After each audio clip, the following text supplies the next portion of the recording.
อุดมวรานุวัตรให้นิมนต์มาตั้งแต่วันที่3แต่ทีนี้ปรากฏว่ามีนักเรียนอยู่ที่วัดก็เลยเอานักเรียนไปส่งที่พิมายนครราชสีมาไปส่งแล้วก็กลับมาเลยก็เลยบอกว่าไม่ว่างทีนี้ก็มีงานคณะสงฆ์ที่วัดพระธาตุเชิงชุมว่าจะมาร่วมงานของคณะสงฆ์ทั้งภาคนะในเขตภาค8ก็มีหนองบัวลำพูมีเมืองเลยหนองบัวลำพูอุดรหนองคายสกลนครบึงกาฬ6จังหวัดเนี่ยมารวมกันอบรมอยู่ที่วัดพระธาตุเชิงชุมทีนี้ก็เลยดูที่ถ่ายทอดเห็นกำลังเททองอยู่พอตอนนั้นเลิกพอดีเลิกก็เลยจะมาดีหรือเปล่าก็เลยถามอาจารย์พระครูว่าลูกศิษย์ลูกหามาเยอะอยู่นะแต่ทีนี้ก็เลยย่านเสียดายคืออาจารย์จรัญวานะพอมาเห็นโยมเรามวนเทศ นะก็เลยอยากจะมาร่วมบุญกับท่านทั้งหลายอย่าลืมนะเวลาเราทำความดีถ้าไม่มีเพื่อนทำยากอาตมาฟังที่ท่านอาจารย์สมภพท่านเทศเนี่ยมันเทศแบบบ้านนอกเนาะ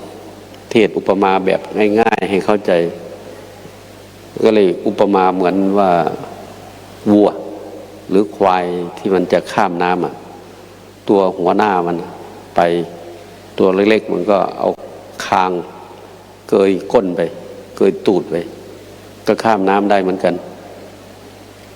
สำหรับใครที่เป็นคนบ้านนอกจะอุปมาแบบนี้นะก็จะเห็นภาพวันนี้แหละตัวเล็กก็ไปได้ตัวใหญ่ก็ไปได้แต่ถ้าปล่อยให้ไปตัวเดียวเนี่ยไม่ไปพอไปถึงกลางน้ำก็กลับคืนมันกลัวน้ำสัญชาตญาณนะเป็นแบบนั้นคนก็เหมือนกันถ้าจะให้มานั่งคนเดียวอยู่ที่เนี่ยศาลากว้างๆเนี่ยมันวังเวงเด้นะถ้าไม่มีเพื่อนยังไงก็ไม่มาแต่ด้วยตัวศรัทธาที่เราไปรวมแรกทีเดียวถ้าเป็นสภาวะล้วนๆเราไม่สามารถที่จะทำให้มันเกิดขึ้นได้โดยลำพังแต่เพราะมีบุคคลเช่นมีอาจารย์สมภพเป็นผู้ปฏิบัติธรรมแล้วพูดชักนำให้ศรัทธาสาธุชนผู้ที่ได้ยินได้ฟังเกิดความเลื่อมใสแล้วก็มาเป็นแบบเป็นอย่างจากวันนั้นจนถึงวันนี้เมื่อก่อนที่จะมาเนี่ยเมื่อเช้านี่ก็ฟังใน YouTube มาในรถเพราะว่าตื่นมาตี 3กว่าเมื่อคืนพอออกมาแล้วฟังมาในรถแล้วก็ก่อนหน้านั้นก็ฟังท่านเล่าเรื่องความป่วยความเจ็บไข้ท่านบอกว่าไม่รู้ว่าจะอยู่ได้อีกถึง3 ปีหรือเปล่าตอนที่ยังพูดได้อยู่นะแต่ว่าตอนหลังจากที่พูดไม่ได้กี่ปีแล้วไม่รู้อาตมาก็ยังไม่ได้ไล่ดูว่ากี่ปีแล้วตอนนั้นท่านพูดบอกว่าร่างกายเนี่ยทุกข์มากแต่จิตใจเนี่ยจะอยู่เป็นหมื่นปีก็ได้เพราะมันมีความสุขซึ่งหลายคนที่มองเห็นมองได้ด้วยตาก็คิดว่าเหลียโตนภาษาอีสานว่าเหลียโตนภาษาภาคกลางว่าน่าสงสารท่านแล้วทีนี้คนน้อยเนื้อต่ำใจเวลาพูดไปโอดควรว่าเวลาอาตมาพูดแล้วมันอยากจะพูดเป็นภาษาบ้านๆที่เราอยู่ที่ไหนอยากจะพูดแบบนั้นภาษาไทยเมืองเลยเขาว่าไงภาษาไทยเมืองเลยว่าโอ้ยบวชแล้วก็ยังป่วยยังไข้อยู่สิเนี่ย สันป่วยสันบวชเราบ่ป่วยบ่ไข้มันจะยิ่งจังได๋ที่บ่เต็มวัดซะบ่ เนี่ยจังแม่ออกหลายๆคนอาจารย์พระครูบอกว่าผู้ใดไปนอนให้เจ็บขาวันนั้นหลายคนเนี่ยเถ่ามากเนี่ยเจ็บขาเด้สันว่าบวชแล้วเศร้าเจ็บขาว่าสันห้วยบ่มีหม่องสิอยู่แม่นวะแต่ปรากฏว่าผู้บวชก็เป็นได้บ่เนี่ยย่างก็บ่ได้สิเอาบ่ล่ะ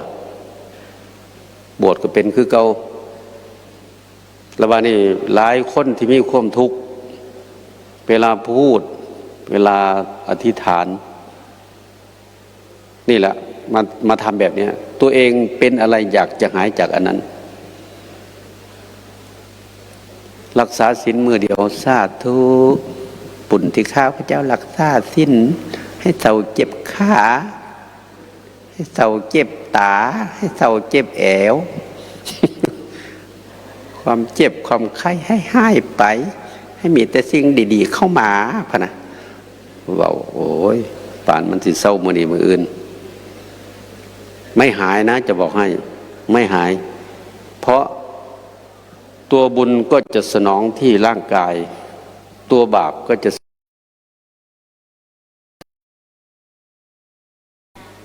วันที่ไปเนี่ยจับมือข้างเนี้ยนิ้วโป้บ่มีเด้บอกตัดทิ่มแล้วขาก็หักแต่หักได้นั่งสมาธิเฮ็ดสมาธิคืออาจารย์จะลั่นเพิ่นเว้าเมื่อกี้น่ะแต่มันปวดมันที่ตายอยู่บ่สันพลิกแล้วมันสิเศร้าอยู่บ่พลิกก็เจ็บคือเก่านั่งพลิกทีเดียวสิบ่ดีติจังซี่นะหุ่นเด้ใจเด็ดเดี่ยวถึงขนาดนั้นแต่ทีเนี้ยของเราเนี่ยมันน้อยใช่ไหมศีลก็น้อยท่านก็น้อยภาวนาเฮ็ดคือได้ทีแรกเฮ็ดคือเฮ็ดไปเฮ็ดมา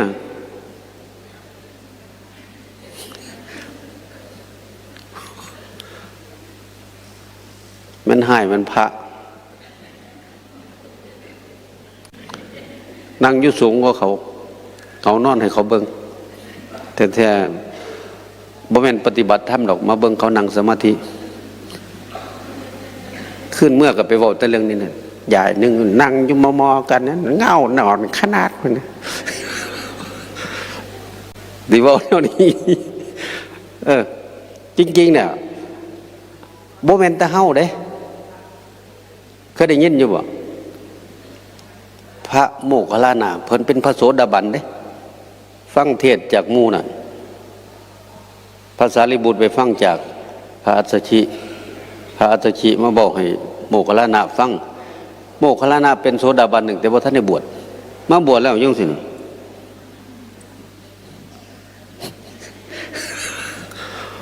พระพุทธเจ้ามาสอนบาดนี้ผู้ใดอยากอาจารย์สมภพเพิ่นก็เลยว่าผู้ใดอยากมีฤทธิ์เฮ็ดคือพระโมคคัลลานะเรียนสมถะให้เจ๋งๆสิได้ฤทธิ์แต่ว่าสันมีใหม่ๆมันสิติดนะเพราะนั้นไอ้เรื่องที่เราทำเนี่ยมันน้อยไม่ได้มากหรอกอาตมาพูดไม่ใช่ฟังท่านบอกว่าท่านพูดนะว่าของเราเนี่ยท่านพูดท่านไปเทศที่สหรัฐอเมริกาอาตมาฟังกันแล้วที่นั่นก็ไปเห็นว่าคนว่าเทวดาจะมาเกิดแล้วทีนี้เทวดาเขาก็สะอาดสะอ้านใช่ไหม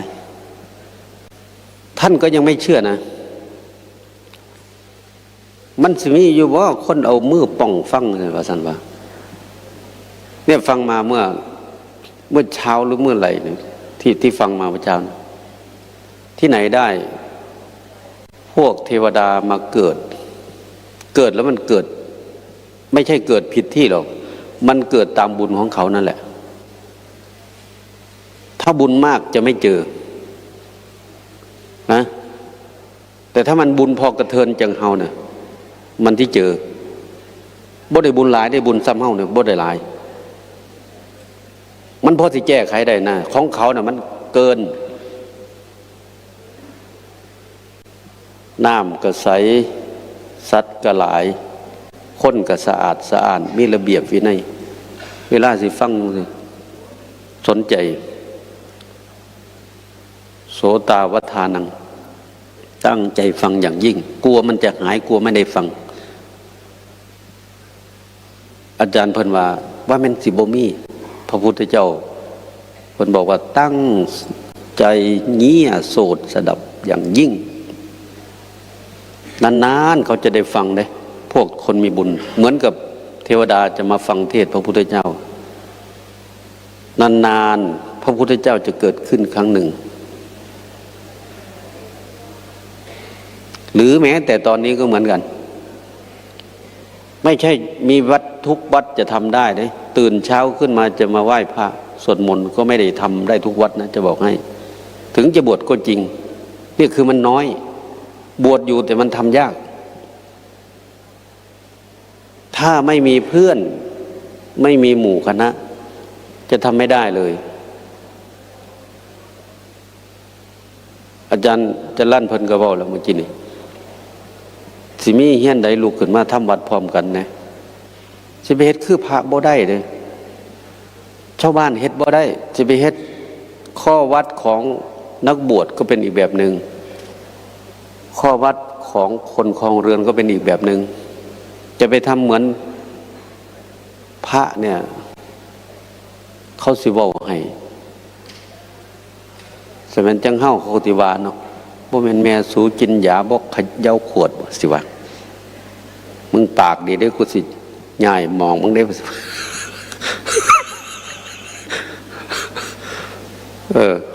พูดเด้บ่แม่นง่ายๆเด้มันมีคนเว้าให้แม่นว่าก็บ่แม่นไผดอกเว้าให้ก็คนใกล้ๆกันนั่นล่ะปากจังไรโอ้คือจังได้อยู่ใกล้พระอริยะแท้น้อมื้อนี้เว้าจังซี่ก็ยังเป็นตาดีใจอยู่เด้อันฉันว่าไปสงสัยบ่ได้เขย่าขวดมั้งมื้อนี้ว่าซั่นว่าตาขวงลังงางว่าได้เพิ่นบ่พอใจในคำเว้า แม่นบ่เป็นนั้นอย่าลืมนะถ้าเฮ็ดหยังแล้วมีคนอนุโมทนามีคนย่องมีคนบ่ได้เป็นจังซั่นหมดเด้แม่นเฮียนเดียวกันก็บ่ได้ย่องกัน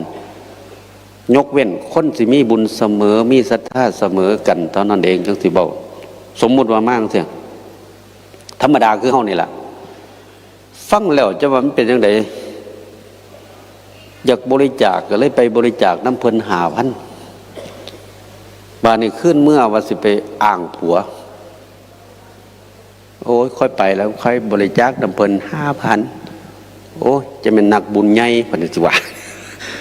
สิบ่ว่าอนุโมทนาสาธุนำเด้อสิบ่เว้าเด้โอ้ยจะเป็นเพิ่นเงินหลายพุ่นน่ะสิบอกแน่นี่กระแทกเฮามาโลดฉันกระแทกท่านเฮารับบ่ได้ก็เห็นบ่มวยถ้าเขาตีน่ะถ้ามันทนได้นั่นแสดงว่าฝึกมาดีถ้าถือมัดเดียวนอนแอดแลดนั่นแสดงว่าบ่ได้ฝึกกันเฮาก็คือกันท่านเขาเว้าให้บ่ดีน่ะสิทนได้บ่เป็นซั่นเด้เพราะฉะนั้นที่ฝึกเนี่ยฝึกเพื่อจะไปรับกระทบเด้เมื่อกระทบแล้วมันยังเสมออยู่เนี่ยนั่นแหละศีลกำลังจะเกิดเมื่อสภาวะทางกายมันไม่ขยักขยื่นใช่ไหมสภาพจิตใจมันก็นิ่งพอมันนิ่งเนี่ยจิตที่มันจะเป็นอกุศลในชีวิตของเราเนี่ยมันก็น้อยเพราะฉะนั้นศีลท่านเปรียบเหมือนศิลาปกติมันจะเป็นอย่างนี้แหละฝนจะตกแดดจะออกหินก็อยู่อย่างเงี้ยเพราะนั้นศีลเบื้องต้นเนี่ยสงบกายสงบวาจาก่อนถึงจะไม่พอใจทำไงถึงจะอดถึงจะทนไม่ให้มันล่วงออกมาทางวาจานี่คือวิธีนะเพราะฉะนั้นเวลาเราเห็นคนไหมคนจะสวยจะรวยหรือจะยังไงก็ตามถ้าเวลาทำงานจะเป็นผู้ชายก็ตามผู้หญิงก็ตามทำงานอย่างเดียวไม่พูดไม่คุยเลยอีกคนข้างๆก็จะมาบอกโอ้คนนี้บ่จาเฮ็ดท่างานอย่างน้อยๆก็ได้รับการยกย่องจากเพื่อนร่วมงานใช่ไหมผู้ชายก็เหมือนกันผู้หญิงก็เหมือนกันจะเป็นแบบนั้นเพราะนั้นตัวความอดทน ตัวเนี้ยมันจะนิ่งได้เมื่อมันนิ่งได้เนี่ยตอนนี้แหละกิริยาการมันจะไม่แสดงออกแล้วก็จะได้รับความชมเชยถ้าเป็นคนธรรมดาก็ได้รับการชมเชยแล้วก็ความสงบเสงี่ยมเนี่ยจะเป็นความสวยเป็นความงามของหมู่คณะนะแต่ถ้าอาตมาก็ฟังในรถได้อาจารย์จะลั่นเพิ่นบอกว่ามานำกันเห็นเขานอนเจ้าของบัดนั่งสมาธิแล้วบัดมื่นตาเบิ่งเขาบัดจมเนี่ยแทนที่เจ้าของสิสงบคือเขาบัดนอนเสืออยู่เจ้าของจมบัดเลยมันเป็นนั่นเด้มันเห็นยังไงมันสิสงบได้กับหมู่กับคณะได้น่ะแล้วเฮาบ่ได้ปราศจากหมู่ดอกเพราะเฮามีครูมีครอบครัวเห็นบ่มีครอบครัวก็อยู่ซั่นเพราะนั้นสิเฮ็ดจังได๋เฮาจังสิรักษาศีลได้บ่ทันไปไกลเด้บ่ทันไปไกลสันหมู่ไปไกลนี่คือเขาอาจสิเคยฝึกมาโดนหมายความว่าพระพุทธเจ้าสอนเด้ว่าทานก็น้อยศีลก็น้อยภาวนาไม่เจริญเลยถ้าอย่างเงี้ยได้เป็นคนนะแล้วเป็นคนจะไปที่ไหนล่ะฮะทานน้อยศีลน้อยภาวนาไม่เจริญเลยคนผู้ทานน้อยศีลน้อยเวลาเกิดเป็นคนก็ความสมบูรณ์แห่งความเป็นคนนี่ไม่ดีแต่ภาษาบาลีบอกว่ามนุษสะโทภัคขยังอุปปัชชติย่อมเข้าถึงซึ่งส่วนแห่งความไม่ดีของความเป็นมนุษย์แสดงว่าได้เป็นคนอยู่เมื่อความบกพร่องตรงเนี้ยถ้าจะพูดอย่างเราเนี่ยมันอาจจะเห็นเฉพาะคนไทยแต่ถ้าพูดทั้งโลก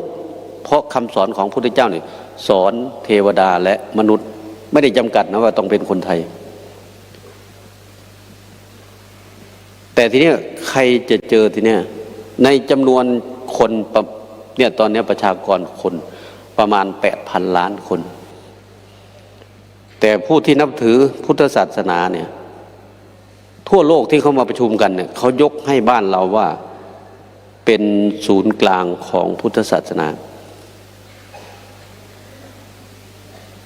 เมื่อเราเป็นศูนย์กลางเนี่ยเราเข้าใจดีพอหรือยังถ้าเกิดมีใครมาถามเราจะตอบเขาว่ายังไงนี่คืออันหนึ่งแล้วทีนี้ไอ้นอกนั้นน่ะในจำนวน 8,000 ล้านมี5 ถึง 700ที่เป็นพุทธศาสนาในจำนวน700เนี่ยมีบ้านเราประเทศไทยเขายกย่องว่าดีที่สุดถามว่าจริงไหมจริง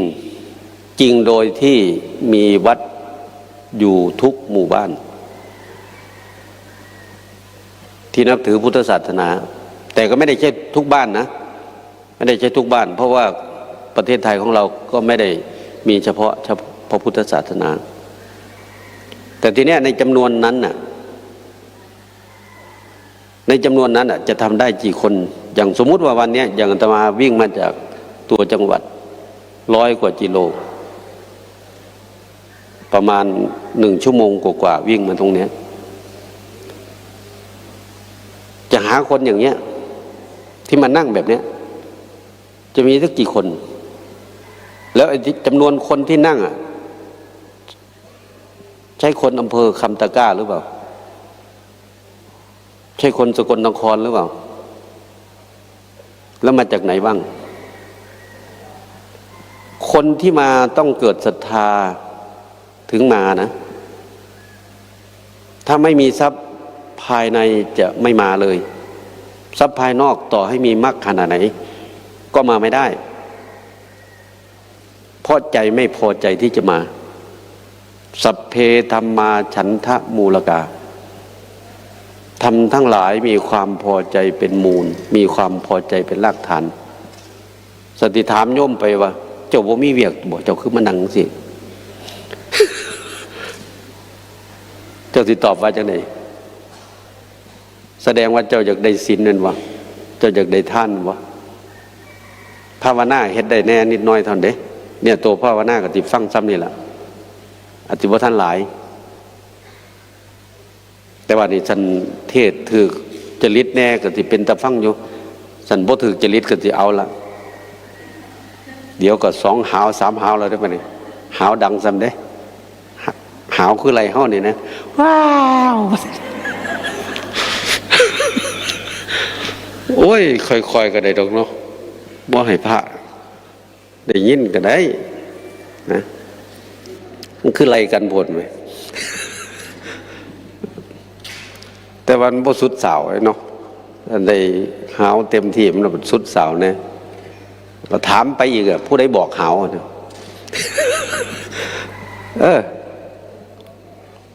เนี่ยที่เป็นอย่างเนี้ยแล้วทีนี้มันจะเป็นยังไงมันจะเป็นอย่างเราไหม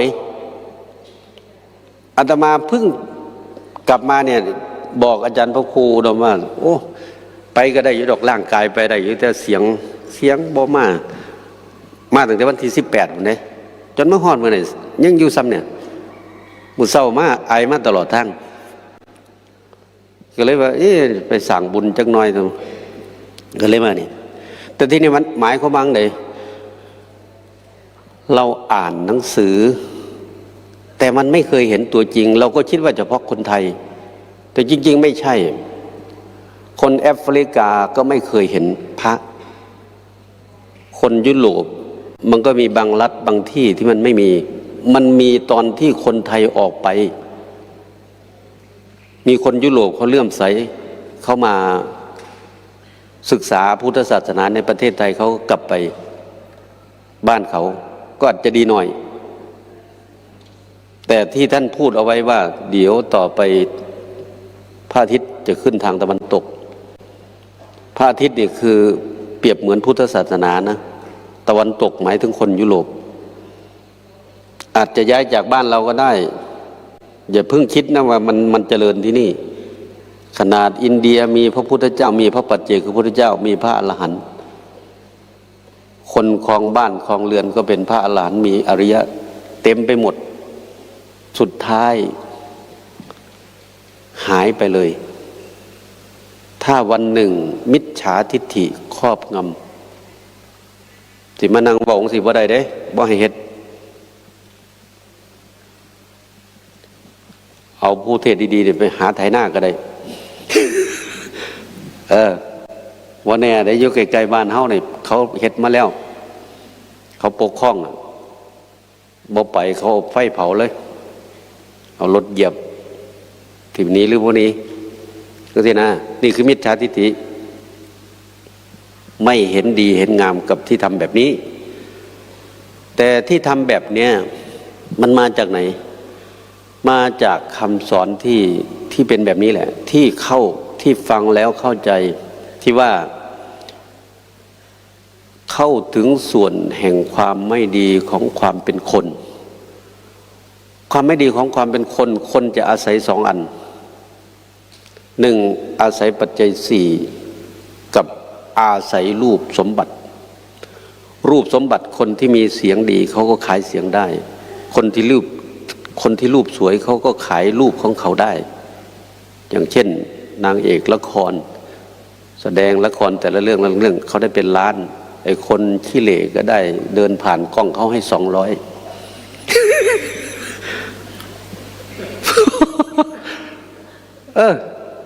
เป็นอย่างคือว่าของสันอาตมาไปเขาน้ำเขาเขาไปอยู่วัดปราสาทไปอยู่ใหม่ๆนะเขาก็บอกว่าเอาท่านมาหาเขานิมนต์ไปเข้ากล้องนะเขามาถ่ายละครมาท่านมาเขาก็ไปน้ำเขาไปตั้งแต่ทุ่มหนึ่งส่วนสิเด็กกับ3 ทุ่มนั่งเอกบรรไหว4 เทียมันลอยพอถือเขาถ่ายใหม่สมัยนั้นมันยังใส่ฟิล์มอยู่เลยมันบอกคือคู่มือนี้แล้วทีเนี้ยเขาก็ถวายเฮ้า200เขาไปเขากล่องน้ำเขาได้เด็กนั้นเขาแสดงเขาได้เป็นล้าน เออเพราะว่าเฮาบ่งามคือเขา เป็นพระอยู่แต่มันหลายองค์บ่เป็นพระเอกพระไปสวดมัตติกาบ่เป็นพระเอกก็เลยบ่ได้คือเขาบาดนี้สันมีการมีงานท่านสมมุติว่ามันมีละครเนาะเขาก็จ้างคนมานางย่างผ่านกล้องให้เขาคนที่ย่างผ่านกล้องเขาให้คนละ200นางเอกได้เป็นล้านนั่นคนบ่งามเขาให้ย่างผ่านกล้องซื่อพอได้ทำพิธีนำเขาเนี่ยเห็นปะต่างกันปะคนที่มีรูปเขาก็ขายรูปได้คนที่มีเสียงอ่ะเขาก็ขายเสียงได้ผู้ใดเคยเห็นหยาดน้ำผ้าไร่เนี่ยได้ยินแต่เสียงมันปะโอ้ยไปเบิ่งคนเบิ่งบ่ได้ ที่แรกอาตมาว่าหยาดน้ำผ้าไร่เขาคือเบารูปมันลงนะวะแท้ๆตอนสุดท้ายเขามาทายให้เบิ่งที่ไหนได้เป็นคนหนองบัวลำพูน่ะรูปเบิ่งบ่ได้เป็นคนบ่รูปเป็นคนบ่รอแต่ว่าขายเสียง อันนี้คือสมบัติของมนุษย์เดี๋ยวทีนี้มันเป็นยังไงอ่ะสมบัติจะมี2 ส่วนสมบัติที่อาศัยกับสมบัติที่มีแล้วให้กันไม่ได้ก็คือไปเกิดในตระกูลต่ำเนี่ยบุญน้อยนะเกิดใน5 ตระกูลนิจจกุลังตระกูลต่ำก็คือตระกูลจันทานตระกูลนายพรานตระกูลช่างสารตระกูลช่างรถตระกูลเทอยากเยื่ออาตมาก็ไม่เข้าใจพระพุทธเจ้าพูดอย่างเงี้ยเมื่อวัน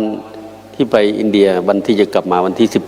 17วันที่16มาถ้าไปเห็นตื่นแต่เช้าก็ไปต้นโพว่าจะกลับวันที่17ก็ไปเห็นเขากวาดขยะโอ้ยพี่น้องมันบ่แม่นรถขยะบ้านเฮาเด้อันเทอยากเยื่อบ่แม่นแบบนี้เด้เกือบบ่มีดำกระดำ กวาดอยู่หั่นละเทอยากเยื่ออยู่หั่นน่ะโอ้ยอันนั้นน่ะตระกูลแบบนั้นแล้วไม่พอนะไม่พอเป็นยังไงทลิตเทจนจนหาข้าวหาน้ำก็ไม่ได้แนวสิกินก็หายากแถมบัดเนี่ยร่างกายทุพพันโนบ่งามทุตทสิโกบ่เป็นตะเบิงเหลียวเห็นย่านเลยแล้วยังบ่พอได้วะเนี่ยพาหาวาพาโทแปลว่าป่วยหลายเจ็บปวดแอดโอ้ยบ้านเฮาบ่เคยเห็นอยากเห็นลงทุนจักหน่อยเด้อไปน้ำอาจารย์จรัญ ไปเบิ่งพาราณสีวันนี้โอ้ยมือขาดตีนขาดแรกทีเดียวเข้าไปอินเดียอาตมาก็ว่าพระพุทธเจ้าเกิดผิดหม่องมานะเพิ่นเกิดอยู่หันมันที่ไปผิดหม่องจังได๋เนาะเฮาคิดเอาเองว่าเมืองไทยดีที่สุดท่านผู้ใดไปอินเดียแล้วบ่ปรารถนาเกิดเมืองไทยน่ะพี่บ้า สาธุเกิดชาติหนึ่งพบได้ขอให้เกิดเมืองไทยเด้อพุ่นน่ะเฮามันบ่ขี้ร้ายเกินไปเพราะกระเทินนี่ล่ะมันก็เลยพ่อพุทธศาสนาแต่มันขี้ร้ายก็เขาบ่พอเลยหมู่ดำๆเห็นตะแขวนี่แล้วเลย บ้านเฮามันบ่ได้ดำเด้สิบอกให้มันพ่อกระเทินนี่แหมบ้านพ่อกระเทินมีแนวดีอีกได้ป่ะน่ะก็ไปติดรูปติดเสียงติดกินติดรสเพิ่นส่วนอันเจ้าบ่ไปงานวัดไตรสิกขาบอกไปหยังไปฟังเทศน์สดแจ้งโอ้ยเจ้าของน่ะเจ็บขานางหึงบ่ได้โอ้ยจะแม่นอันนี้เว้าภาษาไทยๆเด้อฉันเว้าภาษาไทยเลยหวานกว่านี้เจ้าของนางหึงบ่ได้เจ็บขาว่านะโอ้ยจะมันคนหวานหลายมาเห็นนั่นอีหลีปานมีตะขาเพิ่นปานพาบ่มีขาเว้าตะของเจ้าของแม่นบ่พอกมีขาอยู่บ่ก็มีทุกคนน่ะเนาะแล้วมันบ่ฝึกมันเฮ็ดบ่ได้เด้สิมานั่งคือเฮานี่บ่ได้ว่าบ่เชื่อก็ลองมือแม่พระสิเหลือเจ้าองค์เอาลองแข่งกันเบิ่งเด้อ ท่านสู้ไม่ออกได้ไม่ออกเนี่ยก็ได้เห็นพระเนี่ยเป็นตัวอย่างกับทำตาคือพระได้เพิ่นก็ได้ แต่ว่าที่เพิ่นก็อยากได้คือพระได้บ่เนี่ยอยากเกิดเป็นผู้ไส้อาจารย์สมภพเพิ่นว่ามั่งสิละงานนั่นเถอะขน้อยมารักษาศีลนี่เฮ็ดจังได๋เนาะขน้อยสิแม่นตายขอให้เกิดเป็นผู้ไส้ได้บวชคืออาจารย์เด้อซั่นจ้างก็บ่ได้บวช ไปเกิดเป็นผู้ไส้แล้วรอเขามารอเอาแล้วยายไอ้ต้อมอยู่บ้าเอาเที่ยวรถมาใส่เอาโลดว่าได้ดอกเขาจองแต่อยู่ในท้องพุ่นดีบ่ดีเป็นกระเทยบ่ได้มาเลยบัดนี้จะรอบ่เอาอีหลีถ้าเป็นผู้หญิงให้ผู้หญิงแท้แต่เป็นผู้ชายแท้สันกระเทยเนี่ยเศร้าให้มานั่งสมาธิจริงภาวะมันบ่คือกันเด้แต่ว่าพวกเนี่ยให้เขาประดับให้ประดับนี่เมื่อมือเมื่อคืนสอดแจ้งเขาเฮ็ดได้แต่เฮาเฮ็ดบ่ได้แต่ฉันให้เฮานางแบบเนี้ยนางได้นี่นะผู้ชายคือกันผู้หญิงคือกันฉันพ่อธรรมดาเด้โอ้ยมีแต่เรื่องตะเล่าตัวเองมันบวชเป็นพระก็บ่ได้นั่นได้เจไปไหนมาโอ้ตับจากบาทซะเนาะมันเป็นนั่นเคยเห็นบอกโอ้ยเที่ยวหนึ่งไม่ออกมันมาถามอาจารย์จังสีก็มีบอกพี่วัฒนธรรม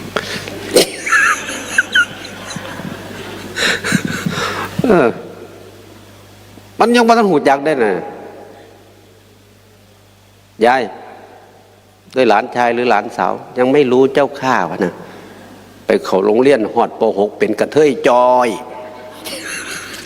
ที่แรกเป็นธรรมดาอยู่เป็นนั่นสาเหตุที่เป็นเช่นนี้เพราะอะไรเพราะบุญมันน้อย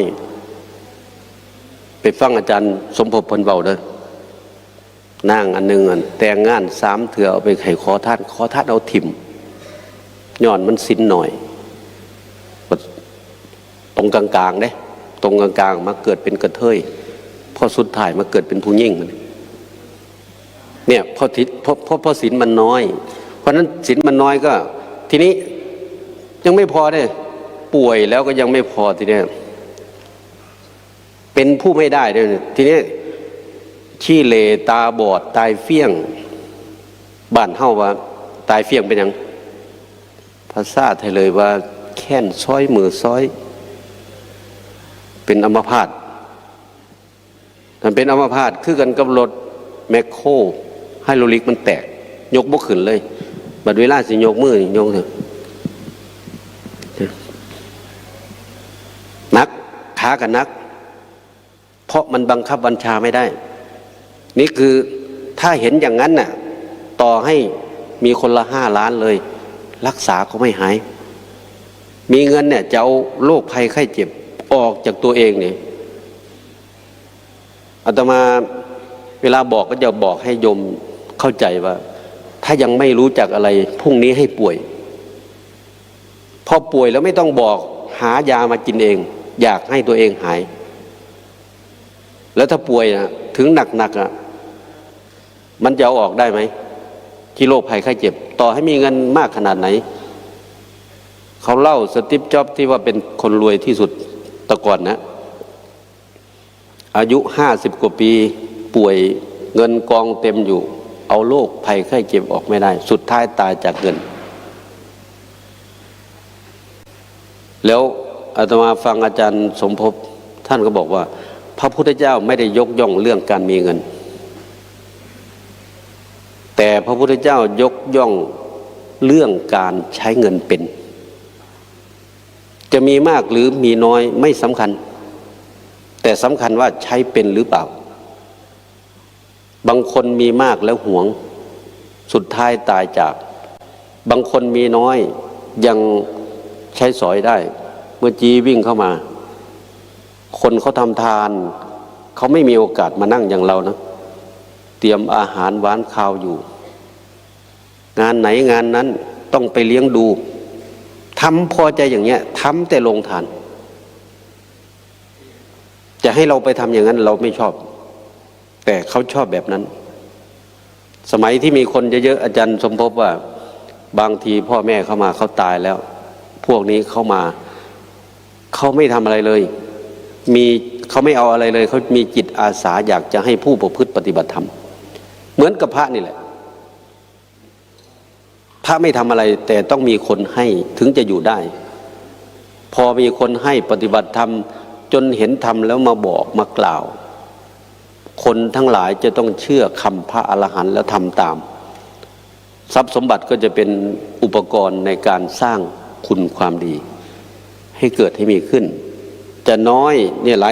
หลายคนที่เมื่อกี้อาจารย์จรัญพูดแล้วบางคนมาก็ไม่ได้เสียค่ารถกับเขามาเฉยๆแต่ก็ได้มาอยู่นะอีกคนหนึ่งมีเยอะเลยแต่ไม่เนี่ยมาทุกคนละอย่างคนจนทุกข์เพราะการแสวงหาแต่คนมีทุกข์เพราะการรักษาจะไปก็ห่วงอันนี้กลัวจะขาดทุนกลัวคนเขาจะมาลักโกงเขาจะมาขโมยเพราะรักษาเอาไว้คนไม่มีก็จะไปก็บ่ได้ตะแมนแนวเพิ่นนะมีอยู่มีจินจะคล้องห้าอยู่ห้าจินก็บ่พอคุ้มจินนะก็ไปบ่ได้แนวอ้างเอาความจนเจ้าของเฮ็ดยังนำเขาบ่ได้ก็เลยถูกหย่อนหาอยู่หากินแต่คนรวยสิไปก็ละบ่ได้ว่างบ่ได้สุดท้ายทรัพย์สมบัติมีก็บ่ได้เด้เคยฟังบ่โตเทยพามมีเงิน80 โกฏสุดท้ายตายไปเป็นหมาสุดท้ายพระพุทธเจ้าเห็นอุปนิสัยของลูกชายเด้ก็เลยไปเดินไปหมาลงมาเห่าสาเหตุที่หมาลงมาเห่าเพราะหมามันคือโตเทยพามตายจากคนไปเป็นหมาหมาก็ห่วงทรัพย์ว่าพระพุทธเจ้าไปพูดกับใครแล้วเขาเอาทรัพย์ไปให้หมดตัวเองหามายากก็รักษาก็เลยสอนลูกสอนหลานว่าอย่าไปให้ใครมันเหมือนทรัพย์สมบัติมันจะเกิดขึ้นเหมือนปลวกสั่งสมกว่ามันจะเป็นจอมปลวกใหญ่ๆมันสั่งสมทีละเม็ดทีละเม็ดแล้วก็บอกวิธีการใช้ว่าใช้อย่าไปให้ใครยาหยอดตามันหยอดทีละหยดมันก็หมดเองเพราะนั้นต้องหวงเอาไว้อย่าไปให้ใครแล้วก็ไปว่าพระพุทธเจ้าเอาเปรียบคนอื่นไม่ทำมาหากินดีแต่ขอเขาสุดท้ายตายมาเป็นหมาพระพุทธเจ้าก็เลยรู้ก็เลยบอกว่าโตเทยพามแกเป็นคนแกก็ว่าฉันตายเป็นหมาเรายังมาเห่าฉันอีกสุดท้ายรู้ว่าพระพุทธเจ้ารู้ก็วิ่งเข้าไปลูกมาจากไปทำธุระแล้วถามว่าใครเอาหมาตัวนี้มาไม่มีใครเอามาหรอกมันลงมาเองสุดท้ายก็บอกว่าเอาแล้วมันมีใครมาที่นี่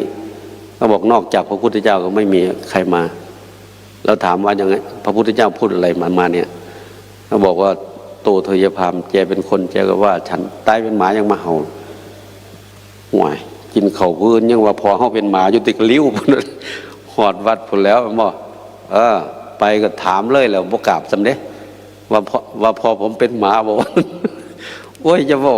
อย่าวางสันเถาะนะเอาสิถามนะก่อนพอตายพอสั่งยังบ่ได้สั่งนั่นวะบอกปกไปหูจักว่า รองเท้าทองคำอยู่ใส่ไหทองคำอยู่ใส่หมวกทองคำอยู่ใส่ไม่เท่าทองคำอยู่ใส่ศาสตร์ทองคำอยู่ใส่หูจักบ่เอาสิถ้าอยากได้ของมูนี่ให้กับขึ้นไปบ้านไปเอาใจหมาตัวนี้ดีๆสุดท้ายเลี้ยงเขามันดีๆเอาถาดทองคำที่เพิ่นเคยใส่กินละเอามาใส่ให้หมาตัวนี้กินแล้วก็ซ้ำใส่หูมันก่อนสินอนพอเอาซับไปไว้ใส่พอเอาซับไปไว้ใส่สุดท้ายนี่ว่าข่อยเฮ็ดคือหมาบ่แม่นนี่แต่หมามันเฮ็ดคือข่อยปรากฏว่าหมามันหูว่าลูกว่าพอเป็นหมามือดีขึ้นดีกับผ้าลูกเขาไปทั้งหลังบ้าน เอาขาตะกุยไปเห็นไหทองคำไปเห็นหมวกทองคำเห็นไม้เท่าทองคำเห็นรองเท่าทองค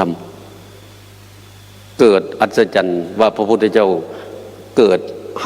อยู่นี่ตั้งแต่น้อยจนใหญ่บ่เคยเห็นหยังเลยพระพุทธเจ้าบ่เคยเข้ามาในเฮือนจักเทื่อคือหูจักสุดท้ายก็พระพุทธเจ้าก็ตัดเรื่องสุภมนพนะเป็นลูกชายของโตเทยพามว่าเขาก็ถามว่าทำไมคนนี้ถึงรวยคนนี้ทำไมถึงสวยคนนี้ทำไมถึงหุ่นดีทำไมคนนี้ทำไมถึงมียศตรงนี้ทำไมถึงได้รับการสรรเสริญอย่างเงี้ยบ่คือกันเด้บ่คือกันจักคนแต่ละคนบ่คือกันแม่นสิเป็นจังได๋ก็บ่คือกันหมดโลกบ่ซั่นบางสึนามิเมื่อจักปีมาแล้วเนี่ย20 ปีมาแล้วเนี่ยสึนามิเนี่ยวันที่11เดือนธันวาใช่ไหม2547สึนามิตอนเนี้ย67 68แล้วเนี่ยคนตายเป็นแสนๆทำไมเขารู้ว่าคนนี้เป็นเพราะ DNA ตรวจของแต่ละคนไม่ปนกันเพราะฉะนั้นคนทุกคนจะไม่เหมือนกันนี่นะอันนี้คือส่วนความไม่ดีของความเป็นคนที่พูดแล้วให้ฟังเพื่อจะได้รู้ว่าอันเนี้ยทีนี้ต่อมาเด้อันนี้ได้แล้วสุดท้ายจะหาอะไรไม่ได้เลยสุดท้ายก็จะไปทำบาปเหมือนเดิมก็ทำกายทุจริตวจีทุจริตสุดท้ายก็ไปที่เดิมแต่บัดนี้คนบางคนทีเนี่ยคนบางคนทานพอประมาณศีลพอประมาณภาวนาไม่เจริญเลยเมื่อเขาตายแล้วไปเกิดเข้าถึงส่วนแห่งความดีของความเป็นมนุษย์ความเป็นมนุษย์คือเกิดในตระกูลสูงมี3ตระกูล1ตระกูลกษัตริย์2ตระกูลพราหมณ์3ตระกูลเศรษฐีเกิดมาแล้วเป็นยังไงอัตโธเป็นคนมั่งคั่งมหัตโนเป็นคนมีทรัพย์มากมหาโพโคมีเครื่องใช้สอยมากอันนี้เป็นสมบัติภายนอกส่วนภายในอภิรูโปเป็นคนมีรูปสวยทัศนิโยเป็นคนน่าดูน่าชมปาสาธิโกเป็นคนน่าเลื่อมใสปรมายะวรรณะโปคลตายะสมนาคโตเป็นผู้ประกอบด้วยผิวพรรณอันงดงามอย่างยิ่งเป็นผู้มักได้ข้าวน้ำโภชนาหารหาอยู่หากินสะดวกสบายสุดท้ายก็ได้บำเพ็ญศีลแต่สูงขึ้นไปทีนี้ไปเป็นเทวดาอันนั้นได้ของทิพย์ยิ่งติดในทิพย์มาอย่างเราไม่ได้เลยจนพระพุทธเจ้าตายไปเป็นนาคหลงในสมบัติเขาแล้วสุดท้าย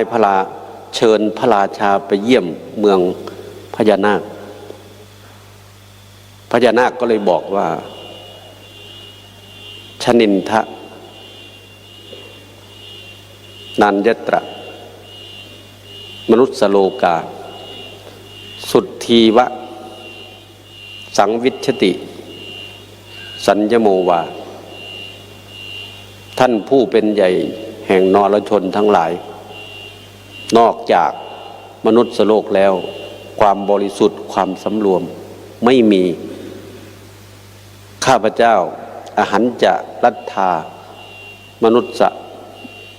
โยนิงข้าพเจ้าได้ความเป็นมนุษย์ได้เกิดเป็นคนแล้วกาหามิชาติมรณสะอันตังจะทำที่สุดแห่งทุกข์ให้ได้นี่คือปณิธานที่พระโพธิสัตว์ที่หลงในสมบัติแล้วตายไปเกิดเป็นพญานาคแล้วก็บอกพระราชาว่าไม่มีที่ไหนเลยที่จะทำให้ตัวเองบริสุทธิ์ได้นอกจากมนุษย์เท่านั้น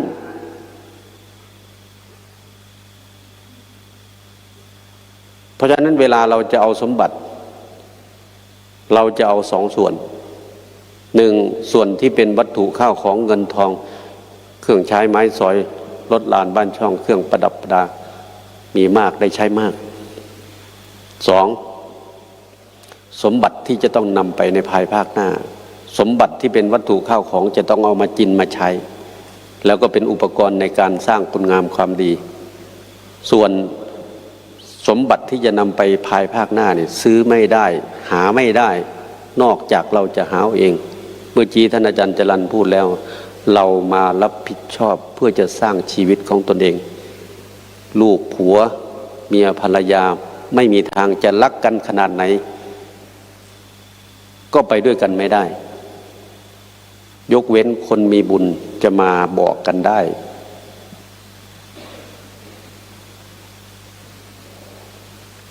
เคยได้ยินบ่ผัวเมีย2 คนสัญญากันว่าเฮา2 คนเนี่ยถ้าผู้ใดตายก่อนให้คนนั้นมาบอกหม่องอยู่หม่องเกิดระหว่างผู้หญิงกับผู้ชายผู้เจ้าว่าผู้ใดสิตายก่อนผู้หญิงปากบ่อนผู้ชายบ่ได้ ผัวตายอีหลีผัวตายก่อนแต่ว่าตอนเพิ่นตายน่ะเพิ่นรักษาศีลดีแต่งงานกันแต่หังบ่เคยนอนนำกันอยู่แบบนั้นล่ะอยู่แบบพรหมจรรย์หมายความว่าพรหมจรรย์สิบ่แตะบ่ต้องถึงมีคือกันกับเฮาไปรักษาศีล8นะอภัมมจริยาแปลว่าไม่ประพฤติสิ่งที่ไม่ประเสริฐนะจะไม่ทำแบบนั้นคือเฮาไปรักษาศีลน่ะถึงมื้อนี้เฮามีแต่เฮาบ่เอาเฮาสิละเฮาสิเว้นไปจังซั่นแต่ว่าเพิ่นเว้นได้ตลอดชีวิตอยู่เฮียนนั่นล่ะแล้วก็ฮักกันได้บัดฮักกันก็เลยสัญญากันว่าผู้ใดตายก่อนให้คนนั้นมาบอกหม่องอยู่หม่องเกิดสุดท้ายปรากฏว่าผัวตายก่อนผัวตายแล้วด้วยอานิสงส์แห่งการรักษาศีลดีท่านได้ไปเกิดเป็นท้าวสักกะไปบัดนี้ลืมเมียบัดนี้ลืมเมียไปเห็นเทวดามันดีหลายเลยไป7 มื้อไปอาทิตย์หนึ่งปรากฏว่าเมียอยู่โลกมนุษย์ผ่านไปแล้ว700 ปีแล้วพะนะกลับมาสิบ่เฒ่าบ่ แต่ว่าคนสมัยนั้นคนอายุประมาณ10,000 ปีผู้หญิงที่เป็นสาว500 ปีจังสิมีประจำเดือนท่านผัวไปสวรรค์อาทิตย์หนึ่งก็เพิ่งผ่านไป700 ปีอยู่นำกันก็700 ปีผ่านไปแล้ว1,400 ปีแล้วเจ้าว่าสิเฒ่าบ่มื้อนึงผัวหลังจากไปอยู่ในสวรรค์7 มื้อแล้วก็เลยว่าเฮ้อเฮาเคยสัญญากันไว้กับคนหักว่าซั่นว่าสิไปบอกคนหักกันว่ามื้อดีขึ้นดีผู้นี้เพิ่นก็นั่งสมาธิเด้เพิ่นก็อยู่ห้องผู้เดียวปรากฏว่ามีเทพบุตรยังงามเลยเอาถาดไปพร้อมไหมอย่างนี้ถาดเขาใส่ยังบุญเนี่ยใส่น้ำแล้วถาดใส่น้ำแต่แท้นักเทศอยากน้ำ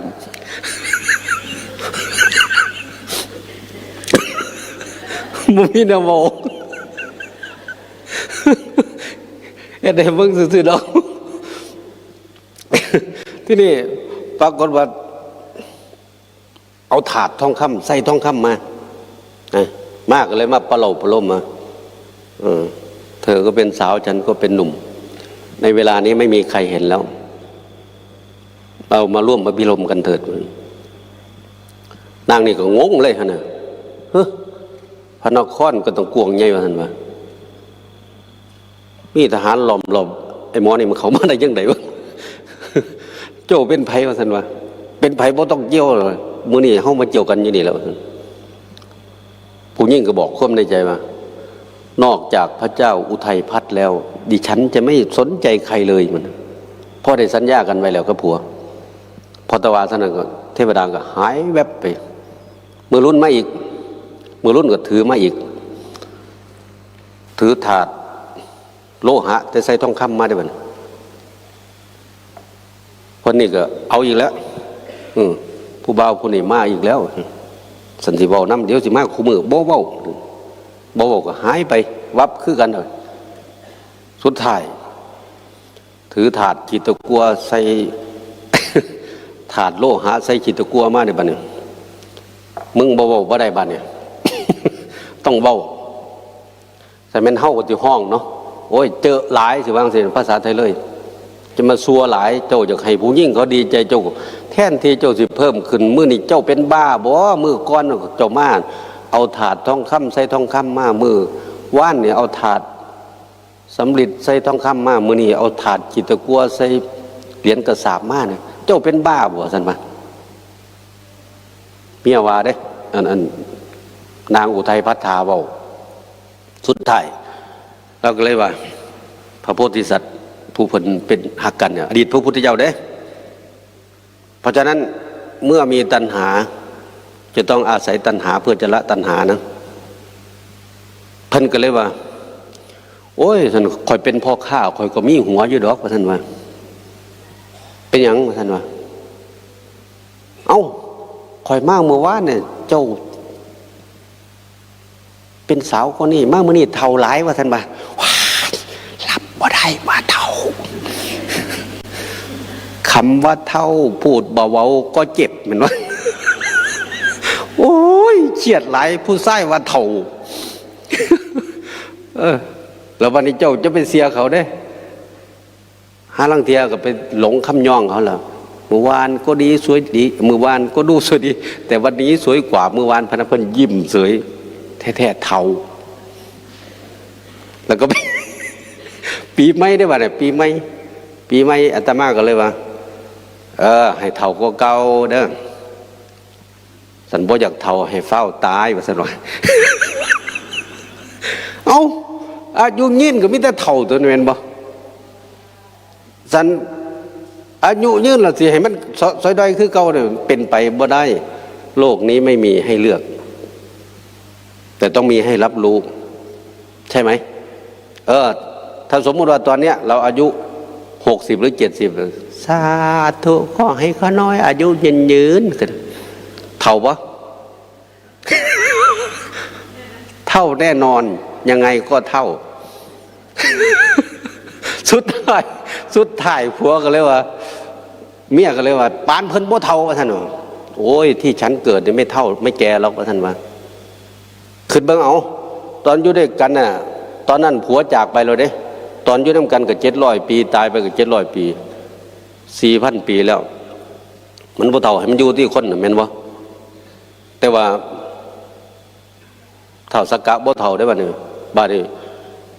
ผัวก็เลยบอกให้ฟังว่าโอ้ยเทวดาเขาบ่เท่าดอกว่าซั่นว่าเขามีแต่บุญกุศลมันสะอาดว่าซั่นเจ้ามันเท่าบัดนี้คำว่าอันนี้ล่ะมันสรุปใจเพิ่นบ่อยากเท่านะก็เลยว่าเจ้าเป็นไผว่าซั่นว่าก็เลยไขความในใจสัญญาลืมสัญญาหรือยังว่าซั่นว่าสัญญาอะไรเมื่อก่อนเราเคยสัญญากันไว้ไม่ใช่หรือว่าถ้าใครตายก่อนให้ไม่บอกที่ฉันมาเนี่ยเพื่อจะมาบอกที่อยู่นะแล้วก็ถามว่าท่านเป็นใครข้าพเจ้าเนี่ยคือพระเจ้าอุทัยพัฒน์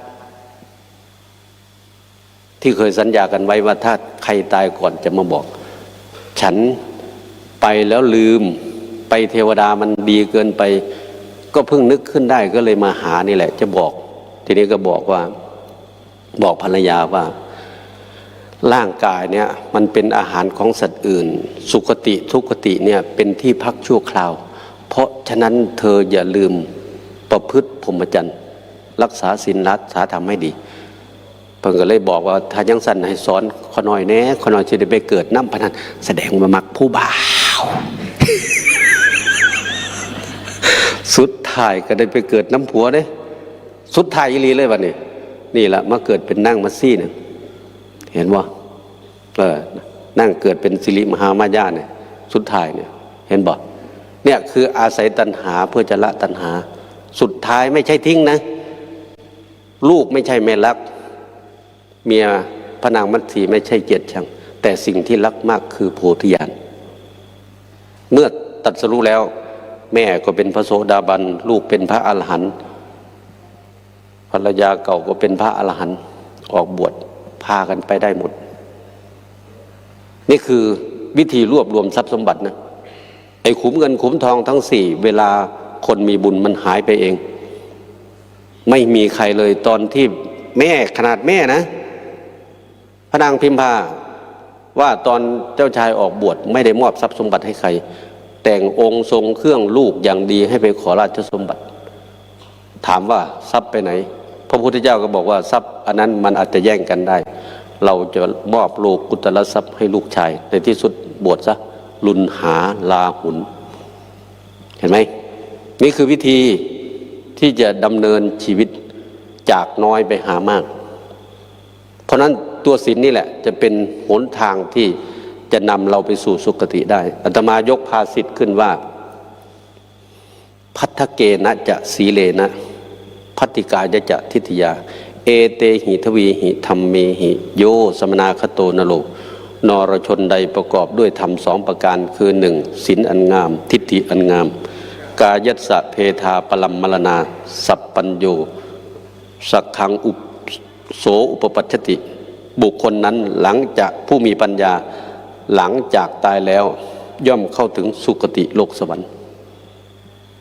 ต้องมีศีลมีทิฏฐิเห็นว่าทานมีผลเราให้กี่บาท5 บาทก็เป็นของเรา10 บาทก็เป็นของเรา100 บาทก็เป็นของเราให้ไปแล้วอันนี้มีผลแน่นอนไม่หายแล้วคนอื่นจะแย่งเอาไปไม่ได้ท่านใช้คำว่าอริยะไกลจากข้าศึกน้ำก็ท่วมไม่ได้พระราชายึดเอาไม่ได้โจรปล้นไม่ได้นำติดตัวไปตลอดเพราะเหมือนกับความงามเนี่ยมันแบ่งให้ใครไม่ได้เด้สมมติว่าแม่สวย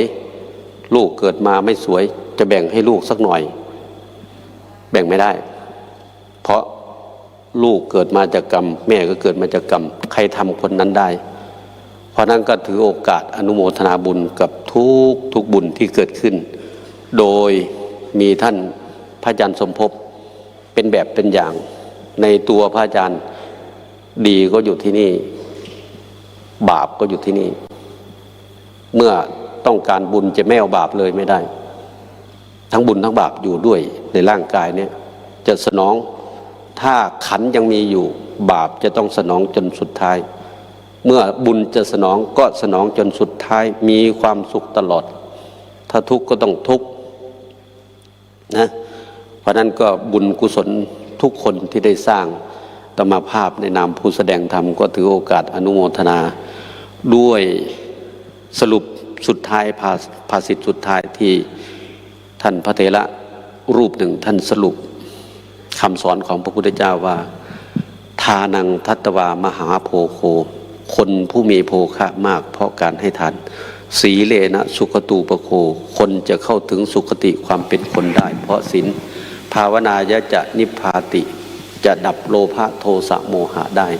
ด้วยการเจริญภาวนาอิจเจวะมนุสาสสถะพระพุทธองค์ทรงสอนอย่างนี้แหละเพราะฉะนั้นอาตมาภาพได้แสดงธรรมมาพอสมควรเจเวลาด้วยอานุภาพแห่งทานที่ท่านทำศีลที่ท่านรักษาภาวนาที่ท่านเจริญจนครบถ้วนบริบูรณ์พร้อมมูลจงเป็นสิ่งเกื้อหนุนให้ชีวิตและครอบครัวของท่านทั้งหลายเป็นผู้มีความสุขกายสุขใจท่านจะทำการใดๆก็ขอมีความเจริญรุ่งเรืองเจริญด้วยอายุวรรณะสุขภละปฏิภาณธนสารสมบัติพิพัฒนมงคลสมบูรณ์พูนผลในสิ่งอันพึงประสงค์จงทุกประการดังแสดงมาพอสมควรใจเวลาเอวังก็มีด้วยประการฉนี้สาธุสาธุสาธุอนุโมทามิคุกเข่ากับองค์แสดงธรรมก่อนพร้อมเพียงกันกราบพุทโธเมนาโถให้ขึ้นกราบธัมโมเมนาโถกราบสังโฆเมนาโถถวายกันเทศอดีตผอ.โรงเรียนแทนคุณแม่สุขใจนี่กี่กันนะ2 หรือ 3แม่2เหรอ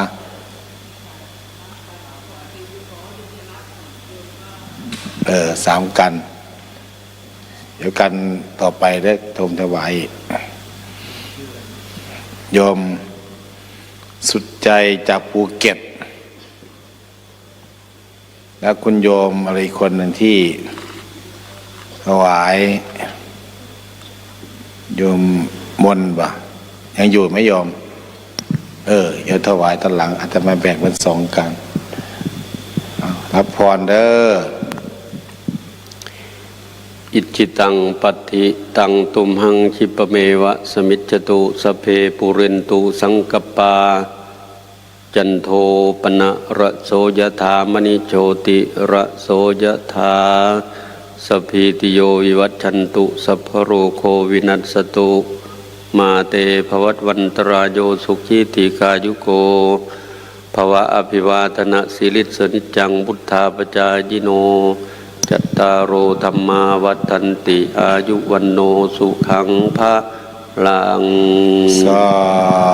ธุก็ต้องขอบบุญขอบคุณพระเดชพระคุณพระครูศรีธีราพร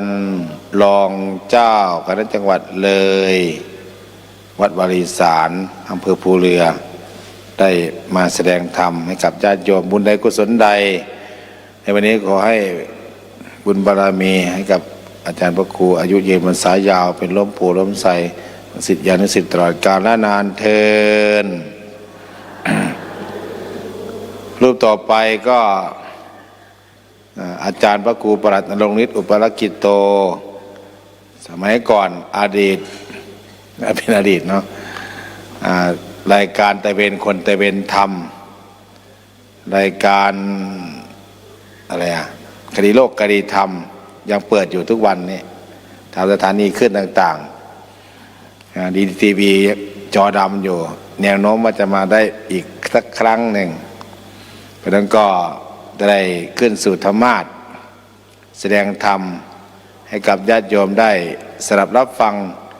ทาง YouTube วัดป่าจะทำถ้ำผาหม้อกดไลค์กดแชร์คนละ1แชร์ญาติโยมใครมีสมาร์ทโฟนแล้วก็ Facebook ไลค์ตุงคะวาลีคนละ1ไลค์1แชร์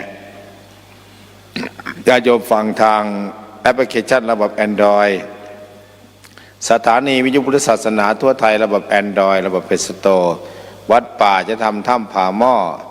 วัดศรีดำวงใครฟังแล้วก็กรุณาช่วยโทรด้วยคุณไหนไม่โทรขอให้หูหนวกวาสันอ๋อยขึ้นยานแล้วกดไลค์กดแชร์นะโยมนะ YouTube ใครมีสมาร์ทโฟนน่ะคนไหนไม่ดูไม่ได้ปัญญานะโยมพร้อมเพียงกันกราบพุทโธเมนาโตเงยขึ้นกราบคนไหนไปนอนขอให้เจ้าที่อยู่ทางบีบแข้งบีบขากราบนิมนต์เจ้าข้าพร้อมกันญาติโยมกราบนิมนต์เจ้าข้า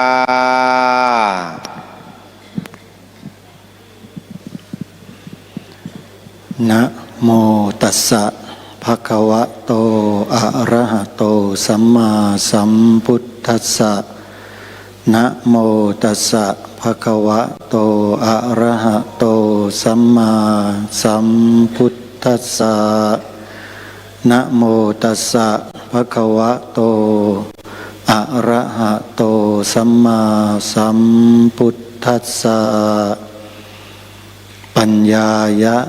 ปริสุทธติติ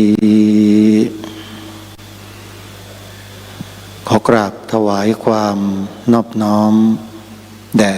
พระรัตนตรัยถวายความเคารพพระมหาเถระพระเถรานุเถระทุกท่านขอเจริญสุขญาติโยมสาธุชนที่ติดตามรับชมรับฟังทางสื่อช่องทางต่างๆทั้งที่อยู่ณสถานที่แห่งนี้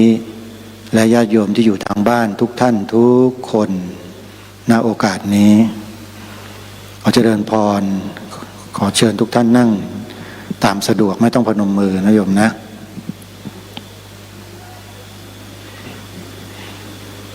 จริงๆวันนี้ไม่ได้คิดว่าจะได้มาแสดงธรรม เพราะว่าตั้งใจจะมาหล่อรูปเหมือนของท่านพระอาจารย์ใหญ่โดยเฉพาะเลยรำลึกนึกถึงพระคุณของครูบาอาจารย์ท่านที่ทำให้ตัวอาตมาภาพเองเนี่ยมีความสนใจใฝ่ธรรมเหมือนกับทุกท่านนั่นแหละ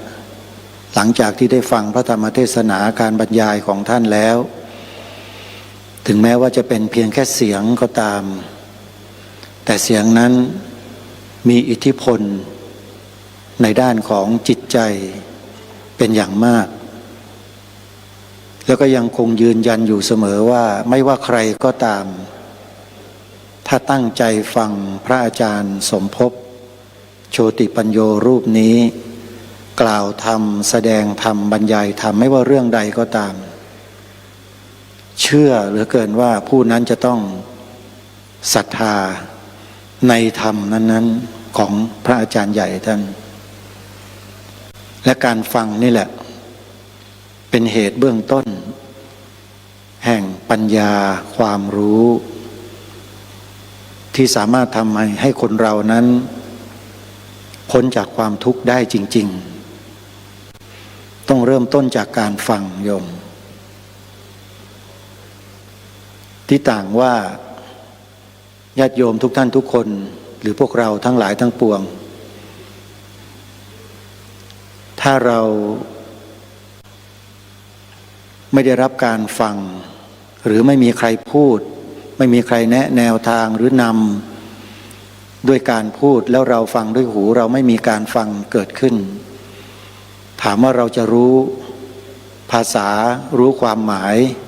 ของภาษาต่างๆได้หรือไม่รู้ไม่ได้เลยเพราะฉะนั้นเรื่องการฟังเนี่ยมันเป็นเหตุเบื้องต้น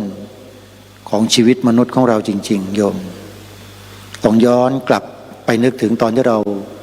เป็นเด็กๆทารกนะโยมเรายังไม่รู้ความอะไรหรอกเดินก็ยังไม่เป็นตาอาจจะลืมแล้วอาจจะร้องเสียงดังหูได้ยินแต่ฟังอะไรไม่รู้เรื่องเพราะไม่มีคนนำพอเราเดินก้าวต่อแตะเราก็เริ่มจะฟังภาษาของแม่ของเราเนี่ยออกคำแรก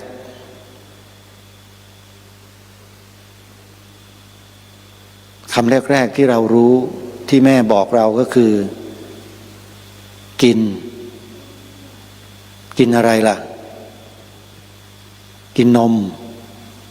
มัมกินโยมเด็กเริ่มรู้แล้วต่อมาก็มีการพัฒนาขึ้นไปอีกด้วยคำพูดที่แม่เรียกสอนบอกเราตั้งแต่เริ่มต้นที่หยิบยกกรณีนี้ขึ้นมาเนี่ย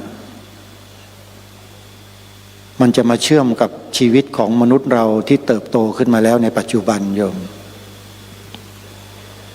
ที่เรารู้ความรู้อะไรกันได้หลายๆเรื่องหลายๆเหตุการณ์ก็เพราะเรามีหูฟังกับสายตาที่ดูสองอย่างอันนี้เป็นเหตุสำคัญมากถ้าหูหนวกไม่ได้ยินถ้าตาบอดมองไม่เห็นเหตุที่จะทำให้เรารู้อะไรต่ออะไรก็หมดมันไม่มีอายตนะเขาเรียกเครื่องต่อมันเสียเพราะฉะนั้นอาตมาพูดในรายการอยู่เสมอว่าการฟังเนี่ยเป็นความจำเป็นอย่างยิ่งสำหรับมนุษย์เราที่จะรู้อะไรต่อมีอะไรหลายๆอย่างสังคมปัจจุบันนี้เครื่องมือสื่อสารเนี่ยทันสมัยและเข้าถึงทุกคนทีนี้สิ่งที่ถูกส่งเข้ามาในเครื่องมือเหล่านี้เครื่องมือสื่อสารก็พูดง่ายๆว่าโทรศัพท์มือถือวิทยุโทรทัศน์ของเราเนี่ยโยมมันมีความหลากหลายมากมายจนทำให้มนุษย์ในสังคมโลกใบนี้เนี่ยคล้อยตามสิ่งเหล่านั้นไปก็เยอะ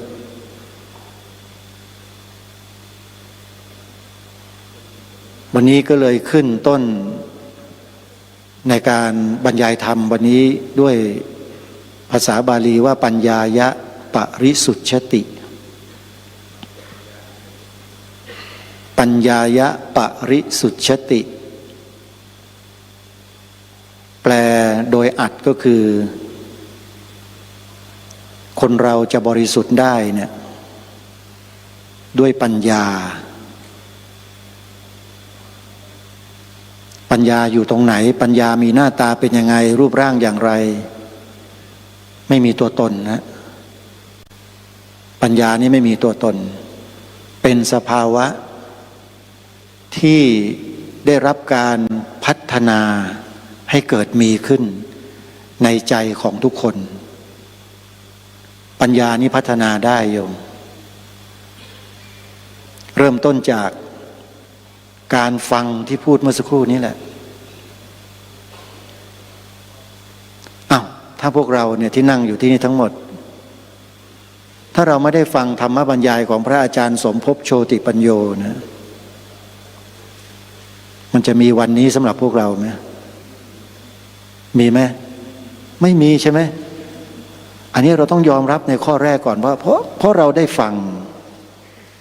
และเราฟังธรรมทั่วๆไปจากใครเนี่ยเราก็ฟังก็เราก็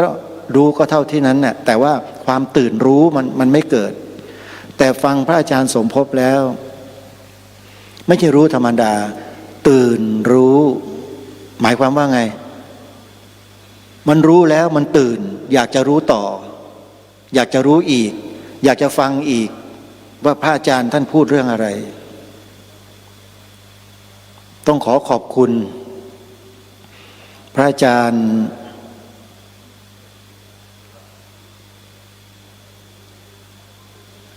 พระอาจารย์ที่เป็นอดีตเจ้าวาดอาจารย์ครับอาจารย์พระครูดมพระอาจารย์อะไรนะเจ้าวาดวัดนิเพเราเนี่ยไม่ใช่สุริยาก่อนหน้านี้ฮะไม่ใช่ดิที่ท่านมานั่งอยู่กับผมเนี่ยข้างหน้าเนี่ยไม่ใช่ทองพันถัดอาจารย์ทองพันลงมารูปหนึ่งชัยพรใช่ชื่อท่านไม่ค่อยคุ้นพระอาจารย์ชัยพรถ้าไม่มีพระอาจารย์ชัยพรถ้าไม่มีผู้พันที่เป็นลูกศิษย์สมัยที่อยู่กับพระอาจารย์ชัยพรได้ทำสื่อของพระอาจารย์บันทึกเก็บถ่ายเอาไว้เนี่ยนะโยมโหมันน่าเสียดายสุดๆที่ไม่เก็บเสียงบันทึกของพระอาจารย์สมภพไว้ถ้าในอดีตถ้าไม่ทำไว้นะน่าเสียดายมากและภาพวันนี้จะไม่มีเกิดบอกได้เลยต้องขอบคุณพระอาจารย์ชัยพรขอบคุณกับทิศที่เป็นนายพันโทนะเป็นอนุศาสนาจารย์เป็นลูกศิษย์ที่นิเพนี่แหละไปที่นี่แหละใช่ว่านิเพเมื่อก่อนนี้ที่ได้รวบรวมและเก็บแล้วทำกราฟิกทำอะไรต่างๆไว้ให้กับพวกเรานั่นคือคนที่อยู่เบื้องหลังอาตมาจะไม่ลืมคนที่ทำงานบางทีเรามองแต่ครูบาอาจารย์เทิดทูนแต่ครูบาอาจารย์อย่างเดียว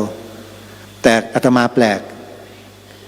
จะเทิดทูนคนที่อยู่ข้างๆพระอาจารย์และช่วยงานพระอาจารย์ด้วยไม่ว่าจะเป็นพระอาจารย์เตี้ยอาจารย์ทองพันธ์อาจารย์ชัยพรหรือใครต่อใครก็แล้วแต่ที่ช่วยงานอยู่ในสมัยนั้นสมัยก่อนๆก็จะนึกถึงบุญคุณของพระอาจารย์ใหญ่แล้วก็บุญคุณของท่านเหล่านี้ที่ทำให้พวกเราได้มีโอกาสได้ฟังสิ่งดีๆเหล่านี้กันและมันก็เป็นที่มาของปัญญาความรู้และความตื่นรู้ของพวกเราและมันก็เป็นเหตุเป็นปัจจัยทำให้อะไรที่ดีๆหลายต่อหลายอย่างคนดีๆหลายต่อหลายคนมารวมตัวกันแล้วก็มาสร้างสรรค์สิ่งที่ดีๆให้เกิดขึ้นในสังคมของคนดีคนเราก่อนจะดีมันต้องรู้จักความไม่ดีมาก่อนถ้าไม่มีความไม่ดีเราก็จะไม่รู้จักว่าความดีคืออะไรพระสัมมาสัมพุทธเจ้าตรัสรู้ธรรมะคือรู้ทั้งสิ่งที่ ดีและสิ่งที่ไม่ดี แต่เหนือกว่านั้นพระเจ้ารู้สิ่งที่เป็นกลางๆที่เรียกว่าอัพยากฤิตถ้าเป็นภาษาไทยถ้าภาษาบาลีแล้วอัพยากตะธรรมที่ไม่ใช่กุศลและไม่ใช่อกุศลพระสัมมาสัมพุทธเจ้ารู้ทรงรู้ด้วยว่าคืออะไรแล้วก็มีเขียนอยู่ในตำรับตำราคัมภีร์ทางพระพุทธศาสนาเอาไว้หมดแล้วพระอาจารย์ใหญ่พระอาจารย์สมภพเป็นบุคคลที่ใฝ่รู้ถึงแม้จะไม่ได้จบนักธรรมตรีโทเอกไม่ได้เรียนมหาปรริญญาประโยค3 4 5 6เหมือนกับครูบาอาจารย์รูปอื่นๆแต่ความใฝ่รู้ของพระอาจารย์ใหญ่ที่เกิดจากจิตใจที่กรุณาต่อพวกเรานี่แหละลูกหลานคนไทยเรานี่แหละพระอาจารย์จึงศึกษาให้แตกให้เข้าใจว่าคืออะไรกันแน่ศาสนาพุทธทำไมพวกฝรั่งตาน้ำข้าว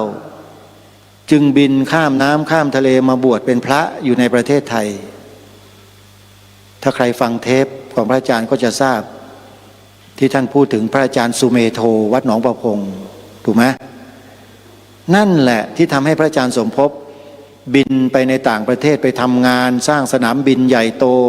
ไปอยู่กับชาวต่างประเทศมั่งคั่งอู้ฟู่มีอะไรที่ไม่เคยมีพระอาจารย์สมภพมีหมดกินดื่มเที่ยวสนุกสนานฮาเฮทุกอย่างแต่พอมาเจอฝรั่งมาบวชเป็นพระเท่านั้นแหละสลดสังเวชตัวเองเรานี่เป็นคนไทยแท้ๆพ่อแม่เรานับถือศาสนาพุทธแต่ทำไมเรากลับดันไปนับถือศาสนาอื่นถ้าฟังเทปก็จะทราบกันดีนะอาตมาจะขอสงวนไว้ตรงนี้ไม่พูดถึงศาสนานั้นก็แล้วกันแต่ทุกคนก็คงทราบแล้วแหละว่าหมายถึงศาสนาอะไรที่ท่านพระอาจารย์ได้กล่าวถึงแล้วท่านก็บอกว่าท่านหลงทิศหลงทางไปถ้าใครฟังเทปธรรมบรรยายพระอาจารย์เรื่องเหตุให้เกิดอะไรเกิดทุกข์เหตุให้เกิดทุกข์4 พยางค์โยมปองไปฟังดูนะเหตุให้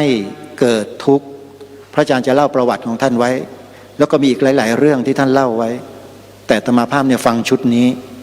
ชุดเดียวนี้แหละเลยทำให้อาตมาภาพมั่นใจว่าพระอาจารย์สมภพรูปเนี้ยไม่ธรรมดาปัญญายะปริสุทธติคนเราบริสุทธิ์ได้เนี่ยด้วยปัญญาพระอาจารย์สมภพเป็นบุคลากรที่มีปัญญามากจริงๆโยมและเมื่อท่านได้มาปฏิบัติในแนวทางของสัมมาปฏิบัติเจริญอานาปานสติตามดูลมหายใจเข้าออกตามที่พระสัมมาสัมพุทธเจ้าตรัสสอนไว้เป็นสเต็ปที่ท่านเล่าไว้ในเทปบันทึกรายการของท่านที่ท่านบรรยายเราก็จะทราบเป็นอย่างดีถ้าเป็นนักปฏิบัติด้วยเนี่ยก็จะรู้เลยพระอาจารย์เนี่ยไม่ธรรมดาเผลอๆนะอันนี้จะมาความรู้สึกส่วนตัวนะโยมพระอาจารย์นี่จะแสดงฤทธิ์ให้ดูก็ได้แต่ความสำนึกของพระอาจารย์และความเคารพในพระศาสดาไม่แม้แต่นิดเดียวอย่างน้อยๆเนี่ยมโนมยิทธิอ่านใจพวกเราเนี่ยออกหมดอะแต่ท่านไม่พูดไม่แสดงเพราะสำนึกเคารพในพระศาสดามีคารวะอย่างสูงยิ่งท่านไม่พูดท่านไม่แสดงแต่ท่านรู้ทำไมอาตมารู้ไม่ได้รู้ก็เรียนมาตำราพระไตรปิฎกเหมือนกันที่พระพุทธเจ้าได้ตรัสรู้นั่นแหละในนั้นในตำราก็บอกไว้หมดเลยเรื่องมโนมยิทธิเรื่องของปฏิสัมภิทาเรื่องของอภิญญาต่างๆเนี่ยก็เรียนมาหมดอะศึกษามาหมด ก็เลยเข้าใจว่าโอ้พระอาจารย์นี่ไม่ธรรมดานี่จะเป็นพระรูปอื่นนะป่านนี้ก็ไม่มีโอกาสได้มานั่งกราบชีวิตเป็นๆของท่านอยู่ตรงนี้หรอกแต่เพราะเป็นพระอาจารย์สมภพรูปนี้ไงท่านจึงดำรงขันธ์ธาตุขันธ์ของท่านอยู่ให้เราได้กราบอยู่ทุกวันเนี้ยพวกเราโชคดีแค่ไหนลองคิดดูเอาสาธุให้ตัวเองดังๆหน่อยที่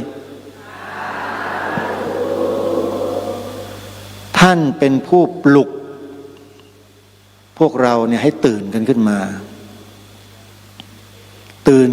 ดำเนินชีวิตอยู่บนแนวทางของความไม่ประมาทพวกเรานี่ถือว่าเป็นคนที่ไม่ประมาทและความไม่ประมาทนี่แหละจะนำพาชีวิตของเราไปสู่ความอุดมสมบูรณ์พูนสุขทั้งทางโลกแล้วก็ทางธรรมอย่างไม่ต้องสงสัยอาตมามั่นใจพวกเราเนี่ยมาถูกทางกันแล้วโยมโดยเฉพาะได้มาฟังธรรมบรรยายของพระอาจารย์สมภพที่ท่านบรรยายที่ท่านเทศที่ท่านแสดงท่านกล่าวจนเรานำมาต่อยอดด้วยการปฏิบัติด้วยตัวของเราเอง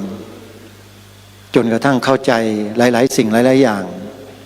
ของไอ้ก้อนเนื้อยาววาหนาคืบเนี่ยที่เรียกว่ารูปนามขันธ์ห้าเนี่ยดีเป็นอย่างดีแล้วก็คลายความยึดมั่นถือมั่นตัวอัตตาตัวตนตรงเนี้ยลงไปได้ใครยิ่งละได้เยอะคนนั้นก็ยิ่งจะสูงขึ้นมากขึ้นโยมการละอัตตาเนี่ยถ้าภาษาทางวิชาการเขาเรียกอีโก้นะโดยเฉพาะผู้หญิงเนี่ยอีโก้จะเยอะยึดมั่นถือมั่นทุกข์ที่สุดคือผู้หญิงนี่แหละเกิดมาด้วยอำนาจของกรรมโยมอย่าไปว่าใครเลยก็เป็นผู้ชายมาก่อนงั้นแหละเนี่ยแล้วสุดท้ายก็กลายมาเป็นผู้หญิงจากผู้หญิงบำเพ็ญตนแล้วก็กลายเป็นผู้ชายมันก็สลับสับเปลี่ยนกันอยู่อย่างนี้แหละเพราะฉะนั้นเรื่องเพศเรื่องภาวะเนี่ยมันเป็นเรื่องธรรมชาติพระพุทธเจ้านี่ทรงมองข้ามสิ่งเหล่านี้หมดแล้วก็สอนให้ตรงเป้าหมายเลยศีลสมาธิปัญญาสามอย่างนี้รวมเรียกว่าอะไรโยมตอบดังๆไตรสิกขาเป็นที่มาของชื่อของวัดไตรสิกขาทลามละตารามแห่งนี้นี่เองพระอาจารย์สมภพเน้นเรื่องไตรสิกขาเริ่มต้นด้วยการรักษาศีลให้ได้เนี่ยพวกเราเนี่ยทำได้รักษาศีล 8พอรักษาศีล 8ได้ใจมันพองกำลังจิตกำลังใจมันมาแล้วสมาธิมันจะเกิดง่ายถ้ารักษาศีลได้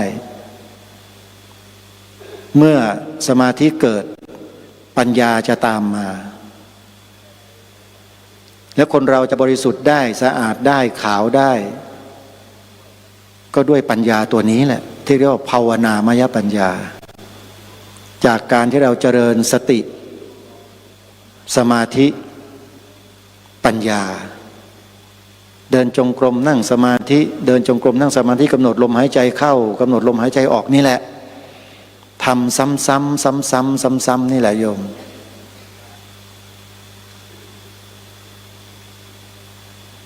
พวกต่างลัทธิเขารู้ว่าประเทศไทยเราเนี่ยที่เป็นเอกราชเคี้ยวไม่ลงสับไม่ลงเอาไปเป็นเมืองขึ้นไม่ได้เพราะอะไรฝรั่งเขารู้นะเพราะการทำซ้ำนี่แหละก็คือศาสตร์ในพระพุทธศาสนานั่นเองจำได้ไหมพวกเรา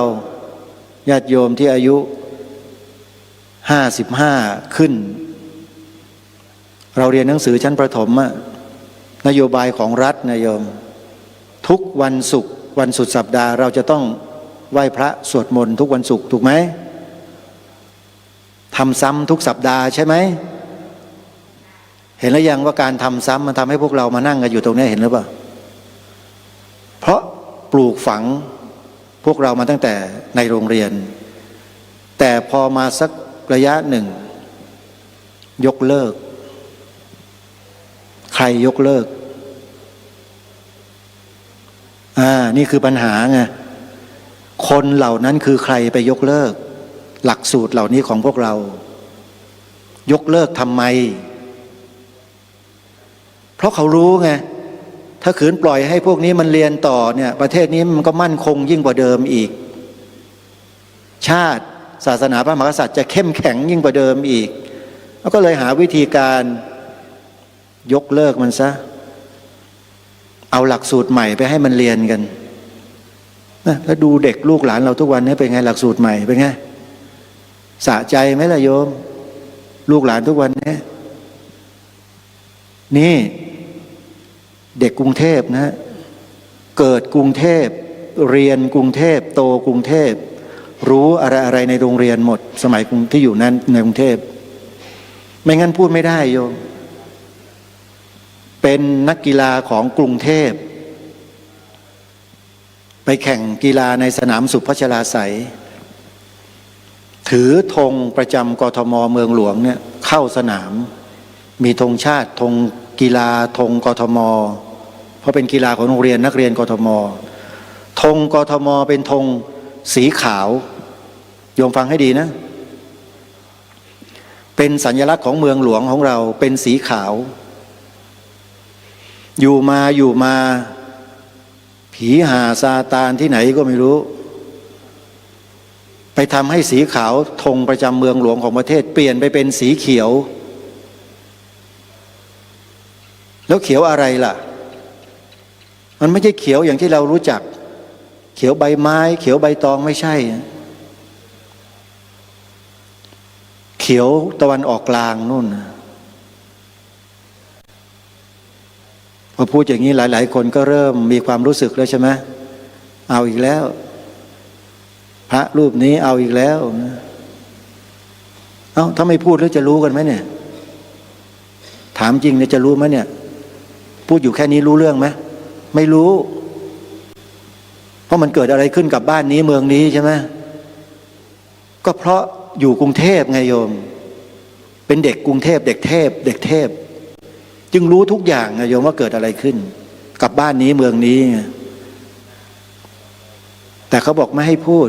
พระไม่ควรพูดการเมืองแต่เวลาการเมืองเล่นงานพระเล่นได้ใช่ไหมมันไม่สมเหตุไม่สมผลเลยถูกไหมโยมพระที่พูดเนี่ยพูดเพื่อให้การเมืองมันดีให้มีศีลมีธรรมในการเมืองดีไหมที่พระพูดแบบนี้ดีไหมโยมแล้วพระไปบอกให้ไปทำความชั่วที่ไหนเราไม่เคยมีหรอกพระรูปไหนไปเทศนักการเมืองทั้งหลายท่านทั้งหลายจงไปทำความชั่วกันเยอะๆหน่อยไม่มีพระรูปไหนไปสอนให้นักการเมืองทำความชั่วก็หรอกมีแต่อยากจะให้นักการเมืองเป็นคนดีทั้งนั้นแหละโยมแต่ทีนี้นักการเมืองบางประเภทพอฟังพระไปเทศแล้วไม่ชอบเพราะตัวเองก็ไม่เคยมีความดีอยู่เลยไงฮะก็เลยไม่ชอบหาทางกำจัดไม่ให้พระพูดปิดปากให้หมดก็เลยมีวลีอยู่วลีหนึ่งที่ออกมาในสังคมเราเนี่ยว่าพระไม่ควรยุ่งเกี่ยวกับการเมืองเวรเลยงานนี้บ้านเมืองก็ชิบหายแล้วนั่นแหละพระไม่ให้เข้าไปยุ่งเกี่ยวเนี่ยขนาดเข้าไปเทศให้ฟังมันยังขนาดนั้นนะโยมเดี๋ยวถ้าเงียบๆไปเลยไม่สนใจแล้วมันจะขนาดไหนบ้านเมืองนี่พูดออกอากาศนั้นเนี่ยอาตมาเป็นคนอย่างนี้นะโยมเวลาพูดอะไรแล้วต้องพูดให้มันชัดๆตรงๆให้มันเข้าใจทีเดียวไม่ต้องไปตีความให้เยอะเพราะบ้านนี้เมืองนี้เป็นราชอาณาจักรที่เป็นเอกราชไม่ได้ตกเป็นเมืองขึ้นใครนะพวกเราเนี่ยอย่าลืมนะบ้านเมืองที่ไม่ได้ตกเป็นเมืองขึ้นใครเนี่ยเขาเรียกว่าเอกราชเอกะแปลว่าอะไร เอกะแปลว่าหนึ่งเดียวเอกะเอกราชราชะแปลว่าราชอาณาจักรหรือพระมหากษัตริย์ผู้เป็นองค์พระประมุขทรงปกครองแผ่นดินเป็นอิสระไม่ตกเป็นเมืองขึ้นของใครในโลกนี่คือความภาคภูมิใจที่ทุกคนต้องแสดงออกอาตมาภาพนี่ถือเรื่องนี้มากแล้วที่เป็นเอกราชนครเพราะอะไรเพราะอะไรมีใครรู้บ้างเนี่ยที่ชื่อว่าเป็นเอกราชเพราะอะไรตอบแบบฟันธงนะไม่ต้องไปอ้อมค้อมเพราะพระพุทธศาสนาโยมลองศึกษาไปในอดีตของประเทศไทยดูสิพระมหากษัตริย์ทุกราชอาณาจักรนับถือศาสนาอะไรดังๆดังๆ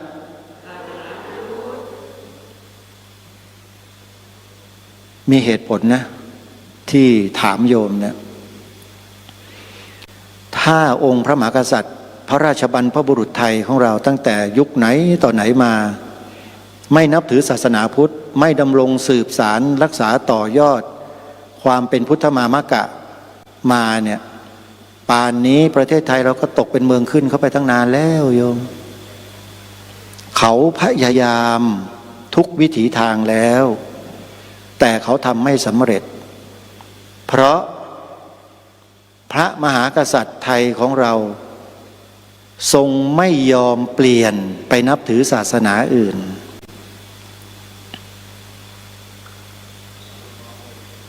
คนที่นับถือศาสนาอื่นที่มางานนี้อย่าเพิ่งน้อยเนื้อต่ำใจนะโยมนะอาตมาไม่ได้ว่าอะไรเลยที่คุณอยู่ในประเทศนี้เผยแผ่ศาสนาในประเทศนี้ดีมาอยู่ร่วมกันแต่มันมีข้อแม้ก็อยู่ในที่คุณควรอยู่ควรอยู่ในฐานะอะไรก็ควรอยู่ในฐานะอย่างนั้นอย่าพยายามที่จะดิ้นรนเพื่อจะให้มีให้เป็นอะไรเหมือนอย่างศาสนาของชาติศาสนาประจำชาติเขาไม่ใช่เห็นศาสนาพุทธเป็นศาสนาประจำชาติมีประชากรประชาชนผู้หลักผู้ใหญ่นับถือกันทั้งบ้านทั้งเมืองแล้วคุณก็อยากจะตะเกียกตะกายขึ้นมาเป็นใหญ่เป็นโตตีเสมอด้วยคิดอย่างนี้ผิดนะคิดไม่ถูกองค์พระบาทสมเด็จพระจอมเกล้าเจ้าอยู่หัวรัชกาลที่4ทรงประกาศเอาไว้ชัดเจนในประชุมประกาศรัชกาลที่4ความตอนหนึ่งว่าพระนครนี้คือประเทศไทยเราเนี่ยพระนครนี้เป็นถิ่นที่ของคนนับถือพระพุทธศาสนามาแต่เดิมไม่ใช่แผ่นดินของศาสนาอื่นคนที่ถือศาสนาอื่นมาแต่อื่นก็ดีอยู่ในเมืองนี้ก็ดีจะโทมนัสน้อยใจด้วยริษยาแก่พระพุทธศาสนาเพราะบูชาอันนี้ไม่ได้ด้วยไม่ใช่เมืองของศาสนาตัวเลยถ้าโทมนัสก็ชื่อว่าโลภล่วงเกินไปถ้าเป็นภาษาชาวบ้านเราก็คือด่าเลยโลภล่วงเกินไปนี่คือกฎหมายของบ้านเมืองนะทรงปฏิเสธชัดเลยว่าไม่ใช่แผ่นดินของศาสนาอื่นเป็นประกาศขององค์พระมหากษัตริย์ไทยของเราชัดเจนโยมด้วยเหตุนี้จึงทำให้ประเทศไทยเราจึงเป็นเอกราชมาจนถึงวันนี้เพราะทรงประกาศเช่นนี้นี่แหละคือศาสนาพุทธเป็นศาสนาประจำชาติ สมัยเราเรียนสมัยเด็กๆครูก็สอนเราแบบนี้ถูกไหมเด็กสมัยนี้เขาเปลี่ยนหลักสูตรแล้วเขาไม่สอนนะอาตมามีหลักฐานนะเมื่อปี 2546 โยมฟังให้ดีเกิดอะไรขึ้นกับพวกเราชาวพุทธในประเทศไทย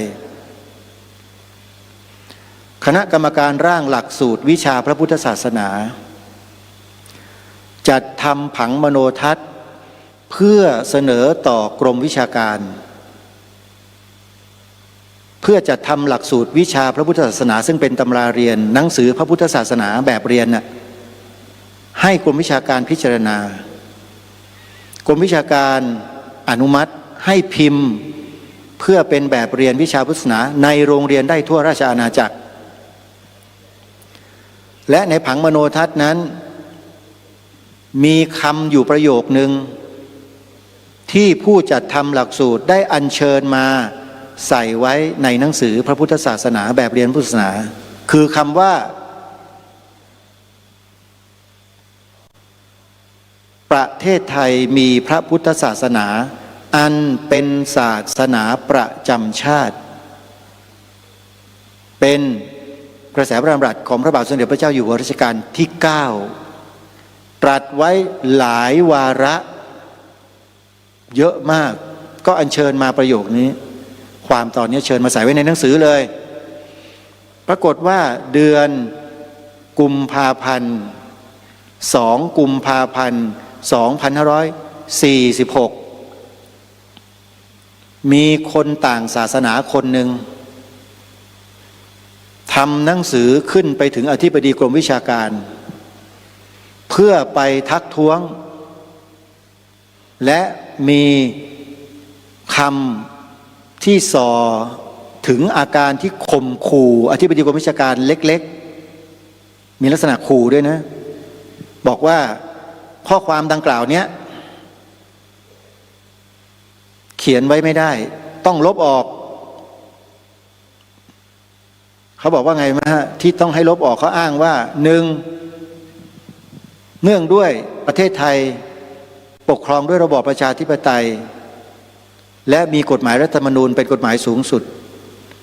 เมื่อรัฐธรรมนูญไม่ได้บัญญัติรับรองไว้ว่าศาสนาพุทธเป็นศาสนาประจำชาติในตำราเรียนก็เขียนคำนี้ไว้ไม่ได้เขาอ้างรัฐธรรมนูญโอ้ยมีเรื่องพูดเยอะโยมชั่วโมงเดียวไม่พอหรอกอาตมาถ้าพูดเรื่องนี้เนี่ยเพราะมันมีที่มาที่ไปมันต้องปฏิปต่อเรื่องราวให้เห็นภาพให้ชัดและเราจะรู้เลยว่าคนพวกนี้เขาคิดจะทำอะไรกับประเทศไทยของเราจริงๆแล้วอาตมาภาพไม่อยากจะมาพูดเรื่องนี้ให้มากเพราะว่าเข้าใจญาติโยมว่ากำลังสมาธิกำลังจะมาเชียวแหมมาปลุกอีกแล้วตื่นเนี่ยสมาธิวิ่งหายหมดสักนิดนะโยมนะฮะถ้าเราไม่สนใจเรื่องพวกนี้เราคิดหรือว่าเราจะได้มานั่งกันแบบนี้ต่อไปในอนาคตถ้าการบ้านการเมืองมันเปลี่ยนขั้วเปลี่ยนอำนาจเปลี่ยนทิศทางเปลี่ยนแนวคิดพระอาจารย์สมภพพูดเรื่องนี้ไว้เยอะมากในเทปบรรยายของท่านจริงไหมเนี่ยโยมพอออกก็ฟังไปนักฟังอยู่แล้วพูดไปเยอะโยมสุภาพสตรีอาจจะไม่ค่อยชอบเพราะไม่ใช่คอการเมืองแต่ถ้าสุภาพบุรุษนี่เขาคอการเมืองไงเพราะเขาฟังปุ๊บเขารู้เลยพระอาจารย์สมภพพูดถึงอะไรอาตมาก็ได้มาจากพระอาจารย์นั่นแหละที่ฟังนี่แหละโอ้ขนาดนี้เลยเหรอฟังแล้วเข้าใจเวลาเขาจะเปลี่ยนแปลงประเทศใดในโลกนี้นะเขาเปลี่ยนด้วยนโยบายโยมนโยบายของรัฐแล้วนโยบายนั้นจะต้องมุ่งไปที่ไหนก่อนการศึกษามันจึงเกิดการเปลี่ยนหลักสูตรการศึกษาชาติไงโยมนั่นแหละเขาต้องการเปลี่ยนแปลงประเทศไทยเปลี่ยนไปเป็นแบบไหนแบบที่เขาต้องการแต่ไม่ต้องการให้เป็นอย่างที่เป็นมาเขาจึงพยายามที่จะยกเลิกวัฒนธรรมประเพณี อัตลักษณ์สัญลักษณ์ของความเป็นไทยของเราเนี่ยมาอย่างต่อเนื่องอย่างที่ยกตัวอย่างเมื่อสักครู่ธงประจำกทมที่เป็นสีขาวซึ่งหมายถึงพระพุทธศาสนาเขาเปลี่ยนเป็นสีเขียวเขียวซาอุดิอาระเบียเนี่ยศาสนาอะไรโยมฮะโยมพูดเองนะอาตมาไม่ได้พูดก็มันชัดอยู่แล้วถูกไหมแล้วเข้าใจหรือยังว่ามันคืออะไรเข้าใจหรือยังเขาเปลี่ยนสัญลักษณ์ก่อนแล้วอาตมาก็มาเจอหลักฐานอีกอันหนึ่งอันนี้โอ้โหเล่นหน่วยงานใหญ่ของรัฐเลยทำเองด้วยหนังสือคู่มือธงไตรรงค์จัดพิมพ์ออกมาเผยแพร่ไปตามโรงเรียนต่างๆทั่วประเทศพร้อมกับส่งบุคลากรไปบรรยายไปจัดบอร์ดนิทรรศการให้นักเรียนอ่านดูทุกโรงเรียนทั่วประเทศปี 2553 มีคนที่อยู่ในหน่วยงานดังกล่าวเนี่ยเขาดูทีวีอาตมาจัดรายการโทรทัศน์เขาว่าสถานีโทรทัศน์ช่องนี้เขาพูดเรื่องชาติศาสนาพระมหากษัตริย์ความมั่นคงเขาหยิบหนังสือชุดนี้มาให้อาตมาถึงสถานีโทรทัศน์เลยพอเห็นเท่านั้นแหละโยมเอาแล้วงานนี้เข้าซะแล้วงานเข้างานใหญ่ด้วยเพราะหน่วยงานนี้อยู่ในสำนักนายกรัฐมนตรีด้วยใหญ่ไหมใหญ่แค่ไหนก็เล็กกว่าโรงเอามีใครใหญ่กว่าโรงมั้งมีไหมมาหน่อยสิมีใครใหญ่กว่าโรงก็คือมีใครไม่ตายมั้งอาตมาตายได้แต่บ้านเมืองตายไม่ได้ชาติศาสนาพระมหากษัตริย์ตายไม่ได้โยมจะต้องช่วยกันรักษาปกป้องให้สุดชีวิตนี่มันเป็นหน้าที่ของเรานะเป็นหน้าที่ตามกฎหมายรัฐธรรมนูญด้วยนะไปเปิดดูจะบอกให้มาตรา50วงเล็บ1ปวงชนชาวไทยมีหน้าที่พิทักษ์รักษาไว้ซึ่งชาติศาสนาพระมหากษัตริย์อาตมาทำหน้าที่อาตมาตามรัฐธรรมนูญนะ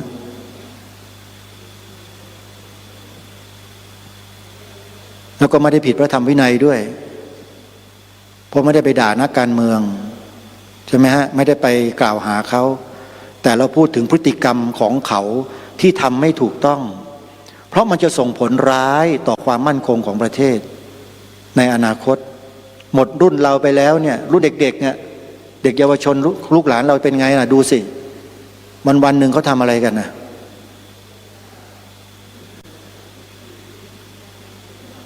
สมองเขาไม่ได้คิดเรื่องพวกนี้เลยโยมทำเป็นเล่นไปนะโยมในเรื่องใหญ่นะแล้วมันเป็นทุกครัวเรือนเลยจะทำยังไงพามาเดินธุดงค์กับพระอาจารย์จรัญดีไหมโยมออกก็สักรอบหนึ่งลูกหลานเราเนี่ยพาพ่อแม่มาด้วยรับรองได้นะหลุดหมดเลยพวกเนี้ยมันต้องอย่างนี้โยมหมดเวลายังพระอาจารย์บอกด้วยนะผมเพลินแล้วสิ่งที่พูดเมื่อกี้ยังไม่จบหลักฐานที่มาพบล่าสุดปี2553เขาทำกันในสำนักนายกนี่นะเป็นหน่วยงานที่อยู่ในสำนักนายกนี่ผมพูดออกอากาศนะครับรัฐบาลฟังด้วยรัฐบาลเนี่ยอุ้งอิงเนี่ยฟังด้วยนะเขาไปทำกันในสำนักนายกเป็นหน่วยงานที่ชื่อว่าสำนักงานเสริมสร้างเอกลักษณ์ของชาติสำนักปลัดสำนักนายกรัฐมนตรีจำหน้าอาตมาไว้นะสำนักปลัดไม่ใช่ท้านะโยมแต่คุณทำไม่ถูกต้องอ่ะคุณไปบิดเบือนสีขาวธงชาติได้ยังไงอยู่ในหนังสือคู่มือธงไตรรงค์ธรรมรงไทยหน้า3อ่ะคุณไปเปิดดูกันมั่งคุณไปอ้างพระนามของรัชกาลที่6แล้วคุณไปเขียนบิดเบือนของพระองค์ท่านหมดเลยคุณไม่ได้อัญเชิญของท่านมาแม้แต่คำเดียวประโยคเดียวก็ไม่มี เขาไปเขียนไว้ว่าไงรู้ไหมโยมเอาเฉพาะสีขาวนะสีขาวหมายถึงศาสนาในวงเล็บแต่มิได้เน้นว่าศาสนาใดโดยเฉพาะแต่ไม่ได้เน้นว่าศาสนาใดโดยเฉพาะหน่วยงานของรัฐทำแบบนี้หมายความว่ายังไงคุณคิดอะไรกันอยู่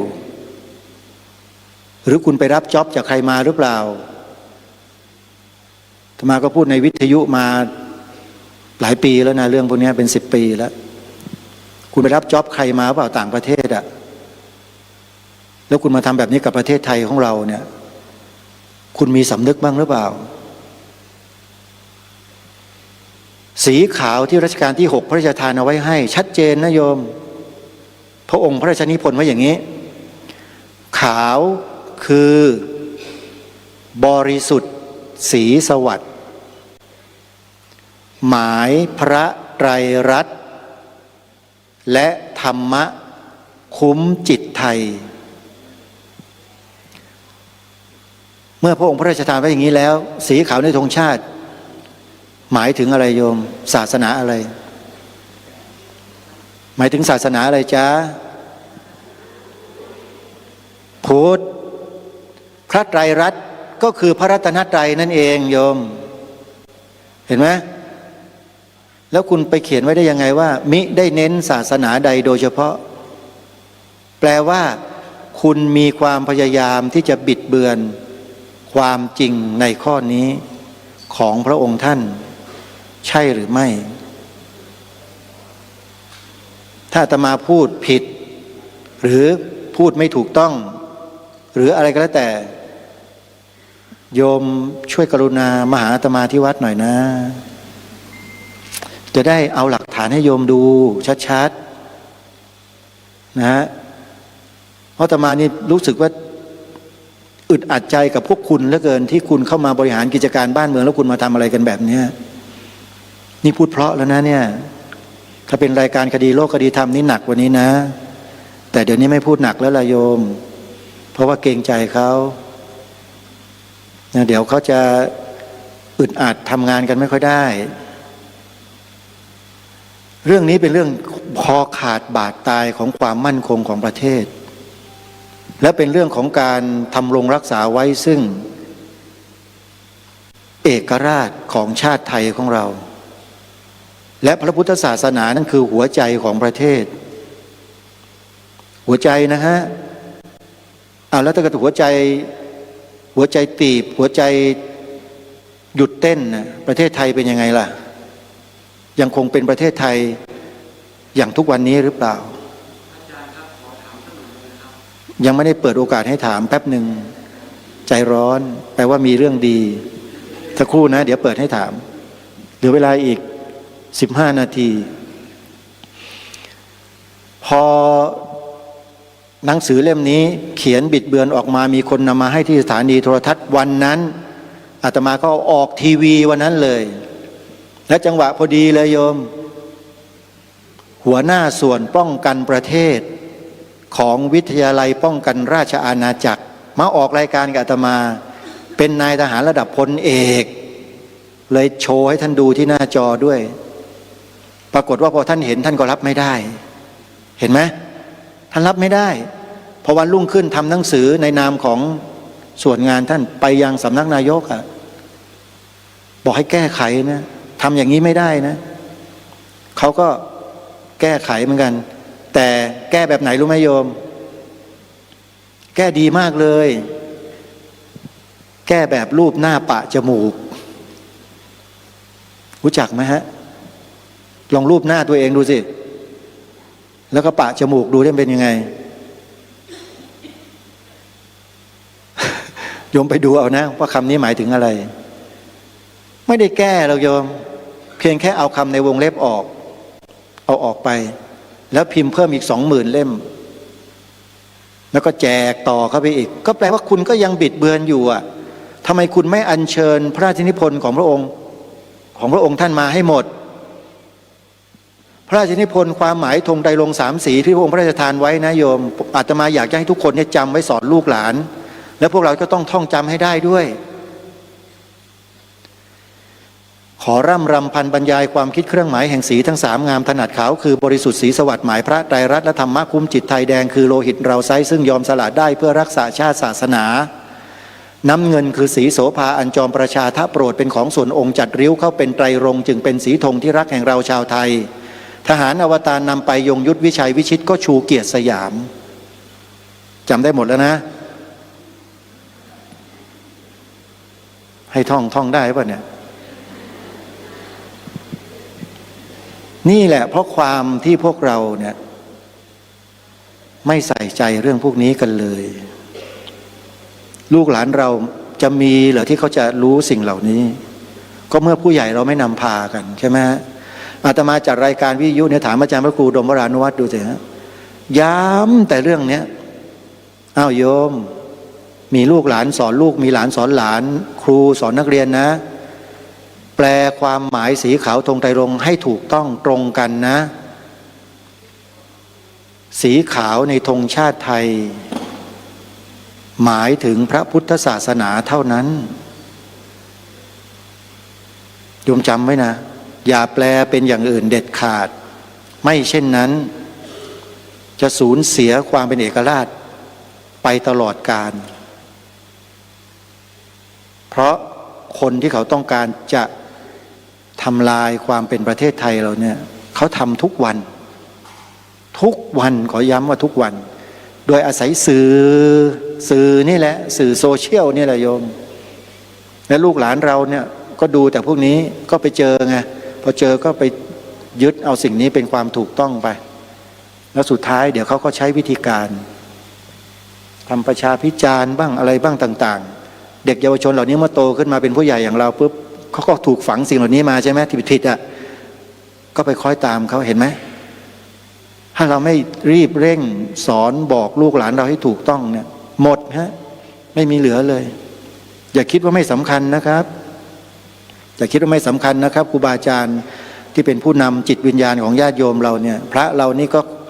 ผมก็ขอฝากไว้ด้วยนะครับเรื่องนี้มันเป็นเรื่องความมั่นคงของชาติศาสนาพระมหากษัตริย์ของเราจริงๆคนเหล่านี้เขาฉลาดเขาทำลายสัญลักษณ์อะไรที่เป็นสัญลักษณ์ที่เป็นความยึดมั่นในจิตใจของคนไทยเขาทำลายก่อนทำลายอย่างถูกต้องตามกฎหมายแต่เราสามารถท้วงได้ติ่งได้ตอนนี้หัวหมูทะลวงฟันคืออปปส.ก็ยื่นหนังสือไปทุกหน่วยงานของรัฐทั่วประเทศหมดแล้วยื่นไปแล้วเฉยทุกหน่วยงานเลยไม่ยอมแก้ตรงนี้ก็บ่งบอกให้เห็นว่าเขาไม่ทำหน้าที่ทีนี้อปปส.ทำไงเมื่อสัปดาห์ที่แล้วนี่เองขออนุญาตนะฮะยื่นถวายฎีกาเรียบร้อยแล้วครับอ้าวสาธุดังๆโยมเมื่ออาศัยคนเหล่านี้ไม่ได้ราชการส่วนงานต่างๆไม่ทำหน้าที่แล้วก็เหลือที่พึ่งสุดท้ายใช่ไหมถวายฎีกาแด่พระบาทสมเด็จพระเจ้าอยู่หัวแล้วคอยฟังข่าวว่าจะออกมายังไงโยมอย่าตำหนิอาตมานะที่พูดจาแบบนี้เพราะว่าถ้าไม่พูดพวกเราก็จะไม่รู้เลยว่าเกิดอะไรขึ้นกับชาติบ้านเมืองของเรามันเหมือนกับไฟสุมขอนโยมแม่ออกรู้จักไหมไฟสุมขอนโยมพ่อออกรู้จักไหมไฟสุมขอนน่ะขออภัยนะพระครูครับเดี๋ยวผมลงแล้วไฟสุมขอนก็คือขอนไม้เนี่ยขอนใหญ่ๆเนี่ยเขาเอาไฟไปสุมไว้ข้างในโยมมันจะค่อยๆไหม้จากข้างในออกมาพวกเรามองไม่เห็นฮะต้องมีคนบ้าๆอย่างอาตมาเนี่ยถึงจะเห็นโยมมุดเข้าไปดูมันแล้วเอามาบอกพวกเรามันเกิดเหตุการณ์แบบนี้ขึ้นจริงๆบ้านเมืองเราจะแย่ถ้าเราไม่ช่วยกันนะชั่วโมงนี้ก็ขอเข้ามาครูบาอาจารย์ด้วยนะครับแล้วก็ขอเข้ามาญาติโยมที่เป็นนักปฏิบัติธรรมทุกท่านทุกคนด้วยนะโยมนะเรื่องปฏิบัติธรรมเป็นเรื่องเฉพาะตนใช่ไหม ปัจจัตตังเวทิตโพวินยูหิรู้ได้เฉพาะตนปฏิบัติธรรมอะแต่เรื่องชาติบ้านเมืองรู้เฉพาะตนไม่ได้ทุกคนต้องรู้ฝากไว้ด้วยนะโยมเพราะฉะนั้นสรุปปัญญายะปริสุทธิชติคนเราจะบริสุทธิ์ได้ก็ด้วยปัญญาจะล่วงพ้นทุกข์ได้ก็ด้วยปัญญาเหมือนกันโยมเพราะฉะนั้นความรู้เป็นสิ่งที่เราจะต้องขวนขวายให้เกิดความรู้ขึ้นไม่ว่าจะเรื่องของทางคดีโลกหรือทางคดีธรรมก็แล้วแต่ต้องรู้ทั้งสองส่วนรู้ส่วนใดส่วนหนึ่งไม่ได้ไปไม่รอดพาสังคมไปไม่รอดเพราะฉะนั้นบ้านเมืองเราตั้งแต่อดีตมาทางโลกกับทางธรรมจะเดินเคียงคู่กันมาโดยตลอดโดยองค์พระประมุขของแผ่นดินของเรานะทรงเป็นพระมหากษัตริย์ผู้ทรงทศพิธราชธรรมนั่นเองวันนี้ต้องขออนุโมทนากับทุกท่านทุกคนทุกฝ่ายที่เราร่วมด้วยช่วยกันเดินทางมาณสถานที่แห่งนี้เพื่อมาขับเคลื่อนกงล้อแห่งธรรมจักรที่ท่านพระอาจารย์ใหญ่พระอาจารย์สมภพโชติปัญโยท่านได้ตั้งวงล้อให้แก่พวกเราแล้วให้พวกเราได้ขับเคลื่อนกันมาจนถึงวันนี้และเราก็จะทำหน้าที่ตรงนี้กันต่อไปบุญกุศลใดก็ตามที่อาตมาภาพได้บำเพ็ญมาแต่อดีตชาติจนถึงปัจจุบันนี้ขอบุญกุศลทั้งหลายเหล่านั้นบารมีเหล่านั้นจงรวมเป็นพลวปัจจัยส่งผลอำนวยผลให้กับพระอาจารย์ใหญ่พระอาจารย์สมภพโชติปัญโยที่ท่านทุพพลภาพอยู่ในปัจจุบันนี้ให้หายจากอาการทุพพลภาพกลับมาดีดังเดิมเพื่อให้เป็นมิ่งขวัญแก่พวกเราชาวพุทธบริษัทได้สืบสานพระศาสนาอย่างมีกำลังอันเข้มแข็งกันต่อไปขอความสุขความสวัสดีในธรรมแห่งองค์สมเด็จพระสัมมาสัมพุทธเจ้าจงสำเร็จแก่ทุกท่านทุกคนด้วยเทอญสาธุสาธุสาธุอนุโมทามิโยมถามอะไรไม่ตอบโยมอ่ะพอไปถามเลยน้องเล็กถามตอบหลังก็ได้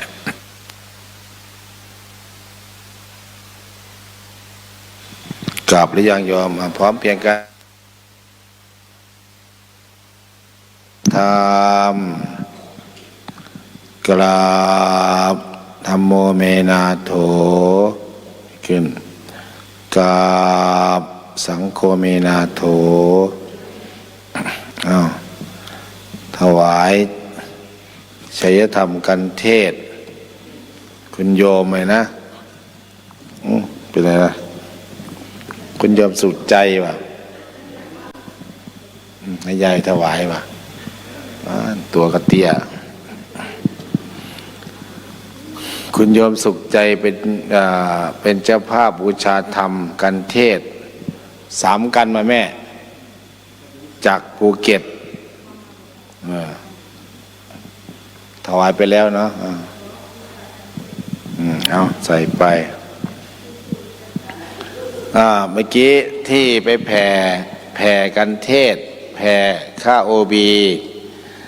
ญาติโยมได้เสียสละปัจจัยมีคุณค่า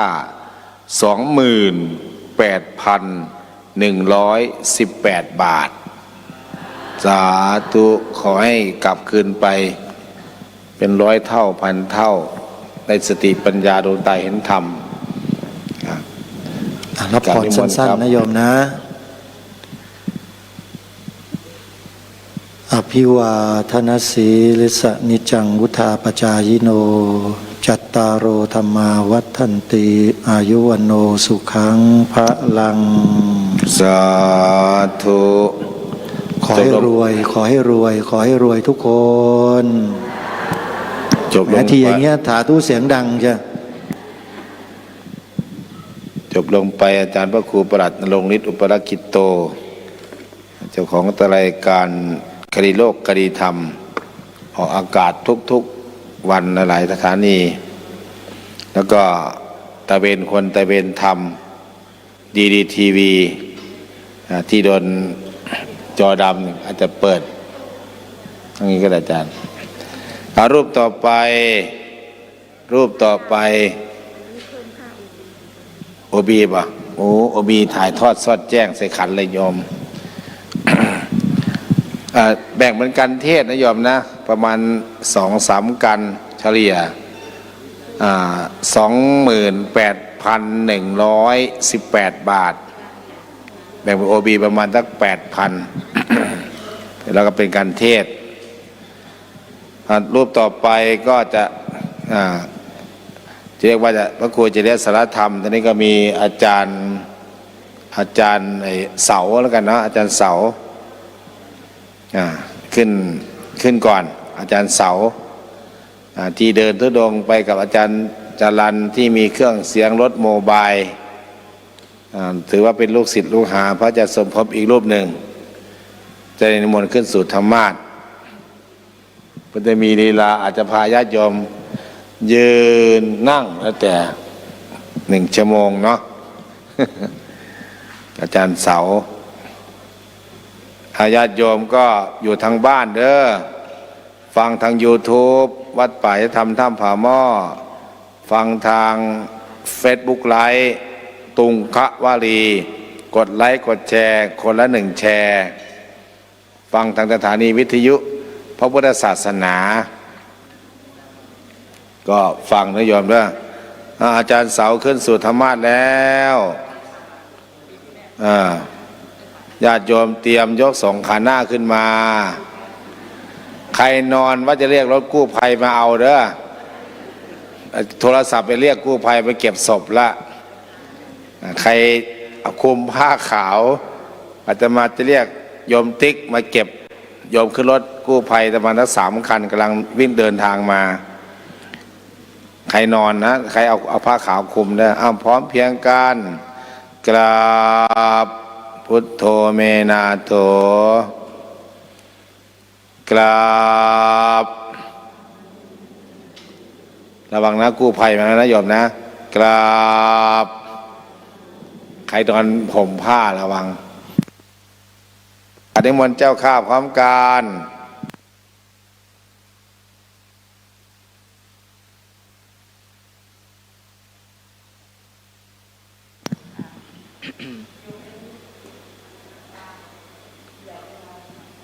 ตอนนี้ก็เป็นเวลา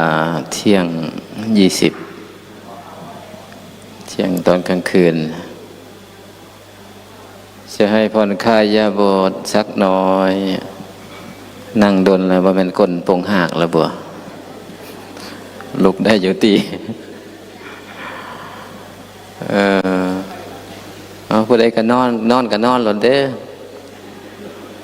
แต่มาง่วงแต่มาก็สินอนเทศขึ้นกันแล้ว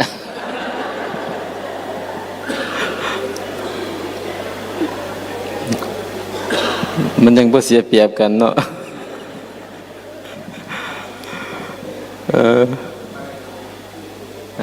อยากยืนเนาะห้ามนึกว่าอยากนอนเนาะอยากยืนเนาะอยากยืนเนาะ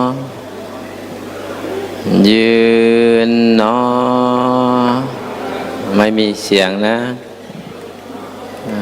ยืนแบบไม่มีเสียงแบบมีสติยืนแบบมีสติคิดก่อนที่จะพูดไม่ใช่พูดทุกสิ่งที่คิด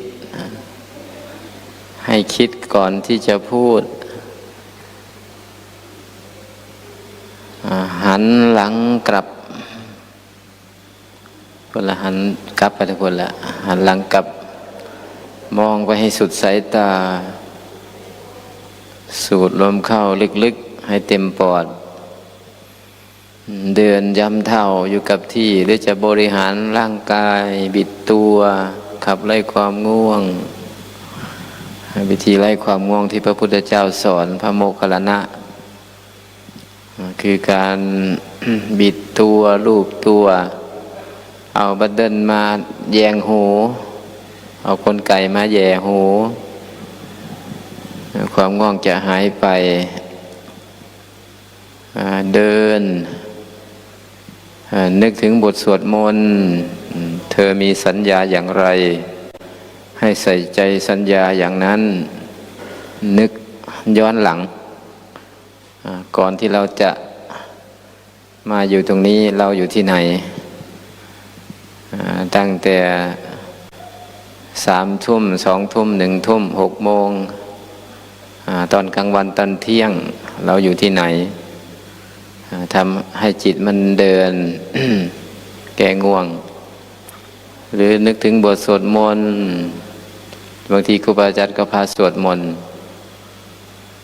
แผ่บุญแผ่กุศลแผ่เมตตา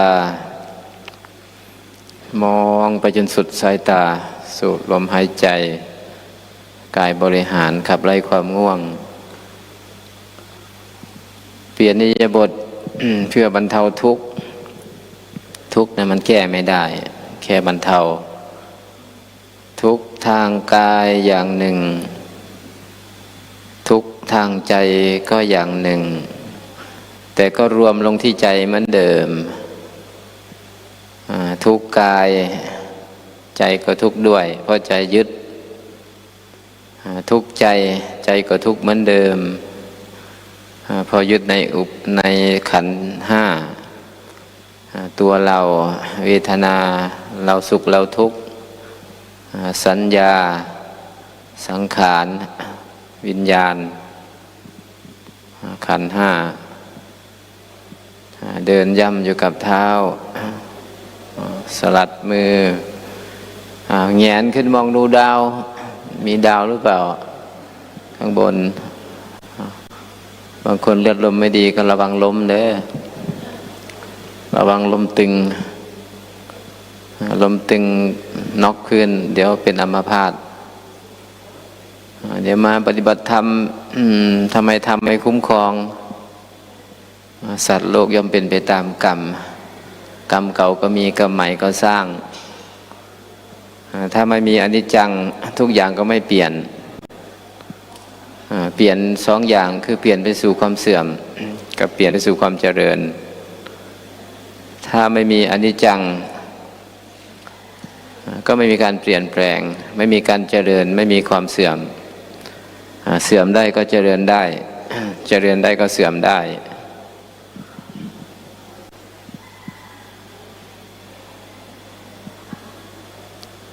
สิ่งที่เราทำแล้วเรียกว่ากรรมจะมากำหนดเราถ้าก่อนที่จะทำเราเป็นผู้กำหนดกรรมนะเราจะให้กรรมกำหนดเราหรือให้เรากำหนดกรรมมีสัมมาทิฏฐิ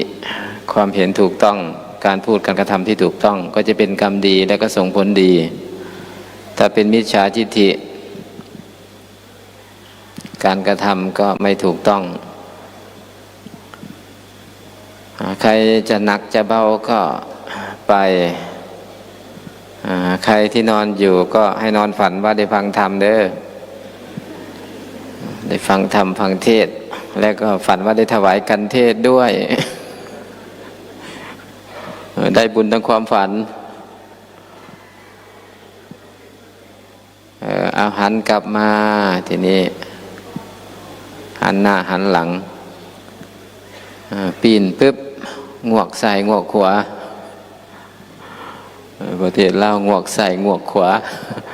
ปีนปึ๊บ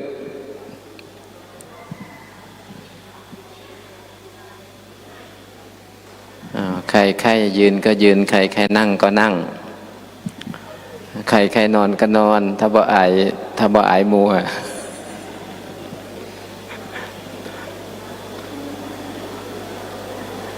บ่อายดอกเกิดน้ำหลังดอกซุ่มนี่เขาเกิดก่อนดอกบ่อายดอกถ้ามันเหนื่อยก็อย่าฝืนนะถ้ามันเหนื่อยจริงๆก็พักได้พุทธเจ้าสอนทางสายกลางเข่งไปก็เป็นอัตตะกิลมัฏฐานโยกเป็นการ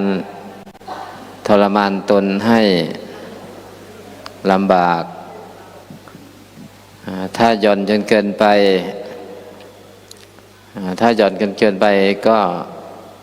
ทำให้เสียการ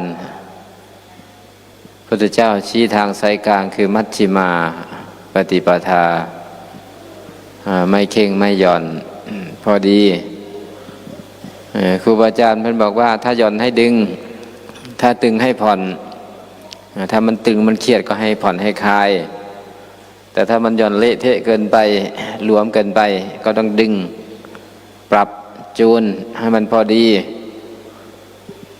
ทุกอย่างถ้ามันดีถ้ามันพอดีมันก็จะดีน้อยมากก็ไม่ดีเยอะไปก็ไม่ดีมันต้องพอดีมันถึงจะดี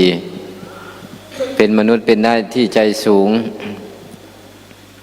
เหมือนนกยุงมีดีที่แววขนถ้าใจต่ำเป็นได้แค่เพียงคนย่อมเสียทีที่ตนได้เกิดมาใจสะอาดใจสว่างใจสงบถ้ามีครบควรเรียกมนุษย์สามนุษย์กับคนเหมือนกันบ่เหมือนหรือไม่เหมือนเหมือนแต่หน้าแต่ตาแต่ว่านิสัยใจคอสันดานไม่เหมือน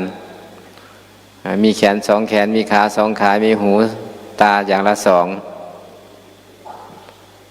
ก็ยังว่าเป็นมนุษย์เป็นได้เพราะใจสูงถ้าใจต่ำถ้าใจสูงใจสูงในใจสะอาดใจสว่างใจสงบถ้ามีครบคนเรียกมนุษย์สาสะอาดด้วยศีลถ้าเรามีศีลใจก็เราก็สะอาดมีศีลสงบด้วยสมาธิสว่างด้วยปัญญาปัจโชโตโลกัสสมิงปัญญาเป็นแสงสว่างในโลกทวนอีกครั้งสะอาดด้วยศีลสงบด้วยสมาธิสว่างด้วยไม่ใช่แสงไฟเหรอ แสงไฟสว่างตาแสงปัญญาสว่างใจ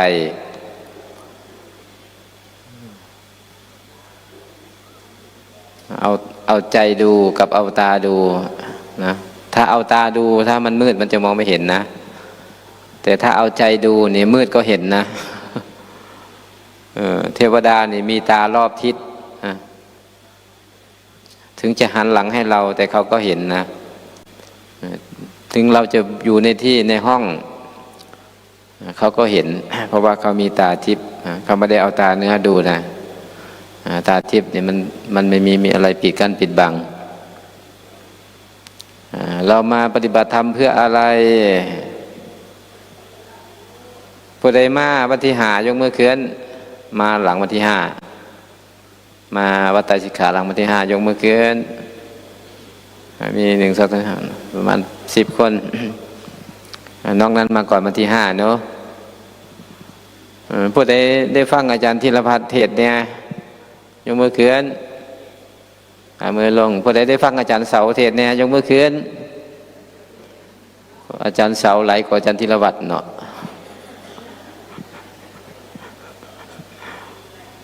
อาจารย์ธีรวัฒน์กับอาจารย์เสาเนี่ยมันเป็นไอ้น้องกันบ้างฮะ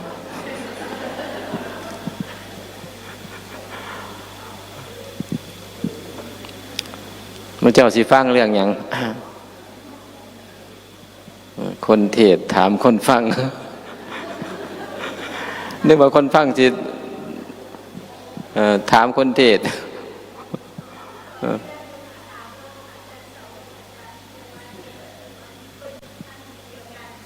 อันนี้ให้ไปคิดเอาเองไม่ตอบให้ไปถามเอาเองไปถามผู้รู้ไม่รู้ไม่ชี้ถ้าไม่รู้ชี้แล้วมันจะผิดถ้ารู้แล้วจึงชี้มันถึงจะไม่ผิดโบราณบอกว่าไม่รู้ไม่ชี้บางคนไม่รู้ก็อยากชี้มั่วไปหมดคนก็เลยเข้าใจผิดรู้ถึงชี้บางคนรู้แต่ไม่ชี้ขี้เกียจพูดรู้แต่ไม่ชี้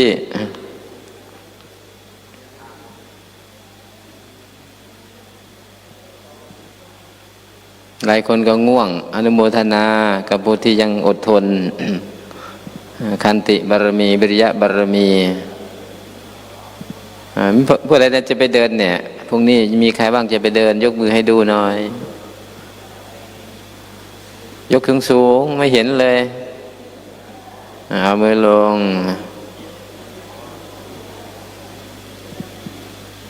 มีแต่ผู้เฒ่า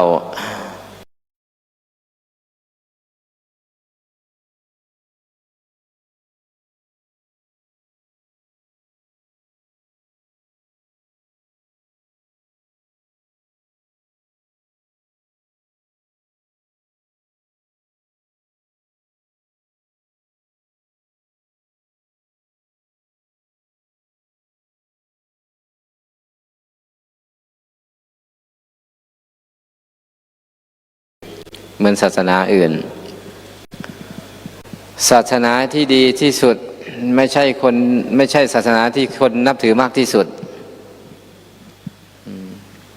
ศาสนาที่ดีที่สุดไม่ใช่ศาสนาที่คนนับถือมากที่สุด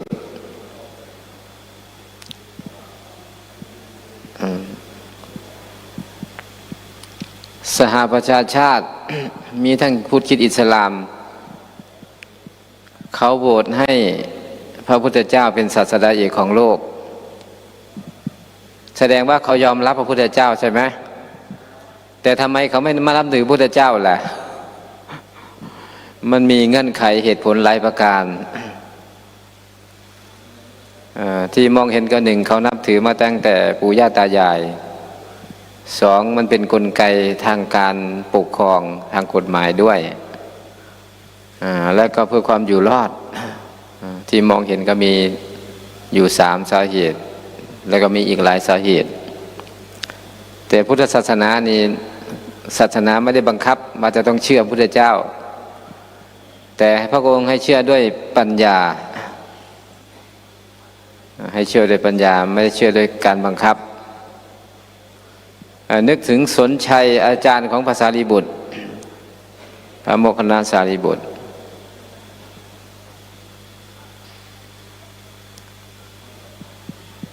พระสารีบุตรพระโมคคัลลาไปเรียนจากอาจารย์จนความรู้หมดไส้หมดพุงก็รู้ว่ามันไม่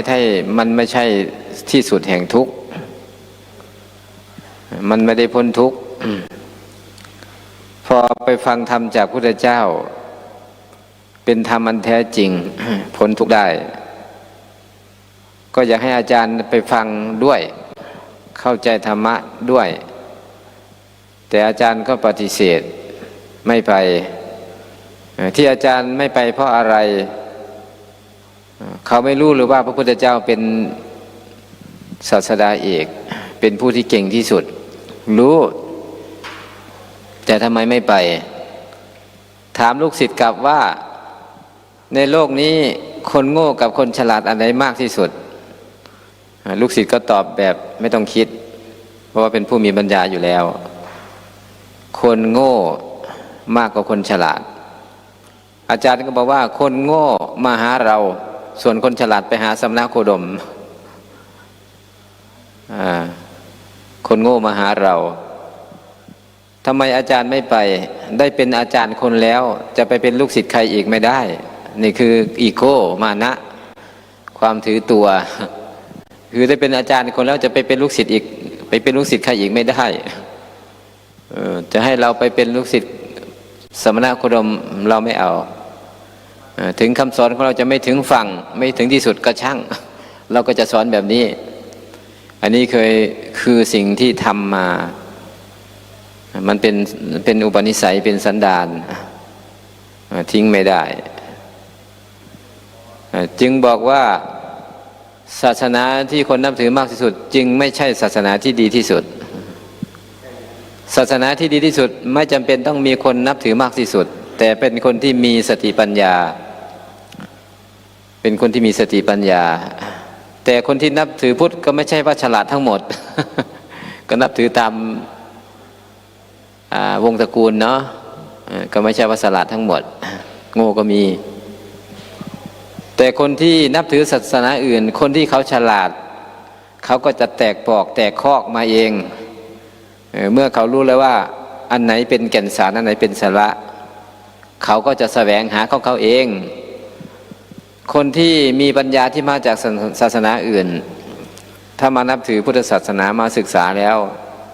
เขาจะไปได้เร็วมากและก็จะเป็นผู้ที่เป็นผู้นำทางศาสนาด้วยมีคนหนึ่งบอกว่าอ่านคัมภีร์ของศาสนาอื่นแล้วยิ่งศรัทธาพระพุทธเจ้ามากขึ้น เพราะว่าศาสนาเขามันเทียบกันไม่ติดเลย ยิ่งศึกษาพุทธศาสนาเมื่ออ่านตำราของศาสนาอื่นมาเทียบกับพุทธศาสนายิ่งศรัทธาพุทธศาสนามากขึ้นจึงพูดนี่แหละจึงพูดได้เต็มคำว่าศาสนาที่มีคนนับถือมากที่สุดไม่ใช่ศาสนาที่ดีที่สุดศาสนาที่ดีที่สุดไม่จำเป็นต้องมีคนนับถือมากที่สุดของดีไม่ต้องเยอะของมีคุณภาพไม่ต้องเยอะ เราก็ถือว่าโชคดีนะที่ได้มานับถือพุทธศาสนาแต่ครูบาอาจารย์ พระสงฆ์ก็วิตกกังวลเพราะว่าตอนนี้พุทธศาสนาถูกลุกลานจากศาสนาที่เป็นอันธพาล ที่ไม่มีเหตุไม่มีผลที่จะยึดครองอย่างเดียวแต่อาตมาเนี่ยมองว่ามันเป็นกฎแห่งกรรมอย่างที่นาลันทาประเทศอินเดียที่ประมาณพ.ศ. 1000 กว่าที่ถูกศาสนาอื่นมาลุกลานฆ่าพระมาเผาบุคคลเหล่านั้นเคยเป็นเวรเป็นกรรมกับพระที่ถูกฆ่าพระที่ถูกฆ่าก็เคยฆ่าเขาไว้ก่อนมาชาตินี้กรรมย้อนก็โดนฆ่าคืนมันเป็นกฎแห่งกรรมคนที่ทำลายพุทธศาสนาเห็นพระเห็นชีแล้วเกลียดโกรธเหมือนยักษ์เหมือนมารพวกนี้แหละอนาคตเขาจะมารักษาพุทธศาสนาอาตมาคิดแบบนี้นะ เมื่อมันทำร้ายล้างพุทธเขาก็ไปใช้กรรมในนรกหมกไหมหลังจากหมดกรรมแล้วมาเกิดมาเป็นมนุษย์เขาจะศรัทธาและมาปกป้องรักษาพุทธศาสนาสุดชีวิตอาตมาคิดแบบนี้นะเหมือนพวกทิเบตศรีลังกาเห็นไหมเวลาเขากราบนะเขากราบลงทั้งตัวเลยนะเราในกราบอะไรเบญจังคประดิษฐ์ประกอบด้วยองค์ 5แต่เขานะอัฏฐังคประดิษฐ์ประกอบด้วยองค์ 8หรือทัสสะคประดิษฐ์ก็ว่าได้เวลากราบกันนอนราบทั้งตัวเลยกราบศรัทธาอะไรขนาดนั้นศรัทธาอะไรขนาดนั้นกราบแล้วจะบรรลุอรหันต์เหรอที่ต้นสีมหาโพธิ์เขากระดานมาวางไว้เลยนะกราบมันเป็น3 ชั่วโมง 4 ชั่วโมงกราบมันทั้งวันเลยเหนื่อยก็มาจิบกาแฟแล้วก็กราบต่อถ้าเป็นชาวพุทธต้องเดินจงกรมนั่งสมาธิแต่เขากราบแต่บางพวกก็สวดอย่างเดียวสวดมันทั้งวันทั้งคืนมันนับถือพุทธเหมือนกันแต่ว่าปฏิบัติไม่เหมือนกัน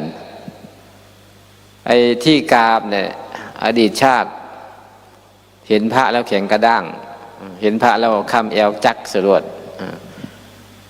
เขามองพระเป็นคนชั้นต่ำเป็นขอทานแต่งตัวมอซอไม่มีชั้นวรรณะเขาเกิดในวรรณะสูงกษัตริย์พราหมณ์ดีกว่าเลิศกว่าการที่จะก้มกราบอ่อนน้อมบรรทาต่อนักบวชไม่มีแต่กรรมแอวนั่นแหละคือความแข็งกระด้างพอกรรมมันตีกลับมันก็ต้องมานอบน้อมจนหัวติดดินมาเนี่ยกราบจนหัวติดดินนั่นแหละมันจะเป็นแบบนั้นแหละกราบเพื่อบรรลุไหมก็ไม่เป็นการกราบเพื่อชดใช้กรรมความแข็งกระด้างที่มีต่อพระสงฆ์ผู้ทรงศีลในอดีตชาติต้องมาทำแบบนี้แต่ถ้ามีคนมีพระอรหันต์หรือพระที่รู้ธรรมมาแสดงธรรมให้เขาก็สามารถบรรลุธรรมได้บุคคลประเภทนี้กรรมมันตีกับอันนี้ไม่ต้องห่วงไม่ต้องกังวลเรามัวแต่ไปห่วงกังวลอยู่ว่าเขาจะมาเบียดเบียนเรามา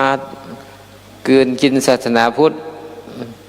ไม่มีกระจิตกระใจที่จะปฏิบัติภาวนาทำหน้าที่ของตนเสียขวัญหมดเรามีหน้าที่อะไรเราก็ทำไป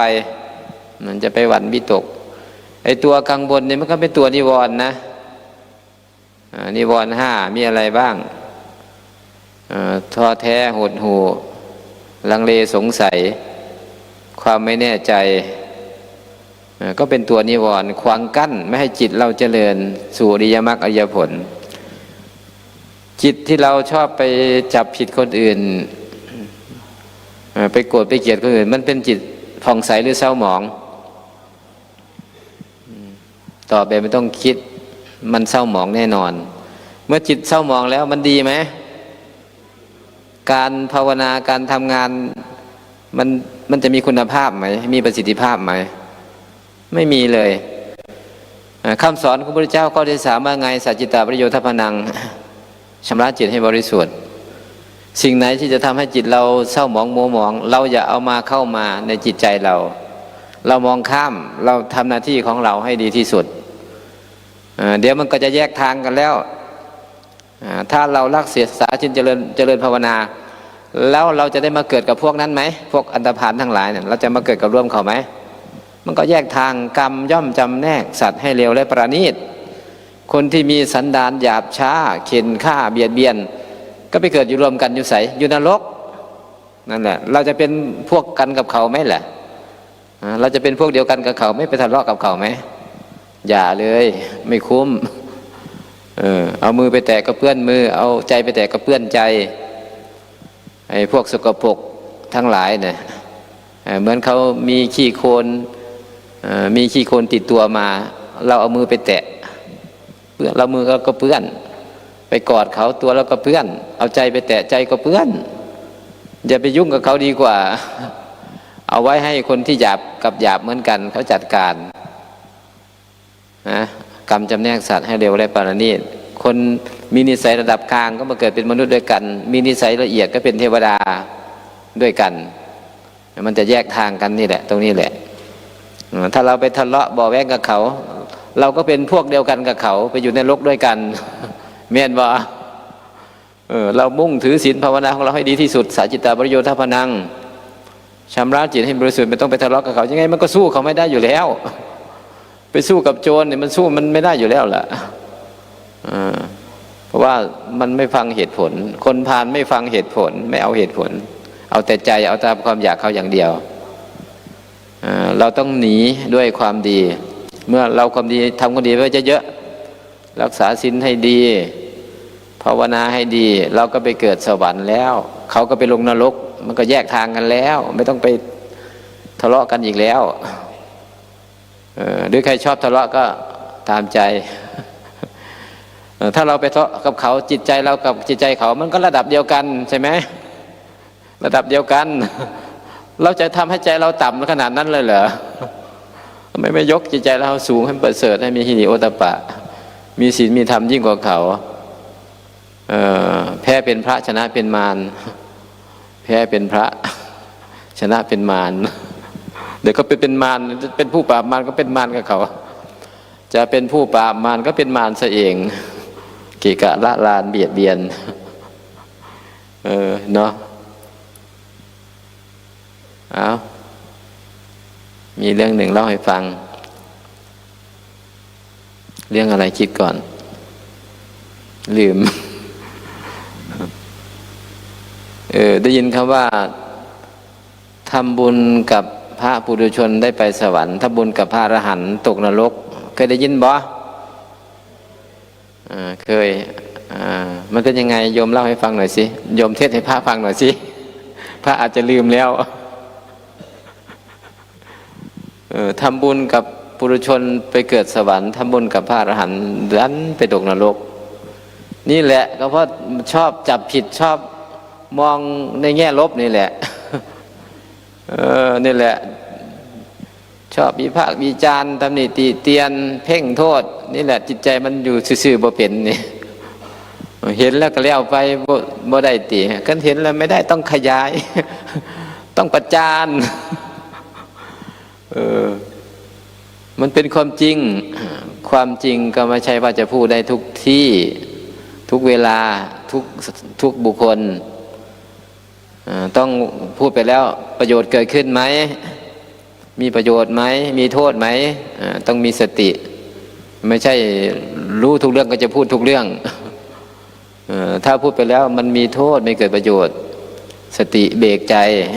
สัมปชัญญะรู้ตัวปัญญาแยกแยะเกิดประโยชน์หรือไม่เกิดประโยชน์สติปัญญาสมาธิทำงานพร้อมกันชอบจับผิดชอบเพ่งโทษจิตใจก็มัวหมองถ้าเราไปทะเลาะกับใครแสดงว่าจิตใจเราก็พอๆกัน กับเขามันมีในพานกับภรรยาแต่งงานแล้วภรรยาก็แพ้ท้องมันจะกินอาหารในวังพอดีไปบอกผัวอ้อนว่อนผัวทั้งขู่ทั้งขอร้องผัวกระจดบัญญาสิหามาใส่อาหารพระราชทานอาตมาก็นึกถึงตอนไปทุดงค์แล้ว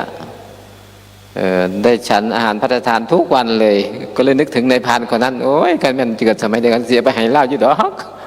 เมียเราจะกินอาหารในวังฟ้าหญิงประชวรตั้งแต่เมื่อ5 ปีที่แล้ว4 ปีที่แล้วพระบาทสมเด็จพระเจ้าอยู่หัวก็เลยเห็นพระสงฆ์คณะของจันทรันเนี่ยจำนวน600ก็เลยทำบุญโดยสั่งผ่านผู้ว่าการจังหวัดแต่ละจังหวัดทำบุญก็ได้ฉันอาหารพระราชทานอาหารพระราชทานก็เอามาจากไหนก็เขาก็สั่งทำในแต่ละจังหวัดนั่นแหละไม่ได้เอามาจากในรั้วในวังหรอกก็สั่งทำแล้วก็คือพระองค์อุปถัมภ์พระบาทสมเด็จพระเจ้าอยู่หัวอุปถัมภ์มอบรัชทรัพย์ให้ข้าราชการไปจัดการถวายเป็นผู้แทนพระองค์ถวายแทนเป็นอาหารพระราชทานทีในพานคิดหนักทำยังไงถึงจะได้อาหารในวังมาให้ปันเมียกินนี่นะเมียก็กระวนกระวายเป็นทุกข์กระสับกระส่ายไม่กินก็จะตายให้ได้ไม่รู้มันเป็นอะไรคุณคิดหนักใจอยู่นานเห็นพระทีนี้เห็นพระบิณฑบาตพระเพิ่นก็สำรวมบิณฑบาตได้การและได้ความคิดแล้วบัดนี้เป็นลักจีวรหลวงพ่อลักบาทหลวงพ่อบ่ได้ลักยืมมาซะก่อนยืมมาก่อนมาโกนหัวผมจีวรเข้าไปแบบนี้ถือบาทกับบิณฑบาตย่างเฉียดกำแพงราชวังไปแล้วไปเมื่อแรกก็พระราชาก็ยังบ่เห็นไปมือ2ไปมือ3พระราชาเหลียวเห็นเหมือนโอ้ยพระคุณเจ้าองค์นี้สำรวมเหลือเกินน่าจะเป็นพระอรหันต์หรือพระอริยะแน่นอนพระปลอมนี่สำรวมกว่าพระจริงพอได้พระปลอมเนี่ยมีสุภาษิตหนึ่งพระพุทธเจ้าตรัสว่าพึงระวังคนที่สำรวมเกินคือมันเท็จกติเอาหนะมันบ่แม่นโดยธรรมชาติผู้ใดที่สำรวมเกินพึงระวังมันไม่ใช่ของจริงมันเท็จเอาพระปลอมสำรวมกับพระจริงอีกพระราชาเห็นเกิดศรัทธาก็เลยนิมนต์เข้ามาราชวังถวายภัตตาหารเมียก็จะกินคู่มือกับมาบินคู่มือพระราชาก็เลยบอกว่าอามาตย์ติดตามหลวงพ่อองค์นี้สิท่านอยู่ถ้ำไหนอยู่วัดไหนถ้ำไหนเราโอกาสดีเหมาะเราจะได้ไปสนทนาธรรมอามาตย์ก็ติดตามไปพอติดตามไปฮอดกระท่อมก็เข้าไปในกระท่อมก็ปลดจีวรออกเอาอาหารในบาตรไปปันเมียกินเฉยเสนาอามาตย์มารายงานพระราชาก็ถามว่าเป็นยังไงท่านอยู่ถ้ำไหนคันสิรายงานว่าพระปลอมในพานก็สิหัวขาด7 ชั่วโคตรพุ่นแล้วก็เลยอาศัยความเมตตาก็ยังมีเมตตาอยู่เด้ก็เลยทูลรายงานไปว่าเมื่อพระองค์ติดตามไปติดจีวรก็หายลับไปกับตาว่าซั่นก็หายตัวมันเปลืองออก จีวรก็หายลับไปกับตาพอพระราชาได้ยินคำนี้โอ้ยปลื้มแน่ละต้องอรหันต์แน่นอนเลย ปลื้มบุญเกิดมหาศาลเลย จิตที่มันปิติปลื้มเนี่ยบุญเกิดมหาศาลเลยนะทำบุญกับปุถุชนบุญมหาศาลเลยพระปลอมซ้ำแบบนี้เพราะถ้ารายงานไปตามจริง นายพรานกับหัวขาดและพระที่อยู่ในบ้านเมืองก็จะถูกขับไล่ไปหมดไอ้พวกหลอกลวง ไปอยู่ที่อื่นเนรเทศไปให้หมดก็เลยรายงานคือใช้ปัญญาน่ะนะบัวไม่ให้ช้ำน้ำไม่ให้ขุ่นนายพรานก็รอดตัวไปคือบางทีถ้าพูดตรงเกินไปมันก็ไม่ดีนะถ้าพูดตรงเกินไปอย่างอาจารย์เบียร์เนี่ยมันเป็นดาบสองคมนะมันต้องมีความละเอียดอ่อนเหมือนกับไอ้นายพรานไล่หมูมาหลวงจีนก็ภาวนาอยู่ในถ้ำมา50 ปีแหละรักษาศีลมา50 ปีนายพรานไล่หมูมาก็รู้สถานการณ์ทันทีว่าอะไรเกิดขึ้นเดี๋ยวนายพรานก็จะมาถามเราว่าหมูอยู่ตรงไหนหมูก็จะตายเพราะเราก็จะพูดปดถ้าเราบอกว่าไม่เห็นเราก็จะพูดปดถ้าเราบอกว่าเห็นหมูก็จะตายจะทำยังไงดีเนาะกังวลใจแหละทีนี้เพราะนายพรานก็ไล่หมูมานายพรานก็ตามมาเห็นอยู่หมูถ้าเราพูดโกหกว่าไม่เห็นศีลเราก็จะขาดถ้าเราบอกว่าเห็นหมูก็จะตายหมูตายช่างมันแค่ผ่านหน้าเรามาแค่วินาทีเดียวแต่เรารักษาศีลมา50 ปีศีลเราไม่ควรขาดก็เลยพูดไปตรงๆว่าเห็นนายพรานก็ไปจับหมูได้ก็เชือดแต่ถ้าหลวงจีนมีปัญญาเฉลียวเจาะใจหน่อยคือใช้อุบายหน่อยเปลี่ยนที่นั่งซะไปนั่งที่ใหม่พอนายพรานถามว่าเห็นหมูไหมหลวงจีนถ้าเป็นมือเจ้าสิตอบว่าอย่างไรถ้าเป็นมือเจ้าสิตอบว่าอย่างไรก็บอกว่าตั้งแต่อาตมานั่งอยู่ตรงนี้ยังไม่เห็น เพราะว่าเปลี่ยนที่นั่งใหม่แล้วเด้ตั้งแต่อาตมานั่งอยู่นี่ยังไม่เห็น แต่ก่อนนั้นไม่พูด หมูก็จะรอดไปตัวเองศีลก็จะไม่ขาด อันนี้ว่าใช้ปัญญาตรงหลายตำต่อ ซื่อบื้อหลายคือรักษาทั้งชีวิตหมูด้วยรักษาศีลตัวเองก็ไม่ขาดด้วยอันนี้ว่าใช้ปัญญานี่แหละไอ้เสนาอามาตย์นี่ก็มีปัญญาอยู่ตอนแรกนะแต่มันไปเสียตอนปลายในที่บัดนี้พอรายงานว่าอันที่นี้พระราชาก็หมดอายุบัดนี้หมดอายุตัวเองพระราชาไม่มีโอรสมันไม่มีใครสืบราชทายาทตัวเองก็ได้เป็นพระราชาเองบัดนี้พอเป็นพระราชาเองตามกฎมนเทียนเมืองต้องนิมนต์พระมาทำมาฉันมาสวดให้เป็นมงคลตอนตัวเองไปนิมนต์พระอริยะพระทรงศีลพระอรหันต์ไม่ได้มาเป็นเนื้อนาบุญแต่ว่ามันเคยเห็นพระปลอมมาเนี่ยจิตมันก็ขึ้นบ่ดีพระสมณีกับสิปลอมน้ำกันบัทละ ตีรวดไปหมดนี่แหละมันไม่รู้จักแยกแยะเหมือนกับเขาลงสื่อโซเชียลโจมตีพระทุกวันนี่แหละพระนอนกับสีกาพระอะไรร่ำรวยผิดปกติพระเสพยาบ้ากินเหล้าภาพจังสั้นภาพเสนียดจังไรจังสั้นมันหมดสมควรเอามาลงเฟซเมื่อคนดูแล้วมันเป็นจันไรแก่หูแก่ตาผู้ได้ดูได้เห็นมันไม่ได้เป็นมงคลไม่ได้เป็นกุศลเลยไอ้คนที่เอามาลงเนี่ยมันไปเผยแผ่ความจังไรมันไม่ได้รักษาศาสนาหรอกแม่นบ่มันไม่เห็นจิตใจเรายังดีนะเราไม่เห็นเนี่ยถ้าคนที่ไม่มีปัญญาเห็นเนี่ยใจเสียเลยเคยนับถือพระพุทธธรรมพระสงฆ์มันนับถือหัวมันละเอาแค่พระพุทธกับพระธรรมกับพ่อบาทกับพระสงฆ์ใส่ชีวิตสบายขึ้นเยอะบุญตัวเองก็ขาดไปคนที่คิดจะทำบุญก็ไม่ทำมันทำลายตัวเองนั่นนะทำลายสิทธิ์ตัวเองนั่นนะเรียกว่ามันไม่ฉลาดคนที่ลงไม่ฉลาดมันลงด้วยอะไรอิจฉาบ้างเห็นพระรวยกว่าก็อิจฉาพระเพราะความโกรธบ้างเพราะอัตตาตัวตนบ้างคือเห็นคนอื่นชั่วบ่ได้สิประจานอย่างเดียวสิประจานเขาอย่างเดียวความจริง บางเรื่องก็ไม่ใช่ว่าจะพูดได้ทุกที่ยังครอบครัวหมู่เจ้านี่ทะเลาะกันผัวเมียเรียนชู้หรือว่าผิดกันหมู่เจ้าสิไปประกาศให้ชาวบ้านฮู้ตีมันไม่ใช่เรื่องที่จะไปพูดในที่สาธารณะเรื่องประจานพระก็เหมือนกันมันเป็นหน้าที่ของเจ้าคณะปกครองในเขตนั้นจะจัดการกันเองถ้าเจ้าต้องการที่ช่วยรักษากลับไปบอกพระผู้ปกครองบ่แม่นเป็นลงเฟซประจานให้เบิดหูเบิดโลกเบิดบ้านเบิดเมืองทีนี้บางทีโยมก็จะมาสอนเรื่องวินัยพระเรื่องอาบัติหนักๆอาบัติหยาบๆมันไม่ใช่ฐานะไม่ใช่หน้าที่พระสอนพระกันเองบ่แม่นโยมจะมาสอนพระเอามาลงสื่ออาบัติบางอย่างนะพระพุทธเจ้าห้ามว่าให้พระไปเว้าต่อหน้าญาติโยมหรือว่าประจานกันด้วยอาบัติชั่วหยาบนี่พระพุทธเจ้าก็บัญญัติห้ามแต่คุณเป็นโยมไม่ใช่ฐานะที่จะมาพูดเรื่องวินัยบางอย่างที่มันเหมือนกับ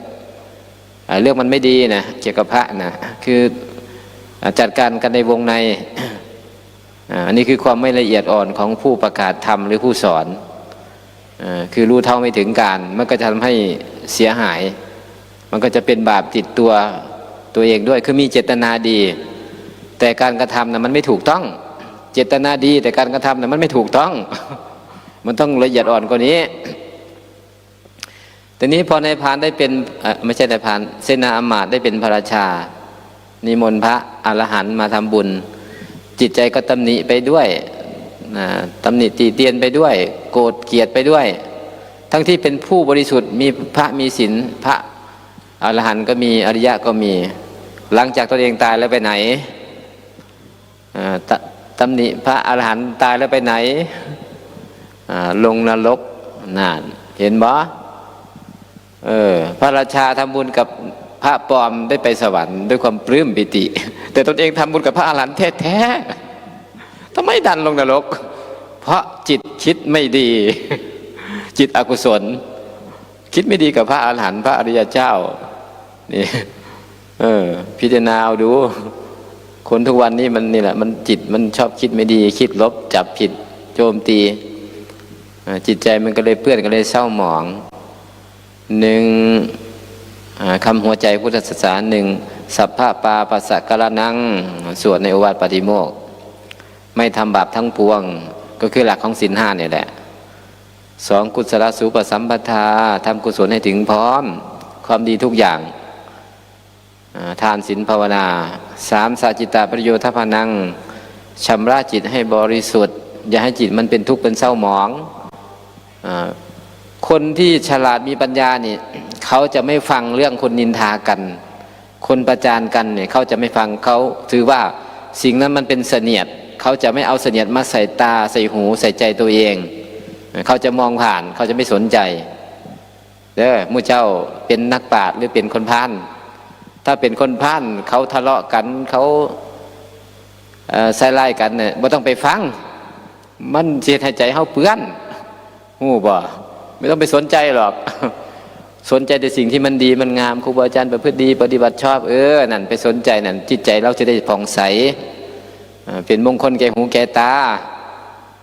อันแนวบดีจะไปลงเฟซให้มันเป็นอัปมงคลกับผู้ที่เห็นผู้ที่ได้ยินมันต้องเฮ็ดจังซี่มันยังถือชาวพุทธนะต้องมีสติปัญญาวันนี้เรื่องที่สอง บักคำผานนี่มันเกิดมามันเกิดผานแต่พ่อแต่แม่ติดยา ไอ้คนที่ติดยา ว่าเรื่องศีลก่อนศีลข้อที่หนึ่งปาณาติปาตาห้ามฆ่าสัตว์แต่ศาสนาคิดนี่ห้ามฆ่ามนุษย์แต่ศาสนาอันนั้นนะศาสนาอันนั้นนะผู้ใดบ่นับถือพระเจ้าพองเพิ่นน่ะขาเบิดถือว่าเป็นบุญ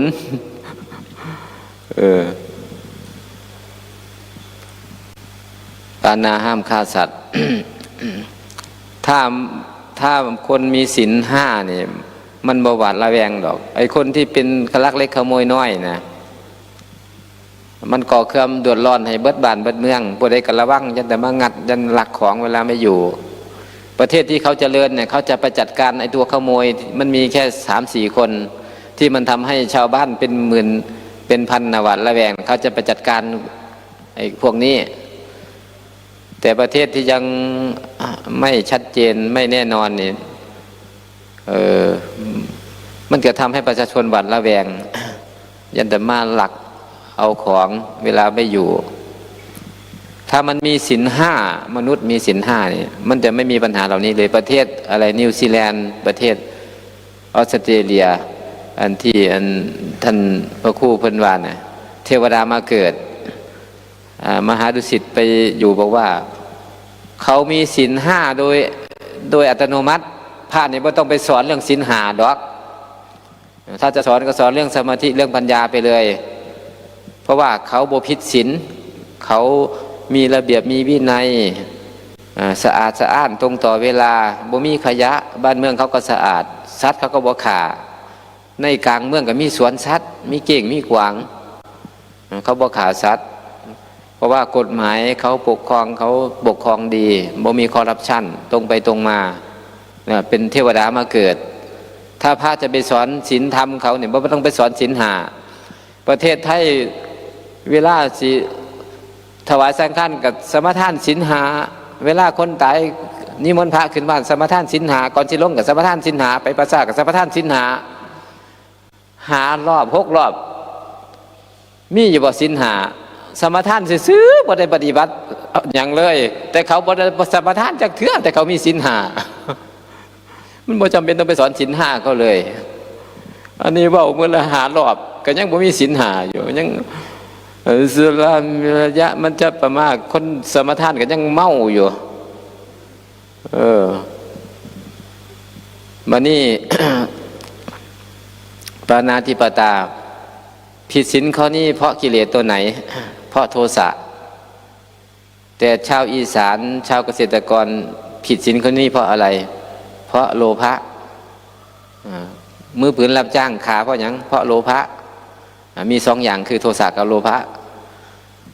ขากันย้อนความโกรธขัดแย่งกันด่ากันขาดกันเพราะถูกจ้างเพราะความโลภขาเอามากินอาทินาทานาลักทรัพย์ศีลข้อนี้ป้องกันหยัง ป้องกันความโลภโมเมนต์แต่ลักอย่างเดียวได้ปล้นโกงเอาเปรียบค่ากำไรเกินควรคอร์รัปชันโกงในเชิงนโยบายกระจัดอยู่ในข้ออาทินนาธนาข้อ 2ทั้งเบิดแต่ว่าเงึดโจรนี่นะมันมีร่างกายแข็งแรงบึกบึนแต่มันไปปล้นเอาเงินคนที่หาเช่ากินค่ำเก็บสะสมเงินมาทั้งชีวิตเพื่อจะได้เงินแสนเงินล้านมันไปญาติเอาเนี่ยนะมันเงึดหลายมันบ่เป็นลูกผู้ชายดอกซุ่มนี่ถ้าเป็นลูกผู้ชายมันต้องหาเองแม่นบ่หาเองได้มาก็ต้องเผื่อแผ่แบ่งปันคนอื่นให้คนอื่นได้พึ่งอาศัยแต่มันไปปล้นเอาของเขานี่นะมันน่าเกลียดมันเฮ็ดลงได้จังไดเดี๋ยวนี้คนมันมีเมตตาเนี่ยมันเฮ็ดบ่ได้เด้คือว่าแล้วเนาะมันมืดบอดมันมองบ่เห็นบุญเห็นบาปมียายคนหนึ่งแค่อายุ60แหละไปรับจ้างตัดข้าวโพดเขาก็รับย้อนอีตนเนาะอยู่กับหลาน2 คนหลังจากรับงานรับจ้างแล้วก็ไปเก็บข้าวโพดที่มันหล่นตามให้นะเก็บใส่กระสอบมาแล้วก็เอามาไว้ใต้ล่างกระต๊อบว่าเสียไว้ขายพอได้ซื้อขนมให้หลานบักติดยาบ้ามันก็เป็นหลักเอาของแก้แม่ทั้งที่มันก็ร่างกายแข็งแรงอยู่มันโอ้ยมันบ่อยากอายบ่มันผู้เฒ่าเนาะ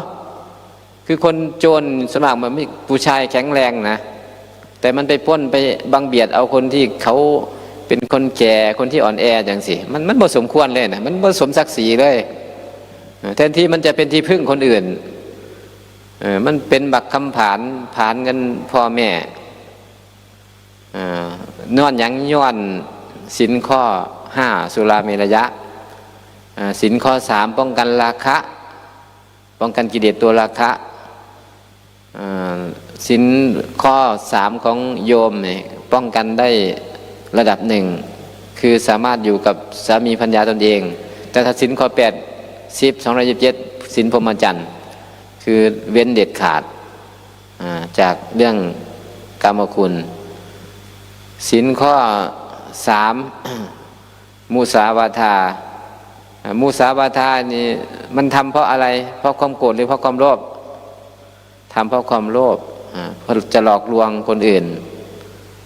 ปิดบังความผิดของตนเองบ้างทำเพราะความโลภบ้างโบราณว่าไปลบไปฆ่าไปตัวแม่นบอกไปลบมันต้องฆ่าอยู่แล้วไปฆ่าก็ต้องตัวอันนี้ซื้อมา10 บาทก็บอกว่าซื้อมาคอยซื้อมา15 บาทคอยขายให้เจ้า20 บาทไปฆ่าไปตัวขั้นบอกว่าอันนี้คอยซื้อมา15 บาทแต่คอยขายให้เจ้า20 บาทความรู้สึกคนซื้อก็บอกว่าแพงไปก็ต้องตัวโอ้ยคอยลดให้เจ้าลดให้5 บาทก็ดีใจเพราะตายคอยลดให้เจ้าไปฆ่านี่ไปตัวไปลบไปฆ่าศีลข้อ4มันบ่แม่นมุสาอย่างเดียวเลยมันมีลูกของมันอีกมันมีน้องของมันอีกพูดคำหยาบพูดส่อเสียดพูดเพ้อเจ้อพูดคำหยาบนี่คือเว้าแล้วมันแสลงหูฟังแล้วมันหดหูเป็นตาย่านเบิดกำลังใจอ่อนหวบอันนี้เรียกว่าคำหยาบแต่หลวงพ่อพูดกูพูดมึงนี่บ่เป็นคำหยาบมันเป็นปกติของเพื่อนคือจิตใจพูดด้วยจิตใจดีพูดคำหยาบนี่มันพูดด้วยโทโสโมโหพูดด้วยหยิ่งยโสด้วยมะมังอหังการคือคนฟังแล้วมันหดหูมันเป็นตาย่านนะเรียกว่าพูดคำหยาบอย่างหลวงพ่อคูณเนี่ยพูดกูพูดมึงแต่ไม่ใช่คำหยาบมันเป็นปกติของท่านแม้แต่ผู้ว่าราชการย่านเสียหน้าพระเจ้าแผ่นดินเสด็จมาพระเทพเสด็จมาตอนนั้นพระเทพเสด็จมาบอกหลวงพ่อคูณไปห้ามหลวงพ่อคูณอย่าพูดนะหลวงพ่อคูณพูดไม่เพราะเสีย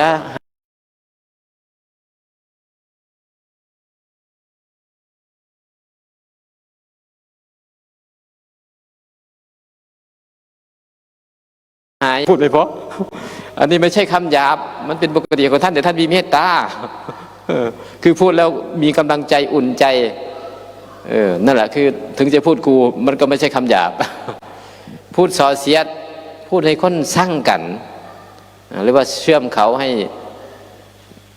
ชนกันให้ทะเลาะกันถึงสิว่าหวานจ้อยก็ตามแต่ว่าแล้วคนพิษกันก็ถือว่าพูดส่อเสียดพูดเพ้อเจ้อกันแล้วแต่ที่ว่าตะลบตะแรงว่าไปแล้วผู้ใจสิเดือดร้อนบ่เดือดร้อนบ่ฮู้พูดแบบไม่มีสติหรือพูดเพ้อเจ้อคือคนที่มีสติปัญญาเนี่ยเขาต้องคิดก่อนว่าพูดไปแล้วมันเกิดประโยชน์ไหมหรือว่าเกิดโทษถ้าโทษก็ไม่เกิดประโยชน์ก็ไม่เกิดก็เสียเวลาเหนื่อยเปล่าพูดไปก็เสียเวลาเปล่าไม่พูดอันนี้คือศีลข้อ4ศีลข้อ5สุรามีระยะมันบ่แม่นสุราอย่างเดียวได้ยาเสพติดทั้งหลายด้วยมันเป็นโทษจังใดยาเสพติด1ทำลายสมองสติปัญญาตอนแรกก็บ่เป็นหยังเบิดกินเข้าไปติดแล้วยาบ่ได้แล้วบัดนี้เป็นเสงะเสงะแล้วนะหมู่บ้านตัดมากันหลายซุมนี้บัดนี้ไปฉีดยาก็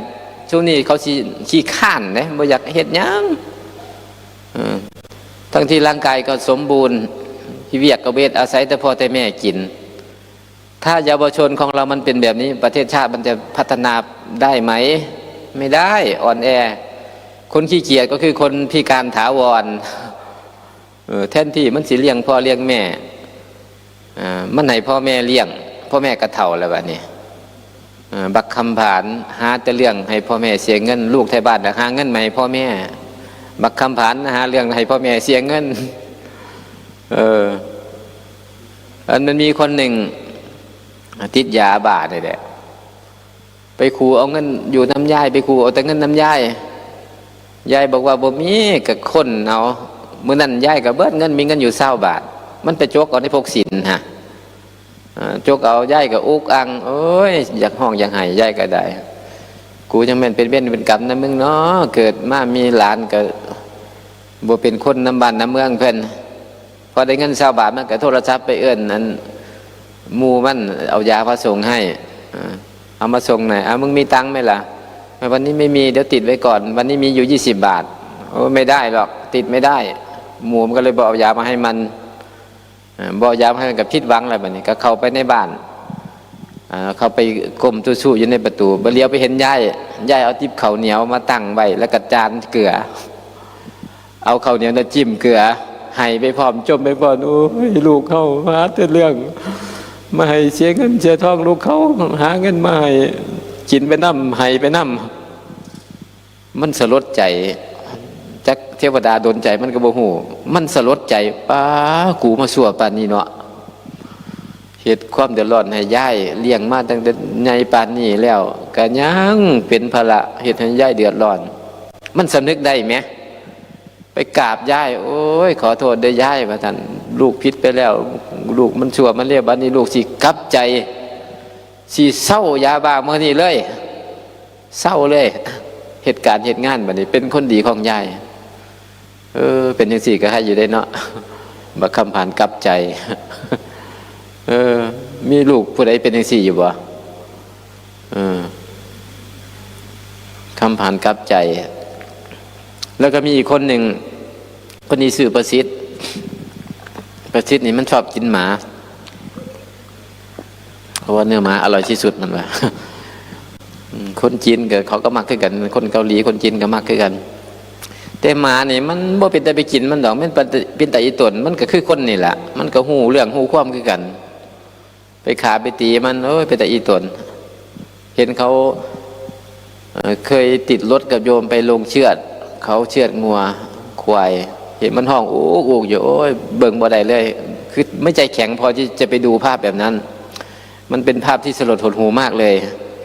คือทำไมทำกันได้แบบนี้ มนุษย์นี่มันเป็นสัตว์มันเป็นยักษ์แล้วนะเนี่ยมันโหดมากเลยรู้สึกว่ามันสลดหดหูมากเลยมันไม่น่าดูเลยประสิทธิ์นี่ชอบกินหมาวันนี้มันมีหมาขี้เลื่อนตัวหนึ่งเดินผ่านมาเพื่อนมันก็บอกว่าหมาตัวนี้มันขนมันก็ไม่มีมันคงจะทำง่ายนะขนมันมีมึงจะกินไหมล่ะโอ้ยกูบ่แดกหรอกกูแดกบ่ลงมาสั่นวันนี้หมาตัวนั้นมันไปลักกินเนื้อแห้งแก้บาดเนี่ยถ้าจริงหมานะมันไม่กินเนื้อหมานะเป็นเนื้ออย่างอื่นนะโมโหตัดสินประหารชีวิตหมาตัวนั้นเลยจับไม่ค้อนในฟาดใส่หัวบาดเดียวห้องเงี้ยงบาดเดียวลมสักได้แดดเลยนี่ละกูบอกสิบกินมึงแล้วมึงมากินเนื้อกูก็สิกินมึงเมื่อนี้ละทดแทนว่าสันแต่ว่าหมาตัวนั้นมันเป็นหมาแม่ลูกอ่อนเด้หมาตัวนั้นนะบอกน้องว่ามึงเฝ้าไปเด้อว่าสันอย่าให้มันไปใส่เด้อว่าสันมันกระสัดได้แดกอยู่หันมันนี่ไปเอามีด ไปฝนมีดฝนผ่าชิมาคั่วชำแหละผ่านไปประมาณ5 นาทีกลับมาบ่เห็นหมาตัวนั้นแล้วบอกให้มึงเฝ้ากับมัวแต่เขี่ยโทรศัพท์อยู่เนาะเมื่อใส่แล้วบ่สันบ่จักแล้วบ่แม่นมันขึ้นหรือบ่ก็เลยนำรอยเลือดไปปรากฏว่ามันไปนอนเอานมให้ลูกกินอยู่ลูกมัน6 ตัวป้ากูเฮ็ดบาปความรักของแม่ทั้งที่มันตายแล้วแต่มันรวบรวมพลังเพื่อจะนำสังขารโสมเลือดนี่ไปเอานมให้ลูกเป็นครั้งสุดท้ายป้าความรักของแม่มันยิ่งใหญ่ขนาดนี้เลยเหรอก็เลยโอปัญญิโกน้อมเข้ามาสิตัวแม่เราจะรักเราแค่ไหนทั้งสอนทั้งด่าเลี้ยงดูมาเราเอาแต่ใจทำให้แม่เดือดร้อนมาตลอดเกิดสำนึกแลกด้วยกับชีวิตหมา1 ชีวิตคุกเข่าลงโอ้ยขอโทษเด้อหมาเด้อคอยบ่น่าเฮ็ดจังซี่เลยเดี๋ยวสิรับเลี้ยงลูกเจ้าดอกก็เลยรับเลี้ยงลูกหมาจากนั้นมานายประสิทธิ์ก็เปลี่ยนเป็นคนดีไปกราบแม่ขอโทษแม่ลูกได้ผิดไปแล้วที่ผ่านมาแต่ก่อนแม่สอนลูกไม่ได้ใส่ใจเลยสอนดีปานไหนก็ไม่ได้ใส่ใจแม่สอนลูกใหม่สิแม่เว้าจังไหนเมื่อนั้นสอนลูกว่าจังไหนเว้าใหม่นู้สิเอาไปปฏิบัติน้ำสิเฮ็ดน้ำบัดนี้แต่ก่อนนั้นไม่ได้สนใจนี่มันเปลี่ยนชีวิตคนหนึ่งด้วยชีวิตของหมาตัวหนึ่งนี่มันก็คุ้มอยู่เลยเนาะคุ้มอยู่คือนายประสิทธิ์แกนี่แหละเปลี่ยนชีวิตได้เพราะ คือคนมันสิกลับใจมันก็กลับใจได้บัดเดียวนึงเด็ดอ่ะคนมันบ่กลับใจจังไดมันก็บ่กลับใจเนาะคือมันยังไม่ถึงวาระโอกาสของเขาแต่หน้าที่สอนแล้วก็สอนเหมือนเดิมนั่นแหละทำหน้าที่เราสอนเหมือนเดิมถึงเขาสิกลับบ่กลับก็สอนเหมือนเดิมแต่จะก็ไปทุกข์กับเขาหลายเขาสอนแล้วก็แล้วหน้าที่เขาจบแล้วส่วนเขาสินำไปคิดหินตองพิจารณานะอีกเท่านึงถึงเขาจะไม่คิดวันนี้คำสอนที่ดีของเราเนี่ยถึงเขาจะไม่คิดวันนี้วันหน้าเดือนหน้าปีหน้าเขาอาจจะคิดได้ขอให้เรามั่นคงคงเส้นคงวาเป็นแบบอย่างที่ดีให้ลูกให้หลานเนาะเอาก็จะเอาแค่นี้แหละชั่วโมงหนึ่งพอดีเอาทาดีสุดนี่ ว่าตามเด้อพนมมือขึ้นนะโมพุทธายะข้าพเจ้าขอนอบน้อมต่อพระพุทธเจ้าทั้งหลายในทุกกันทุกกับขอนอบน้อมต่อพระปัจเจกพุทธเจ้าทั้งหลายพระอริยเจ้าพระอรหันต์ทั้งหลาย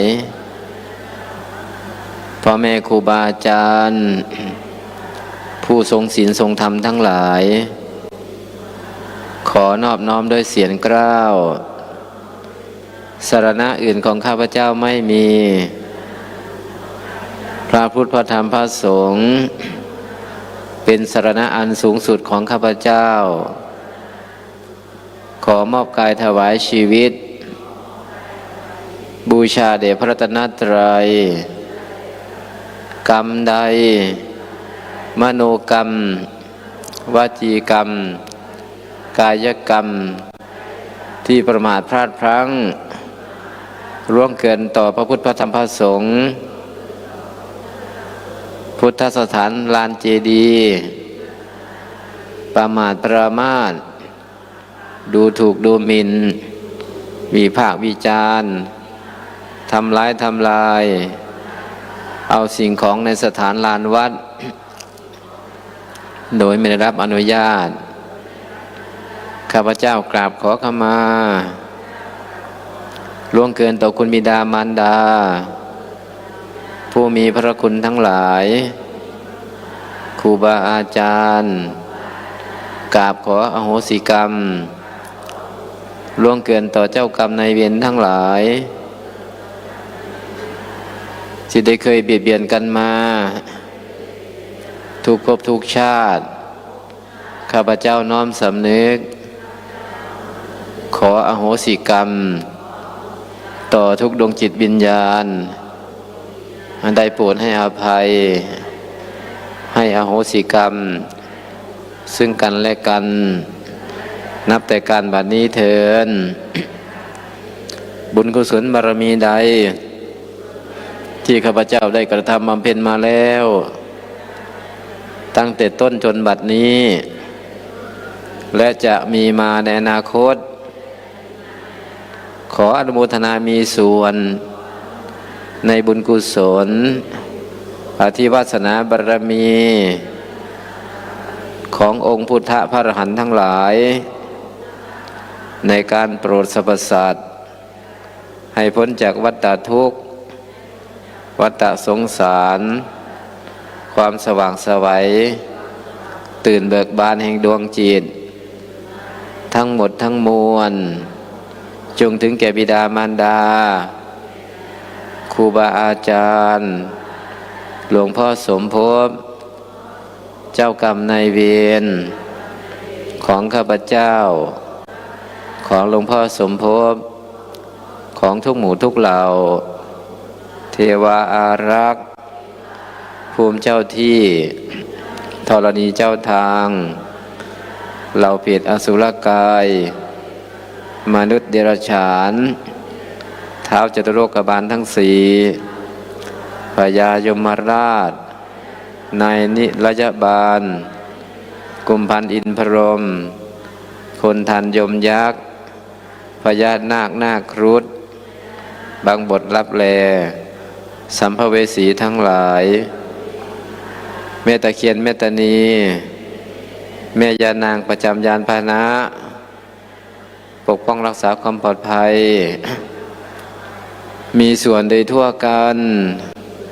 ทุกท่านทุกคนเถิดสำหรับการกล่าวธรรมก็ขอเอวังจุติปงลงไว้เพียงเท่านี้ขอความสุขสวัสดี จงมีแด่ทุกท่านเถิด สาธุสาธุสาธุอนุโมทามิเอากับองค์แสดงธรรมญาติโยมเอากราบพุทโธกราบกราบใครนอนคุมโปงผ้าขาวจะเรียกรถกู้ภัยมาเก็บนะเขานึกว่าเขาตายแล้วอะรถกู้ภัยจะมาแล้วเห็นไฟแดงๆแมวแมวแมวแมวนะเก็บคนนอนนะ รุ่นต่อไปเด้ออาจารย์พระครูจริยะสารธรรมเตรียม ยกถวายแม่น่าจะ3 กันแล้วเนาะคุณแม่บูชาธรรมคุณแม่สุดใจจากภูเก็ต3 กันปาดขอให้เจริญเจริญนะดวงตาเห็นธรรมแล้วก็ยังเหลืออีกไหมล่ะการเทศน์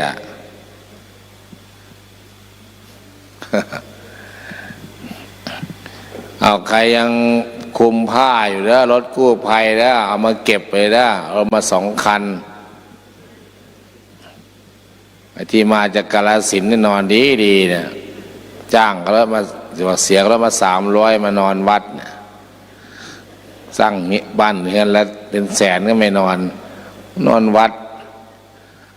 เอารถกู้ภัยติ๊กเด้อมาเก็บศพไปเด้อคนไหนนอนคุมโปงให้เก็บเลยเอาผ้าเอาขาวถือว่าตายแล้วเอาเปเอาเบาะมาด้วย อ้าวญาติโยมญาติธรรมเด้อกันต่อไปก็ฟังพระครูจริยะสารธรรมจากคณะอำเภอนาด้วงมาตั้งแต่6 โมงเช้าพรุ่งนี้จะไปวัดสังฆทานเพราะนั้นก็ได้ความเมตตาแล้วก็ศรัทธาครูบาอาจารย์ก็มาในงานพระอาจารย์สมภพโชติปัญโยงานคารวะแล้วก็งานเททองหล่อพระรูปเหมือนไม่ออกกับโป๊ดสร้อยโป๊ดแหวนโป๊ดนั่นใส่ลงไปในเบ้าโอ้คักเว้ยกล้าตัดสินใจก็ขอให้เจริญเจริญ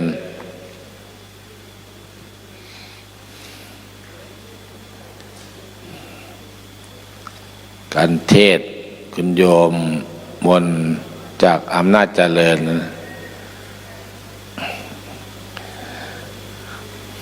เอารถไฟแป๊บๆมาแล้วนะโยมนะใครยังนอนผ้าคลุมเขาเก็บขึ้นรถจริงๆนะบอกให้อาตมาแจ้งว่ามีคนตายอยู่หลายคน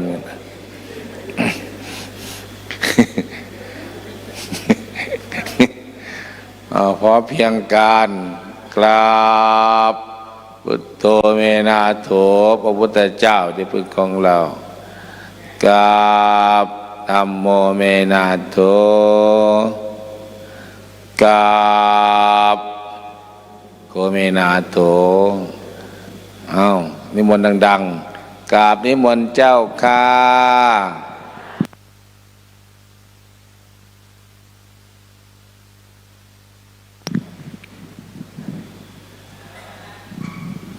ขอโอกาสครูบาอาจารย์ทุกรูปนะครับ นะโมตัสสะภะคะวะโตอะระหะโตสัมมาสัมพุทธัสสะนะโมตัสสะภะคะวะโตอะระหะโตสัมมาสัมพุทธัสสะนะโมตัสสะภะคะวะโตอะระหะโตสัมมาสัมพุทธัสสะโยภาโลมัญญติภาละยัง บัณฑิโตวาปิเตนะโสพาโลจะบัณฑิตมานีสเวพาโลติวุจจติติต่อจากนี้ญาติโยมสาธุชนทั้งหลายจะได้ฟังพระธรรมเทศนาว่าด้วยเรื่องของบัณฑิตกับคนพาลนะบัณฑิตกถาก็ขอให้ท่านได้นอนฟังได้ตามสบายนะหมอโอ้อาตมาแต่ละปีก็ช่วงนี้แหละตอนแรกเขาบอกว่านิมนต์ท่านพระครูจริยสารธรรมขึ้นก่อนเลยนะวนมา2 รอบพระเถระขึ้นก่อนนิมนต์อาจารย์เลยครับมารอบ2อันนี้นิมนต์อีกแล้วเจออีกแล้วพอมาขึ้นตอนนี้หลับหมดแล้วนะเรียบร้อยนะยังอยู่นะโยมนะใครรู้ว่าอาตมาแล้วก็ให้ตื่นนะก็ไม่มีของดีไม่มีของดีจะแจกหรือจะพรมน้ำมนต์ดิพรมน้ำมนต์เอานิมนต์อาจารย์พระครูดมพรมน้ำมนต์ให้เป็นไงนะเดินพรมน้ำมนต์พุบให้เย็นๆหน่อยจะได้ตื่นหน่อยนะก่อนอื่นก็ต้องกราบขอโอกาสครูบาอาจารย์มีหลวงพ่อสมภพโชติปัญโยผู้เป็นประมุขประธานสงฆ์พ่อแม่ครูบาอาจารย์ทุกรูปที่มาร่วมงานแล้วก็เจริญพรญาติโยมสาธุชนทั้งหลายที่มาร่วมกิจกรรมกันโดยเฉพาะวันนี้เป็นพิเศษหล่อรูปเหมือนองค์หลวงพ่อนะทั้งหลวงปู่ทั้งหลวงพ่อนะพ่อของหลวงพ่อนะเมื่อก่อนก็เรียกท่านพระอาจารย์อยู่ไปอยู่มาเราก็บางคนเขาก็เรียกเราหลวงพ่อบ้างแล้วก็มีนะเราเรียกหลวงปู่ต้องขยับกันไปเรื่อยๆนะวยะความเสื่อมเข้ามาเสื่อมอัตภาพร่างกายเสื่อมการรับข้อมูลข่าวสารหูก็เสื่อมใช่ไหมโยมหูเสื่อมไหมต้องอาศัยพูดดังๆหรือเปล่าทุกวันนี้ต้องอาศัยพูดดังๆนะใครเขาบอกว่าหูหนักนี่คือยังไงหนักไปทางไม่ค่อยจะได้ยินแล้วนะหรือบางคนก็บอกว่าตอนนี้เสื่อมทุกอย่างเลยท่านตึงอย่างเดียวคือหูนะไม่ว่าจะตาก็ฟ้าฟังอาตมาก็ใช้แว่นตลอดนะ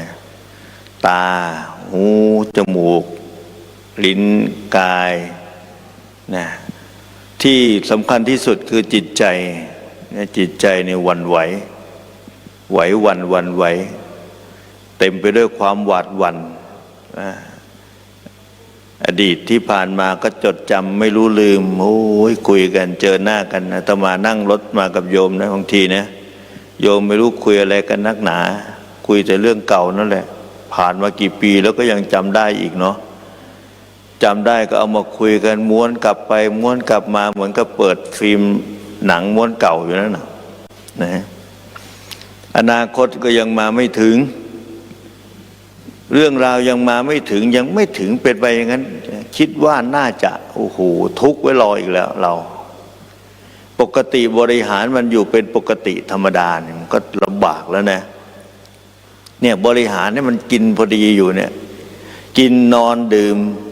อยู่ตามปกติพอดีเนี่ยมันก็ไม่พอดีนะมันจะขาดเกินขาดเนี่ยเขาบอกว่าคนที่มาวัดเนี่ยมีอยู่2 อย่างนะไม่ขาดก็เกินที่นอนอยู่นี่ขาดเหลือเกินที่นั่งอยู่นี่ขาดเหลือเกิน บางทีก็เกินไปบางทีก็ขาดคนพอดีล่ะคนพอดีเขาไม่มาเขาอ้างว่าโยมยังสบายอยู่ยังไม่แก่เขาว่างั้นนะร่างกายยังไม่ ทุพพลภาพนะสติปัญญาพอทำมาหากินเลี้ยงชีพไหวอยู่ท่านอาจารย์จะให้ไปเข้าวัดเนี่ยยังไม่เหมาะมั้งตอนนี้บางคนถึงขนาดพูดกล้าวเลยนะว่าไม่ตายง่ายหรอกโยมอ่ะมีใครรับรองให้ใครได้มีเคยได้ยินคนพูดอย่างนี้ไหมโยม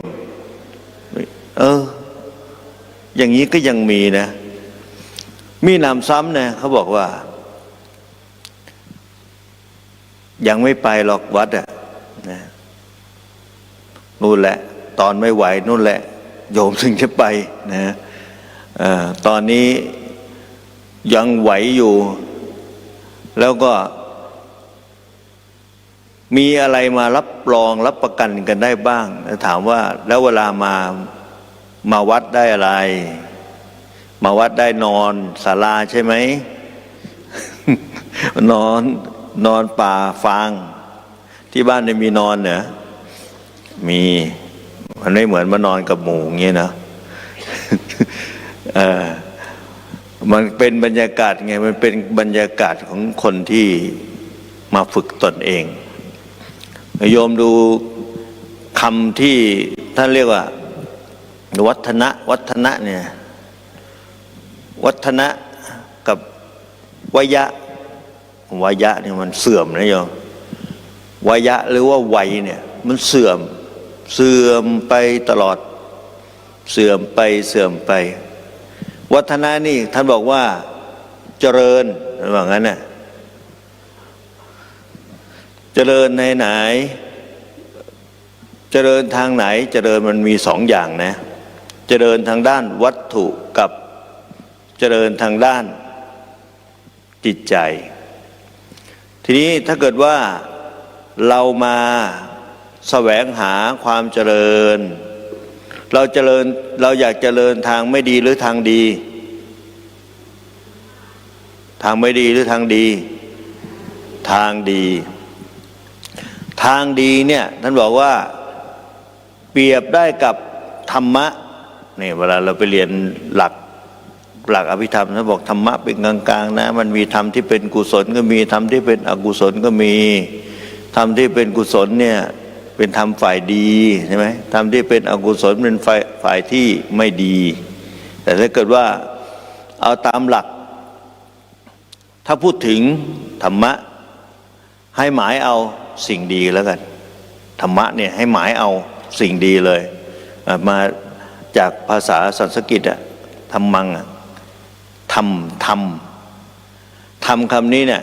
ให้เอาฝ่ายดีนะแต่ถ้าเกิดว่าทิฏฐิถ้าเมื่อไหร่บอกว่ามีทิฏฐิให้หมายเอาฝ่ายดีหรือฝ่ายไม่ดีเนี่ยทิฏฐิถ้าหลักอภิธรรมท่านก็บอกว่าทิฏฐิเนี่ยมันมีสองนะมีมิจฉาทิฏฐิกับสัมมาทิฏฐิถูกต้องไหมแต่ถ้าเกิดเขาพูดทิฏฐิมาลอยๆให้หมายเอามิจฉาทิฏฐิถ้าพูดบอกว่าเนี่ยคนเนี้ยคนที่นั่งฟังเทศอยู่เนี่ยทิฏฐิเยอะนะเนี่ยแสดงว่าเป็นฝ่ายไม่ดีนะมิจฉาทิฏฐินะใช่ไหมเปรียบเทียบเฉยๆนะโยมนะโอ้ว่ามาถึงขึ้นมาว่าเราเลยนะเนี่ยแล้วถามบอกว่าบางคนบอกว่ายังหรอกนะโยมยังมีกิเลสเยอะยังมืดบอดยังไปวัดกับเขาไม่ได้หรอกอาตมาก็บอกว่าโยมพระอรหันต์นั้นไม่จำเป็นต้องศึกษาแล้วเพราะว่าจบกิจในพระศาสนาแล้วนะเพราะนั้นที่ท่านสอนเนี่ยก็คือสอนปุถุชนนี่แหละใช่ไหมถูกต้องไหมธรรมะของพระพุทธเจ้าเนี่ยสอนอย่างเรานี่แหละแล้วเมื่อไหร่ล่ะใครจะรับรองว่าชีวิตนี้จะยืนยาวนานไปแค่ไหนอย่างที่โยมบอกใช่ไหมว่าโยมยังไม่แก่หรอกโยมไม่เจ็บแค่ได้ป่วยหรอกโยมยังไม่ตายหรอกยังไม่ตายง่ายหรอกลูกยังไม่โตว่างั้นหลานยังไม่โตโยมยังไม่ตายง่ายหรอกใครรับรองให้ใครได้เอาไว้ให้แก่กว่านี้ก่อนแล้วโยมถึงจะมา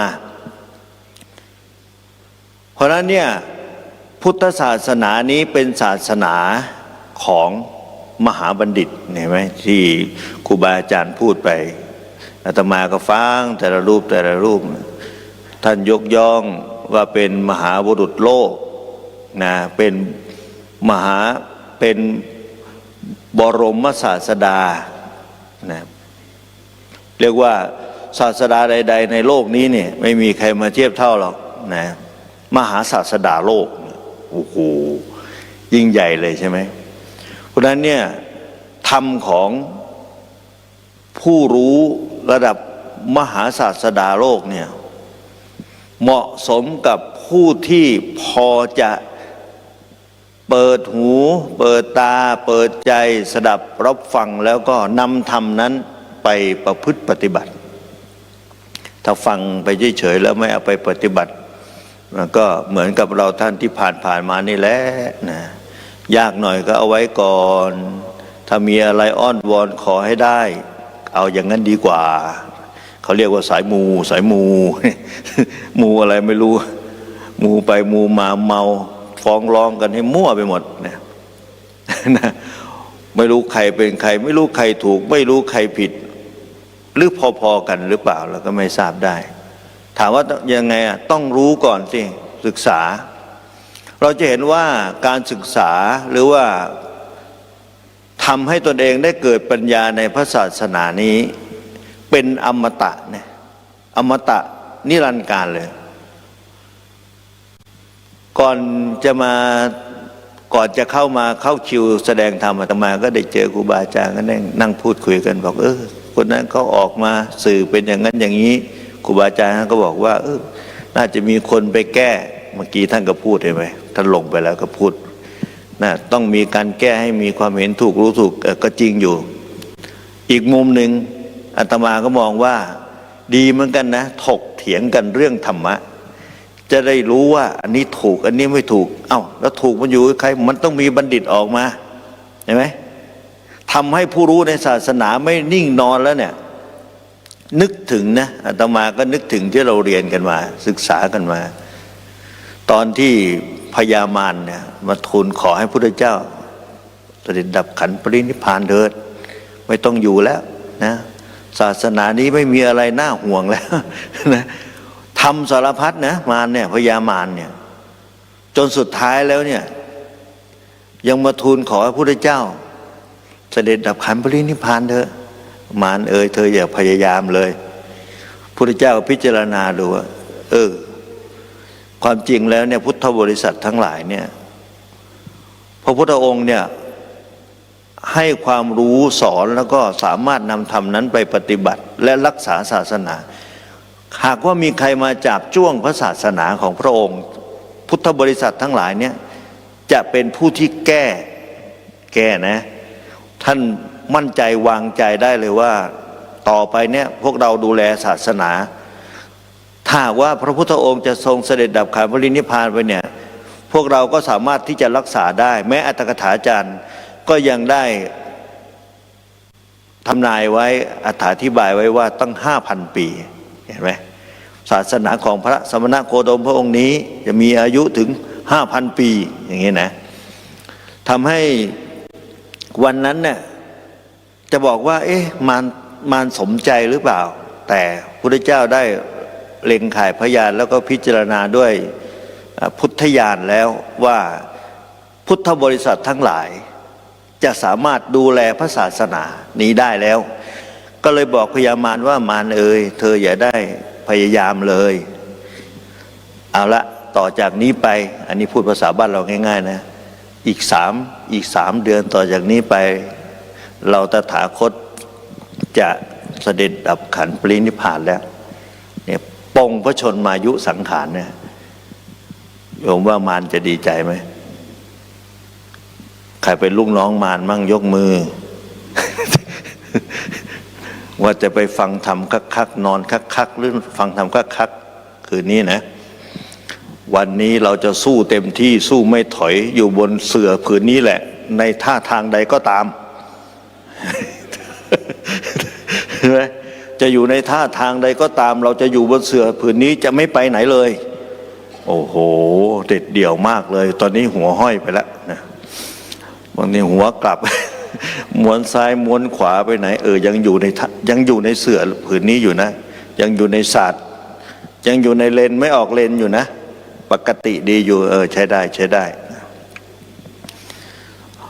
ไหนๆก็ได้มาทูลแล้วพระพุทธเจ้าก็รับรองแล้วโอ้โหดีใจสิเนาะ ใช่ไหมพยามารและลูกน้องพยาบาลก็คงจะดีใจกันนะดีใจแต่ว่าพระองค์ปรงพระชนมายุสังขารเองเพราะเล็งเห็นแล้วว่าเราทั้งหลายเนี่ยเพราะนั้นเราอย่าประมาทเราอย่าดูถูกดูหมิ่นตนเองอย่าดูถูกดูหมิ่นตนเองว่าศาสนาเสื่อมแล้วปัจจุบันนี้ไม่มีใครรักษาเราดูอย่างพ่อแม่ครูบาอาจารย์หลวงพ่อเรานี่แหละอาจารย์ใหญ่เราเนี่ยหลวงพ่อสมภพโชติปัญโยค้นคว้าศึกษาแม้จะไปมีศรัทธากับใครอื่นศาสนาอื่นใดสุดท้ายแล้วก็เห็นว่าพุทธศาสนาดีที่สุดใช่ไหมแล้วก็เอาธรรมนั้นที่หลวงพ่อศึกษาเรียนรู้ตอนนั้นอาตมายังเป็นอะไรอยู่ก็ไม่รู้นะอาจจะเป็นลูกน้องพยามารด้วยหรอกเพราะว่าเราก็ไม่รู้ว่าธรรมะมันคือยังไงเราก็เตะเตะของเราไปทั้งเป็นลูกหลานชาวพุทธนะโชคดีนะที่ท่านบันทึกเทปเอาไว้แล้วก็ได้มาฟังตอนได้บวชนี่แหละบวชตามประเพณีนี่แหละฟังแล้วมันรู้สึกว่ามีเหตุมีผลนะพุทธศาสนาเนี่ยหลวงพ่อองค์นี้เทศดีเหลือเกินนะหลวงพ่อรูปนี้เทศดีเหลือเกินไปฟังที่ไหนเขาเปิดที่ไหนก็รู้สึกมันมีเหตุมีผลแล้วก็ได้รับคำตอบนะถามว่าท่านไปเอามาจากไหนก็เอามาจากที่เรียนคำสอนของพระพุทธเจ้านั่นแหละแล้วก็ใช้ความสามารถในความเข้าใจสามารถที่จะนำเสนอให้พวกเราได้ฟังธรรมะในพระไตรปิฎกเนี่ยที่ท่านเรียนมาที่ท่านศึกษามาเนี่ยเอามาขบย่อยแจกแจงจำแนกให้เราฟังโดยความเข้าใจเกิดสัมมาทิฏฐิคือความเห็นถูกนะความเห็นถูกแล้วก็พัฒนาจนนำมาสู่ภาคปฏิบัตินะการปฏิบัติก็ไม่ออกนอกลู่นอกทางผิดเพี้ยนไปก่อนนี้เคยพึ่งพาอาศัยสิ่งต่างๆรอบตัวเราที่ว่าเป็นสิ่งที่เคารพสูงสุดอย่างไรก็ตามแม้องค์พุทธปฏิมาวิหารเจดีย์สถานที่ที่อยู่ในวัดวาอารามต่างๆไม่รู้ละเห็นเป็นพุทธปฏิมาเห็นเป็นเจดีย์เห็นเป็นสิ่งปลูกสร้างใดๆใหญ่โตมีรูปเหมือนสิ่งนั้นสิ่งนี้อยู่ข้างในนั้นเราขอหมดเลยเราเห็นไหมทุกบีบคั้นภัยคุกคามเกิดปัญหาชีวิตคิดอะไรไม่ออกบอกใครไม่ถูกขอไว้ก่อนใช่ไหมสิ่งนั้นแหละที่ว่าเป็นสิ่งศักดิ์สิทธิ์ที่สุดแหละเราว่าในศาสนาเนี่ยเมื่อหันหน้าเข้าวัดมาเนี่ยเรามาเนี่ยมันแล้วเดินเข้าไปในตลาดนัดเลยนะใช่ไหมเรายังไม่รู้เลยว่าอะไรเป็นอะไรยังไงไปดูก่อนเราเข้ามาวัดเนี่ยเราเข้ามาในศาสนาเนี่ยแม้เราจะบอกว่าเป็นลูกหลานชาวพุทธตั้งแต่กำเนิดแต่บางสิ่งบางอย่างที่เราประพฤติปฏิบัติมามันขัดแย้งนะมันไม่สอดคล้องกับคำสอนพระพุทธเจ้าเลยตรงกันข้ามด้วยซ้ำไปเห็นไหมท่านบอกให้ไปกุศลธรรมมาเราไปอกุศลธรรมมาไปนู่นเลยนะใช่ไหมทำฝ่ายขาวนะให้ปฏิบัติในทำฝ่ายขาวนะนี่ว่าวัฒนะต้องเจริญนะเจริญไหนเจริญในความดีแล้วจะรู้ความดีได้ยังไงต้องศึกษาความดีใครจะรู้ความดีมากที่สุดบัณฑิตครูของบัณฑิตยอดของบัณฑิตอาจารย์ของบัณฑิตคือพระสัมมาสัมพุทธเจ้าบัณฑิตกล่าวไว้ใครเป็นผู้สืบทอดมาพระสงฆ์ผู้ที่รับคำสอนนั้นแล้วก็จะรักษาไว้ด้วยรูปแบบใดก็ตามท่องสืบ จดจำต่อๆกันมาก็ดีจารึกไว้ในรูปแบบของตัวอักษรก็ตาม เป็นบทสวดบทท่องต่างๆเหล่านี้ทั้งหมดเลยเป็นความชาญฉลาดของบรรพบุรุษชาวพุทธที่รักษาไว้ให้ลูกหลานเพราะนั้นลูกหลานจะมานอนหลับทับสิทธิ์อยู่ไม่ได้ต้องตื่นขึ้นมาอ่านออกเขียนได้ไหมถ้าอ่านไม่ค่อยออกเขียนก็ไม่ได้หูยังดีอยู่ไหมหูดีนะเอาเริ่มงงๆเงี้ยๆแล้วหูดีมีธรรมะให้ฟังไหมมีครูบาอาจารย์ที่จำแนกแจกแจงมีหลวงพ่อเป็นต้นธรรมะนั้นยังทันสมัยและยังใหม่เสมอยุคนี้เขาถกเถียงกันเรื่องธรรมะของหลวงพ่อสมภพก็เข้าเหตุการณ์เขาไปด้วยอยากจะไปตามหาเหลือเกินหลวงพ่อองค์นี้อยู่วัดไหนโอ้อยู่วัดไตรสิกขาตอนนี้ท่านเทศไม่ได้แล้วนะแต่ว่าแหมท่านเทศเข้ายุคเข้าสมัยเหลือเกินไหมในTikTokเนี่ยครูบาอาจารย์ท่านเอาไปตัดลงเห็นไหมบางวรรคบางตอนแหมมันเข้ากับเหตุการณ์ที่เขากำลังต้องการคำตอบใช่ไหมอ๋อมันต้องอย่างนี้สิสาธุเนี่ยอาตมาสังเกตดูไม่ว่าจะเกิดเรื่องราวใดๆขึ้นก็ตามเรื่องผิดเรื่องถูกใดๆก็ตามแต่ให้เขาถามหาให้เขาพูดถึงคำสอนของพระพุทธเจ้าเถอะทั้งแง่ดีและแง่ไม่ดีธรรมชาติเนี่ยมันเสื่อมได้มันก็เจริญได้โยมเนี่ยเราในชีวิตของเราเนี่ยมันไม่ใช่ว่ามันจะดีไปตลอดหรอกบางจุดบางครั้งมันก็เสื่อมใจเราบางทีมันก็ตกนะเห็นว่าเป็นคนวัดคนวาฟังธรรมะมาตลอดบางทีมันทุกข์บีบคั้นภัยคุกคามสูญเสียสูญสิ้นเจอสิ่งที่มากระทบนะทั้งด้านกายทั้งด้านใจเนี่ยบางคนเจอโควิดป่านนี้ยังไม่ฟื้นเลยเนี่ยนะใช่ไหมโควิดพิษโควิดยังมาถึงจนถึงทุกวันนี้แต่ตอนนี้พอจะเริ่มฟื้นบ้างแล้วดีเหมือนกันนะท่านถ้าโควิดไม่มาโยมคงไม่ได้มาวัดอยู่อย่างนี้หรอกอยู่นานๆแบบนี้หรอกแน่มีผลดีอีกนะเห็นไหมล่ะ บางคนกลับไปทำเหมือนเดิมไม่ได้แล้วเพราะว่ากิจการล่มสลายแล้วโยมอยู่วัดไปก่อนรอตั้งหลักสักพักอย่างเงี้ยนะก็เลยได้มีโอกาสได้ปฏิบัติธรรมนั่งสมาธิเขาพาทำก็ทำไปก่อนยังไม่รู้หรอกมหาสติปัฏฐานเป็นยังไงก็ยังไม่รู้หรอกบอกให้นั่งก็นั่งใช่ไหมบอกให้เดินก็เดินนะบางทีก็เดินจงกรมเขาบอกให้พุทโธก็ปาโธใช่ไหม ทำไปก่อน เพราะฉะนั้นเนี่ยลูกหลานเราที่เข้ามาในศาสนาเขาทำผิดทำเรื่องอย่างนู้นอย่างนั้นอย่างนี้บ้างก็ให้อภัยเขาบ้างโยมไม่ใช่ว่ามาแล้วจะประเสริฐทีเดียวเลยเพราะศาสนานี้เอาไว้สอนคนที่ไม่รู้ให้รู้นะคนที่รู้อยู่แล้วก็ยิ่งรู้ยิ่งขึ้นไปดีขึ้นไปยิ่งขึ้นไปเห็นไหมจะบอกว่าคนที่ไม่มีศรัทธาก็จะได้เกิดศรัทธาคนที่มีศรัทธาอยู่แล้วก็ยิ่งมีศรัทธายิ่งขึ้นไปเพราะฉะนั้นเนี่ยเหมาะสมกับทุกเพศทุกวัยไม่เหมาะสมอยู่คนประเภทเดียวเท่านั้นสัตว์ประเภทเดียวนั้นคือประเภทไหนเหล่าที่เท่าไหร่เหล่าที่เท่าไหร่คนเหล่าที่เท่าไหร่เหล่าที่สี่ชื่อภาษาบาลีว่าอะไรบัวเหล่าที่สี่ชื่อว่าอะไรนะอันแรกอะไรเหล่าที่หนึ่งคืออุคติตันยูวิปจิตันยูเนยยะสามอันนี้ยังสอนได้อยู่นะเนี่ยฟังรู้เรื่องอยู่นะนอนอยู่นี่ประเภทไหนเนี่ยไปพาดพิงคนนอนอีกแต่อีกประเภทหนึ่งไม่รู้เรื่องเลยปะทะปรมะอันนี้พระอัตถกถาจารย์ได้อธิบายไว้แต่พระพุทธเจ้าตรัส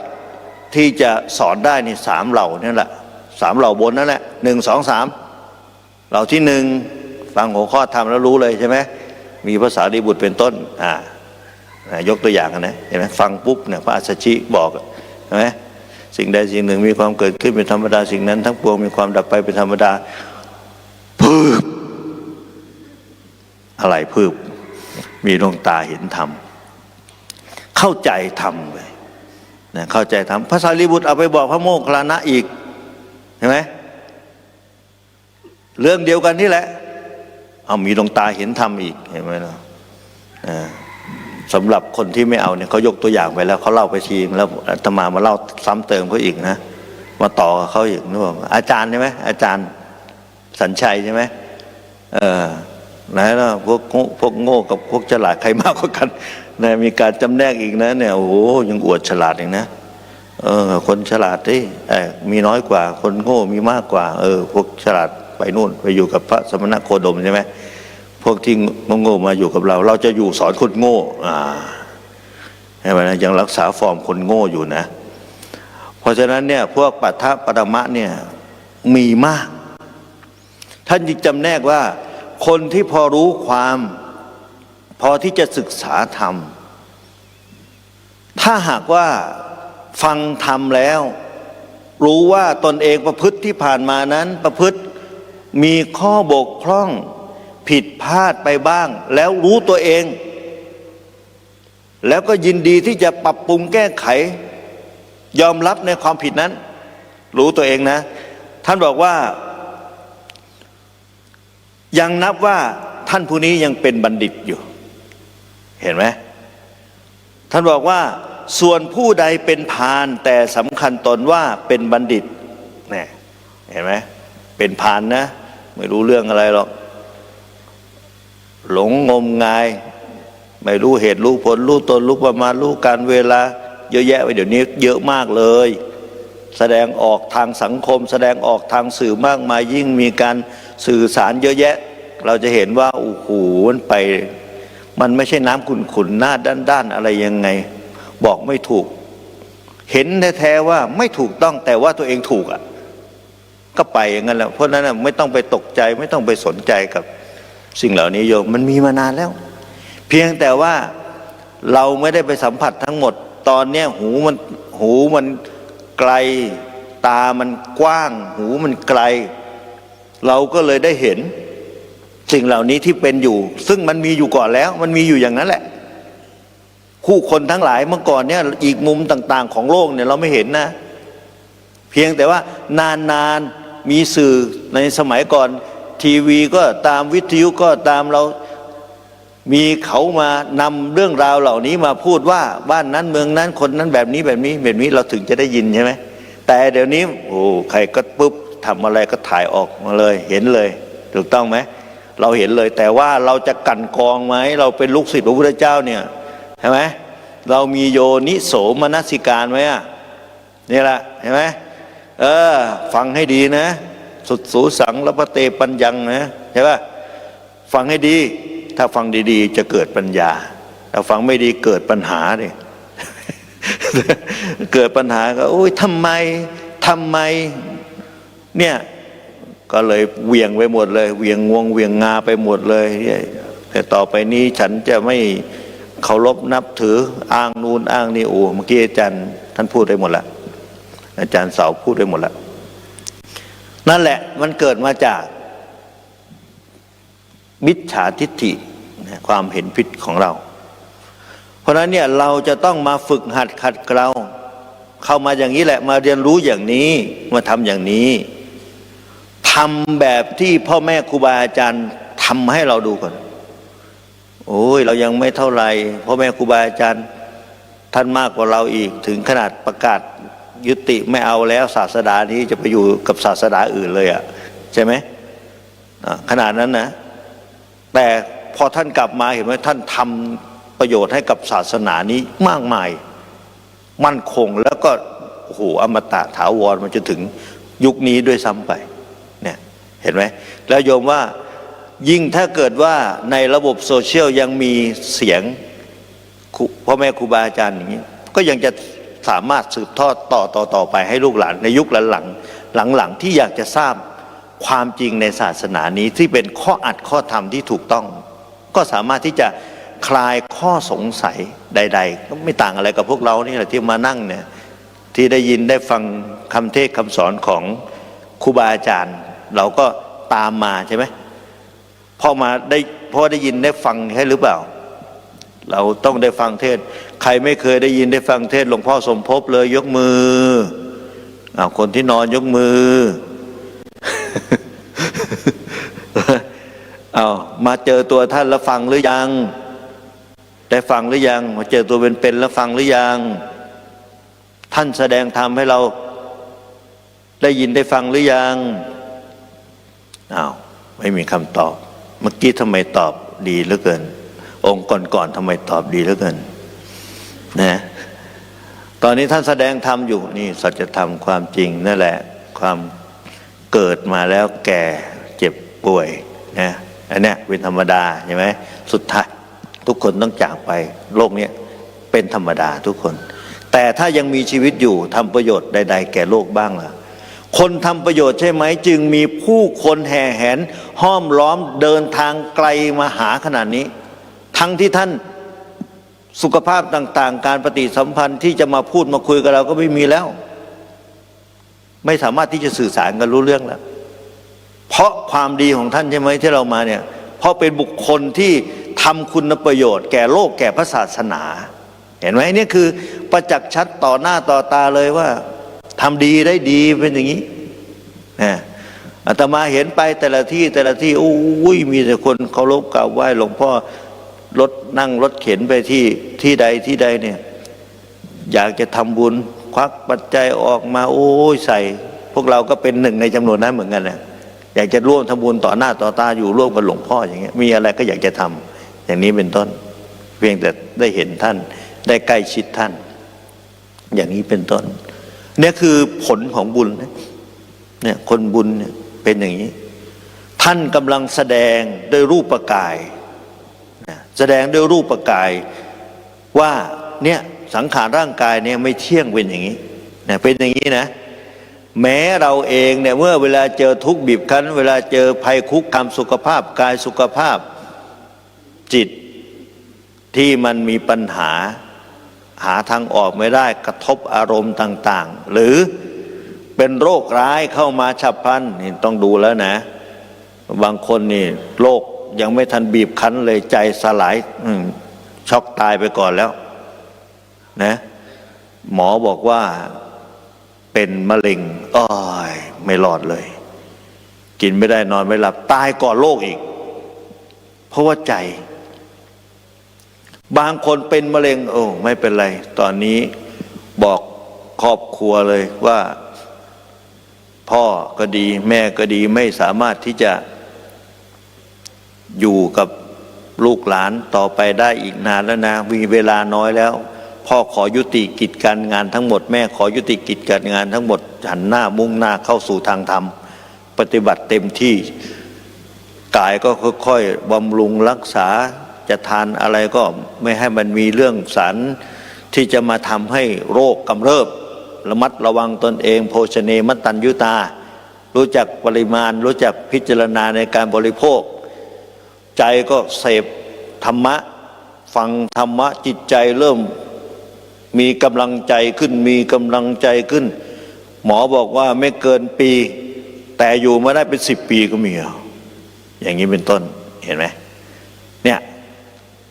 สิ่งนี้แหละมันเป็นสิ่งสำคัญที่มันเกี่ยวข้องกับชีวิตของเราการดำเนินชีวิตของเราธรรมะเนี่ยเป็นธรรมะที่ชี้แนะบอกทางให้เราออก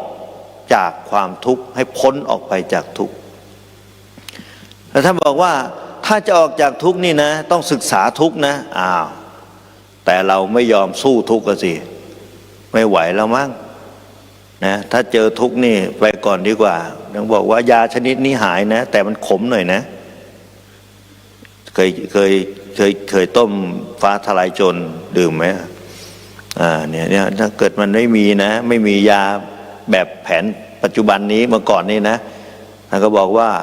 เนี่ยเป็นไข้เริ่มมีเมื่อก่อนเขาก็ไม่รู้ด้วยว่า มันเป็นไวรัสใช่ไหมเขาก็ไม่รู้นะแต่ว่าเนี่ยขั้นเนื้อขั้นตัวมีอาการอย่างนี้ปุ๊บเนี่ยไข้ป่ามาแล้วสมมุตินะไข้ป่าเนี่ยเป็นไข้ป่านะเนี่ยต้องต้มยาฟ้าทลายโจรดื่มเท่านั้นแก้ววันละเท่านี้แก้วให้ลดไข้ลงมานี่นะคนหนึ่งบอกว่าอุ้ยลดขมไม่ไหวหรอกขมอย่างนี้จะไหวเหรอยอมตายดีกว่าตายจริงๆเลยใช่ไหมใช่ไหมแล้วกลัวความขมตายเลยยอมไม่ยอมรักษาตัวเองยอมให้ตัวเองตายดีกว่าเอาถ้าเป็นหวานๆค่อยยังชั่วว่าอย่างนั้นเขาบอกว่าโรคนี้ทานหวานไม่ได้นะอย่างโรคเบาหวานอย่างเงี้ยนะหวานมากไม่ได้นะเดี๋ยวหวานมากเดี๋ยวตายอีกสิ้นชีวิตไปอีก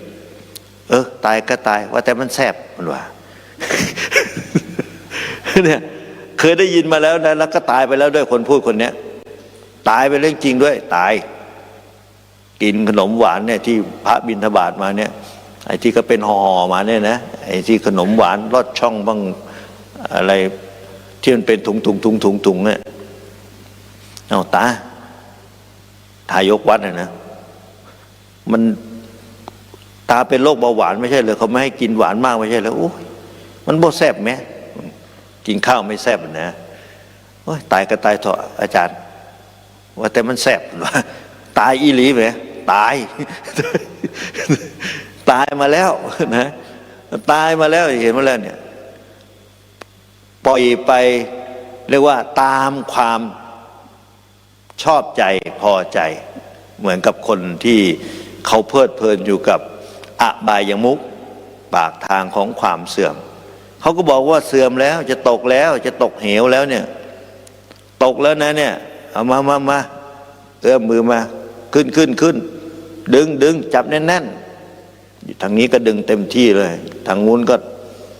ไม่เป็นไรหรอกเดี๋ยวจะขึ้นเองหรอก ยังไม่ถึงเวลาขึ้นไม่ไหวหรอกเหนื่อยเกาะอยู่อย่างนี้ไปก่อนอย่างนี้ป่ะจะเป็นอย่างนั้นไหมเพราะว่ายังเพลินอยู่กับการเกาะอยู่นี่หรือเปล่าอันนี้เห็นมาแล้วนะสำหรับคนที่หมกมุ่นอยู่กับอบายมุขชอบเครื่องของมึนเมาดื่มไปอยู่นี่วันหนึ่งอาตมาไปโรงพยาบาลก็ไปเจอลูกศิษย์อาตมาอยู่ในท่าทางอะไรรู้ไหมจริงๆแล้วอายุน้อยกว่าอาตมาอีกนะนั่งรถเข็นตัวดำผอมแต่ว่าท้องป่องป่องบวมเลยนะอันนี้โรคอะไรโรคตับกินเหล้าหลายกินเหล้าหลาย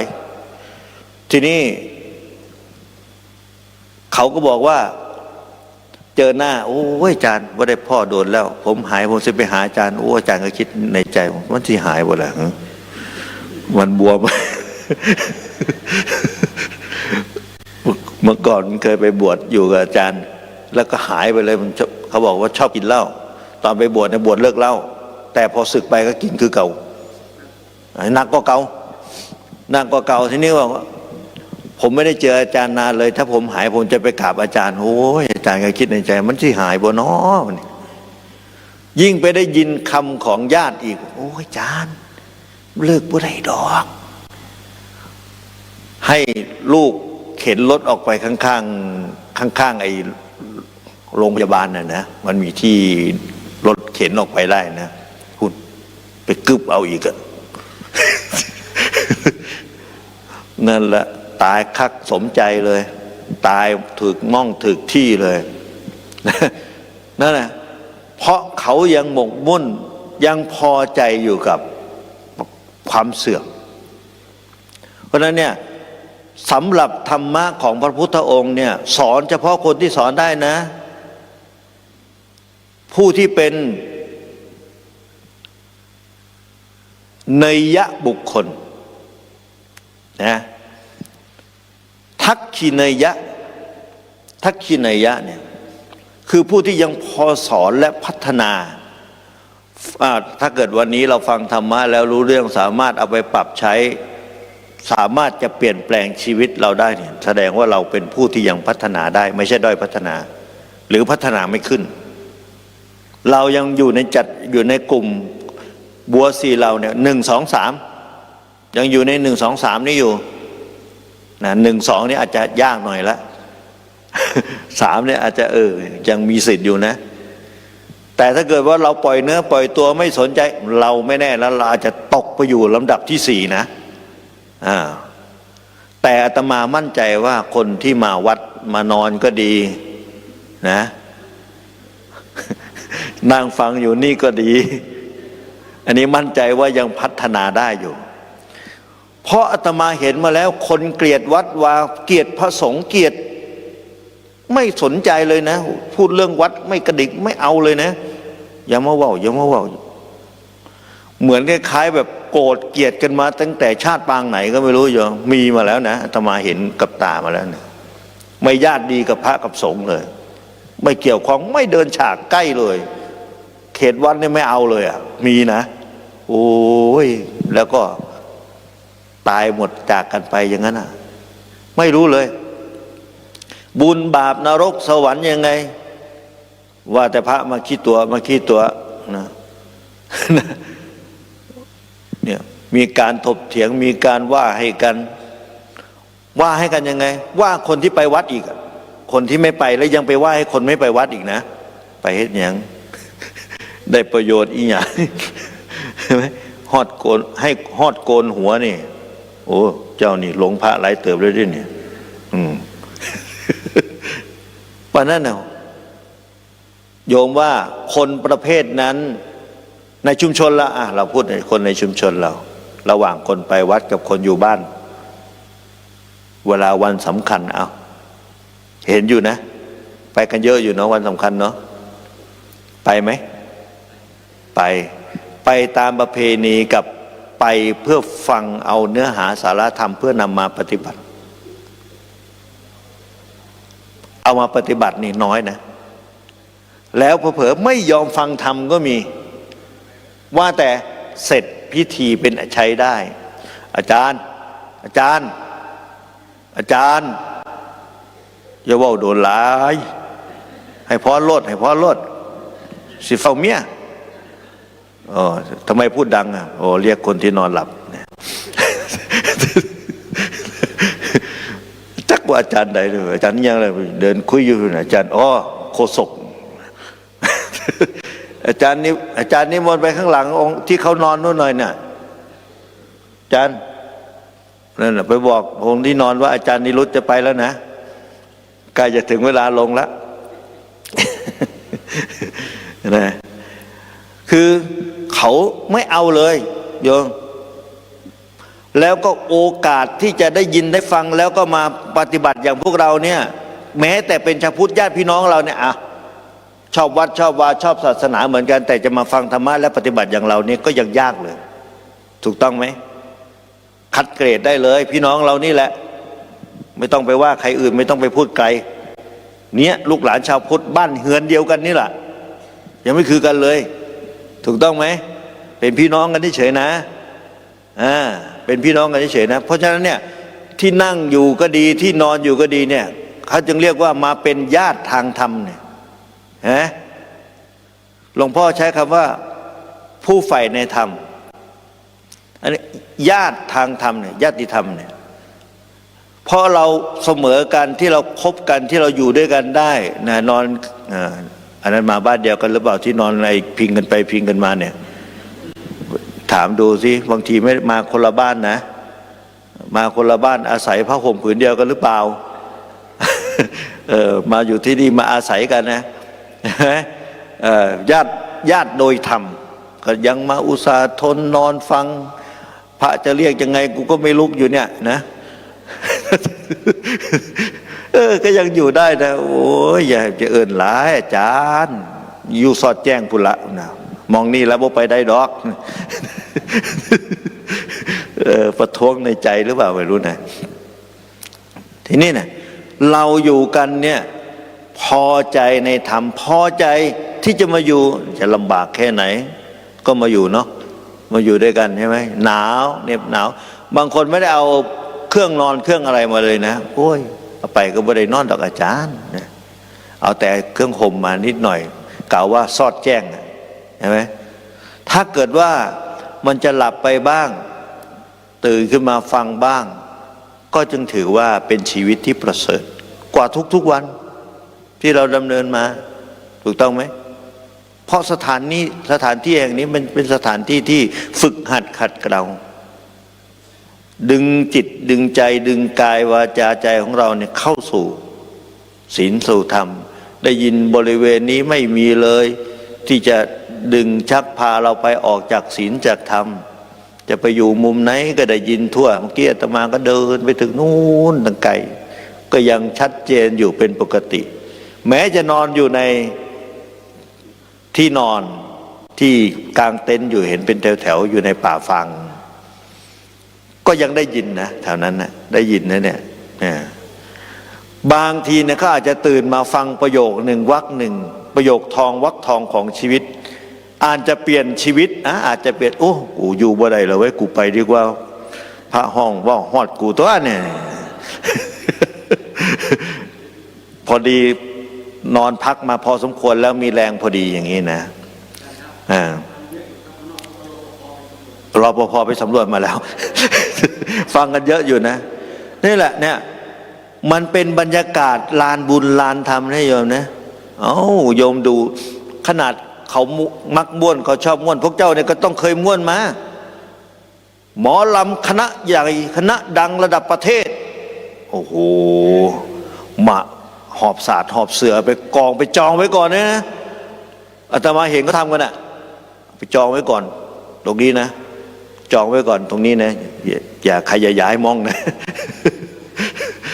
นะนอนฟังก็มีนอนเล่น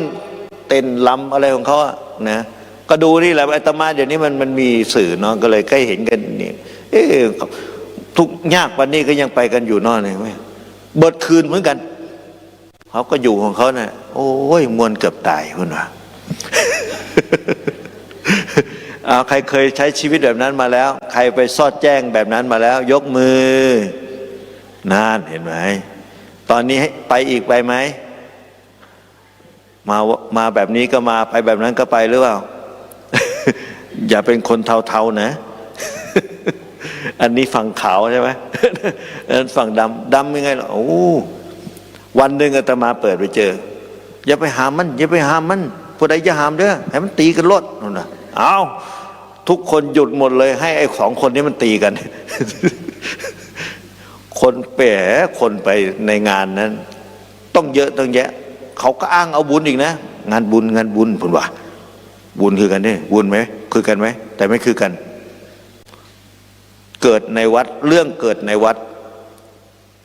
ตีกันในวัดกับฟังเทศนั่งสมาธินอนหลับไหลตายในวัด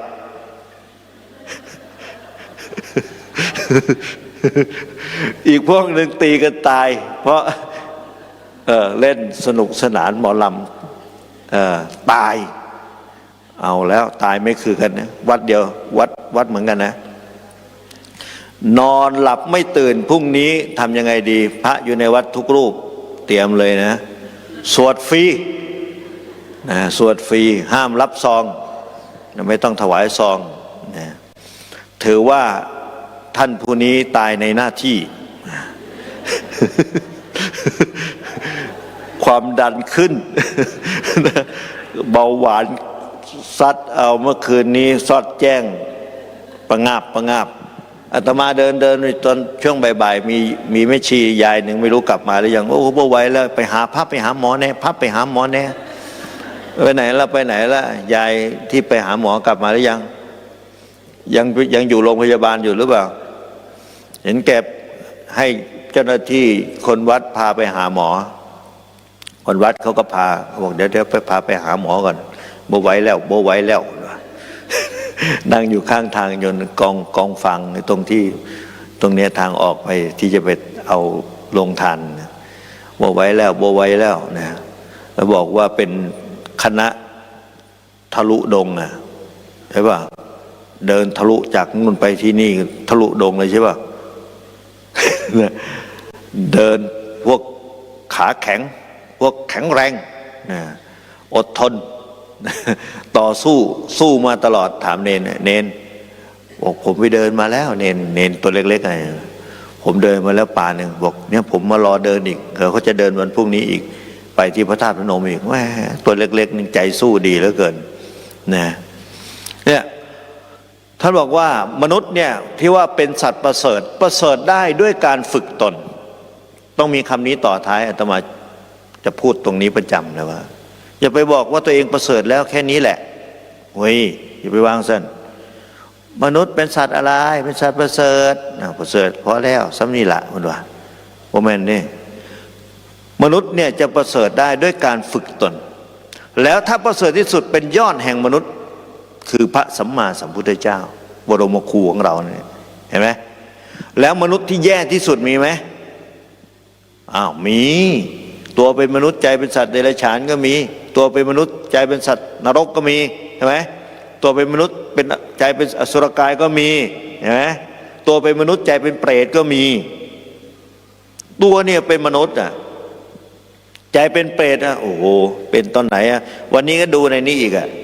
ดูนี่ดูบ่อยๆไม่ใช่อะไรดูเวลาควรจะกินเวลาเขานะเหลืออีก3 นาทีนะเดี๋ยวก็ตีระฆังอีกนะหลวงพ่อองค์ละชั่วโมงพอนะวันนี้เขาติดป้ายบอกว่าทำอย่างนี้ควรไหมเหมือนว่าหมู่บ้านหนึ่ง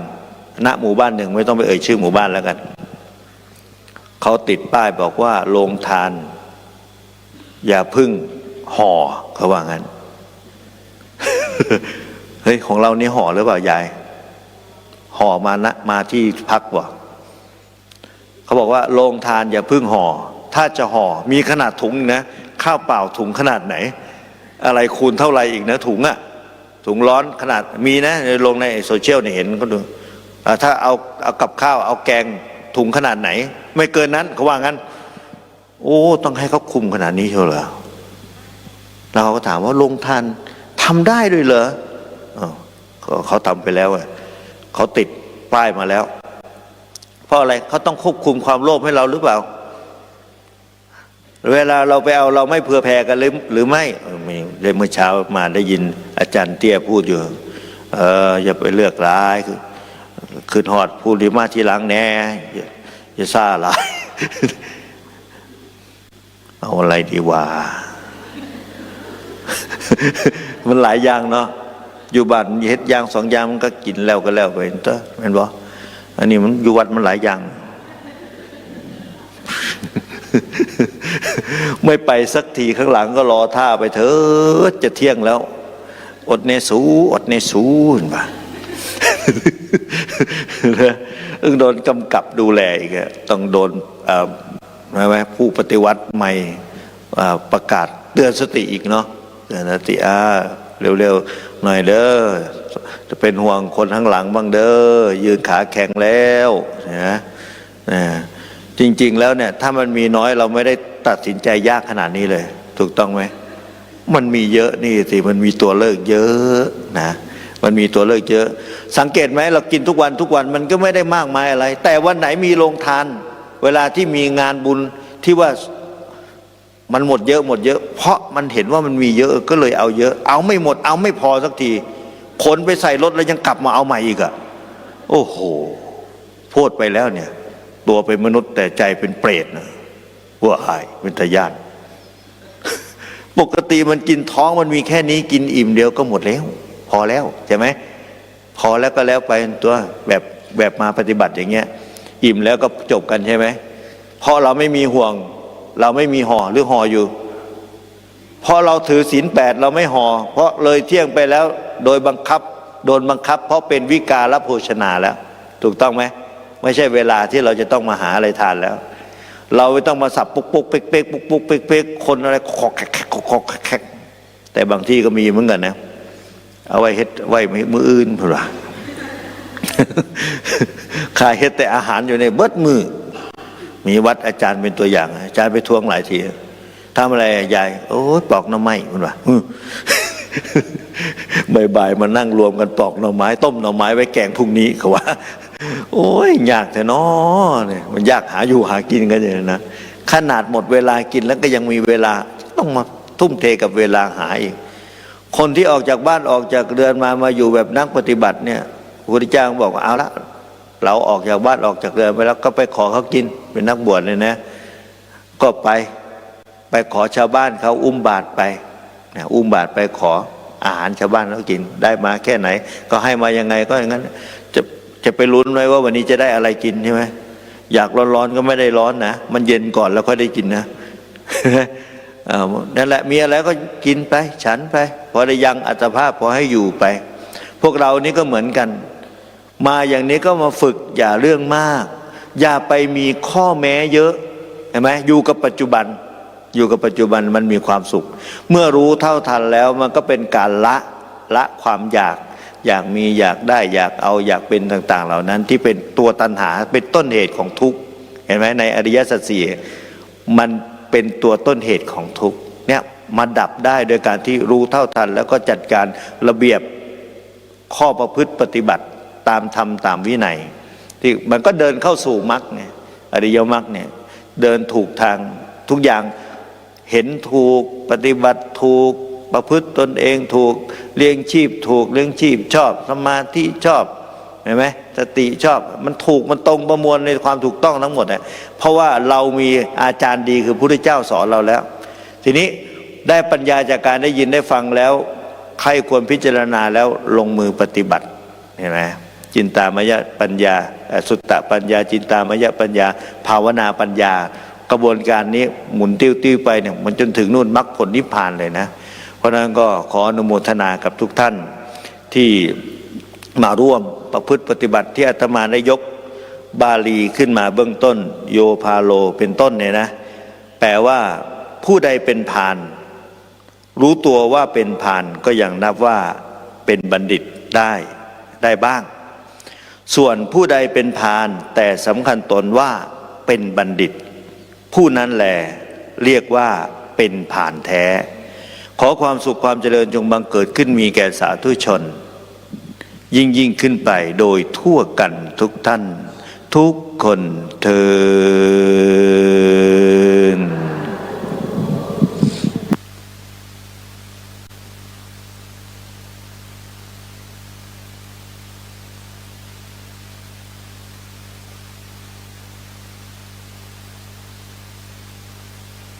กั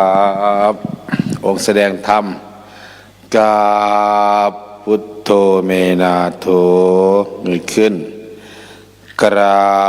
บธัมโมเมนาโถกราบสังโฆเมนาโถอ้าวคุณโยม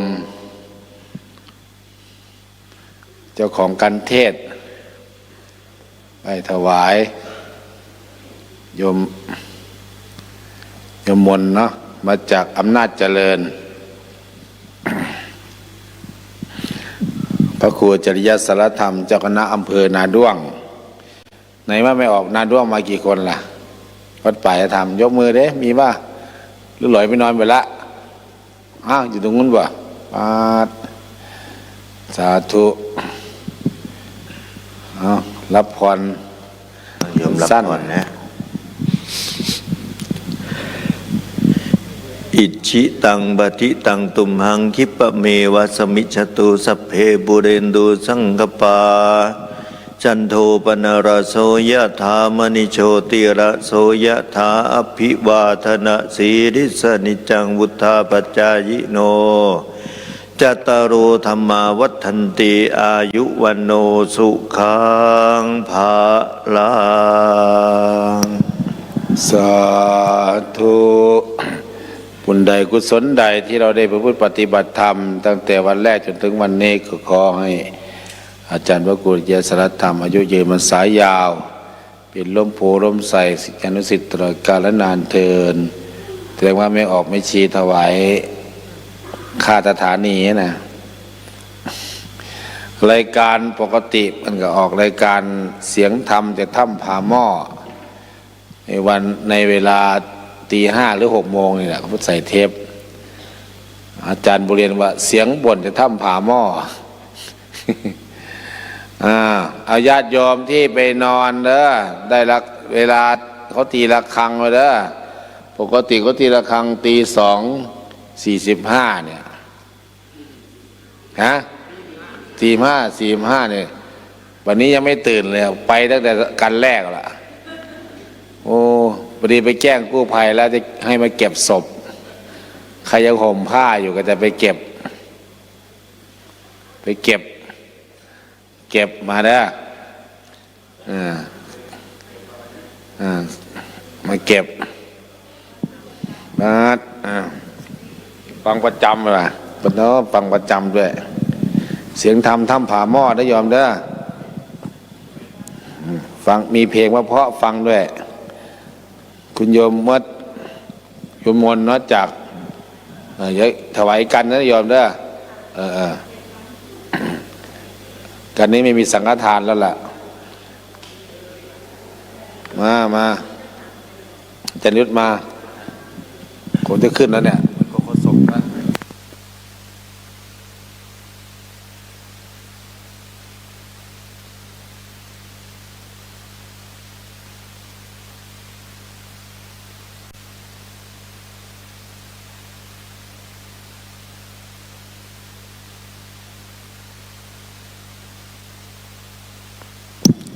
อันนี้มนต์เป็นลงมาก็เป็นโฆษกอย่างนะอันนี้มนต์หลวงพ่อพระครูอุดมวรานุวัฒน์เจ้าวัดวัดศรีอุดมวงศ์เจ้าคณะตำบลศรีสงครามอำเภอวังสะพุงจังหวัดเลยได้เป็นองค์แสดงธรรมรูปต่อไปครับนิมนต์นะครับญาติโยมตื่นขึ้นมาฟังเด้อองค์นี้โยมต้องไม่เคยได้ยินได้ฟังมาก่อนแน่ๆนะอยู่กับโยมมาตลอดตี 2 กว่าแล้วอ้าวมากันหลายคนรู้ป่ะมาหลายคนนะ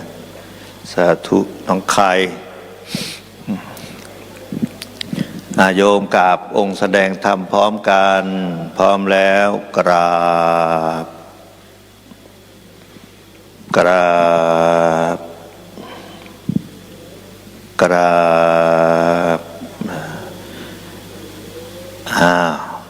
นิมนต์หลวงพ่อแสดงธรรม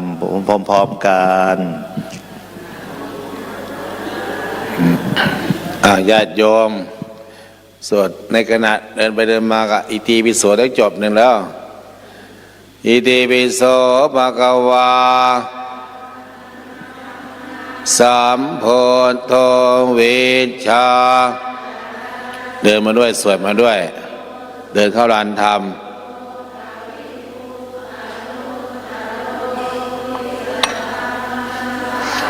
ทิสัทธาเทระมโนสานังพุทโธติสวากขาโตภะคะวตาอาการิโกสดดังๆเนี่ยดังๆปลุกเจ้าของอิตามความเห็นโยหินติสุปฏิปันโนข้างหลังไม่ดังเลย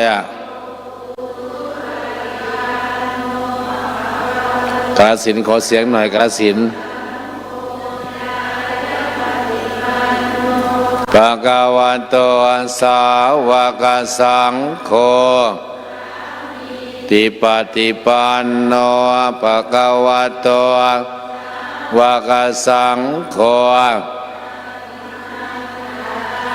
นิปุริสายุคานิอัตตปุริสาปุคลาสัพพะคะวะโตสาวกสังโฆอาปา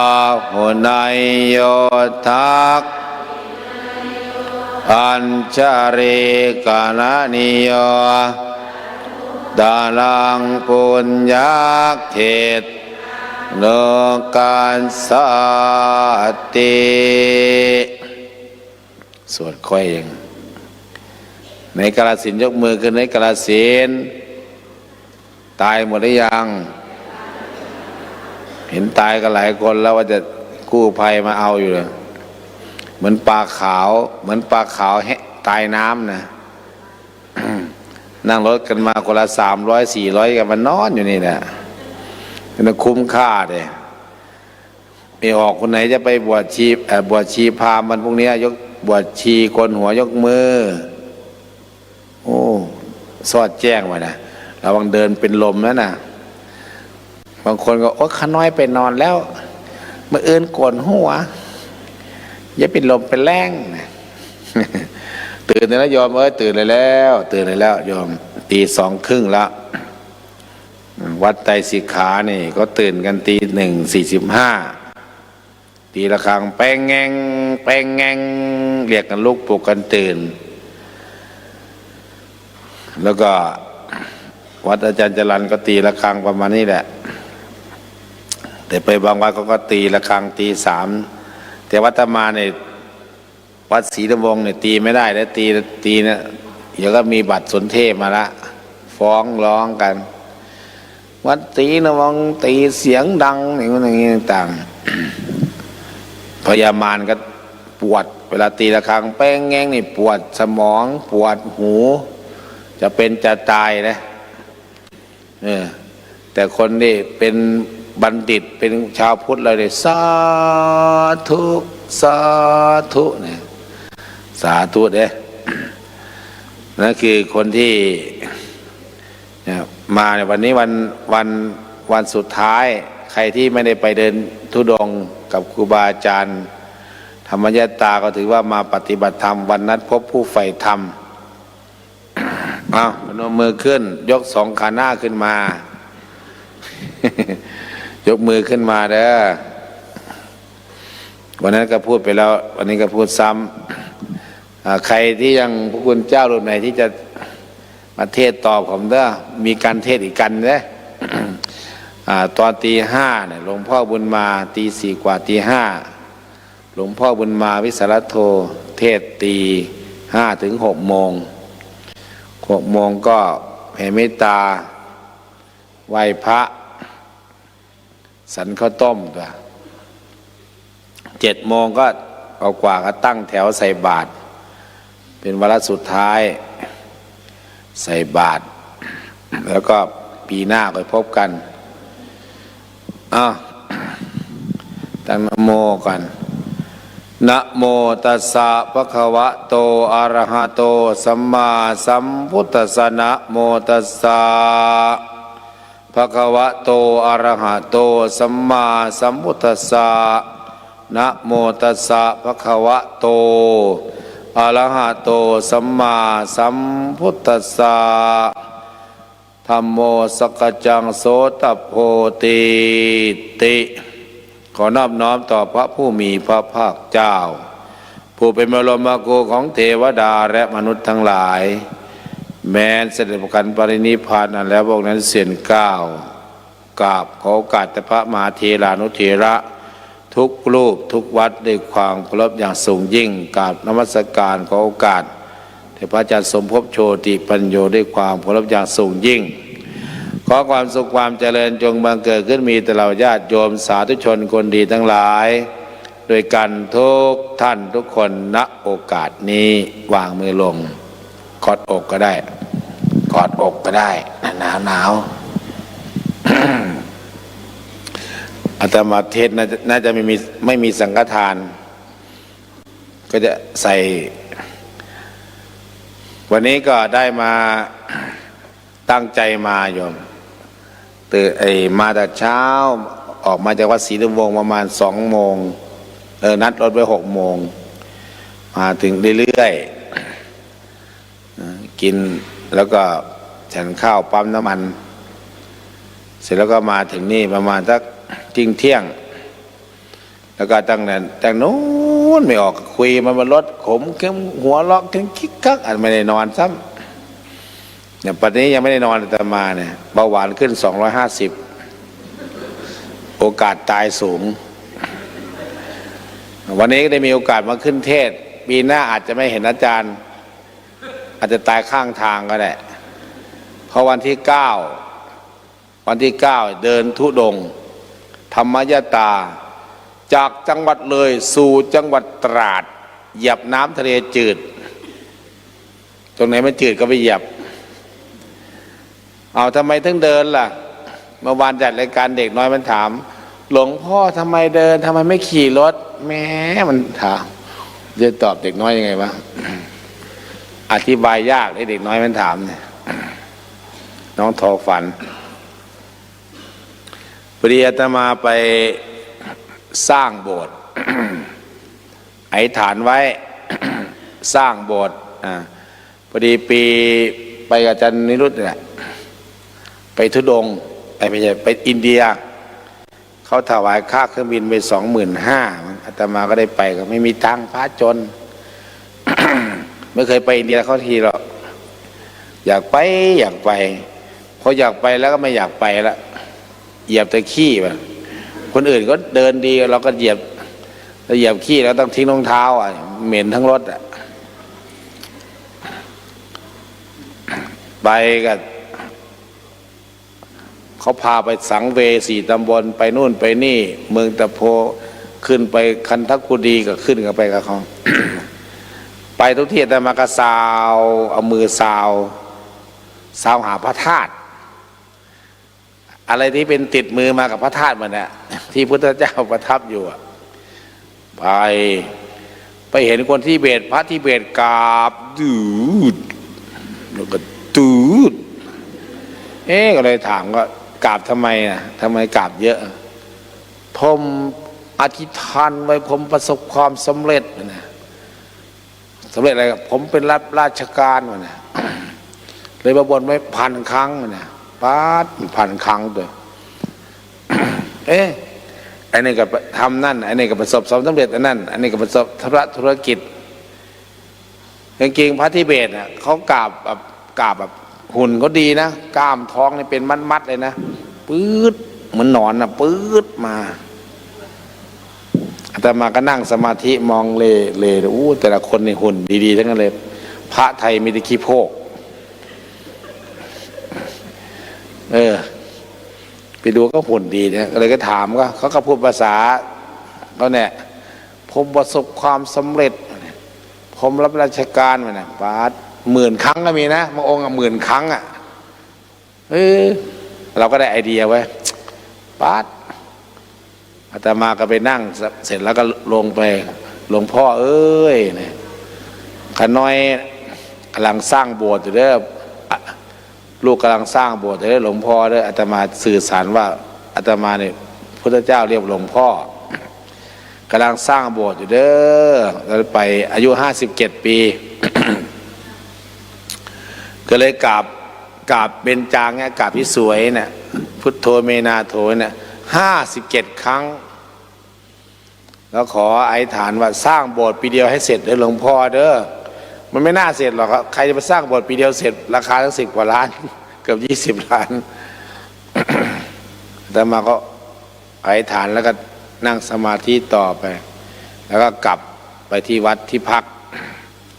พอกลับไปพวกโทรศัพท์กริ้งตั้งติ้งตั้งข้อความมาจองหน้าตุงจองหน้าต่างจองช่อฟ้าจองสารพัดจองที่เป็นโบสถ์ก็จองอาตมาก็ตั้งราคาไว้20,000 30,000 40,000 70,000จองเกือบครบอย่างยอดเจดีย์แหลมต้องบัวกลางโบสถ์กับจอง150,000เอาเข้าไป บอกกลับมาจากประเทศไทยว่าช่างไม่ต้องกลับวัดนะไม่ต้องกลับบ้านนะสร้างมันแล้วไม่ต้องกลับเลยนะยกเว้นไปเกี่ยวข้าว ปีนึงให้เสร็จไม่เสร็จยอม14 เดือนปีนึงก็12 เดือนใช่ป่ะเพิ่มไปอีก4 เดือน1 ปีกับอีก4 เดือนโบสถ์เสร็จเวลาเพราะเขาบริจาคเงินว่ะมันก็เสร็จเพราะว่าเราอาจจะไม่เอาเงินไปทำไหนที่อื่นไงเอาเงินสร้างอย่างเดียวเขาเจตนาเขาสร้างโบสถ์ก็ต้องสร้างโบสถ์ให้เขาไม่เอาไปจ่ายค่าไฟไม่เอาไปจ่ายค่าอื่นหรอก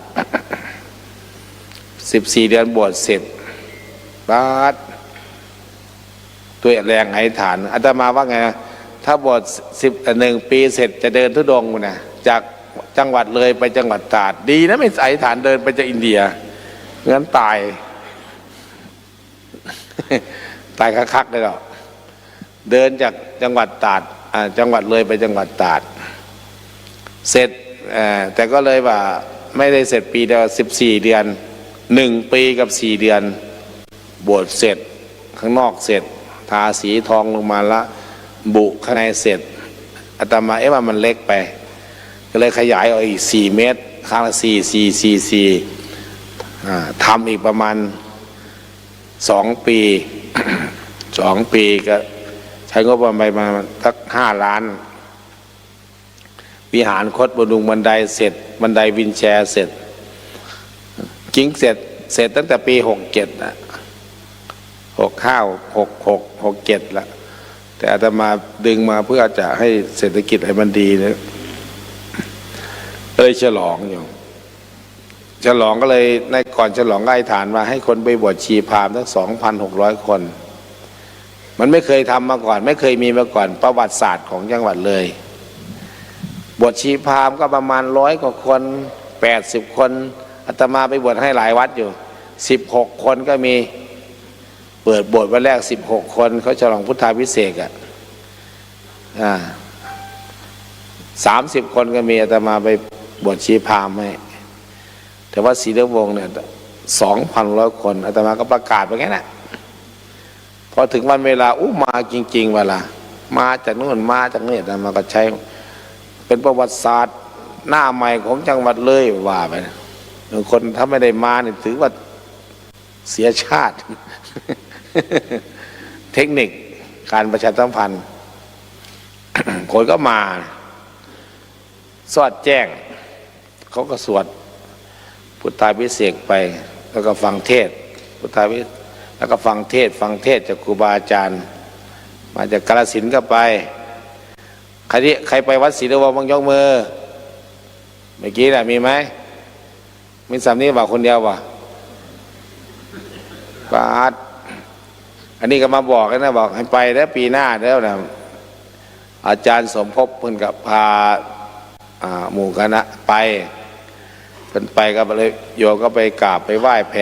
นู่นนี่เนี่ยมันก็ถวายเอาไว้ที่วัดนี่นะได้70,000 กว่าบาทโยมสาธุต่อยอดวัด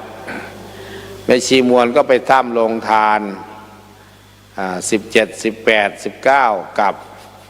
3 วันใช้งบประมาณหมดไม่ต่ำกว่า 50,000 บาทไปตั้งโรงทานห่อดีๆเลยเสร็จแล้วก็เนี่ยไปบวชชีพราหมณ์สอดแจ้งแล้วก็เขาทางกาฬสินธุ์ทางต่างจังหวัดเขาก็กลับสุพรรณบุรีก็กลับแล้วก็ดำเนินการมาต่อเนี่ยดอกแรกคือเข้าเป้าคือบวชชีพราหมณ์ 2,000 กว่าคนทั้งไปทั้งกลับเนี่ยทั้งคนเข้าวัดเข้าวาทั้งคนไปทำโรงทานด้วยเสร็จแล้วก็คนเยอะเนี่ยคนไหลเสร็จแล้วก็วันเมื่อฉลองบวชเสร็จก็ปลดหนี้ได้ยายอะไรว่าปลดหนี้ซื้อที่ข้างๆวัดเนี่ย4 ไร่รวมแล้ว8 ล้านบาทถมอีกประมาณ 2-3 แสนตอนนี้ก็จ่ายไปเรื่อยจ่ายไปเหลืออยู่2.8 ล้านฉลองบวชนี่ปลดหนี้มาใหญ่ได้ในงานได้ประมาณ7 ล้านบาทสาธุยายคนไปนะคนไปทำบุญน่ะคนไปทำบุญไม่มีคนรวยนะ5 บาท10 บาท100 บาท1,000 บาท10,000 บาทก็หลายคนอยู่แต่100,000 บาทมีประมาณ 4-5 คนดังนั้นไม่มีเศรษฐีใจบุญในทุนใจดีไม่มีเลย มีแต่คนลากหญ้าอย่างพวกเราเนี่ยไปร่วมด้วยช่วยกันอาศัยพลังอาศัยงานเผยแผ่อาศัยสื่อวิทยุสื่อโทรทัศน์สื่ออะไรต่างๆคนก็ไหลไปทำบุญก็ถือว่าสร้างมิติใหม่เกิดขึ้น1โบสถ์ปีเดียว14 เดือนเสร็จ2คนไปบวชชีพราหมณ์ได้ประมาณ2,000 กว่าคนเข้าเป้าที่เราตั้งไว้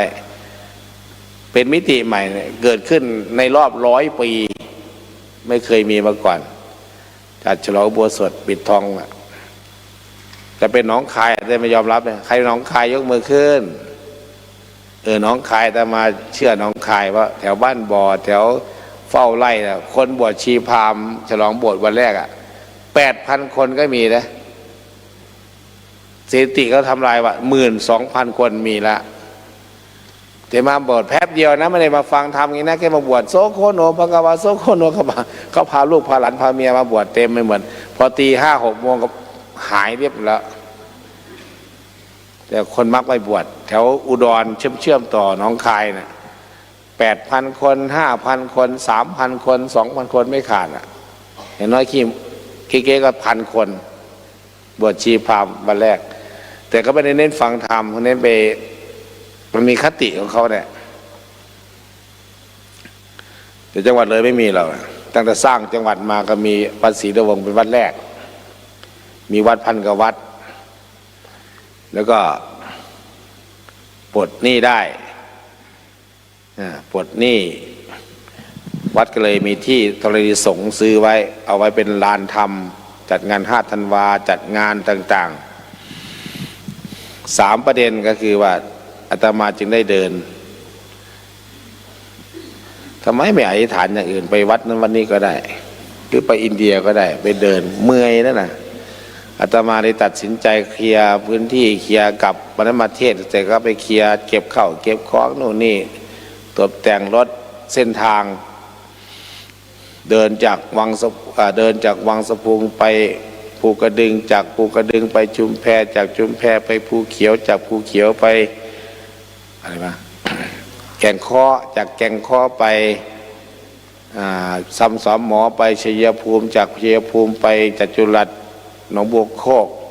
อาจจะแวะเข้าด่านขุนทดวัดหลวงพ่อคูณออกทางลัดออก4 คิ้วออกโชคชัยออกปักธงชัยออกกระบินออกปาจินออกสระแก้วออก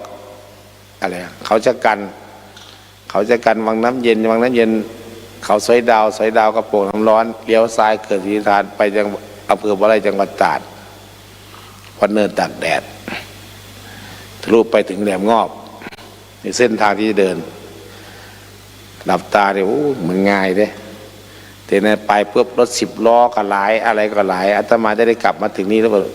รถ10 ล้อเอาไปกินหรือเปล่าไม่รู้ถ้าตายก็ไปเผาได้ยอมเด้อเผาเท่านั้นแหละถ้าไม่ตายก็จะได้กลับมาใหม่กลับมาเจอกันปีหน้าปี69หรือปี70ก็ฉลองเนี่ยศาลาเชียงทองเนี่ยปี70เหมือนกันเห็นครูบาจ่อยมหาจ่อยอาจารย์ครูบาเอกเขากำลังทำสวยงามเนี่ยศาลาเชียงทองอาจารย์สมภพจะฉลองก็จะได้พูดเกินอาจารย์ว่าจะเป็น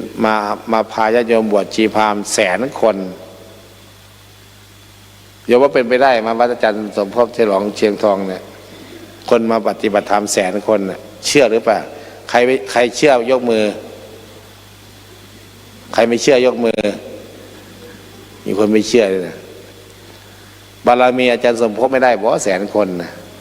บารมีอาจารย์จรัญบารมีอาจารย์ลาวีนะบารมีอาจารย์พระครูดมเนี่ยบารมีอาจารย์เตี้ยนะโยมก็ไปแต่ไปฉลองเขาจะจัดอยู่นะตรงกบุรีอ้อมจัดห้องน้ำเนี่ยปฏิบัติธรรม100,000 คนนิมนต์พระผู้หลักผู้ใหญ่มาเปิดงานเพราะนั้นขึ้นอยู่กับเราเด้เราก็ไม่ไปไม่ได้ไม่ไปต้องไปไม่ได้ถ้าไม่ไปไม่เป็นงานเด้นะมาปฏิบัติธรรมงานเด้ไม่มีหมอลำเด้มีแต่พระมางานมีออกมางานนี่นะเพชรสีเหลืองหางเครื่องสีขาวกองยาวไม่เกี่ยวฟังเทศสอดแจ้งดื่มน้ำปะนะไปกี้ได้ไปตรงนั้นเนี่ยเขาทาเขามีกาแฟได้ยอมเนี่ยอาตมาก็ไปขอเขาแก้วหนึ่งตักชงตักใส่แก้วเองชงเองกินเองนักเลงพอ แล้วไปที่หนึ่งแม่ใหญ่ก็ฉลาด พิ่นเอาของเปรี้ยวมาดุกมาดันมะกุงมะกอกมะยมอะไรต่างมาใส่อาตมาก็ตักมาใส่แก้วนึงคนก็ลงกินเปรี้ยวอ่ะไปกินได้คนไหนง่วงๆเลยนะคิดแตกเข้าห้องน้ำไม่ทันหรือว่าตาแจ้งวะอะไรย้ายเอามาทำไมนะโอ้ยเห็นคนง่วงหลายขึ้นนี้ขึ้นท้ายก็เอามายมมา ไปเอาได้ยอมได้ลงทานเดินไปนะมายมก็เปรี้ยวน้ำร้อนก็ร้อนอันนั้นก็เผ็ดวัดโธไปฟังเทศอาจารย์นี่ก็เลยว่า หายง่วงปิดทิ้งโยมมันจะไปง่วงอีกตอนไหนหรือเปล่าตอน10 โมงเช้าแต่แซมนั่งจะหลับเพราะนั้นปีนี้ก็เลยมาปลุกเร้าจิตใจปลุกเร้าญาติโยมศรัทธาต้องให้มั่นคงนะโยมเด้ออย่างงอนแง่นคอนแคนอย่างงอนแง่นคอนแคนศรัทธาพระจะปีนี้มาวันนี้ปีนี้ไฮไลท์2ไฮไลท์3ไฮไลท์1นัดพบผู้ใฝ่ธรรม2ได้คารวะครูบาอาจารย์โยมก็เต็มศาลาคือเก่า3ก็คือได้เททองหล่อพระรูปเหมือนหลวงปู่จูมแล้วก็อาจารย์สมภพโชติปัญโยก็เห็นญาติโยมหลายคนสละสร้อยต้มหูสละสร้อยมือสละทองคำมีคนหนึ่งถวาย3 บาทนะบาท3 บาทก็100,000 กว่าคนไม่มีไม่ต้องไปตกใจเขาหรอกเราก็สาธุกับเขาไปบุญน่ะเนี่ยบุญกิริยาวัตถุ3 ประการและ10 ประการเนี่ย1ทานนามัยสำเร็จในการบริจาคทานอย่างที่ยอมมาเนี่ยทานบ่เนี่ยใครมา7 วันบางยกมือว้านี่ทานลูกทานผัวนะทานบ้านทานช่องห้องชั้นติดแอร์อย่างดีเลยเดี๋ยวมันนอนอย่างเงี้ยนอนเสื่อพื้นเดียวนะสละเวลาทานมันนะทานมีอยู่3 อย่างเนอะอมิสทานให้ข้าวให้น้ำให้เสื้อผ้าอาภรณ์ธรรมทานเนี่ยใครใส่กันเทศบางยกมือเนี่ยธรรมทานให้ธรรมะเป็นทานเนี่ยอย่าลงไปอาตมาลงแล้วจะมาทานนะค่าธุดงค์เนี่ยนะ4 เดือนนั้นอาตมาสละวัดเนี่ยทิ้งวัดเลยสถานีวิทยุก็ฝากอาจารย์นิรุตดูแลให้หน่อยเด้อเมษาก็ปิดไว้อย่าฟ้าผ่าเครื่องสละแล้วก็ค่าน้ำค่าไฟแล้วแต่เด้อหาเองเด้อให้ผู้ช่วยเจ้าวาดหายอาตมาไปละบ๊ายบาย4 เดือนถ้าไม่ตายก็กลับมาใหม่ถ้าตายก็เผากันอยู่ข้างทางเนี่ยพระธุดงค์โยมโสตายอาตมามาอยู่วัดศรีอุดมวงศ์ก็คือธุดงค์มาเป็นพระเป็นเกิดเพชรบูรณ์ไปอยู่ปราจีนแล้วก็พ่อพาไปทำพลอยอยู่หนองบอนบ่อไร่จังหวัดตราดตั้งแต่อายุ3 ขวบแล้วบวชเสร็จแล้วก็มาธุดงค์คือมีเจตนาตั้งแต่พรรษา2ว่าจะเดินจากจังหวัดตราดมากราบหลวงปู่ชอบคิดไว้ห้อมๆไว้แต่ไม่ได้เดินหลวงปู่ชอบมรณภาพก่อนเลยมีโอกาสมารู้จักหลวงพ่อบุญกองพ้นมรณภาพไปแล้วพามาศีรษะประวันน้ำคลองขอนแก่นแล้วก็พาเดินธุดงค์ไปนู่นพาเดินธุดงค์ไปนี่เสร็จแล้วก็ได้ฝึกอย่างภาวิตกายฝึกกายอย่างอาจารย์สมภพเทศน์ภาวิตศีลมาฝึกศีลภาวิตกิจโตมาฝึกจิตฝึกใจให้มันเข้มแข็งแล้วก็พาเดินไปนู้นไปเอานั่งรถไปลงที่พิษโลกหลวงพ่อชินราชแล้วเดินกลับมาที่แถววังทองแถวนครไทยแถวด่านซ้ายเนี่ยภูเรือลงมาโค้งร้อยศพมาพักที่วัดศรีนวงศ์วันที่1-2 เมษายนปี39เป็นป่าอยู่อาตมาก็พักทำวัดสวดมนต์นี่แหละโยมก็พอดีวัดไม่มีเจ้าวาดพอดีโยมก็ตามนิมนต์ไปอาตมาก็ปฏิเสธเดินมาอยู่ ก็เลยเห็นมีป่าอยู่เล็กๆก็เลยถามพาบอกครูบาอาจารย์เนี่ยเป็นตาอยู่ปะเนาะอยู่ดีได้ปฏิบัติธรรมปฏิบัติก็เลยอาตมาก็เลยมาเปลี่ยนแปลงพออยู่ปั๊บเนี่ยอาตมาก็ถามชาวบ้านมีงานทำอะไรโอ้แถวเมืองเลยเนี่ยเขากินเหล้าเก่งนะยายเวลามีบุญเดือน6บุญกันหลอนเนี่ยเขาจะเอาเหล้าขาวเหล้าแดงขวดหนึ่งน้ำเปล่าขวดหนึ่งน้ำส้มอีกขวดหนึ่งไปแลกกันน่ะพออาตมาไปอยู่ไม่ได้หรอกต้องเอาน้ำส้มไปแลกเอาแล้วก็ฉันข้าวในบาตรต่อสู้กันมา4 ปีแล้วก็ต่อไปก็เป็นงานกฐินปลอดเหล้าเข้าบุญไม่ฆ่าเนื้อเบื่อปลาแล้วก็จัดงานปฏิบัติธรรมวันพ่อวันแม่วิสาขะมาฆะอาสาฬหะอบรมนักเรียนต่างๆปฏิธรรมมาตลอด20 กว่าปี30 ปีเปลี่ยนแปลงปฏิรูปังเนี่ยปฏิรูปเปลี่ยนแปลงคน100 คนเนี่ยไม่ชอบอาตมาประมาณ30ชอบอยู่ประมาณ70ต้องหักพายด้วยด้ามเข่ามานี่พัฒนาอยู่ที่ไหนต้องเปลี่ยนแปลงญาติโยมเพราะฉะนั้นเมื่ออาจารย์สมภพมาอยู่ที่นี่เมื่อก่อนเพิ่นปฏิบัติธรรมอยู่วัดนนพะเนานะบวชนนพะเนาอุ้มบาตรองค์เดียวเดินบวชเพิ่นมาจากประเทศนอกเนาะเพิ่นก็มาเข้ากรรมฐานแล้วก็มาบวชอุ้มบาตรอุ้มพระไตรองค์เดียวแม่ชีนนพะเนาเห็นก็เลยไปขออุ้มพระไตรอุ้มบาตรช่วยหลวงพ่อภาวนาปัญญาพรก็เป็นอุปชฌาย์นะครับบวชแล้วมันก็อยู่นั่นประมาณปีหนึ่งมันก็ออกมาที่นี่มาเผยแผ่มาบรรยายธรรมเพื่อศึกษาพระไตรปิฎกตั้งแต่ยังไม่บวชไงพอบวชแล้วก็เทศได้เลยนั่นคือเพื่อก็มีหลักการอุดมการณ์วิธีการของท่านทำให้วัดนิเพก็ดีวัดไตรสิกขาก็ดีเป็นแหล่งแห่งธรรมะครูบาอาจารย์ก็หลั่งไหลเข้ามาญาติโยมก็เต็มศาลาอย่างเนี้ย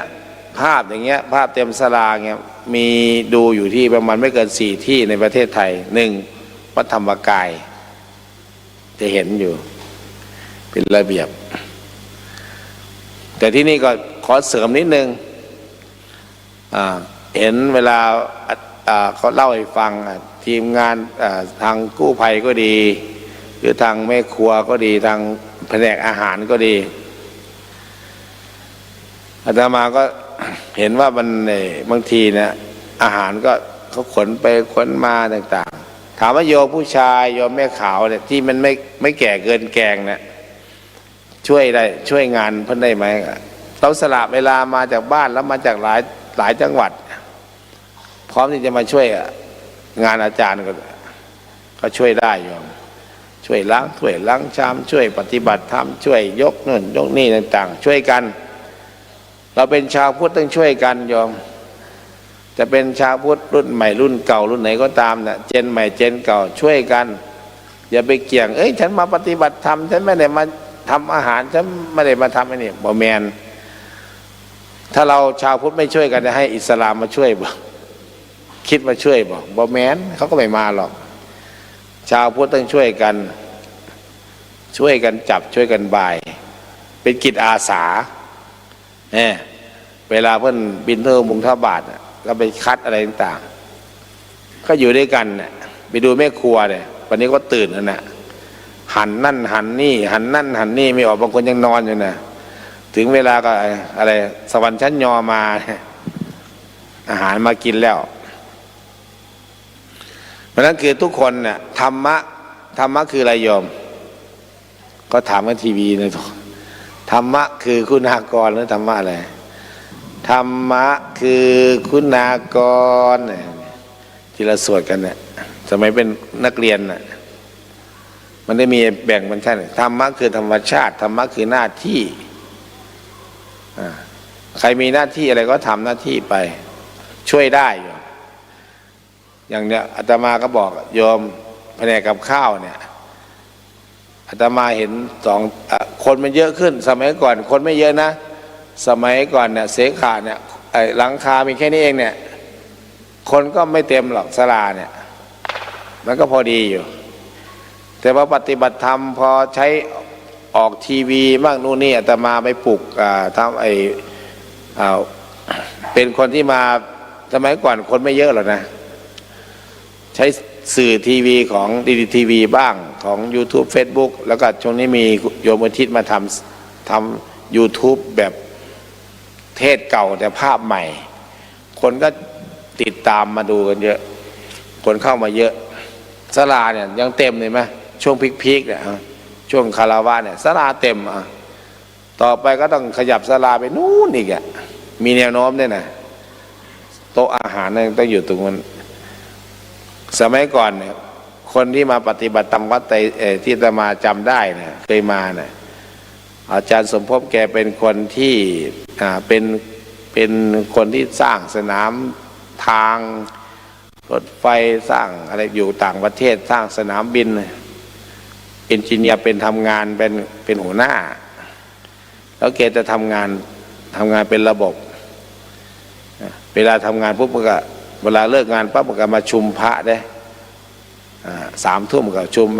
แผนกน้ำเป็นไงแผนกอาหารเป็นไงแผนกคลังเสียงเป็นไงมันก็หาวิดีโอมาบันทึกอาจารย์ครูบาอาจารย์มันก็บันทึกวิดีโอบันทึกเทปไว้ส่วนหนึ่งจึงมีเทปฟังทุกวันเนี่ยถ้าอาจารย์ไม่บันทึกเทปไว้เนี่ยไม่มีอะไรฟังหรอกยิ่งพูดไม่ได้เพราะนั้นคือมันมีวิสัยทัศน์กว้างไกลอย่างโต๊ะอาหารน่ะตักอาหารเกิน1 ชั่วโมงกว่าเนี่ยแกจะนั่งมองละพรุ่งนี้ต้องขยับโต๊ะอาหารจาก4 โต๊ะกลายเป็น6 โต๊ะวัดนิเพเนี่ยอาหารคนเยอะสุด 7,000 นะพระโยม 7,000พระ700 รูปตักอาหาร1 ชั่วโมงกว่าแต่ยุคนั้นเขาไม่ได้อาจารย์สมภพไม่ได้พาบิณฑบาตในวัดเพราะว่าคนมันเยอะถ้าบิณฑบาตเนี่ยมันจะเที่ยงก็ไม่เสร็จคน 7,000 น่ะอาหารจาก10 โต๊ะกลายเป็น12 14ถึง16 โต๊ะอาหารมี3 อย่างไม่ยาวกันละถ้ายาวโยมก็จะสงสัยเอาไอ้นั่นเอาไอ้นี่คิดนานเกินไปอาหารมีแค่3 อย่างมีตำส้มมีแจ่วมีอะไรปลาแห้งแค่นั้นเองแซ่บข้าวต้มก็ไม่มีนะแซ่บทุกอย่างไม่มีข้าวต้มไม่มีข้าวกี่ไม่มีอะไรทั้งสิ้นล่ะสมัยก่อนนะอาตมานะมีข้าวมื้อเดียวคาบเดียวจริงๆกาแฟก็ไม่มีกินหรอกโยมใครอยากกินอะไรก็พกมาเองจากบ้านไม่ได้เอื้อเฟื้อขนาดนี้เพื่อก็ขยายโต๊ะตักอาหารไม่เกิน1 ชั่วโมงกว่าเสร็จเพื่อนอยากให้มีเวลาพักพอฉันเสร็จก็พักพอบ่าย 2 โมงก็มาเหมือนเวลาเดิมนี่แหละมานั่งสมาธิภาวนาแล้วก็ฟังธรรมีกถาก่อนฟ้าสนธยา2 ชั่วโมงเทศทีละ2 ชั่วโมงคนเงียบกิ๊บฟังนี่เอียงหูฟังเนี่ย FCA Action นะเป็นเทศเพราะนั้นคือสมัยก่อนแต่มายุคแกคือเราต้องช่วยกันบริหารจัดการให้มันไวขึ้นอย่างตักอาหารแล้วถึง5 โมงครึ่งถือว่าสายแล้วนะคนสุดท้ายมันเกือบเที่ยงต้องปรับปฏิรูปังต้องปรับเปลี่ยนแล้วช่วยกันอาตมาก็ได้มาจอบมาเบิงมาดูอาตมาเป็นลูกหาไม่ได้เป็นลูกศิษย์ใกล้ชิดหรอกมาดูเพื่อนทำยังไงอาตมาก็เอาไปครูพระรักจำก็เอาไปใช้กับวัดสมาทานศีลแบบให้โยมว่าวเองอะไรต่างๆทุกอย่างครับแต่บารมีเนี่ยอย่างหลวงพ่อบุญมาพูดกลางวัน1 ศีลมันเท่ากันรักษาศีล ศีล5เท่ากันศีล8เท่ากันศีล227เท่ากันไม่ชีก็ศีลนั่นแหละศีล8เท่ากันแต่ที่ไม่เท่ากันคืออะไรโยมอะไรจ๊ะอะไรโยมบารมีบารมีธรรมน่ะไม่เท่ากันบางคนอาจจะมีลูกศิษย์ลูกหามีบริวารมากมายอย่างเราจะเปรียบเทียบอาจารย์จรัญเอาเป็นเดินทุดงค์ทั่วไทยเนี่ยมีพระตาม600-700ภิกษุถึง700-800รูปในยุคปัจจุบันเนี่ยที่ไม่มีใครทำได้หรอกองค์อื่นก็เป็นลูกศิษย์เหมือนกันเนี่ยแต่ยังทำไม่ได้เหมือนอาจารย์จรัญเห็นไหมมาอยู่ก่อนก็มีอายุพรรษาแก่กว่าอาจารย์จรัญอายุพรรษาน้อยกว่าแต่ก็ทำไม่ได้ไงทำอย่างอื่นได้แต่ทำอย่างนี้ไม่ได้เพราะนั้นคือคนไม่เท่ากันเหมือนกับในสมัยครั้งพุทธกาลก็มีเอตคะมีสงฆ์สาวกมีหลวงพ่อมหากัสสปะกัจจยนะเรื่องลาภใครอะพระศรีวลีเรื่องฤทธิ์เรื่องเดชใครล่ะพระโมคคัลลาพอยุคหลังๆมาก็อะไรอะพระเจ้าอโศกยุคอะไรอะหลวงพ่อเข็มอะบัวเข็มคือหลวงพ่ออุปคุตจำพรรษาในไหนอะโยมจำพรรษาในใต้ท้องมหาสมุทรเห็นไหมเวลามีบุญพระเวทบุญใหญ่ๆต้องแห่พระอะไรนะเขาแห่พระอะไรโยมพอพระอุปคุตแห่ทำไมล่ะแห่มีความเชื่อว่าแห่แล้วพระอุปคุตจะมาปกปักรักษาคุ้มครองให้งานแคล้วคลาดปลอดภัยบ่แม่นหรอกทุกวันนี้เวลามีงานใหญ่ต้องเอาสอหอมาตำรวจเอาไม่อยู่ สอหอถ้า8 คน12 คน20 คนว่าไปรอดมาตีไปรุ่นตุบตับเลยนะพระอุปคุตมีอะไรไปเสิร์ชดูในคอมพิวเตอร์ในโทรศัพท์เอายุคพระเจ้าอโศกนะเวลาเขามีงานสังฆายนาต้องเอาพระอุปคุตมายืนใครมาเพิกวักอะไรว่าก็ดึงแขนลงมาลงในท้องทะเลก่อนนั่นคือคนที่มีฤทธิ์มีเดชไม่เท่ากันได้ยอมพระสงฆ์เนี่ยสงฆ์สาวกไม่เท่ากัน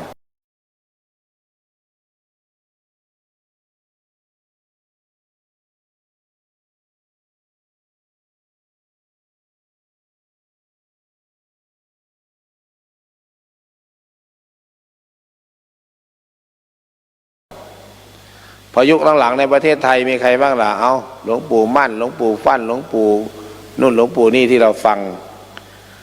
สายอุบลกับหลวงปู่ชาเงี้ยมีบุญบารมี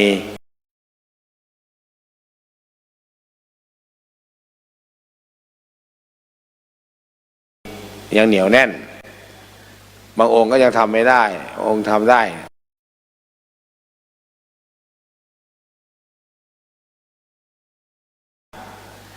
ศีลเนี่ยรักษาเท่ากันอยู่227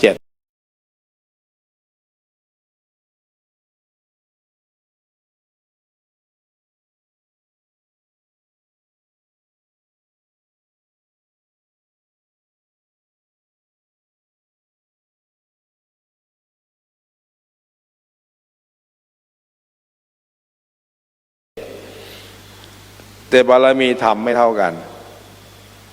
เพราะบารมีธรรมก็ต้องใครทำมีขายตามห้างป่ะโยมฮะศีลมีขายบ่ศีลมีขายไหมโยมสมาธิมีขายไหมศีลไม่มีขายสมาธิไม่มีขายใครอยากได้ทำไงทำเอาเองเนี่ยเขาพรุ่งนี้ก็จะพายางเนี่ยเอาเดินธรรมยตาเนี่ยใครอยากได้ก็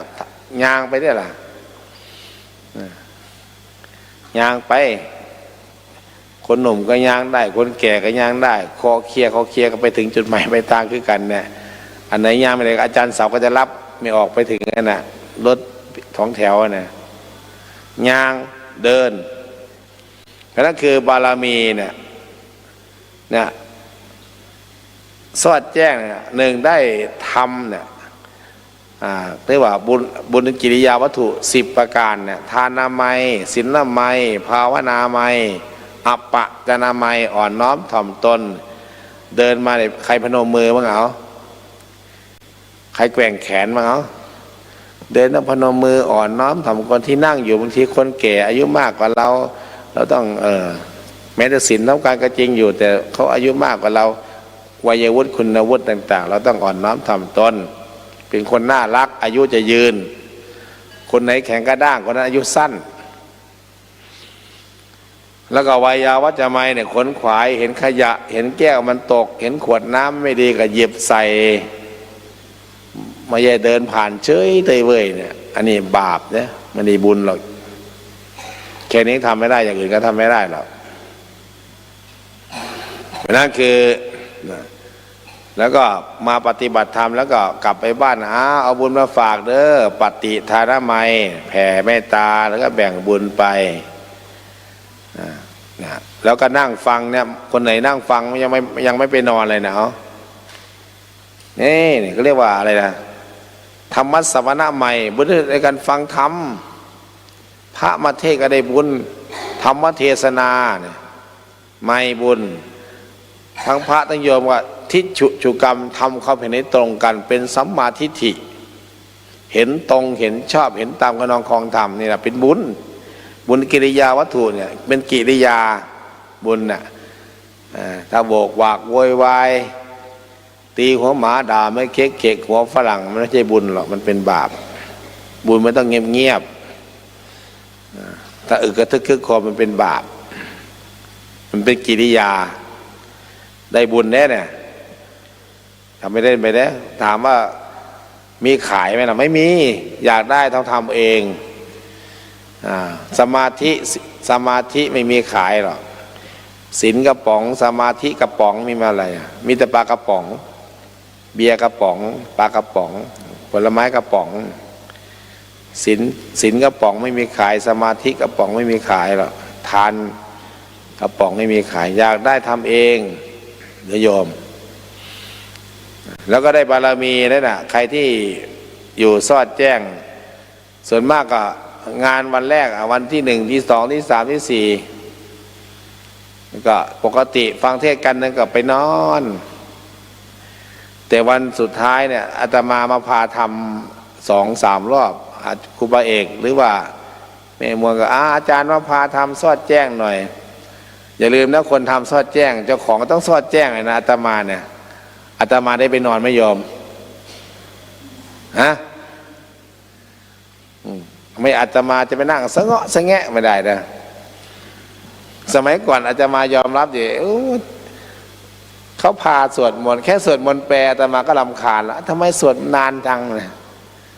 แต่ทุกวันนี้กับมวนไปกับเขานะยิ่งสวดวัดไตรสิกขานี่มวนเนี่ยอะระหังสัมมา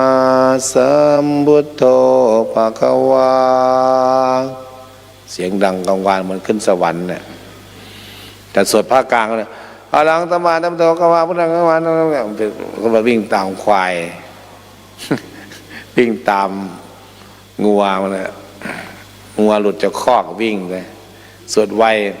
แปลความหมายไม่รู้เรื่องช้าอาจารย์พบอกให้สวดช้าเตยพา2 เล่มงามสวดไปคิดไปจินตนาการไปมันก็มันเคลิมได้เหมือนร้องเพลงทำไมเขาร้องเพลงเขาจึงน้ำตาไหลตาแดงเขาเรียกมีอินเนอร์เข้าถึงเพลงเข้าถึงเพลงแล้วมันจะมีอินเนอร์มีความสุขเหมือนเราสวดมนต์ก็ต้องมีอินเนอร์ในการสวดมนต์เหมือนกันนะโยมต้องจินตนาการด้วยต้องนึกถึงพระพุทธเจ้ามันจะมีความสุขมันจะตื่นมันม่วนนั่นคือการในการสวดมนต์ในการเพราะนั่นคือเนี่ยบารมีบุญก็ได้นะบารมีก็ได้บารมีเนี่ยมีขายไม่มีต้องสร้างเองทานบารมีเนี่ยอย่างอาจารย์จรัญก็พาสวดบ่อย นิสังตยังโสโคโนภะคะวาตานะบารมีสัมปันโนทานะอุปปารมีสัมปันโนมันมี10 ทัศ20 ทัศ30 ทัศไงมันขึ้นไปอย่างทานนะบารมีทานทั่วไปอ่ะเมื่อพวกเราน่ะทาน5ทาน10ได้เป็นเทวดาชั้นฟ้าย้อนก็ตกง่ายหน่อย มันต้องทานแบบอุปบารมีเข้าไปสู่จิตสู่ใจฝังจิตฝังใจเข้าไปเลยโยมทำไมต้องใส่บาตรทุกวันไม่ใส่บาตรได้ไหมมันเข้าไปแล้วสู่จิตสู่ใจวันไหนไม่ใส่บาตรรู้สึกว่าขาดอะไรไปอย่างหนึ่งแมนบอบางคนต้องสวดมนต์ทุกวันถึงเวลาต้องมาสวดมนต์ทำวัดสวดมนต์นั่งสมาธิแผ่เมตตาวันไหนไม่ทำรู้สึกไม่มั่นใจเจ้าของนอนไม่หลับบางคนตื่นเช้ามาก็ต้องสวดมนต์บทนั้นบทนี้แล้วก็ขับรถไปนู่นไปนี่มั่นใจวันไหนลืมสวดมนต์รีบเร่งไม่มั่นใจเจ้าของอีกเพราะมันเข้าไปฝังจิตฝังใจสู่จิตสู่ใจแล้วนะคือการให้ทานนะทานก็อย่างที่ว่านะมี3 อย่างทานอะไรอมิสทานคือให้ผ้าเสื้อผ้าอาภรณ์ให้อาหารใครก็ให้ได้ศาสนาไหนก็ให้ได้อยู่อมิสทานแล้วก็ธรรมทานสัพพะทานังธรรมะทานังชินาติการให้ธรรมะเป็นทานชนะการทั้งปวงสัพพละโซธรรมะสังชินาติลดพระธรรมชนะทั้งปวงให้ธรรมะเป็นทานสร้างหนังสือสร้างพระไตรปิฎกหรือว่าใครก็ทำเกี่ยวกับสถานีวิทยุโทรทัศน์ก็บริจาคปัจจัยเพื่อเผยแผ่ธรรมะมันก็เป็นธรรมทานอันนี้ให้ง่ายอันที่3ให้ยากอภัยทานพี่กับน้องทะเลาะกันยังไม่เผาผีก็มีนะเรื่องทรัพย์สมบัติเรื่องมุงมังสามีภรรยานอนกอดกันมีลูก3 คนพอเมียผัวมีกิ๊กเมียมีกิ๊กโอ้บ้านแตกสิแหลกขาดไม่เผาผีกันนะโกรธเกลียดกันนะยอมเพราะนั้นคือต้องอภัยอภยาปชังสุขขังโลเกการไม่เบียดเบียนเป็นสุขในโลกให้อภัยทานไปยอมพอให้ปุ๊บเนี่ยมันจะใจมันจะสูงขึ้นใหญ่ขึ้นอู้เหมือนลอยบนอากาศใจมันใหญ่ขึ้นถ้ายังผูกโกรธผูกพยาบาทมันไม่ใหญ่เพราะนั้นคือเห็นไหมทุกวันเนี่ยปิ้นถ้าใครไปอินเดียยอมใครไปอินเดียมันยกมือเขาบีบแกปิ้นปันไม่เห็นเป็นไรแต่บ้านเราบีบแกปิ้นอีพระพ่อชักปืนเอามายิงกันชักมีดเอามาฟันกันป๊าดไม่ได้นะแม้แต่โยมเนี่ยระดับผอ.เนี่ยเจอไปบีบแกแป้นวัยรุ่นเนี่ยมันดักหน้าเลยนะเราต้องอย่าไปแลกกับมันนะอย่าเอาเกลือไปแลกกับปิงเขนไทยไหว้มันได้ก็ไหว้มันซะโอ้หลวงพ่อขอโทษพ่อขอโทษมันรอดมันจะข้าวจริงๆนะพวกเนี่ยวัยรุ่นน่ะมันไม่รู้เรื่องนะยิ่งมันกินยาม้ายาบ้ามันข้าวจริงๆนะไม่ออกเหมือนกันเด้อไม่รู้ไงกูเป็นใครมันจะไปตรงนั้นนาทีนั้นไม่ต้องไปว่าแล้วล่ะยามนาทีนั้นต้องขอโทษลูกขอโทษแม่ไม่รู้แม่ตกใจขอโทษนะแล้วเราก็ไปค่อยด่าทีหลังณตรงนั้นนาทีนั้นเราต้องออกจากที่นั่นก่อนสถานการณ์ไม่คับขันแม่อาตมาก็เคยเจอนะโยมเคยเจอลูกศิษย์ขับรถไปบีบแกแป้นมันจอดรถขวางหน้าเลยป๊าดมันบอกจอดเคาะรถจอดมันบอกไงรู้ป่ะเปิดประตูปั๊บเห็นพระนั่งไม่มากับพระมึงตายไปนะป๊าดกูเกือบตายกับมันนั่นนะก็เลยบอกลูกศิษย์เฮ้ยใจเย็นอย่าไปเครื่องคักนาทีนี้มันต้องนาทีนี้เราเสียเปรียบชัยภูมิต่างๆมันเสียเปรียบหมดถ้าเราได้เปรียบแล้วค่อยเอา ไม่ได้มากับภาพมึงตายไปนะ นาทีนั้นเขาอาจจะเมาเขาอาจจะมึนเขาอะไรต่างๆเราต้องอย่าประมาทเนี่ยคือ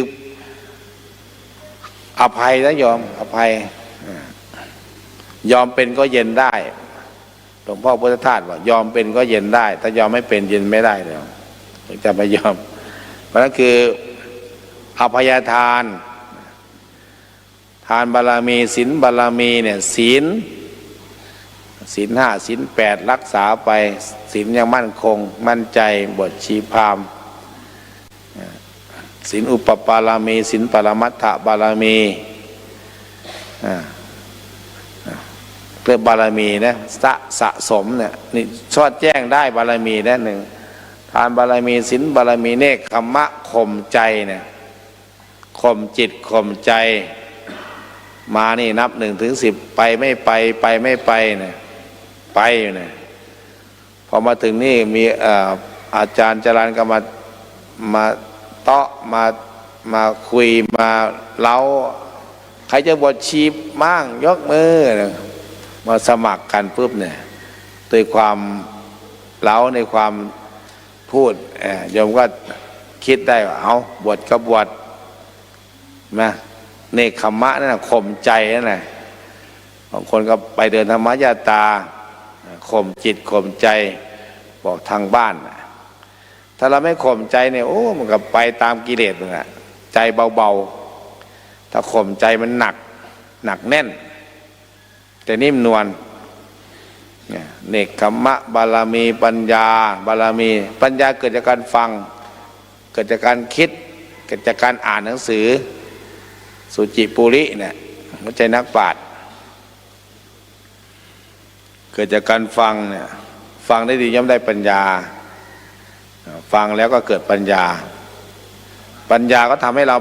ไม่ตกต่ำสูงไปเรื่อยๆปัญญาบารมีขันติบารมีอดทนอดกั้นสัจจะบารมีอธิษฐานบารมีเนี่ยอธิษฐานสาธุเด้องานวรรณภพผู้ใฝ่ธรรมปีนี้ข้าพเจ้าจะตั้งใจประพฤติปฏิบัติธรรมเนี่ยว่าไปตั้งใจจะฟังเทศเขามีฟังเทศสอดแจ้งข้าน้อยจะฟังเทศสอดแจ้งเอาชนะมันคือเอาทิฏฐิละทิฏฐิมานะละมานะสมัยก่อนอาตมาก็ง่วงเนี่ยเขาพาสวดมนต์ก็พาฟังเทศปฏิบัติธรรมอาตมาหลอยไปนอนก่อนแล้วสมัยพระใหม่ๆนะอาตมาเขาให้เฝ้าบอกหลวงพี่ไปเป็นโฆษกเด้อไปนั่นเด้อโอ้ไม่ไหวแล้วผมง่วงกาแฟ2 แก้วก็เอาไม่อยู่M100อีก2 ขวดก็เอาไม่อยู่ง่วงเลยเอาแต่ทำไมแงะไปเห็นผู้เฒ่าผู้แก่หัวงอกทำไมเขาไม่ง่วงนั่งฟังเทศหัวเราะยิ้มตลอดหน้ายิ้มปีติสุขใจเคยไปถามยายกินกาแฟไหมน่ะเขาได้กินกาแฟว่าได้นะโยมกินM100ไหมไม่กินเอ้าทำไมโยมอยู่ได้วะไอเราทำไมอยู่ไม่ได้เราก็หนุ่มกว่ายายแก่กว่าถ้าวิ่งแข่งกันก็สู้เราไม่ได้ยกของแข่งกันก็สู้เราไม่ได้เราทุกอย่างเราพร้อมกว่าแข็งแรงกว่าอะไรดีกว่าทำไมสู้โยมไม่ได้อาตมาก็มีวิเคราะห์เจ้าของเนี่ยเราเนี่ยอินทรีย์หูอินทรีย์ตาเราก็พอได้นะแต่อินทรีย์ใจศรัทธาเราน้อยอย่างญาติโยมเนี่ยศรัทธาเยอะศรัทธามีความเชื่อความเลื่อมใสในพระรัตนตรัยมีความเชื่อมีความว่าบุญเนี่ยโยมเลยมีศรัทธาเนี่ยศรัทธาตัวนี้มันทำให้เราไม่ง่วงไงเรียกว่ากินปีติเป็นอาหารได้กินปีติมีเกิดปีติเกิดความสุขก็เลยชนะความง่วงเหงาเศร้าซึมแต่เราเนี่ยอาตมาเป็นพระหนุ่มเนี่ยอินทรีย์ยังอ่อนอยู่อินทรีย์ใจเนี่ยร่างกายพอได้อยู่แต่ใจไม่ได้ศรัทธาน้อยก็เลยง่วงเหงาเศร้าซึมแต่มาพิจารณาแล้วโอ้ผู้เฒ่าผู้แก่ยังอยู่ได้เราก็ต้องอยู่ได้ อาตมาก็เลยเข้าใจก็เลยเอาตรงเนี้ย เอาโยมมาเป็นสารณะเอาไม่ใหญ่มาเป็นสารณะโอ้อายุ60-70ก็ยังอยู่ได้บางทีไปบางงานมาเจออายุ92 ปี95 ปีฟังเทศน์สอดแจ้งแล้วกูอายุเท่าไหร่วะอายุไม่พอ50ทำไมสู้โยมไม่ได้มันเป็นเพราะอะไรถามเจ้าของก็เลยมาพัฒนาเจ้าของให้มันทันผู้เฒ่ามันเกิดปิติเกิดปิติเกิดความสุขบารมีนะโยมสัจจะอธิษฐานบารมีอธิษฐานกันแล้วใครปวดขาบ้างโยมใครปวดขายกมือขึ้นโอ้ปวดกันเยอะเนาะเอาอธิษฐานเด้อสาธุเด้อฟังเทศน์สอดแจ้งครั้งนี้ปฏิบัติธรรมวันนั้นพบครั้งนี้ข้าพเจ้าตายไปเกิดชนะขอให้ข้าพเจ้าเกิดเป็นงูนั้นจะได้ไม่ต้องปวดขาการปวดขามันเป็นทุกข์กษัตริย์ทุกข์ของสัตว์โลกมันจรไปจรมาอยู่มันปวดอาจารย์จรัญมาปวดฟันเนี่ยนะเห็นไหมปวดนู่นปวดนี่ก็ยังไม่คักถ้าปวดฟันได้ล่ะมีเรื่องเล่าใหญ่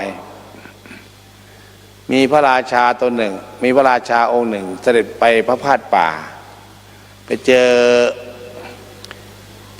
ไอ้มนุษย์หนุ่มคนหนึ่งไปในป่าเหมือนกันหลงป่าก็ไม่ได้กินข้าวหลายวันก็หิวข้าวพระราชานั่งรถม้ามากรึบจะข้ามสะพานไปเจอมนุษย์หนุ่มเอ่ยว่าหิวข้าวพระราชาเลยถามทหารหิวข้าวคืออะไรนะหิวข้าวเป็นยังไงพระราชาไม่เคยหิวข้าวเพราะว่าอุดมสมบูรณ์ไงพระราชาเสวยอาหารเช้าอาหารว่างอาหารอะไรกลางวันไม่เคยหิวข้าวก็เลยพระราชาถามว่าเอ๊ะหิวข้าวเป็นยังไงทหารก็เลยว่าจะตอบยังไงเปรียบเทียบแล้วตอบผิดคอจะขาดเลยตอบว่าพระราชาพระองค์เคยปวดฟันไหมนี่ทุกคนในปวดฟันเหมือนโยมเคยปวดฟันไหมแม่ออกเคยปวดฟันไหมนะเหมือนกันอาตมาเคยปวดฟันมันปวดแล้วมันขึ้นสมองเลยนะโอ้ยใครอยู่ใกล้ๆจะแทบจะฆ่าตายนะอารมณ์ฉุนเฉียวได้หิวข้าวเหมือนปวดฟันเร็วเอาข้าวให้เขากินพระราชาเคยปวดฟันเอาข้าวมากินแล้วก็ขอบใจนี่เพราะนั้นคือเนี่ยบางอย่างบางคนไม่เข้าใจนะอย่างคนรวยเนี่ยไม่เข้าใจหรอกเขาไม่เคยอดข้าวอดน้ำแต่เราเนี่ยเป็นนักปฏิบัติเคยอดไม่ได้อดหรอกอดอยากปากแห้งคือตั้งใจอดบางคนก็ปฏิบัติธรรมอดข้าว7 วันก็มีนั่นคืออธิษฐานบารมีนะการปวดขาการปวดแขนการปวดหัวปวดฟันปวดท้อง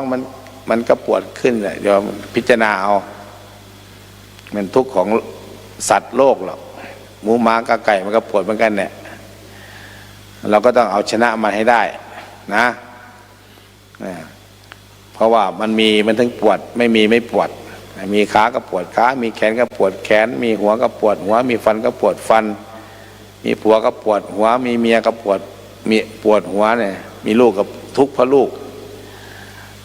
เรามีแล้วก็มีให้มันเปลี่ยนมันจะไม่ทุกข์ปล่อยวางให้มันได้อธิษฐานบารมีสัจจะบารมีเมตตาบารมีอุเบกขาบารมีบารมี10 ประการเริ่มต้นก็ต้องมีทำเบื้องต้นก่อนเราทำกลางในที่สุดเมื่อบารมีมันเต็มนะโอ้โยมเอ้ยบุญมาวาสนาส่งป่วยก็หายหน่ายก็รักทำอะไรประสบความสำเร็จอย่างครูบาอาจารย์หลายๆรูปพินประสบความสำเร็จไงมีวัดสร้างวามีลูกศิษย์ลูกหาเต็มบ้านเต็มเมืองแล้วทำอะไรก็ช่วยเหลือสังคมได้ดี ได้ดีมันก็มีความสุขเพราะบารมีแต่ละองค์ไม่เท่ากันบางทีชาติพบชาติก่อนบางคนจะมาสร้างชาตินี้นั่นคือการอดการฟังเทศน์สอดแจ้งอดหลับอดนอน24 ชั่วโมงไม่นอนก็ไม่ง่วงถ้าเราประพฤติปฏิบัติเป็นปฏิบัติได้ถ้าเราทำไม่เป็นทำไม่ได้มันก็ง่วงมา10 ปี 20 ปีเพื่อจะเข้าใจบางสิ่งบางอย่างมันก็ต้องอาศัยการเวลาเหมือนด่างพิสูจน์ม้าการเวลาพิสูจน์คนสายน้ำย่อมเปลี่ยนไตปลาการเวลาย่อมเปลี่ยนไก่ผู้คนเพราะนั้นคือคันที่เข้ามาสู่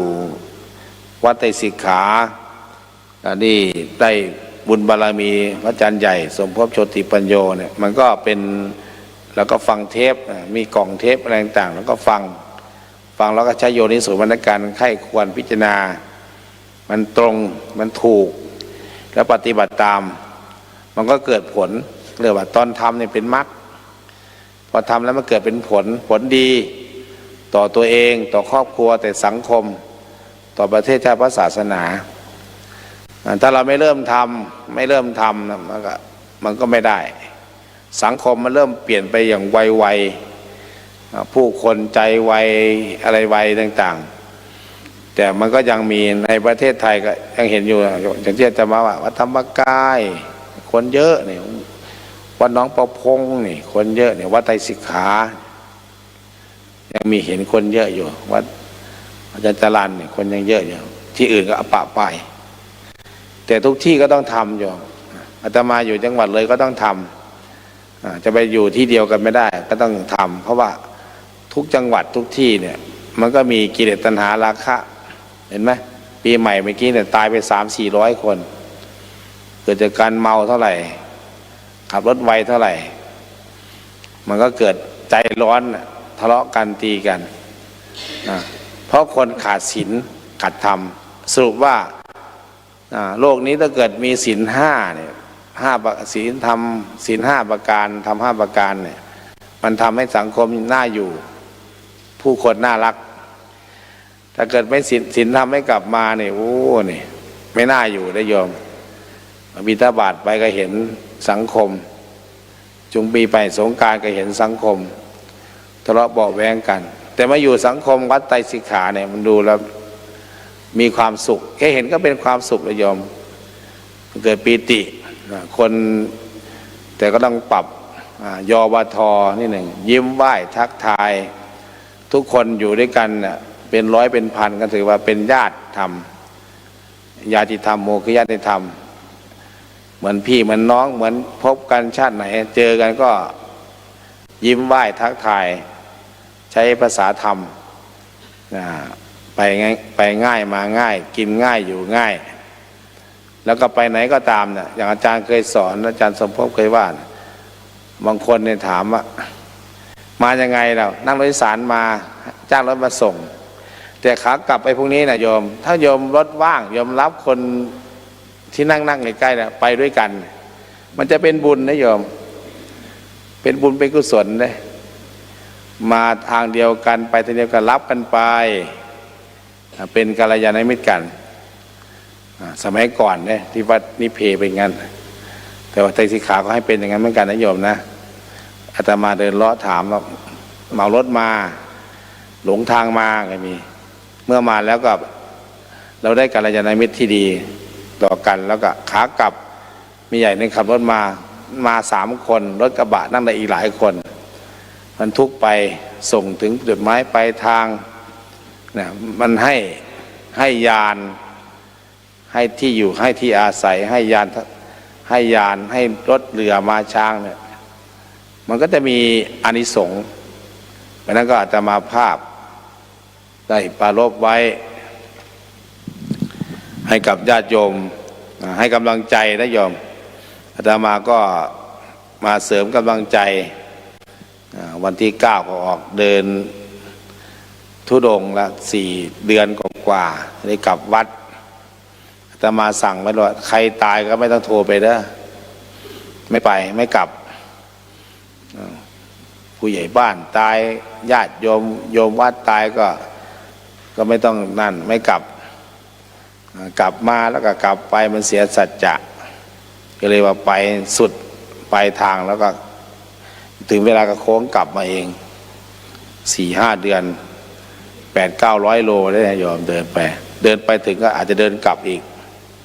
เพราะนั้นคือการวันนี้ก็มีโอกาสได้มาอย่าเผื่อไม่ได้มานะโยมรถชนตายข้างทางเป็นไงไม่แน่หรอก10 ล้อหลายเลย10 ล้อเยอะอาตมาก็เดินทั้งคืนเลยนะเดินทั้งคืนด้วยเดินตี 3ก็เดินแล้ววันละ30 โลวันละ25 โล30 โลพอเดินทุดงกับเดินเดินบนมันไม่เหมือนกันเราอธิษฐานจิตไว้จะเดินเพื่อจะแสวงหาโมกขธรรมอีกอย่างหนึ่งเดินเพื่อเผยแผ่อีกอย่างหนึ่งมันไม่เหมือนกันมันก็ไม่ได้บอกใครไปเรื่อยเพราะนั้นก็ขอโมทนากับญาติโยมวันนี้กิจกรรมหลายอย่างโยมก็ทำหลายอย่างบุญเป็นกุศลเดี๋ยววันนั้นที่อาตมาได้เสริมไว้ตอนแรกวันแรกคือว่า1ศรัทธาต้องมีนะศีลต้องมีจาคะการเสียสละก็ต้องมีเกิดขึ้นสุตตะในการฟังแล้วพัฒนาสุดท้ายก็คือได้ปัญญาเราสามารถยกระดับจิตของตนไม่ได้ตกต่ำตายกี่ชาติก็ไม่ต่ำกว่าคนไม่จนกว่าใครเพราะยกระดับจิตเจ้าของต้องมีครบเหมือนใครที่จะบอกพ่อบอกแม่ก็ต้องมีศรัทธามีศีลมีจาคะมีสุตตะแล้วมีปัญญาขึ้นชื่อว่ายกพ่อแม่ว่าเป็นสวรรค์แล้ว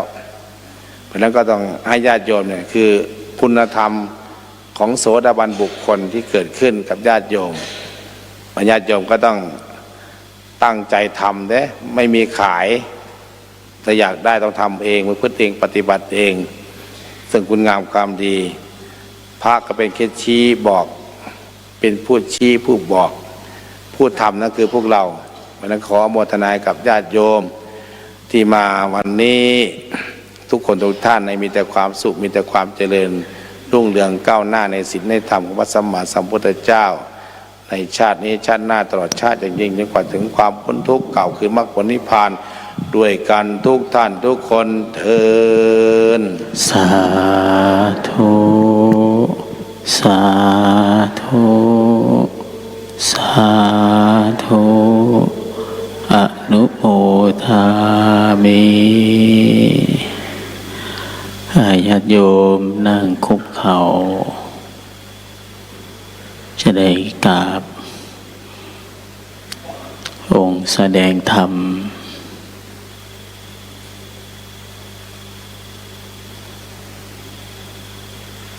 พร้อมกันถอดหยากแต่บ่หมวกคือพอถอดหมวกนี้สิกราบครูบาอาจารย์ก็ได้หรือหัวงอกบ่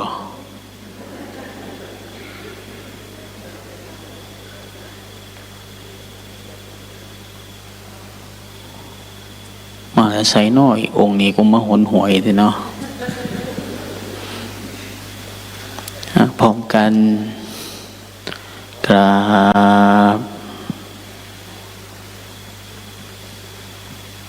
กราบกราบสาธุพวกเราก็ได้ยินได้ฟังซึ่งหลักคำสอนที่ท่านพระครูอุดมวรานุวัฒน์นะครับท่านได้ปรารภศีลปรารภธรรมกับพวกเรานะตลอดทั้งคืนนะครับครูบาอาจารย์หลายรูปนะก็ต้องกับขอบพระคุณท่านพระครูอุดมวรานุวัฒน์นะเป็นอย่างยิ่งเราทั้งครูบาอาจารย์หลายรูปนะครับเมื่อเกินที่ได้ให้ธรรมะนะพี่น้องที่ยังมีชีวิตอยู่ก็เจริญพรเด้อนะที่ยังมีลมหายใจอยู่ก็ตื่นซะมาเปลี่ยนพวกอยู่ศาลาไปนอนนะ เดี๋ยวประมาณตีสี่แล้วก็จะได้ร่วมกันทำวัดนะครับท่านใดอยากจะร่วมทำบุญบูชาธรรมกับท่านพระครูก็เจริญพรน้ำมดและบ่เงินอาตมาอ่านพระสูตรสูตรหนึ่งมีพราหมณ์คนหนึ่งชื่อว่าวัชโคตนะท่านไปถามพระพุทธเจ้านะ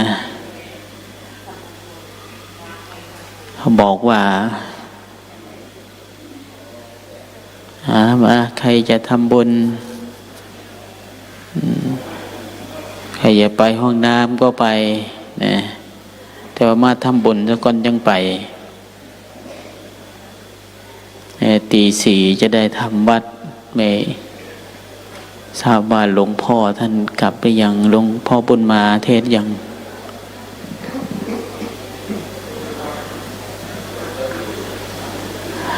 เจ้าหน้าที่ไปกราบนิมนต์หลวงพ่อด้วยถ้าหลวงพ่อท่านอยู่ก็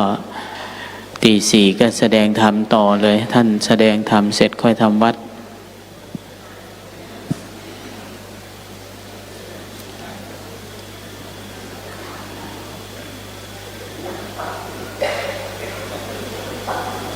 ญาติโยมก็จะเดินพรเด้อคุณโยมท่านใดที่ยังไม่กลับถ้ากลับแล้วก็อย่ามาก็แล้วกันเอาที่อยู่นี่แหละนะ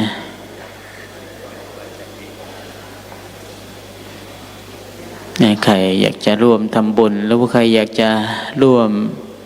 ไปเดินกับพระครูก็ไปได้เด้อ4 เดือนตายก็ดีนะโชคดีที่ตายก่อนก็เป็นผีรุ่นพี่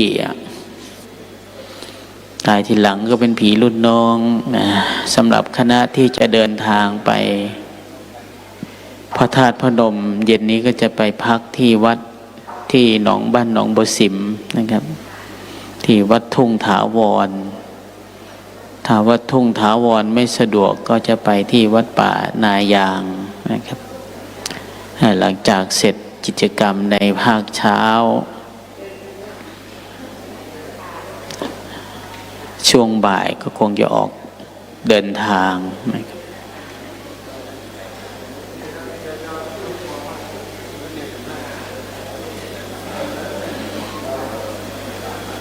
จะเดินพรเด้อญาติโยมผู้ที่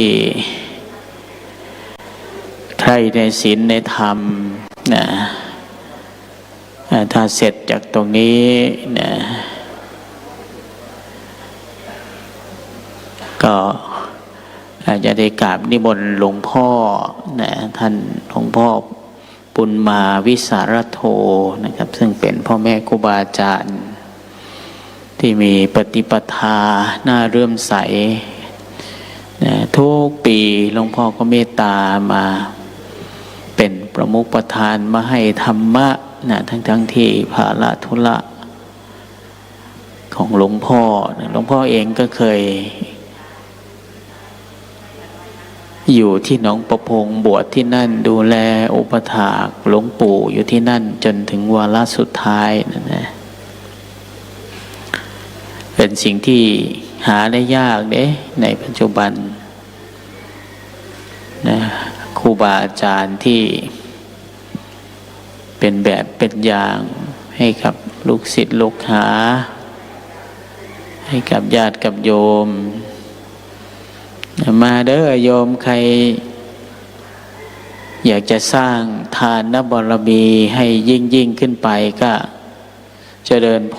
รก็อย่าให้มันเดือดร้อนก็เลยกันจ้องไว้เติมน้ำมันลดเมื่อเนี่ย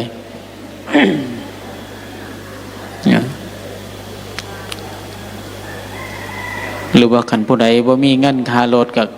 เอาเพิ่นเมื่อน้ำเนี่ยเด้อผู้ใดมีรถเอาบุญน้ำเพิ่นเอ้ยกันรถฟรีทำให้หมดเลยบทเงินนะ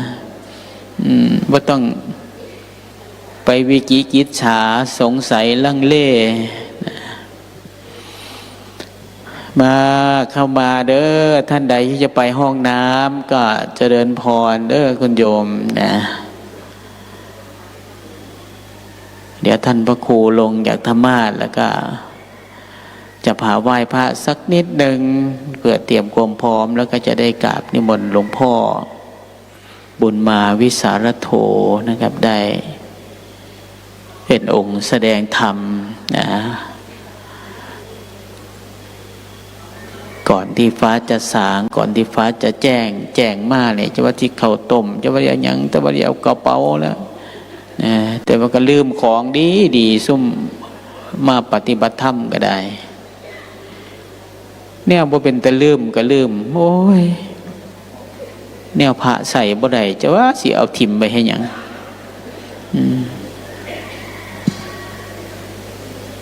ของตนเองก็ตอนเรากลับนี่แหละมันจะเป็นเครื่องตรวจสอบธรรมที่เรามาปฏิบัติธรรมนะเราเอาธรรมกลับไปด้วยไหมนะเอาสติเอาสัมปชัญญะกลับไปไหมนะหรือมันมีอยู่แล้วมันเพิ่มขึ้นหรือเปล่า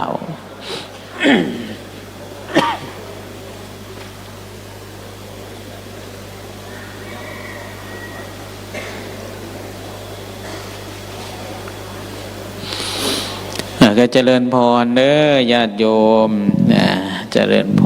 รท่านที่อยู่ทางด้านนอกเนาะตอนนี้ก็เวลาอีก10 นาทีจะถึงตี 4แล้วนะ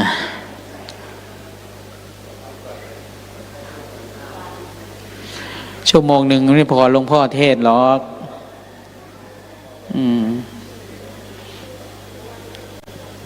ถ้าขนาดฟังตั้งคืนมันยังไม่เข้าใจเลยจะมาเทศชั่วโมงหนึ่งเนี่ยเข้าใจได้ไงพระครู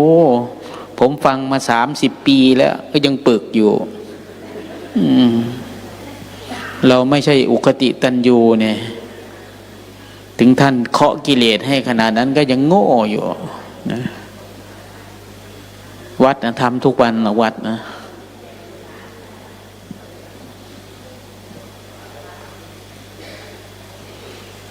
เข้ามาเด้อญาติโยมเดี๋ยวจะพาไหว้พระสัก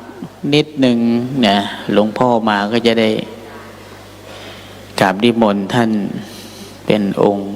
ปรารภศีลปรารภธรรม อาตมาก็นอนพ่อเลยล่ะเวลานอนยังมีหลายอยู่ในหลุมฝังศพนอนแบบบ่ตื่นก็ได้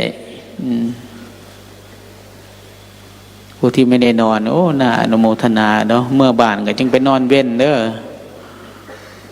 ขันนอนเว้นก็จะลูกว่าก็จะไปจมให้เขาเนี่ยไปปฏิบัติธรรมก็เมื่อแหละปานแห้งป่วยพระองค์หนึ่งอยู่ที่วัดตอนนี้นอนอยู่ที่โรงพยาบาลเนี่ยยังไม่ได้ไปเยี่ยมเลยนะครับนะหมอเขาบอกว่าตับอักเสบเหมือนงั้นเนาะอยู่หันละแล้วธุระที่ไปเยี่ยมแล้ว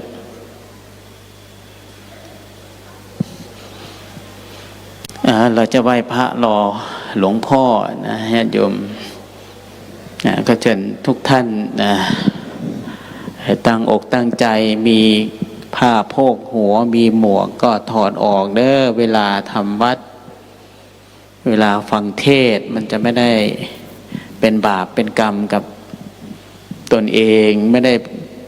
ทำให้พระสงฆ์ต้องเป็นอาบัติเนาะก็เชิญทุกท่านนั่งคุกเข่านะครับหลวงพ่อมาก็จะได้ฟังธรรมนะครับพร้อมเพียงกันนะครับกราบ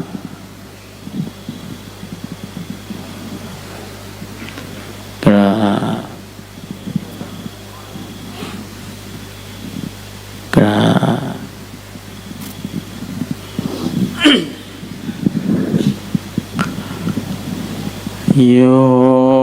โสภะคะวะอะระหังสัมมาสัมพุทโธพระผู้มีพระภาคเจ้านั้นพระองค์ใดเป็นพระอ ดับเพลิงกิเลสเพลิงทุกข์สิ้นเชิง ตรัสรู้ชอบได้โดยพระองค์เองสวา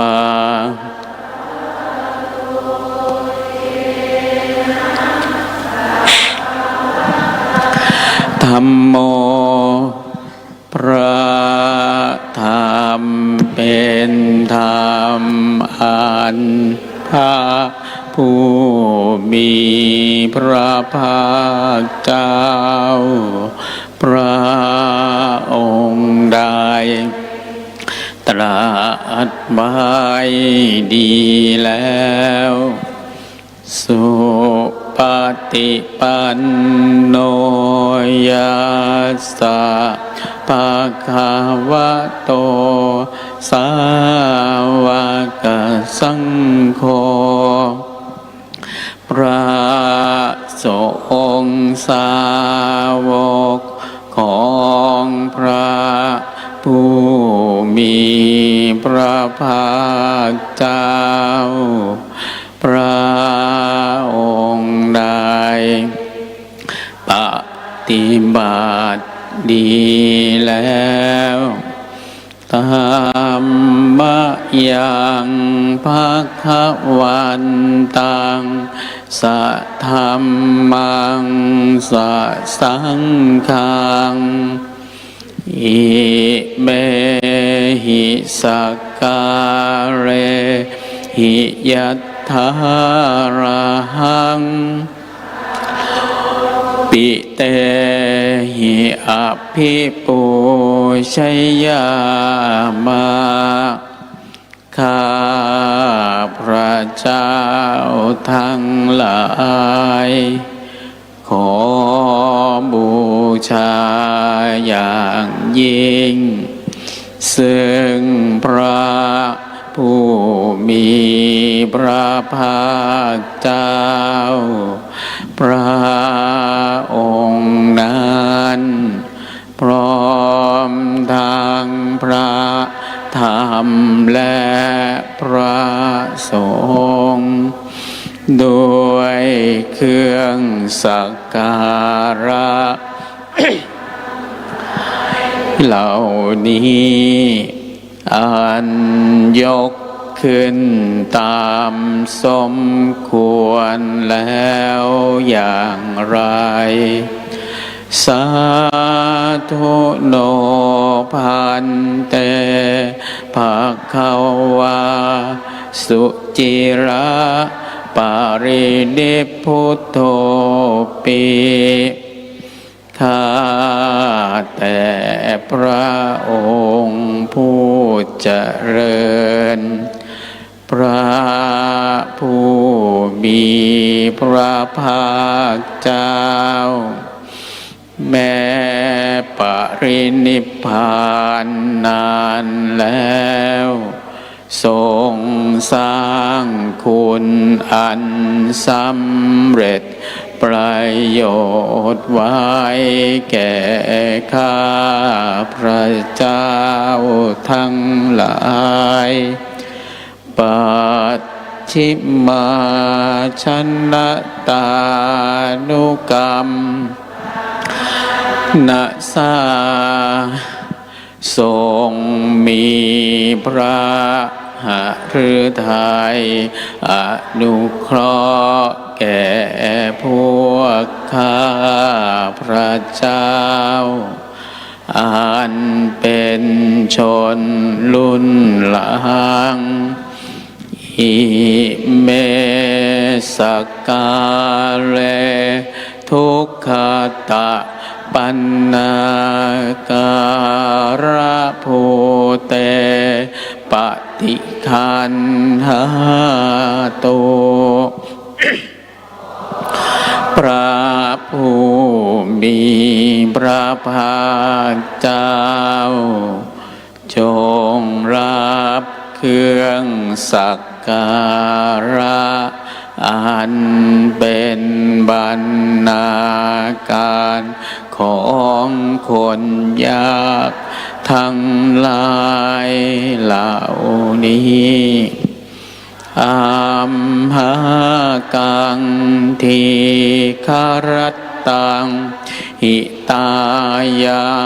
สุขายาเพื่อประโยชน์และความสุขแก่ข้าพระเจ้าทั้งหลายตลอดกาลและนานเทินอะระหังสัมมาสัมพุทโธภะคะวาพระผู้มีพระภาคเจ้าเป็นพระอรหันต์ดับเพลิงกิเลสเพลิงทุกข์สิ้นเชิงตรัสรู้ชอบได้โดยพระองค์เองพุทธังภวันตังอภิวาเทมิข้าพระเจ้าอภิวาทพระผู้มีพระภาคเจ้าผู้รู้ผู้ตื่นผู้เบิกบานสวากขาโตภะคะวะตาธัมโมพระธรรมเห็นธรรมที่พระผู้มีพระภาคเจ้าตรัสไว้ดีแล้วธรรมังนามัสสามิข้าพระเจ้านามัสการพระธรรมสุปฏิปันโนภะคะวะโตสาวกสังโฆพระสงฆ์สาวกของพระผู้มีพระภาคเจ้าปฏิบัติดีแล้วสังฆังนะมามิข้าพระเจ้านอบน้อมพระสงฆ์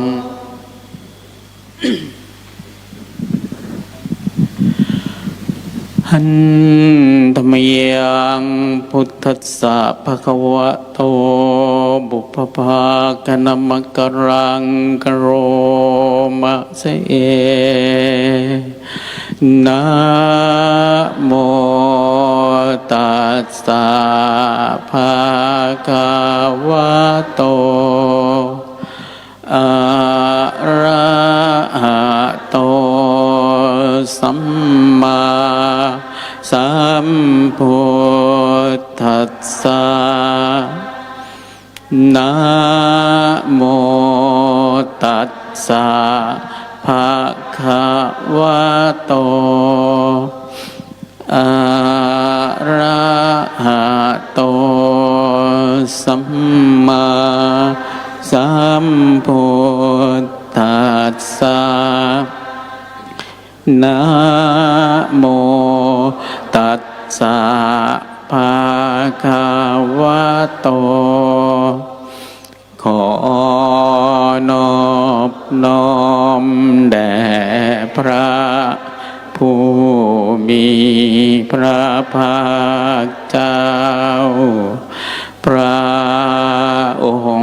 นั้นอะระหะโตซึ่งเป็นผู้ไกลจากกิเลสสัมมาสัมพุทธัสสะตรัสรู้ชอบได้โดยพระองค์เอง ผู้ที่มีหนังสือเปิดไปหน้าที่52นะครับหันธรรมยังสังเวคาอิทาชีวิตะคาทายโยพนามะเสอาปะมายุมนุษย์สานังหิเรยยะนังสุโปริโสอายุของหมู่มนุษย์นี้น้อยนัก ใครคุณงามความดีพึงดูหมิ่นอายุที่น้อยนิดนี้จะเรยยาทิตาสีโสวานาทิมาจุสนาคะโมพึงรีบประพฤติตนให้เหมือนคนถูกไฟไหม้บนศีรษะเถิดเพราะความตายจักไม่มาถึงเรานั้นไม่มีอาจจะยันติอโหรัตตาชีวิตตังอุปารุสติวัน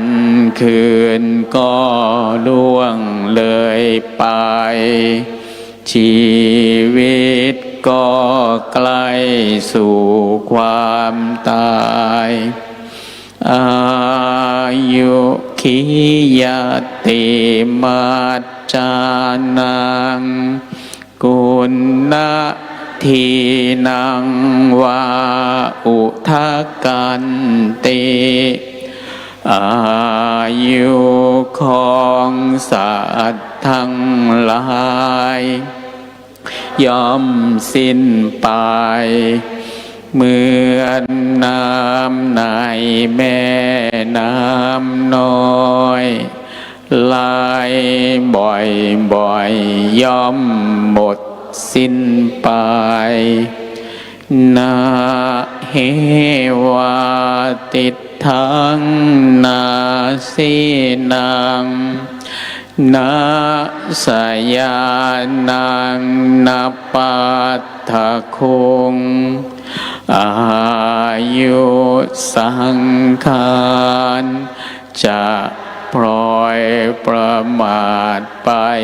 กับมนุษย์ทั้งหลายที่ยืนเดินนั่งนอนอยู่ก็หาไม่ตัสสมาอิทาชีวิตะเสเสเพราะเหตุนั้นแล ที่ยังเหลืออยู่นี้กิจจกโรสิยานโรนาจามาเชติพึงรีบกระทำความดีตามหน้าที่ของตน อย่าได้ประมาทเลยอิติด้วยประการฉะนี้แลเปิดหนังสือไปหน้าที่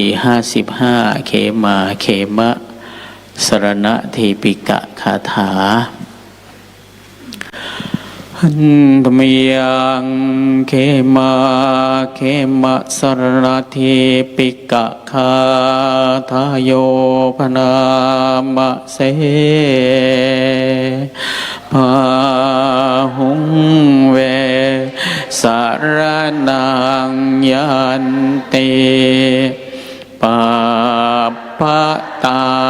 นิวนานิจาอารามารุกขเจตยานิมนุษสาภายาตาชิตามนุษย์เป็นอันมากเมื่อเกิดมีภัยคุกคามแล้วก็ถือเอาผู้เข้าบ้างป่าไม้บ้างอารามและรุกขเจดีย์บ้างเป็นสารณะเนตังโคสารนังเขมังเนตังสารณะมุตตะมังเนตังสารณะมาคัมมาสัพพะทุกขาปะโมจจตินั้นมิใช่สารณะอันเกษมเลยนั้นมิใช่สารณะอันสูงสุดเขาอาศัยสารณะนั้นแล้วยอมไม่พ้นจากทุกข์ทั้งปวงได้โยจะพุทธันจะธรรมันจะสังฆันจะสารนังคโตจัตตาริอริยสัจจานิสัมมาปัญญายาปัสสติส่วนผู้ใดถือเอาพระพุทธพระธรรมพระสงฆ์แล้วเห็นอริยสัจคือความจริงอันประเสริฐสีด้วยปัญญาอันชอบทุกขังทุกขะสมุปปาทังทุกขัสสะจติกะมังอริยันจากทังคิกังมัคคังทุกขุปะสัมมคามินังคือเห็นความทุกข์เหตุให้เกิดทุกข์ความก้าวล่วงทุกข์เสียได้และหนทางมีองค์8อันประเสริฐเครื่องถึงความระงับทุกข์ เอตังโคสรนังเขมังเอตังสรณมุตตมังเอตังสรณมาคัมมาสัพพะทุกขาปะโมจจตินั่นแหละเป็นสรณะอันเกษมนั่นเป็นสรณะอันสูงสุดเขาอาศัยสรณะนั้นแล้วยอมพ้นจากทุกข์ทั้งปวงได้สำหรับการไหว้พระสวดสาธยายบทพระธรรมก็คงจะสมควรนะครับในลำดับต่อไปก่อนที่ฟ้าจะสางก่อนที่ท่านทั้งหลายจะไปที่ชอบเพื่อให้ได้ประโยชน์นะครับในการมาประพฤติในการมาปฏิบัติเพื่อจะได้ข้ออัดข้อธรรมจากพ่อแม่ครูบาอาจารย์ที่จะมาเป็นเครื่องฝากให้เป็นข้อคิดนำไปประพฤตินำไปปฏิบัติสำหรับในเช้านี้นะครับทางคณะสงฆ์ก็ได้กราบนิมนต์พระเดชพระคุณหลวงพ่อปุณมาวิสารโธนะครับซึ่งเป็นพระมหาเถระนะครับวันอย่างที่ท่านให้โอวาทพวกเราเมื่อวานนะครับก่อนเมื่อสว่างมานี้ก็ไม่รู้อะไรเป็นอะไรนะครับก็เพื่อให้ได้สติให้ได้ปัญญายิ่งขึ้นไปในโอกาสต่อจากนี้ไปนะญาติโยมก็เข้ามาเด้อครูบาอาจารย์ขึ้นธรรมาจะเดินไปเดินมาอยู่มันก็มันเป็นเครื่องวัดนะเครื่องวัดธรรมอยู่ในตัวเรานั่นแหละว่าเรารู้จักกาลัญยุตาหรือเปล่าบุคลัญยุตาหรือเปล่านะเป็นสิ่งที่สำคัญเป็นสิ่งที่ครูบาอาจารย์เป็นห่วงนะประสงค์เตรียมตัวได้กับพระเดชพระคุณหลวงพ่อนะครับ เดี๋ยวญาติโยมตอนหลวงพ่อท่านขึ้นธรรมาสน์ค่อยกราบ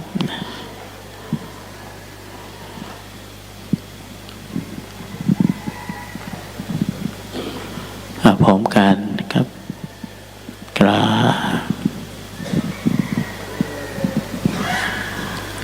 กราบกรา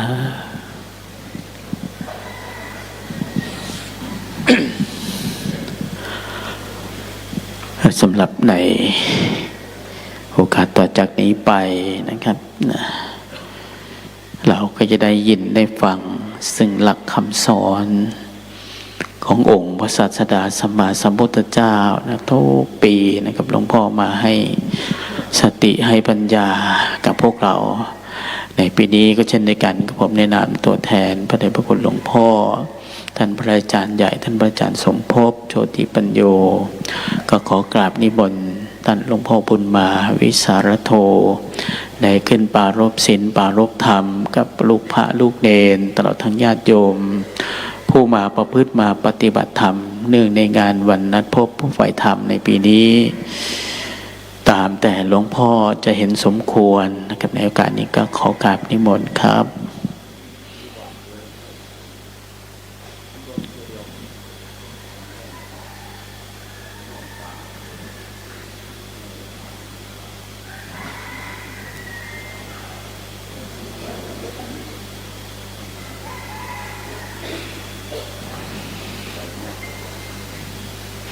อย่าคุยกันหลวงพ่อ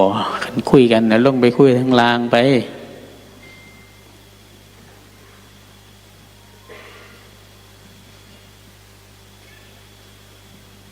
ญาติโยมพนมมือก ครับครับ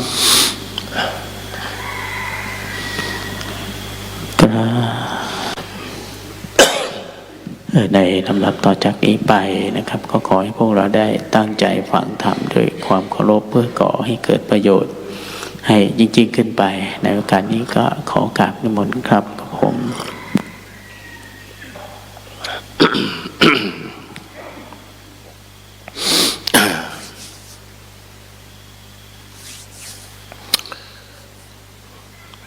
นะโมตัสสะภะคะวะโตอะระหะโตสัมมาสัมพุทธัสสะนะโมตัสสะภะคะวะโตอะระหะโตสัมมาสัมพุทธัสสะนะโมตัสสะภะคะวะโตอะระหะโตสัมมา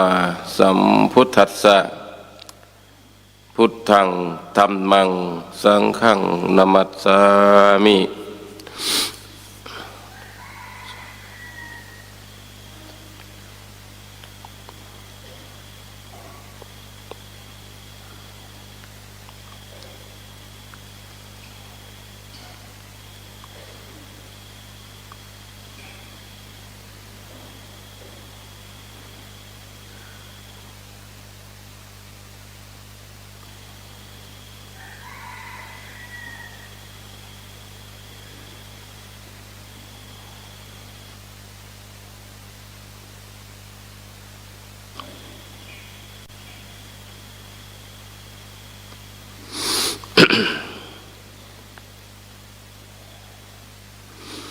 ขอโอกาสคณะสงฆ์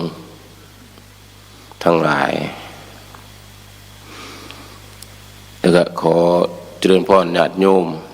ผู้ใฝ่ธรรมทั้งหลายได้มารวมกันปฏิบัติธรรมเป็นงานที่หลวงพ่อสมภพเพิ่นวางไว้เป็นกฎเป็นเกณฑ์ไว้ให้เอาเหตุนำทำตามคนที่สิพาเขาเฮ็ดพาเขาทำอันนี้เพิ่นก็ต้องมองเห็นประโยชน์พอสมควรดังเหตุและเป็นสิ่งที่ทำเป็นสิ่งที่มนุษย์ทำได้ยากเฮ็ดแบบนี้มันมนุษย์ทำได้ยากนี่แต่มันจะมีประโยชน์ตามมานะ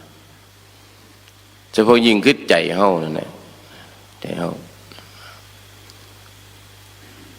คันบ่มีประโยชน์นี่มันเป็นไปบ่ได้อะไรที่ไม่เป็นประโยชน์นี่มันสินำตัวความเสื่อมเข้ามาใส่ถ้ามันเป็นประโยชน์นี่มันมีแต่ความเจริญใจเฮาคือกันการภาวนาการคิดคือกันถ้าเฮ็ดถ้าไม่เป็นประโยชน์มันสิเจริญโดนเฉพาะยิ่งคือด้านจิตใจนะคันเฮ็ดบ่แม่นนี่มันเป็นความเสื่อมนี่มันเป็นของคู่กันแต่เฮาต้องเบิ่งใจเฮาจึงรู้จักวิชาของพุทธเจ้าเฮาเนี่ยสอนไว้นี่เป็นวิชาจิตศาสตร์มุ้ยผู้ใดสิมาสอนเฮาให้เบิ่งจิตเบิ่งใจเฮาหรอกแม่เบิ่งความไปมาต่างๆนี่ต่างๆของเฮามันยิ่งศึกษายิ่งค้นคว้ายิ่งเข้าใจเนี่ยโตเฮาที่เฮาเข้าใจนั่นแหละ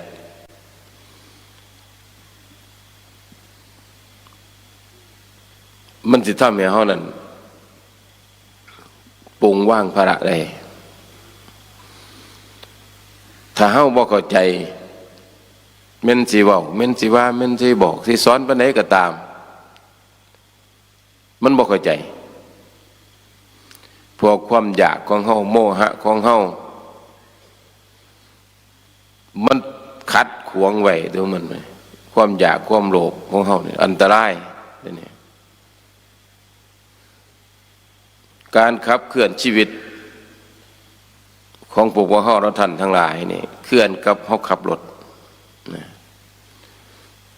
รถนี่มันสิจบสิงามมันสิขั้นโกขั้นงามมันสิราคาสูงกว่าใดก็ตามขั้นบ่มีเบรกนี่อันตรายเลยฉะนั้นเบรกของรถเป็นตัวยับยั้งบ่ให้รถเข้าสู่ความอันตรายใดไว้ธรรมะของพุทธเจ้าก็เป็นเบรกจิตเบรกใจเบรกความโลภโมโทสันของเฮาให้รถให้เบาให้บางลงหรือเบิดไปถ้าผู้ใดกำจัดโลภโมโทสันให้เบิดไปจากกายเฮาใจเฮาตัวนี้ก็คือใจมันจะนั่นแหละการดำเนินชีวิตที่ถูกต้องที่สุดเหมือนกับเฮาขับรถไปถึงเป้าหมายได้เพราะรถมันบ่เป็นอย่างเพราะผู้ประคับปกครองรถนั่นคือเฮารถมันสิสาสิไว้มันสิไปต่ำไปเสียวไปส้นลงถนนหนทางลงคลองลงห้วยมันก็ไปบ่ได้เพราะมันมีเฮาบังคับอยู่เนี่ยบังคับบ่ได้อีดีก็เบรกไว้ซะก่อนจอดไว้ซะก่อนเบรกแล้วก็มาจอดมาเบิ่งมันเป็นหยังจะเป็นจังซี่แล้วเขาก็มาเบิ่งมันเบิ่งให้เข้าใจแล้วเขาก็ไปต่ออีกจังซี่เป็นต้นเนี่ยฉะนั้นมันเป็นเรื่องที่ต้องมาหาวิธีการของมันนะการหาในการค้นคว้าหาบัดนี้พระพุทธเจ้าก็หาไว้ให้เฮาแล้วเฮาบ่ได้หามีแต่เฮ็ดนำเป็นคำของพระพุทธเจ้าอย่างเดียวเลยทีนี้การเฮ็ดการทำการหามนต์บ่นี่การสร้างบำเพ็ญบุญบารมีเหล่านี้มันก็บ่ใช่ว่ามันสิได้เบิดทุกคนเด้ได้แต่ว่ามากน้อยหลายแตกต่างกันในเรื่องนั้นนี่เพราะว่าภูมิจิตภูมิใจของคนเท่านั้นมันแตกต่างกันเปรียบกันกับสายตาเฮาเปรียบกันกับสายตากระแมนเปรียบกันกับเฮาไปหาเงินหาทองคนเฮาเกิดมาคือกันอายุไขไว้เดียวกันหูจักห่อนหูจักหนาวหูจักเผ็ดจักเข้มจักจืดหูบัดถือว่าบ่เป็นคนโง่คนว่าถ้าผู้ใดยังหูจักเข้มจักจืดจักจางจักห่อนจักหนาวนั่นน่ะเป็นคนฉลาดแล้วนะเฮาเมื่อเด็กน้อยมันเด็กน้อยเกิดใหม่นี่อันนี้เปรียบเทียบเด็กน้อยเกิดใหม่นี่หนาวมันโมโหเด้มีแต่เฮาคิดเอาฮ้อนมันก็บ่จักมีแต่เฮาคิดเอาหิวมันก็บ่ฮู้จักมีแต่เฮาคิดเอาเห็นกิริยาของเด็กน้อยถ้ามันห้องหรือมันให้มันดูดมือนะโอ้มันหิวนมตัวนี้เฮาสิคิดออกโดดแม่นบ่เห็นมันดิ่นกระเดวกระเดวกระเดวอยู่แต่เฮาก็เบิ่งนะโอ้นี่มันหยังมันเด็กเหี่ยวบ่เรือมันอยากขับทายต่างๆเฮาสิเบิ่งหูเด้นั่นทั้งภาษาคนพอสิเข้าใจได้ก็เรียกว่าสัญชาตญาณสัญชาตญาณมันผู้ใดทุกทีมีทุกคนเนี่ยแต่มากน้อยแตกต่างกันแต่สำหรับผู้เป็นแม่นั่นหูดีเรียกว่าสัญชาตญาณจะมีสูงกว่าคนที่ว่าเป็นแม่เข้าใจบ่นั่นนะทั้งที่มีทุกคนแต่ว่าความ ความมากกว่ากันความคมกว่ากันความเข้าใจกันมันก็หน่อยสำหรับผู้บ่เป็นแม่เนี่ยมันก็มีทุกคนนะแต่ว่ามันทางหน่อยเนี่ยแต่ผู้ยังบ่ท่านมีลูกมีเต้าเด็กน้อยมันให้ก็เสยเห็นน่ะแม่นบ่ที่สิเป็นต้นมันเสยโมซ่าซ้ำจะให้ซ้ำน้ำข้านซ้ำเสียนะแต่บัดถ้าคนเป็นแม่บ่ได้บัดคำว่าเสยบ่มีคำว่ารำคาญบ่มันมีแต่ความว่าใจใส่มันเป็นอย่างมันจังไห้มันบ่สบายบ่หรือมันหิวนมบ่หรือมันเจ็บท้องเจ็บขี้งบ่นี่แหละพอผู้เป็นแม่มันสิไต่ตองหาทันทีเลยตัดความรำคาญตัดอันนั้นก็ไปทันทีเลยมันเป็นมาได้ยังไงเนี่ยนี่ก็เรียกว่าสัญชาตญาณนั่นมาการปฏิบัติธรรมคือกันมันการปฏิบัติธรรมคือกันนี่แต่ว่าเมื่อปฏิบัติธรรมเมื่อภาวนาลงไปให้มันถึงจุดทุมันแล้วบัดคำว่าสัญชาตญาณมันยังหยาบอยู่เด้ถามว่ามีบ่มีแต่มันหยาบเพิ่นสิบ่มาใส่มันซ่าเกินไปมันบ่ไหวมันซ่าเกินไปมันบ่ไหวตัวนั้นมันก็ยังเหลือตัวเดียวนั่นคือญาณมันทีนี้ว่าเหตุจะได้มันสิเกิดถามว่าญาณมีทุกคนบ่มีทุกคนแต่ว่าสิหาพอหรือบ่พออันนี้เหมือนกับสัญชาตญาณทุกคนมีบ่มีสิหาพอบ่หาในมากในน้อยแล้วความละเอียดดอสิเหมือนแม่มันก็เป็นไปได้ยากแม่ต้องมีสัญชาตญาณที่ไวแล้วก็เข้าใจผู้พุทธปฏิบัติธรรมทั้งหลายเมื่อมันตัดสัญชาตญาณออกไปถือว่าเป็นเรื่องที่มีอยู่เพื่อนทางบ่ไปเกี่ยวของบันไหนบันเพราะสัญชาตญาณนี่เกิดจากสิ่งแวดล้อมต่างๆอันเป็นเหตุให้เกิดความกังวลหรือแบบนี้ได้แต่ตัวญาณบันตัวญาณนี่หรือตัวแจ้งนี่อันนั้นมันสิไหวอยู่ตลอดเวลาเลยบันตัวนั้นซึ่งพระพุทธเจ้าสอนไว้มีขันธ์เป็นตอนก่อนที่จะเกิดบัดคือพวกมะฮ้อนี่มีสัญชาตญาณทุกคนโบยิ่งใช่ก็ตามแต่ว่าญาณต้องฝึกต้องหัดจึงสิเป็นไปได้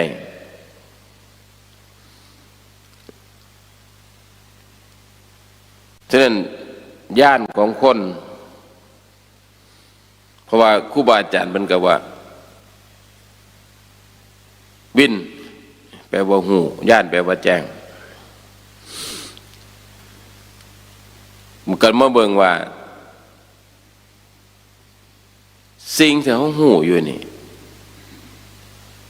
ยังไม่จัดว่าแจ้งถ้าบ่มีญาณขันมีญาณจึงเป็นรู้แจ้งมาบวกกันนี่แหละญาณนี่มันคือกันกับเฮาขันเป็นญาติโยมก็คือหาขายถ้าเปรียบเทียบนะถ้าไปเบาเลิกไปกว่านี้เฮาสิบ่เข้าใจบางคนหามันก็บ่ได้หลายจังก็พวกหมู่เฮานี่แหละไปหาเงินหน้าทองเกิดกันก็บุญเท่านั้นเงินถ้าเขามีเงินสมัยก่อนเพิ่นมีเงินบาทถือว่าเป็นผู้มีเงินมาก มันเป็นค่าของเงินสมัยเก่าบัดถ้ามีเงินบาทเขาไปมีเงิน10 บาทก็เพิ่นหลายกว่าเฮาเขาหาได้หลายกว่าเฮาบัดถ้ามี10 บาทเขาก็มีเงิน100เขาก็หาได้กว่าเฮาอีก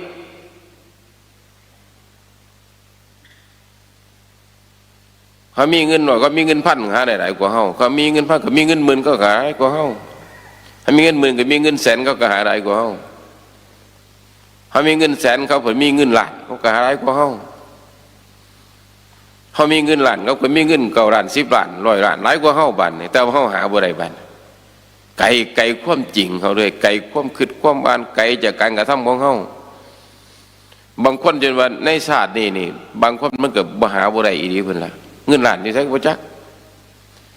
เงิน9 ล้าน10 ล้านบ่จักเด้อตัวนั้นมันหาบ่ได้ถามว่ามีบ่มี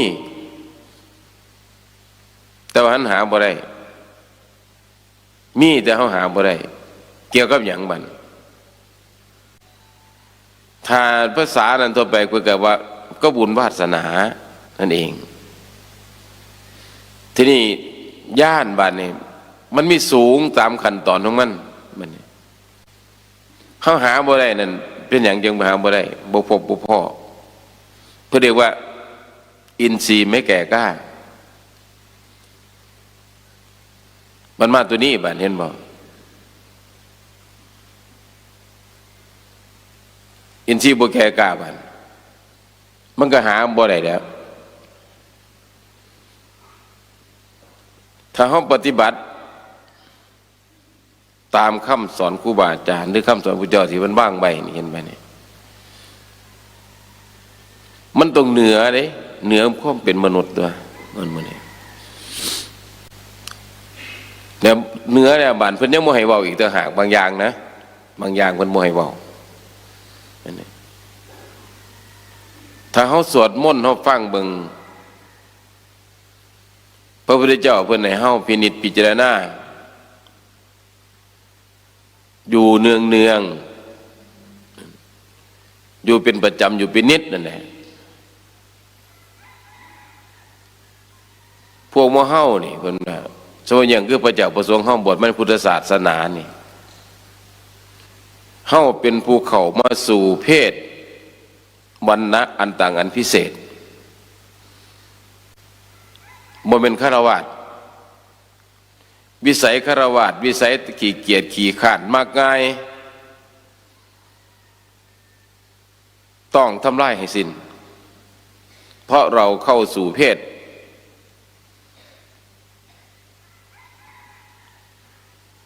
อันยิ่งมันเห็นบ่จะไปเฮ็ดคือเก่าบ่ได้ไปเฮ็ดคือญาติคือโยมไปเฮ็ดจังได๋เฮ็ดมากง่ายเฮ็ดจังซั่นผิดบัดนี้เพราะการกระทำการกินการอยู่การรับการนอนคือกันกับโยมอยู่บางคือกันกับมนุษย์น่ะแต่ว่ามันหักแตกต่างอยู่ที่จิตนั่นเองนี่ก็เรียกวรรณะอันต่างกันพิเศษเราเข้าถึงแล้วกายเฮาเข้าถึงแล้ววรรณะอันพิเศษวรรณะตัวนี้พระพุทธเจ้าสอนผู้เจ้าบอกผู้เจ้าแนะนำให้เฮาเฮ็ดจังซี่นี่เป็นเพื่อให้เขาก็สู่วรรณะอันวิเศษวรรณะที่เฮาอยู่นี่เป็นวรรณะอันวิเศษฉะนั้นเฮาอย่าพากันไปประมาทเฮาอย่าพากันเก้อเขินอย่าพากันรื่นเริงเพลิดเพลินจนเกินเหตุเกินควรตัวนี้วรรณะตัวนี้มันเป็นของจบของงามมันเป็นของพุทธเจ้าให้เฮาเข้าไปสู่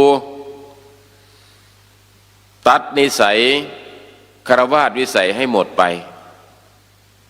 ให้เข้าสู่วิสัยผู้ประพฤติปฏิบัติธรรมหรือว่าเป็นผู้เข้าสู่วรรณะอันวิเศษแค่นี้มันก็เลิศแล้วนี่ถ้าเขาภาวนาใครควรไต่ตองเบิ่งวรรณะที่เขาอยู่นี่ที่เพิ่นเฮ็ดเพิ่นผู้เจ้าเฮ็ดจังไดเพิ่นบอกเฮ็ดจะทำจังไดเนี่ยนั่นน่ะเพิ่นเฮ็ดให้เฮาเข้าสู่วรรณะอันวิเศษจากคนธรรมดาเข้าสู่กระแสแห่งธรรมะนี่วรรณะอันวิเศษยักบ่ เฮ็ดได้ทำได้พูดแต่ว่ายิ่งเฮ็ดยิ่งเจริญนะยิ่งเยี่ยมขึ้นไปเรื่อยได้นะโมมีที่สิ้นสุดตัวนี้มนุษย์ก็ต้องกราบต้องไหวเทวดาต้องกราบต้องไหวนะกินพรหมย่อมยักษ์ต้องย่านต้องกลัวต้องไหวบัดนี้คือวรรณะอันพิเศษพระเจ้ามันมองเห็นแล้วเป็นดึงสอนให้ถึงซี่แต่ว่าพระเฮามันบ่ได้ไขควรไตตองถึงขนาดนั้นไม่ได้บ่เข้าใจว่าไปแสวงหาของวิเศษอย่างอื่นของวิเศษที่พระเจ้าให้เฮามาน่ะในเฮ็ดนำทำแต่ให้บวชเข้ามาเข้าสู่ร่มผ่ากาสาวพัดท่องใช้ของพระพุทธเจ้านั่นคือเพศพรหมจรรย์ขันบ่อยู่ในเพศพรหมจรรย์นี่เป็นยังไงก็ตามไม่ใช่ผู้วรรณะอันวิเศษ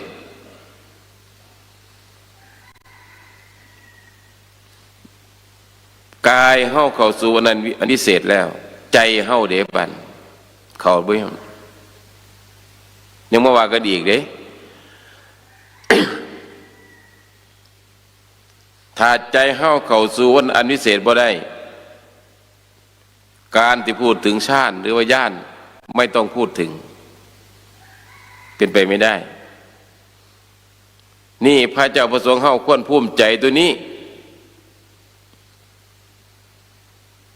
ถ้าเฮาบ่อยู่ในวรรณะอันวิเศษนี่นะญาณมันเกิดยากถ้าเกิดมันก็เกิดในทางที่ผิดบ่เกิดทางถูก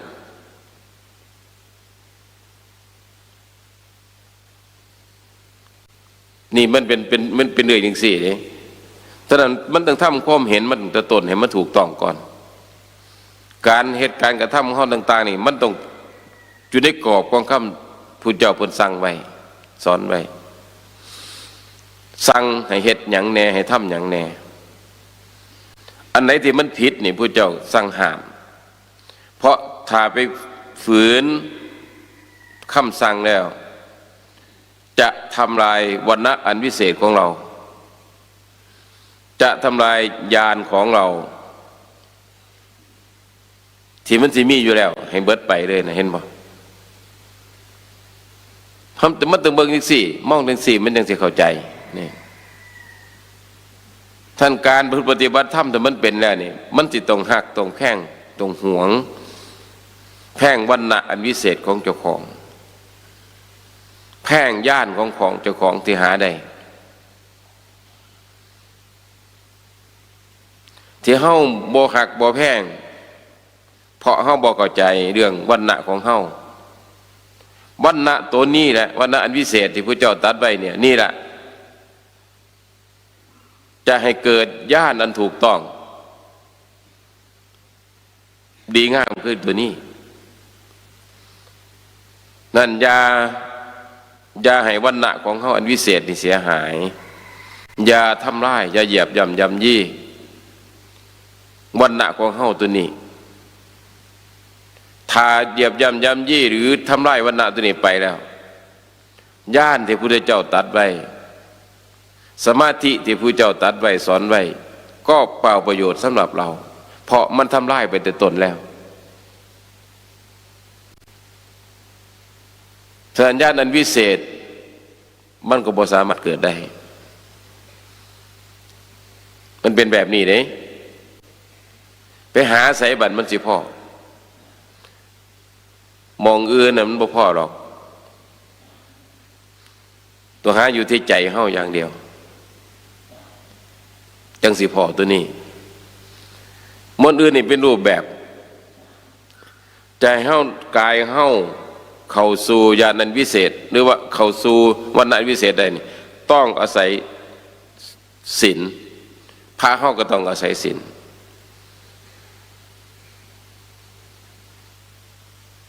อาศัยศีลแล้วก็จะมาสมาธิได้จึงใส่ปัญญาเข้าไปเพื่อตามขั้นตอนของมันตัวนี้ขาดบ่ได้เลยตัวนั้นทีนี้ถ้าเป็นญาติโยมเฮาวันนี้เฮ็ดจังได๋จิตใจเฮาที่ตกกระแสแห่งศีลแห่งธรรมหรือกระแสแห่ง ย่านหรือกระแสแห่งนิพพานและกระสุดแท้แต่สิว่าไปอันดับแรกของเฮาก็คือท่านอันนี้เป็นพื้นฐานขั้นแรกๆด้วยแต่อย่าหลงการให้ท่านอย่าหลงแต่ตรงมีนี่บ่มีบ่ได้บ่มีบ่ได้ถ้าบ่มีผิดอีกไม่สมบูรณ์แต่มันต้องมีท่านศีลบัดนี้ศีลนี่น่ะศีลนี่มันจะมาป้องกันเฮาบ่ให้เฮาไปเฮ็ดผิดท่านมันก็บ่ผิดแต่ถ้าหากว่าบ่มีศีลนี่ท่านมันอาจสิผิดได้เด้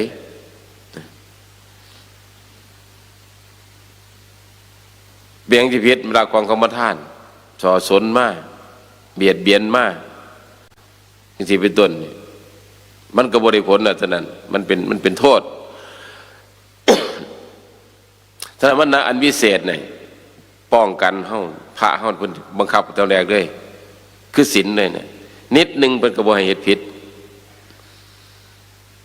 เพราะว่าถ้าเฮ็ดผิดอันนี้วันนะที่มันเจริญวันนะที่อันวิเศษมันสิเสื่อมไปจากพวกวิเศษน่ะเห็นมันศีลมันป้องกันได้เห็นบ่ภายนอกคือศีลไม่ให้วันนะมันเสียเมื่อวันนะอันวิเศษนี่มันเสียไป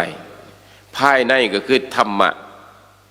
หรือใจที่เป็นธรรมะนั้นจะมาคุมข้องอีกทีหนึ่งบ่ให้วันนะนี่เสียทั้งภายนอกภายในมันก็จะไปด้วยความสวยงามเลยบัดเห็นไหมมันเป็นของเลือดของประเสริฐเสียเลยเหมือนนี่แต่ว่าผู้เขาสิคนสิขัวหานี่มันยากท่านต้องอาศัยครูบาอาจารย์แนะนำตัวนี้จังหูจักแม้แต่การเลี้ยงชีพบัดเห็นไหมหลังจากคนเนี่ยเข้าสู่วรรณะอันวิเศษแล้วเนี่ยการเลี้ยงชีพการกระทำอยู่ความอยู่เฮานี่เฮ็ดจะได้มันสิสมฐานะในเพศของเฮาเข้าสู่เพศอันวิเศษแล้ววรรณะอันวิเศษแล้วมันเพื่อก็ต้องให้อาศัยให้เป็นคนอยู่ง่ายกินง่ายมีหยังก็แล้วไปบิณฑบาตฉันไปจะเฮ็ดในเฮ็ดหน้า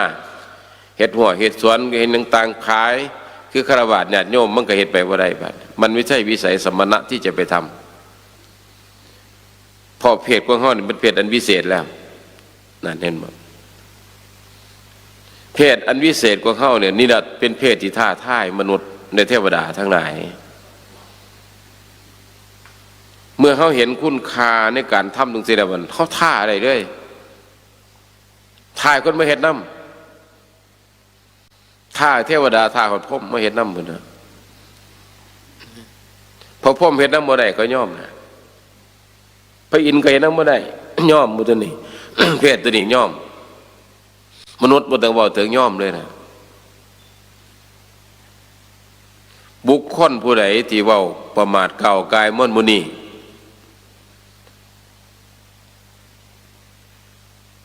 เขาจะพึกเสือเพราะอย่าง เขาบอกท่านเหตุคือเฮามาเหตุใดคือเฮามาเหตุใดซ้ำเฮาเบิ่งซะก่อนบาดนี้ม่วนมือมันสิเวิดไปด้วยโดยอัตโนมัตินั่น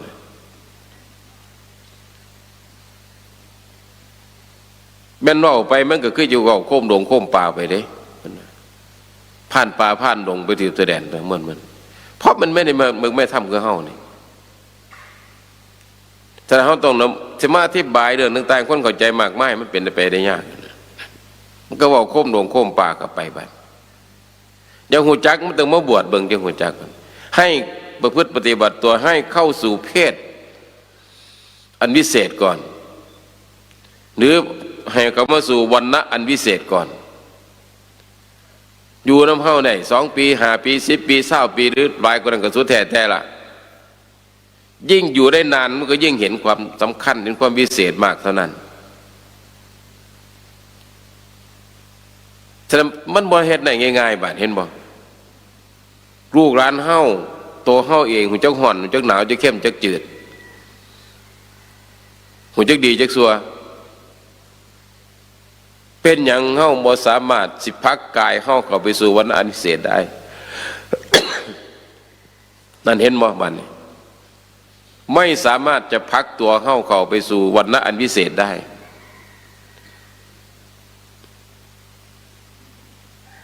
เขาหูดีหูซัวหูเข้มหูจืดหูห่อนหูหนาวแต่ไม่สามารถผลักตัวเข้าไปสู่เพศอันวิเศษได้วรรณะอันวิเศษได้คิดขึ้นนี่มันก็หนักใจเขาแล้วเป็นบ่คิดซ้ำนี่ภาวนาซ้ำนี่มันก็ทำให้โลกธาตุมันอุกอังทางเทวันใหม่ได้เห็นบ่ถ้าเฮาฝึกหัดเฮาปฏิบัติเฮาให้กายเฮาเข้าสู่วรรณะอันวิเศษได้นี่การเลี้ยงชีพการเลี้ยงกายต่างๆก็จะเกิดจากของทิพย์อันดับแรกด้วยเห็นบ่ของทิพย์หนึ่งมันเกิดอะไรเพราะเมืองต้นศาสนาบ่มีสิ่งเหล่านี้ประเทศไทยเฮาตั้งประเทศมาเมื่อพันกว่าปีมาแล้วเกือบพันปีมาแล้วนี่พระพุทธศาสนายังบ่ทันเข้ามาสู่ประเทศไทยเฮาก่อนเป็นคำทานบ่ฮู้จักเลยเห็นบ่เหมือนมุ่นบ่พวกเฮาว่าเหมือนมุ่นอนตการเลยบ่ฮู้เลยบ่มีพระเจ้าประสงค์เข้ามาสู่ดินแดนสวรรณภูมิเฮานำคำสมมุติเจ้าเข้ามาเพิ่นใส่วิธีการซ้ำไหนที่สอนให้เฮาฮู้จักกรรมฐานฮู้จักคำว่าใส่บาตรนี่ยากซ้ำไหนเอานี่ยางไปขอโจงโดดบ่ได้เลยมันผิดสิยางไปขอเดี๋ยวขอเขากินแน่ขอน้ำแน่ขอผ่าแพร่ขอเฮ็ดบ่ได้ในบ้านเนี่ยบรรณะวิเศษทำไม่ได้เห็นบ่พุทธเจ้าเพิ่นกันเนี่ยว่าเนี่ยนี่มันเกี่ยวกับศีลพี่น้องเห็นบ่เห็นกับศีลนี่กันไว้เฮาบ่เฮ็ดบ่ให้ทำได้จะไปขอโจงบ่ได้เพราะการกระทำแบบนั้นนี่มันผิดมันผสมกับวรรณะอันวิเศษเข้าใจบ่วรรณะวิเศษมันต้องมีสิ่งที่ดีกว่านั้นในการทำอยู่ด้วยการนิ่งนั่นถ้านั้นมันนั่งภาวนาเบิ่งกะคักเบิ่งบันครูบาอาจารย์ที่เพิ่นมาอยู่นั่นสมัยที่เขามันประเทศไทยเกิดขึ้นใหม่ๆท่านเขาก็บ่จักศีลเขาก็บ่จักปัญญาเขาก็บ่ฮู้จักเลย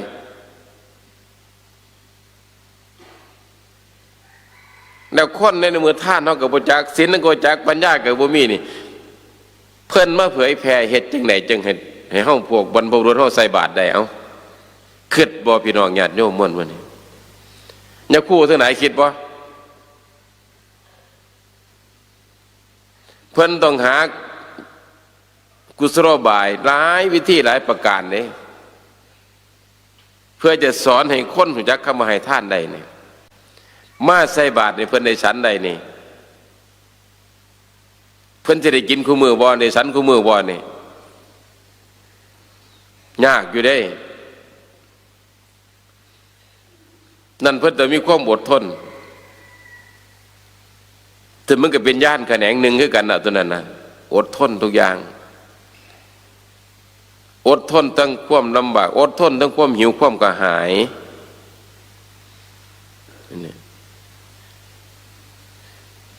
ทีนี้มันก็เป็นอันฉะนั้นวรรณะอันวิเศษมันถึงเกิดขึ้นมาได้เดือดร้อนหอดเทวดาบันเดือดร้อนหอดเพราะมันไม่ได้ต้องมาสิงใจต้องมาบันดาลเทวดาเป็นภูมิฤทธิ์เด้ก็ต้องบันดาลดลจิตดลใจให้พวกนี้คิดอยากทำเท่านั้นบันไปซะแล้วนั่นคือเป็นผู้มีฤทธิ์อยากจะทำบุญมีฤทธิ์อยากจะสร้างอยากเห็นคุณค่าตัวนี้เนี่ยมันจากฤทธิ์ของเทวดาพุ่นนะแต่พวกพระเจ้านั่งนี่ก็มีฤทธิ์ด้วยกันเนี่ยพ ระหลายองค์นี่มีฤทธิ์อยู่นั่งอยู่หมู่นี่มีฤทธิ์จริงหลายหลวงพ่อว่าสิว่าห่วยบ่ฮู้จักปานนั้นบ่เว้ยผู้มีฤทธิ์นี่แสดงฤทธิ์นี่ถ้าแสดงบ่เป็นมันก็เป็นอันตรพาลไปผู้มีฤทธิ์นี่ผู้มีฤทธิ์แสดงฤทธิ์นี่พระพุทธเจ้ามีขีดบ่มีขีดลูกเดียวหน่อยๆนี่จะไปขีดมึงเท่านั้นผู้มีฤทธิ์แสดงฤทธิ์นี่พระก็เฮ็ดได้นี่เนี่ยทานเตี้ยก็เฮ็ดได้น้องมันนี่ไปขีดดูไปขีดมึงเท่าใส่ได้เฟื่องไม่ออกนั่งอยู่นี่ไม่เบิดเฟื่องอยู่ยังบ่สัตว์สาว่าสิ่งนกน้อยนี่ตายเบิดได้บ่ยังสัตว์นี่ท่านหน่อยเห็นบ่ฤทธิ์ของผู้มีฤทธิ์แสดงฤทธิ์น่ะพุทธเจ้าถึงห้ามเห็นบ่ห้ามบ่ให้แสดงฤทธิ์น่ะ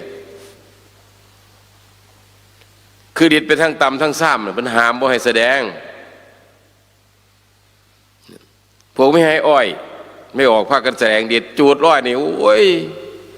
บ่จักกระปอมบ่จักนกหนูปูปีสารพัดตายแต่เพื่อหลายหมื่นหลายแสนตัวได้แม่นฤทธิ์ของพวกพระเจ้านี่บ่ธรรมดาเด้อันนี้เปรียบเทียบให้เห็นผู้มีฤทธิ์แสดงฤทธิ์เห็นบ่แสดงว่าเขาบ่มีฤทธิ์ปานมีเบิดทุกคนน่ะแต่เขาบ่ฮู้ซื่อ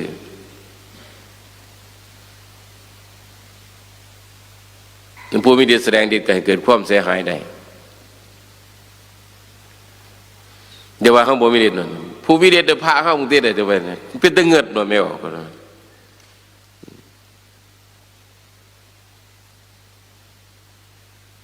อาตมาน่ะเงิดเด้พวกนี้อาตมาบ่มีฤทธิ์ดอกข้าเจ้าบอกงานนั่นคือยาซ่องเขาเนี่ยไม่ออกยาสูบพวกนี้นั่นมันคืดได้จังไหนเอาไฟมาจูดแล้วสูบเข้าบ้านได้มาไหม้จนเบิดเลยบ้านเห็นบ่แล้วก็บ่ฮ้อนอีกต่างหากได้ไม่ออกเก่งในพวกนี้บ่ฮ้อนบ่ไอได้อมควันสูบควันเข้าไปนี่บ่หอมบ่ไอบ่หยังเสยจุดสุดปัดพุ่นแหละเห็นบ่นั่นเขามีฤทธิ์เห็นบ่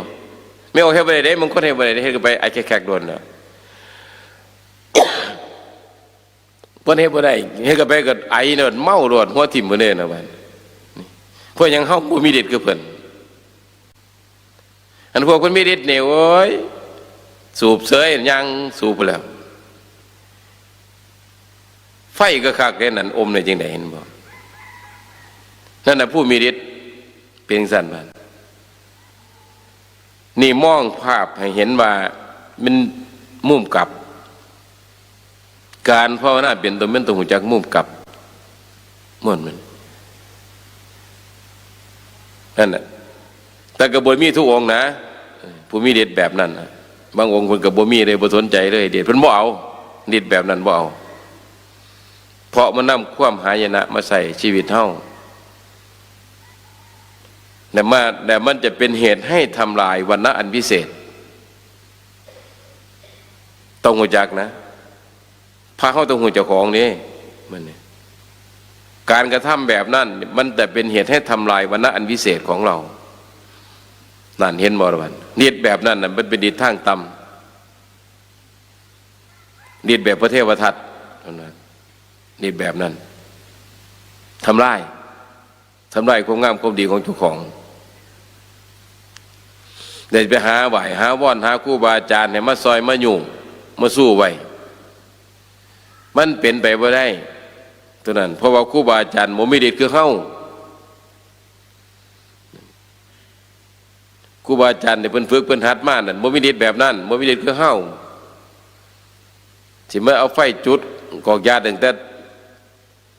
ปลายหอดต้นหย่อเพิ่นเลยเพิ่นหย่อแผ่นดินเข้ามาเลยเพิ่นตัวหันน่ะ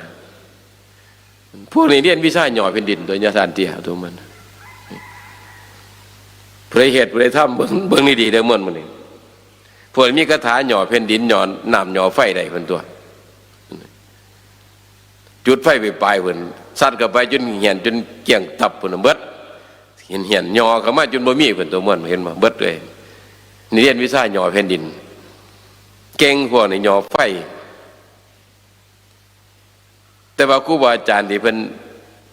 มุ่งหวังให้เกิดญาณอันวิเศษอันนี้เพิ่นบ่ให้เฮ็ดมันทำลายจะเป็นตัวทำลายวรรณะอันวิเศษของเรานั่นคือทีนี้เมื่อเฮ้าเป็นถ้ำตัวเป็นคนเลี้ยงง่ายแล้วจึงจะสมกับวรรณะอันวิเศษแล้วกิจอย่างอื่นจะต้องทำบัน ในเมื่อเขาสู่วรรณะอันวิเศษแล้วมันกิจอย่างอื่นต้องทำมันมีอยู่อีกมากนำบทวนแต่ผู้เจ้าผู้กว่างไว้แต่ละอันให้ไว้เบิดการดูแลการรักษา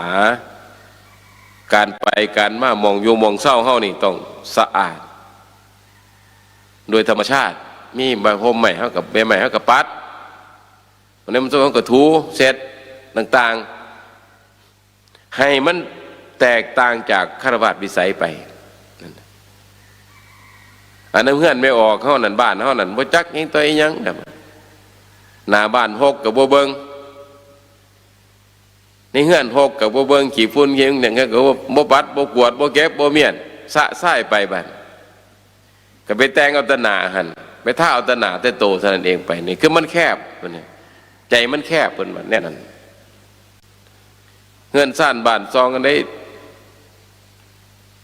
บ่มีขาดตกบกพร่องไปเบิด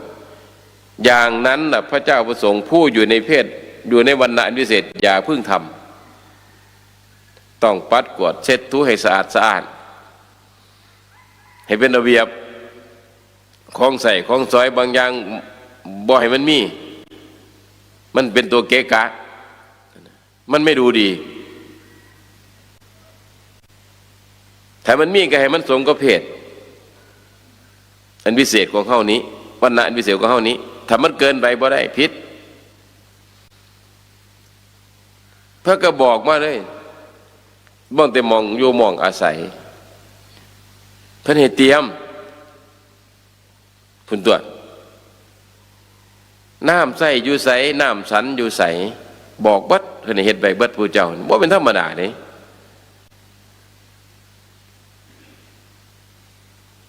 น้ำใส่น้ำสันอยู่ใสฟื้นไฟอยู่หม่องใดเตรียมให้เบิดเพิ่นให้เตรียมให้เบิดได้บอกสอนปานนั้นในพุทธเจ้าจิปิจิปีแห่งมันถือว่าคนธรรมดาเฮาเข้ามานี่หาความบกพร่องบ่ได้เลยมันสิไปหาได้จังได๋ไม่ออกเพราะว่าเพิ่นเป็นผู้อยู่เข้าสู่วรรณะอันวิเศษแล้วนี่มันก็ต้องเหนือคนธรรมดาแม่นบ่แล้วเพิ่นยังว่าพิจารณาตลอดอีกได้บัดศีลของเฮาความเป็นอยู่ของเฮาการไปการมาของเฮาเมื่อเฮ็ดอยู่นำกิจมื้อนี้1อย่างให้เรียบร้อยแล้วนี่เพิ่นยังมาตรวจเบิ่งศีลเจ้าของการไปการมาการพูดการจาการกระทำทุกสิ่งทุกอย่างเฮ็ดลงไปแล้วทำลงไปแล้วทบทวนลงไปแล้วนี่เฮาก็บ่สามารถที่ตำหนิตีเตียนตนเองได้เพราะมันภูมิใจตรงแล้วทำตามคำสอนพุทธเจ้าพระเจ้าที่ให้เฮ็ดให้ทำนั่นคือคำสอนพระเจ้าเด้เพิ่นให้เฮ็ดนะ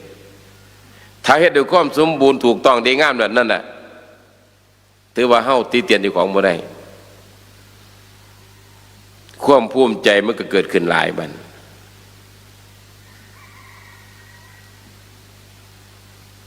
ตอนนั้นแรกเพื่อนให้มองเจ้าของหลายๆอย่าให้ตำหนิตีเตียนอย่าให้ความบกพร่องเกิดขึ้นเป็นให้มองตัวนี้ให้มันชัดถ้าว่าท่านมันสิเป็นทำลายวรรณะอันวิเศษของเฮาเมื่อเฮาตรวจตัวของเรียบร้อยเบิดแล้วบัดนี้เอาล่ะความบกพร่องตัวนี้เฮาบ่มีแล้วในศีลของพระพุทธเจ้าบัญญัติไว้เฮาบ่บกพร่องแล้วยังบ่ทันคักต้องเอามาโชว์บัดเอามาให้คนเบิ่งเอามาให้ญาติโยมเบิ่งเอามาให้พระนำกันเบิ่งญาติโยมเบิ่งแล้วพระเบิ่งแล้ว ไม่สามารถติเตียนได้ถ้าหากว่าเอามาให้เบิ่งแล้วนี่พระยังติเตียนได้ก็ถือว่าเป็นบัณฑิตต้องฟังแต่ก่อนฟังให้มากตัวหนึ่งเพราะจะเป็นบัณฑิตอะพระที่คือกันนี่ไม่ให้ติเตียนกันนั่นเป็นบัณฑิตแล้วนั่นแต่ถ้าเป็นฆราวาสญาติโยมมาตำหนิต้องเบิ่งว่าเฮาผิดตัวใดผิดเพราะว่าญาติโยมเห็นนำบ่ได้บ่หรือผิดที่เขาเฮ็ดบ่ถึงต้องฟังแต่ก่อนอย่าพึ่งร้อนใจอย่าพึ่งไปห่ายไปด่าไปเครียดให้ญาติโยมเพราะถ้าไปเครียดไปด่ามันก็เป็นเหตุในเฮานั้นทำลายวรรณะอันวิเศษของเฮาคือกันแต่ถ้ามันปราชญ์บัณฑิตบัณฑิตเตียนนั้นน่ะท่านหวงเฮาหักเฮาแพงเฮาเพิ่นย่านเฮาเสื่อมเฮาเสียจากวรรณะอันวิเศษมันแตกต่างกันตรงซี่ญาติโยมตำหนิตีนินท่าหรือบ่นั่นเขาเพื่อทำลายแต่ท่านบัณฑิตปราชญ์บัณฑิตตตีนั่นน่ะเพื่อที่จะให้รักษาวรรณะอันวิเศษมันแตกต่างกันตรงซี่นั่นมันจึงเป็นเรื่องที่ว่าความหักแพงมันจะแตกต่างกันท่านต้องเอามาโชว์ไว้บัดแต่มาโชว์แล้วบัดนี้บนเพชรตัวนี้เตียนให้ไม่บกพร่องในหน้าที่ตัวนี้ในคำสอนตัวนี้นั่นแหละถือว่าใส่ได้ละผ่านไปแล้วบัดแล้วก็รักษาไว้ตลอดนั่นแหละกิจจะต้องทำอย่างอื่นนั้นมีอยู่นั่นแหละต้องรักษาตลอดมันจะไม่เกี่ยวข้องกันทันทีเลยนั่นมันเมื่อเป็นจังซั่นมันเฮ็ดใจให้ในใจเฮาสิยอมเฮ็ดในใจเฮามันสิระมัดระวัง ที่เฮาอยู่ได้ทำได้มาจังซี่เกิดจากการกระทำของเฮาเรียกว่ากรรมนั่นเห็นบ่ผู้เจ้าสอนให้เฮ็ดทำสิ่งนี้แต่ให้นำทำตามผู้เจ้านี่เรียกว่าก็เรียกว่ากรรมหรือว่าการงานนั่นเองเฮ็ดทุกอย่างทำทุกอย่างเพื่อให้เฮาเข้าสู่วรรณะอันวิเศษได้ต้องไม่บ่สร้างกรรมชั่วนั่นแหละเพราะกรรมชั่วให้ผลชั่วแน่นอนกรรมดีให้ผลดีแน่นอนให้ภาวนาตัวนี้ให้ชัดเจนครับพี่อีกบัดนี้กรรมชั่วจะทำลายวรรณะอันวิเศษของเราถ้าเฮาบ่เชื่อกรรมดีจะส่งเสริมวรรณะอันวิเศษของเราให้เจริญยิ่งขึ้นไปเฮาพากันนั่งภาวนาเบิ่งบ่ม่วนมื้อนี้นี่แหละจะให้พากันมานั่งทบทวนครูบาอาจารย์พระเทศน์พระธรรมนี่ให้มาทบทวนตัวนี้เฮาสร้างเฮาบำเพ็ญมาอยู่คุมื้อนี่เป็นไปเพื่อทำลายพระเจ้าประสงค์เฮานี่ทำลายวรรณะวิเศษอันเจ้าของเจ้าของบ่ญาติโยมเพื่อใจให้เฮานั้นก้าวเข้าสู่วรรณะอันวิเศษบ่มันต้องเบิ่งตัวนี้บัด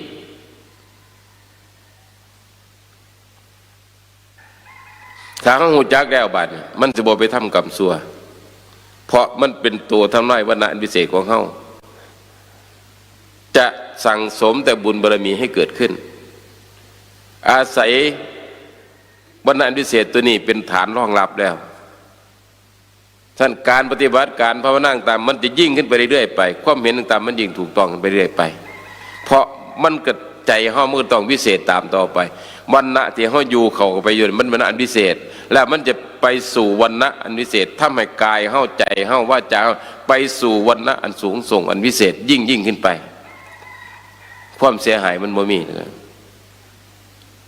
นะเพิ่นจะบอกเฮาต้องเบิ่งตัวนี้ให้ได้เบิ่งกรรมให้เสื้อกรรมอย่าทำกรรมชั่วให้บำเพ็ญบุญด้วยมีด้วยความดีความชั่วนี่ตัดทิ้งเลยอย่าก็ไม่เพราะความชั่วเป็นคำสั่งไม่ให้ทำการบำเพ็ญบุญบารมีการความดีนั้นเป็นคำสอน เพื่อให้สร้างให้ยิ่งขึ้นไปบัด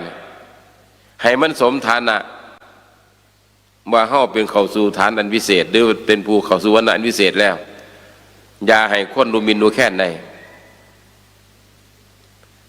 ม่วนอื่นๆเรื่องอื่นสิตามมาน่ะพุทธเจ้าป้องกันในเบิดแล้วตัวนั้นป้องกันเฮาแล้วนั่นแหละเมื่อเป็นขนาดว่าเพิ่นห้ามตัวนี้เพิ่นยังห้ามกรรมมันบ่ให้ไปทำอีกได้ให้พิจารณาความเป็นไปของกรรมต่างๆกรรมเป็นตัวแน่แก่แกงแล้วมันห้องเพิ่นก็ยังสอนไปอีกบัดบ่อยเฮาไปสามความชั่วเพราะมันจะเป็นทายาทสืบต่อไปแต่สิเป็นมรดกตกทอดไปสู่จิตสู่ใจเฮาตลอดหลายภพหลายชาตินี่ เพื่อจะห้ามเขาทำกรรมชั่วอยู่ดีขณะปัจจุบันชาตินี่มันบ่จบเลยมันจะนำกันไปสู่อีกภพชาติอีกต่อไปพุ่นเฮาเรื่องปัจจุบันชาติเฮายังบ่ทันเข้าใจเรื่องอดีตชาติที่ผ่านมาเฮาก็บ่เข้าใจอนาคตของอนาคตชาติเฮาสิไปเข้าได้จังได๋บัดเนาะแม้แต่ในชาติปัจจุบันนี่เรื่องเว้ากันหูเรื่องอยู่นี่ยังไม่เข้าใจฉะนั้นเมื่อบ่เข้าใจให้มาพิจารณาเรื่องตัวนี้เรื่องผลของกรรมนี่อย่าเฮ็ดอย่าทำมันจะเป็นตัวสืบต่อเป็นทายาทสืบต่อจิตต่อใจเฮาไปเด้เมื่อนั้นเป็นทายาทที่ไปสืบต่อในวงตระกูลอันนั้นมันก็แม่นอยู่ตัวนั้นก็แม่นแต่ว่ามองเข้ามาใกล้ๆเฮาบัดมาสู่ใจเฮานี่กรรมชั่วตัวนี้จะเป็นทายาทสืบต่อไปอีกตัวทำลายเลยล่ะเห็นบ่ทำลายนี่ยังบ่พอต้องนำไปทำลายอีกชาติต่อไปพุ่นนี่ถ้าเฮาต้องย่านต้องกลัวต้องม่วนมื้อนี้ท่านบุคคลที่ประพฤติปฏิบัติธรรมแล้วต้องเกรงกลัวต่อบาปต้องย่านบาปย่านกรรมย่านเวรต้องเกรงกลัวต่อบาปต้องเกรงกลัวต่อบาปกรรมคนตัวเวรต่างๆที่จะเกิดขึ้นเพราะมองเห็นเรื่องกรรมว่ากรรมเป็นทายาทสืบต่อไปเราทำกรรมอันใดไว้ดีหรือชั่วเขาจะต้องรับผลของกรรมนั้นสืบไปพูดนะข้างบนสืบไปเนี่ยมันบ่จบง่ายได้นี่ผมบอกเนี่ยนี่แม่นบ่ฉะนั้นเมื่อเฮาภาวนาเป็นมันสิตัดเลยมันสิตัดกรรมโดยอัตโนมัติเลยอดีตที่ผ่านมาเฮาบ่รู้จักแต่ปัจจุบันชาติเราเข้าใจแล้วตัดทันทีเลยแต่มันต้องเริ่มมาตั้งแต่ทำให้จังไหนกายว่าใจเฮากายเฮาสิเข้าสู่วรรณะอันวิเศษได้พุ่นนี้จังสิเฮ็ดหมดนี่ได้ต้องอาศัยวิเศษวรรณะก็ต้องวิเศษการเลี้ยงชีพต้องวิเศษการพฤติปฏิบัติตามคำสอนพระเจ้าต้องวิเศษแล้วก็เห็นกรรมดีกรรมการทำต่างๆดีส่วงตามเป็นพิเศษเห็นหมดต้องอาศัยความวิเศษทั้งสิ้นถึงจะเห็นหมดเลยความวิเศษนั่นแหละจะมาตัดกรรมชั่วให้เบิดไปแต่ตราบใดที่เฮาบ่เห็นวรรณะวิเศษของเฮาศีลก็ต้องศีลอันวิเศษนั่นที่กล่าวมาแล้วพุ่นน่ะพร้อมในบัดเป็นองค์ของมันเลยน่ะถึงจะมาตัดกรรมชั่วออกจากสันดานเราได้บ่มีเลยตัวนั้นคนบ่มีกรรมชั่วอยู่ในสันดานจิตถึงมีแล้วนี่ทำลายนี่บางคนเคยใจโหดใจม่านฆ่าสัตว์ตัดชีวิตได้ฆ่าคนก็ได้ยังก็ได้เบิดบัดแต่เมื่อจิตตกกระแสแห่งศีลแห่งธรรมแล้วทำไม่ได้บัดเห็นบ่เป็นยังไงไปบ่ได้บัดเพราะธรรมมันวิเศษมันถึงว่ามรณะวิเศษน่ะมันเข้าคุ้มครองเฮามันบ่สามารถที่ไปทำม่วนอันใดบัดเห็นบ่นี่คือของวิเศษของหนาอัศจรรย์ของศีลของธรรมเห็นบ่เพื่อให้ได้ทำได้บ่เดือดร้อนมีแต่ความสุข สิเป็นนั่งอยู่ไสก็สร้างอยู่ป่าอยู่เขาอยู่ผู้อยู่ถ้ำอยู่ห้วยไสก็ตามมันบ่เดือดร้อนสัตว์สาว่าสิ่งพูดผีปีศาจเฮ็ดหยังก็บ่ได้แต่ว่าความคิดของเฮาความจิตของเฮามันหลอกมันลวงนี่ขอดพระขันญาติพี่หลอกอาตมาก็เงิดเกิดมาบ่เห็นพี่หลอกทางญาติโน่นพระคือกันเพิ่นเรียกว่าความโง่เขลาภาษาธรรมะเพิ่นเรียกว่าโง่เขลาจิตขี้ขาดจิตโง่จิตเหงานะจิตขี้มีความเขาจิตมีความขี้ขาดบ่เคยเห็นเด็กเทื่ออะไรญาติแล้วแล้วมันสิไปได้จังได๋บัดนี้เอา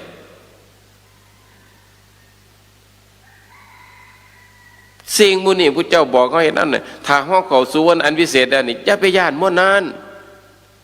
เขายอมเฮาแล้วม่วนมื้อนั้นน่ะพูดผีปีศาจไม่แต่จะได้บุญนำเฮาเท่านั้นแหละบัดนี้อยากเข็นอยากได้ยินอยากได้ฟังเฮาสาธยายคำสอนพุทธเจ้าพุ่นตัวอย่าปรากฏกายให้ห่วยเห็นพุ่นแล้วแต่กายเขาละเอียดบ่สามารถเห็นได้นอกจากผู้เฮาต้องฝึกใจเฮาให้ละเอียดเข้าไปแล้วจะเห็นสิ่งเหล่านี้โดยชัดเจนตัวเฮ็ดนำคำสอนพระเจ้าเด่นจังเห็นหมดนี่นะบ่เฮ็ดนำคำสอนพระเจ้าบ่ฮู้บ่เห็นบ่เป็นบ่ไปม่วนนี้คันบ่มีบ่เป็นบ่ไปเพิ่นสิเขียนไว้ให้หยังครูบาอาจารย์สิสอนไว้ให้หยังมันก็เป็นเรื่องโกหกหมดเท็จหลอกลวงเท่านั้นตัวพวกว่าเฮามันก็มืด8ล้านนั่นแหละหมู่จักหยังเนี่ยซ้ำก็ว่ามันมีเงินอยู่เก่าดันสิได้มีเท่าหาบ่ได้คือกันคิดคือกันนั่นน่ะโอ้ยบ่ได้หรอกหาไว้หรอกศาสตร์นี่ตายที่มีซื่อล่ะคือกันนั้นเกิดจากโมหะตัวนั้นฉะนั้นคำสอนพระเจ้าเพิ่นสอนตัวนี้ไว้เพื่อยังเพื่อทำลายโมหะบ่ให้โมหะมากขอบงำเฮาให้โง่ให้เงา ถ้าไปเสือโมหะความอยากยันความกลัวความขี้ขาดขี้คร้านกันไปแล้วนี่ไม่รักษาวรรณะอันวิเศษได้เลยทำลายไปโดยอัตโนมัติสร้างบวชก็มากกับบำเพ็ญบุญบารมีบ่ขึ้นเพราะบ่เห็นคุณค่าของวรรณะวิเศษของตัวเองนี่ในความเป็นอยู่ของเฮาบาดนี้พระก็ยังเตือนไว้อีกได้บัดว่าวันคืนล่วงไปบัดนี้เราทำอะไรอยู่ถามญาติถามโยมกับแมนคำว่าภิกษุทั้งหลายท่านทั้งหลายนี่ก็มาจากคำนี้พระพุทธเจ้านี่เพิ่นจะคุกคีอยู่กับสาวกเป็นจำนวนมากแต่ละมื้อแต่ละเว้นโยมมันก็คือกัน เป็นเวลาให้เขาเฝ้าเพิ่นนะแต่พระเจ้าภิกษุสงฆ์อยู่ตลอดเวลาอยู่ประจำด้วยนะแต่โดยท่านตัดยังไปที่มีดูก่อนภิกษุทั้งหลายนะเห็นบ่เพื่อก็เตือนไว้บัดถ้าเฮาประมาทวันคืนล่วงไปบัดนี้เราทำอะไรอยู่ถ้าบ่ได้เฮ็ดตามคำสอนเพิ่นที่เพิ่นบอกไว้เฮ็ดตามที่เพิ่นบัญญัติไว้นี่แต่เพิ่นสั่งเพิ่นสอนไว้นี่นั่นน่ะเฮาประมาทแล้ววันคืนแต่ละมื้อแต่ละนาทีที่ผ่านไปนั้นเกิดความเสียหายอย่างร้ายแรงแต่ถ้าเฮาเข้าใจวันคืนล่วงไปนั่นน่ะแห่งให้เฮาสร้างบุญบารมีมากยิ่งขึ้นไปเห็นบ่แม่พวกหมู่เฮา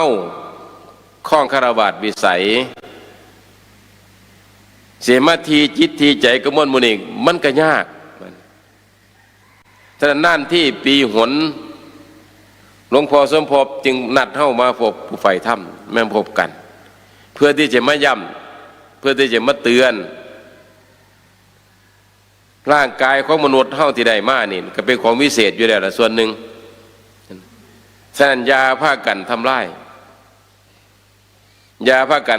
ความวิเศษของเฮาที่เป็นคนโดยมีคำสอนพระเจ้าเป็นแบบเป็นอย่างเป็นแผนไว้ถ้าเฮาเฮ็ดบ่เป็นคิดบ่ถือคิดบ่แม่นทำบ่แม่นนั่นน่ะญาติโยมทั้งหลายพากันทำลายความพิเศษก็เป็นมนุษย์ของเจ้าของไม่สามารถเอาร่างกายที่เกิดมาจากบุญนี่ใครบำเพ็ญบุญบารมีต่อไปบ่ได้เพราะความโลภ เพราะมีโมหะความง่ำใจจึงน่าเสียดายเป็นอย่างยิ่งพอเมื่อเฮ้าก้าวผิดทำผิดพฤติปฏิบัติผิดจากข้องของมนุษย์แล้วไม่ยังจะเกิดขึ้นบันฉะนั้นเมื่อเฮ้าคิดผิดทำผิดข้องความเป็นมนุษย์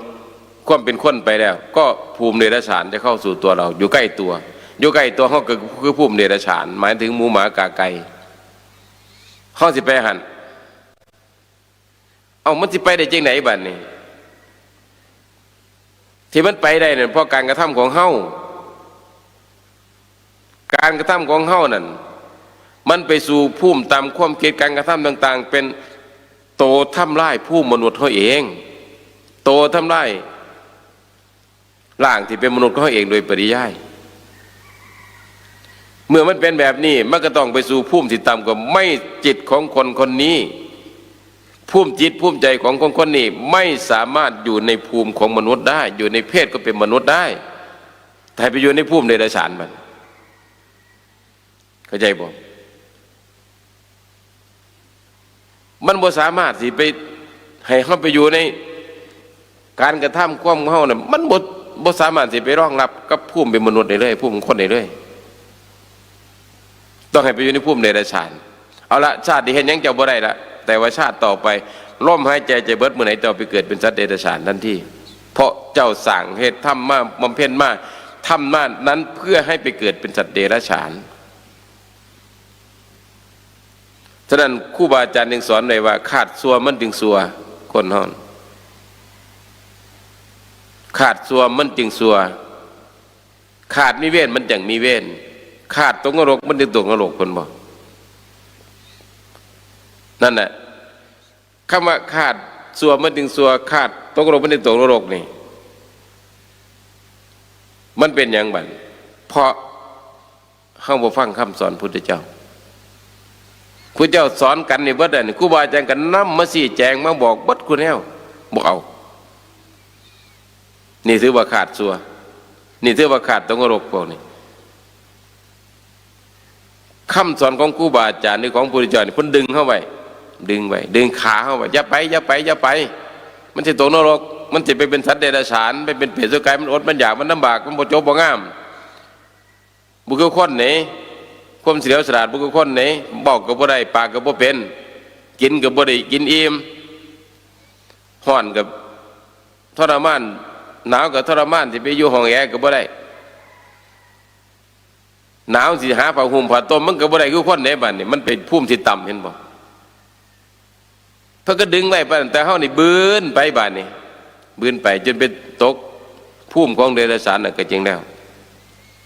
ผู้นักไปหนึ่งไปตกเป็นภูมิของเปรตสุรกายสัตว์นรกไปไกลไปมืดไปก็แห่งคือสัตว์นรกไปท่านกรรมจำแนกแจกแจงให้ไปเป็นสัตว์นรกก็ได้มาเป็นเดรัจฉานก็ได้มาเป็นเปรตก็ได้เป็นสุรกายก็ได้เห็นบ่เพื่อนให้เพื่อนนั่นขันเสื้อผู้เจ้าเดี๋ยวจะไปเฮ็ดมันน่ะมันจะไปแบบนั้นขันมันเป็นแบบนั้นนะเขาจะไปปรารถนาเอามองไหนในญาติโยมมาปรารถนาให้ผู้ขาบ่ตรงนรกปรารถนาบ่ให้ผู้ขามีกรรมมีเวรมันปรารถนาได้บ่บันมันก็เอาดีใส่ตัวสัวใส่พื้นอะไรก็บอกนั่นอันที่ทำมาทั้งเบิดบ่ยอมรับได้บัดบ่สั่งกรรมสั่งเวรมาสารพัดสารเพศบ่ยอมรับกันเป็นจังซั่นมันต้องมาศึกษามาภาวนาเบิ่งให้มันเข้าใจบัดแต่ตัวตัดกรรมตัดเวรสิบ่ให้ไปตรงนรกบ่ให้เป็นสัตว์เดรัจฉานน่ะอยู่ที่ใจเราฝึกหัดนี่แหละหนังสือไม่ออกนี่ฝึกหัดนี่ฝึกหัดนี่แหละฝึกหัดให้เข้าสู่ฐานอันวิเศษผู้มันวิเศษผู้เจ้าสอนในเบิดแล้วแต่คนห้องบ่เข้าใจตัวนั้นเองสินั่นพระเจ้าบอกว่าวันคืนล่วงไปลงบัดนี้เราทำอะไรอยู่ญาติโยมทั้งหลาย เขาเกิดมาตั้งแต่หน่อยจนจำความได้ปัจจุบันนี้ คำนี้นะว่าวันคืนล่วงไปล่วงบัดนี้เราทำอะไรอยู่เฮาเกิดเป็นคนตั้งแต่จำความได้จนมาถึงปัจจุบันนี้เฮาเฮ็ดหยังทำหยังให้เฮาภูมิใจมากที่สุดที่เกิดมาเป็นคนมันสิตรงตัวนี้เด้วันคืนล่วงไปบัดนี้เราทำอะไรอยู่เฮาเกิดเป็นคนตั้งแต่จำความได้จนมาถึงปัจจุบันนี้เฮ็ดหยังทำหยังให้เฮาเสียใจมากที่สุดที่เกิดเป็นคนนี่มันจะมาใส่คำว่าวันคืนล่วงไปวันนี้เราทำอะไรพุทธเจ้าเพิ่นว่าวันคืนล่วงไปนี่เพิ่นถามเฮาให้เฮาเกิดปัญญาให้เกิดความคิด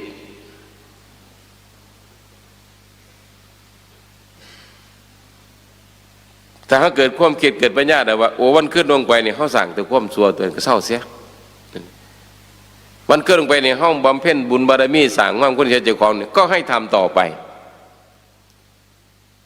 นี่เห็นบอกตัวนี้วันคืนวันนี้เราทำอะไรอยู่นั่นน่ะมันเป็นตรงที่ว่าเขาเกิดเป็นคนตั้งแต่จำคนไหนมาถึงเป็นเหตุอย่างทำยังให้เจ้าของเสียใจมากที่สุดที่เกิดมาเป็นคนตรงกันข้ามเหมือนกับว่าเหตุอย่างทำอย่างไว้ให้เอาภูมิใจสุดที่เกิดมาเป็นคน มันตรงคำว่านี่แหละวันคืนล่วงไปบัดนี้เราทำอะไรอยู่มันย้อนกับพี่อีกบัดนี้เขาเกิดมาเนี่ยมาจากไสมีพ่อมีแม่มีณมีโม่แม่นบ่มันจะมีคำถามกับบิววันคืนล่วงไปแบบนี้มันเป็นคำกว้างมากเลยตื่นแต่มันย่อบาลีมานิดเดียวเด้วันคืนล่วงไปบัดนี้เราทำอะไรอยู่นี่เป็นคำเมาสั้นๆนะแต่มันกว้างความหมายมันไปไกลแห้งมันเงินกับแห่นี่ตัวจอมแห่มันหน่อยนิดเดียวได้พอออกเป็นคนได้เคยตึกแห่บ่เห็นแห่บ่จอมแห่มันนิดเดียวนั้นน่ะมันเป็นคือว่าวันคืนนุ่งแบบนี้เราทำขึ้นก็จอมแห่ท่านมันสั่นๆท่านนี้แต่แห่ว่านลงไปบางที่บ้านนี่ว่านแห้งไปหัวมันกวมหนเถียงหน้าใดคนหน้าน้อยใดคนตัวนั่นเห็นบอกมันกลมแบ่งสันจอมมันในนิดเดียวพระเจ้าตัดออกมาหนึ่งคือจอมมันแต่วานออกไปแหบกใหญ่กว้างไปตัวเพื่อเห็นบ่จับหดป่าได้จับหดยังได้คนตัวนั้นนั่นน่ะเพื่อนในภาวนาเรื่องตัวนี้ให้มันกว้างออกไปมันจะมองเห็นบ่เห็นแต่จอมมันโมแมนได้ตรงเลื่อยกับไปอีกบัดให้เห็นว่าเข้าเกิดมาจากไสแต่มีพ่อมีแม่เมื่อเป็นพ่อแม่ก็ถามว่าชีวิตเขาเกิดมาตั้งแต่จำความได้บ้างจำความได้จนมาถึงปัจจุบันนี้เฮ็ดอย่างทำอย่างให้พ่อแม่เสียใจมากที่สุดที่เกิดมาเป็นลูกท่านมันที่ทางกับไปหันในบ้านเห็นบ่บ้านก็มิตรทางเฮ็ดดีบำเพ็ญสร้างความดีบ่ายมาก็จะมาเกิดมาเป็นลูกเพิ่นตั้งแต่จำความได้ถึงปัจจุบันนี้เขาเฮ็ดอย่างทำอย่างให้พ่อแม่ภูมิใจมากที่สุดที่เกิดมาเป็นลูกท่านนั่นมันจะเข้าใจคำนี้เห็นบ่มาจากคำว่าวันคืนล่วงไปบัดนี้เราทำอะไรอยู่สอนทั้งญาติทั้งโยมสอนทั้งพระเจ้าพระสงฆ์ไม่ให้ประมาทบาที่มาที่ไปเขาเป็นอย่างไหนเราจะนำชีวิตอันมีค่านี่ไปสู่ภูมิอันใดต่อไปไปอยู่ภพอันนี้อันต่อไปคิดไปแล้วภาวนาไปแล้วไต่ตองไปแล้วหรือยังหรือเมื่อเฉยอยู่ซื่อแบบบ่ฮู้จักอีหยัง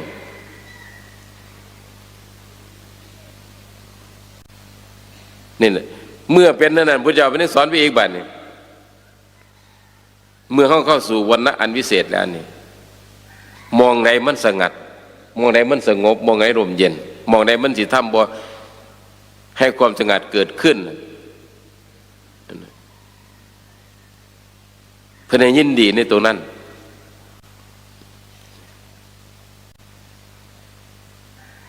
ยินดีในความสงัดตัวใดมีความสงบสงัดให้แสวงหาไม่ออกพอออกเข้าพระเจ้าประสงค์เข้าฉะนั้นหลวงพ่อสมภพเพิ่นจึงว่างไว้ให้ตรงนี้เป็นดินแดนมีความสงบโดยธรรมชาติพระก็แสวงหาเอาบัดเฮาไม่ออกมาอยู่มาทำมาสร้างมาบำเพ็ญเอา โดยมีครูบาอาจารย์เห็นพระเจ้าประสงค์ก็แสวงหาคือกันแสวงหาทั้งภายนอกแสวงหาถึงธรรมะภายในจากคำสอนของครูบาอาจารย์เรียกว่าเรายินดีในโรงเรือนอันสงัดความสงัดนั่นเองให้เกิดความสงบได้ความสงบ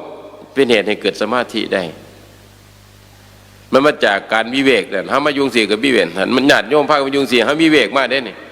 พระเจ้าไปทำกับวิเวกมากจากขั้วเรือนมาออกจากบ้านจากเรือนมาไม่ออกกับพากันออกจากเรือนมาจะไปขึ้นหอดถึงเฮือนฟังไว้แน่นนี่ดอกเสานั่นนะอย่าไปขึ้นหอดมันไม่หลายนะก็ตายป่ามันหรอกอย่าเป็นซ่อนมันหลายม้วนนะก็ตายป่าดอกเฮือนนั่นนะเขาบอกเป็นมั่งเสาเฮือนไปเผาห่อหรอกบ่มีปานนั้นให้แสวงหานี่ให้แสวงหาความสงบสงัดใจเจ้าของแน่มันจึงแม่นนี่เพิ่นเฮาหาครูบาอาจารย์พาหาท่านพระเจ้าประสงค์เฮาต้องหูจักมันให้แสวงหาให้เฮ็ดให้ทำในความแสวงหายินดีในเสนาสนะอันสงัดเนี่ยถ้ามันบ่สงัดมันบ่นั่นน่ะมันบ่เอื้อในเพศอันวิเศษของเฮาวันนั้นพิเศษของเฮานี่มันบ่เอื้อไปเฮ็ดแบบนั้นสิไปนอนอยู่ในบ้านมันก็บ่งามเป็นพระเจ้าประสงค์ไปนอนอยู่ในบ้านแบบวิสัยคารวะมันไม่ใช่เฮาเป็นผู้เขาวันนั้นวิเศษแล้วต้องสำนึกสำเนียกที่ของเสมอมันบ่แม่นสิไปถึงสั้นน่ะต้องเตือนตลอดตัวมันมื้อนี้สิกลับไปสู่บ้านสู่เฮือนนี่ลูกมันก็ผิดอีกกันพาเฮาได้แม่ว่าคันบ่ได้กิจได้มนต์เขาไปในบ้านผิดได้พาเฮาน่ะถ้าเลยเที่ยงไปแล้วนี่นะวิการกับไปนี่เพิ่นบ่ให้เพิ่นบ่ให้เขาเฮาในบ้านเพิ่นนี่เว้นไว้แต่มีกิจอย่างอื่นเพิ่นก็หมายถึงมันร่วมผู้แนวนั่นแหละหรือเพิ่นก็เฉพาะเจาะจงไว้เว้นไว้แต่มีกิจนิมนต์ถึงเข้าไปได้ถ้าบ่มีกิจยังเข้าไปบ่ได้เด้เนี่ยครูเฮาผิดเด้ปรับโทษทางพระวินัยตัวเพิ่นบ่ส่งเสริมให้เฮาไปสร้างความชั่วนิดหนึ่งท่านก็ไม่ให้ทำขั้นมันไปแล้วบาดใจเฮามันอ่อนแอมันหวั่นไหวในง่ายมันมีพระองค์หนึ่งที่นอกเรื่องจักหน่อยเนาะไม่อยู่ในอาตมานี่แหละแล้วก็เฮ็ดดีหรอกอยู่มาเราเกิดอยู่มาเป็นปีมันขึ้นฮอดบ้านอายุเราก็ประมาณ40กว่าแหละตอนนั้นบ่ถึง50ขึ้นฮอดบ้านอาตมาก็ได้บอกว่าสิเมื่อเฮ็ดหยังว่าซั่นน่ะก็ได้บอกแล้วว่าธรรมดาคุณมาอยู่น้ำแค่ปีหนึ่งนี่คุณสิกลับไปบ้านแบบนี้ตามรักมันครูบาอาจารย์เพิ่นบ่ว่าน้ำได้ว่าเราก็ไหว้วอนโอ้ยให้ขน่อยเมื่อสักวันให้ผมเมื่อสักวันอาจารย์เอ้ยแล้วว่าจักเป็นผมเป็นหยังว่าซั่นคือทอดบ้านคือทอดบ้านทอดเฮือนทอดซ่านคิดไปมันมาอยู่น้ำเป็นปีเลยเด้ทำไมนี่น้ำมาก็อาตมาก็ได้ว่าท่านฝืนขอวัดนะเพราะว่าตามรักแล้วมาอยู่แค่นี้เพิ่นบ่ให้เมื่อหรอกใจท่านยังกังวลกับครอบครัวอยู่นี่บ่ได้ต้องห่างต้องเหินออกไปแล้วก็บ่ยอมเมื่ออาตมาก็ได้ย้ำกันไว้เอาเมื่อก็เมื่อได้แต่ว่าห้ามบ่ให้สิกอาตมาว่าเมื่อก็เมื่อได้แต่ห้ามบ่ให้สิกถ้าบ่เป็นตาอยู่ให้เฝ้ากลับมาแม่นสิได้ก็สร้างอย่าให้เกินเดือนหนึ่งอาตมาบอกอย่าให้เกินเดือนหนึ่งเด้อว่าให้กลับมาเด้อบอกเราไปก็ให้เมื่อบ้านเราไปบ้านเราไป ไปบ้านพ่อแม่ว่าของสันไอ้น้องว่าถึงสี่พี่น้องของสันถึงสี่ได้บ้านใจให้มันอ่อนใจให้มันเอียงไปเพราะเมื่อเห็นคุณค่าของเพศพรหมจรรย์ก็ได้ซิกบ้านก็เมื่อบ้านโมกี่มือก็ได้ซิกบ้านเตือนแล้วบอกแล้วพอซิกไปบ่ท่านพ่ออาทิตย์ซ้ำมันขี่จักรยานไปหาเด่นน้ำมูน้ำเฮือนนั่นเฮือนนี่รถส้นตายนี่ส้นตายเราก็ยังส่งข่าวกันมาจากที่เฮาบอกไว้จากที่เฮาให้เรากลับบ้านแค่10 กว่ามื้อเท่านั้นเองมันออกหัวของร่นที่ถาดทุกคนเนาะมันมีเหตุที่เป็นไปอย่างสั้นก็ได้ตายทั้งที่อยู่ในเพศพรหมจรรย์ก็ดีเลยแต่ว่ามันถึงมีเหตุให้เป็นไปเขามองบ่ออกเขามองบ่ทะลุคือเฮาเป็นแบบนั้นท่านมันต้องเบิ่งตัวนี้นะต้องยินดีโดนเรือนสงัดนี่นะถ้าเฮาเข้าไปยุ่งสั้นในความสงัดมันบ่มีเสนาสงัดมันไม่มีถึงแต่เสียงศีลเสียงธรรมที่ครูบาอาจารย์บอกสอนไม่มีคุณค่าเอาเสียงพี่เสียงน้องงบตัวทั้งสี่ค่อยตามเลยนี่แต่เขามองเห็นว่าสิ่งที่จะเกิดขึ้นข้างหน้านั้นตัวประหารชีวิตเขาไม่รู้เขาหัวแค่นั้นเขาพ้นตายก็ได้ไม่ตายซะเพศพรหมจรรย์ก็ได้อยู่ในบ่อนานนี่มันเป็นอย่างนั้นพาเฮ้าคือกันบัดถ้าบ่เห็นคุณค่าตัวนี้มันก็บ่สามารถตรักเพศอันพิเศษไปได้มรณะอันพิเศษไปได้มันก็ตกไปตามกระแสแห่งความชั่วภาษาธรรมะเพิ่นเรียกว่าหันตัวเป็นคนเลวนั่นเองทีนี้เมื่อบัดทุกอย่างเฮ็ดมาที่กล่าวมาถึงเบิดถึงมวลนี้เฮ็ดเพื่อหยังมันจะมีขอสรุปกันถึงกล่าวมาถึงต้นนี่มาถึงตัวนี้นี่นั่นแหละทำเพื่อให้เกิดญาณอันวิเศษอันยิ่งกว่าวิสัยธรรมดาของมนุษย์ฉะนั้นญาณเขาจิตต้องได้นี่เรียกว่าญาณอันวิเศษเกิดจากวรรณะอันวิเศษที่เขาก้าวของมาอยู่แล้วฝันตัวของมาอยู่แล้วภาคกายเขากับมาอยู่ในเพศวรรณะอันวิเศษแล้วเพื่อที่ต่อไปสุดท้ายเพื่อให้เกิดญาณอันวิเศษอันยิ่งกว่าวิสัยธรรมดาของมนุษย์ความเป็นอยู่ของเฮาการพบการฉันการไปการมาอยู่ต่างๆเหนือมนุษย์แล้วบาดเห็นบ่เหนือบัด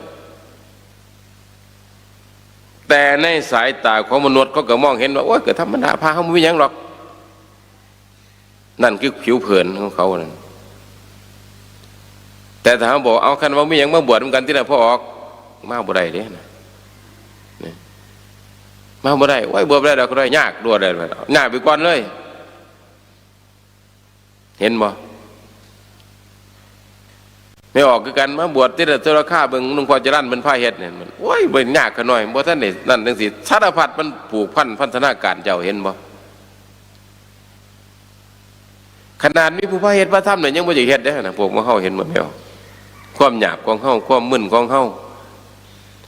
ความพันธนาการของเฮา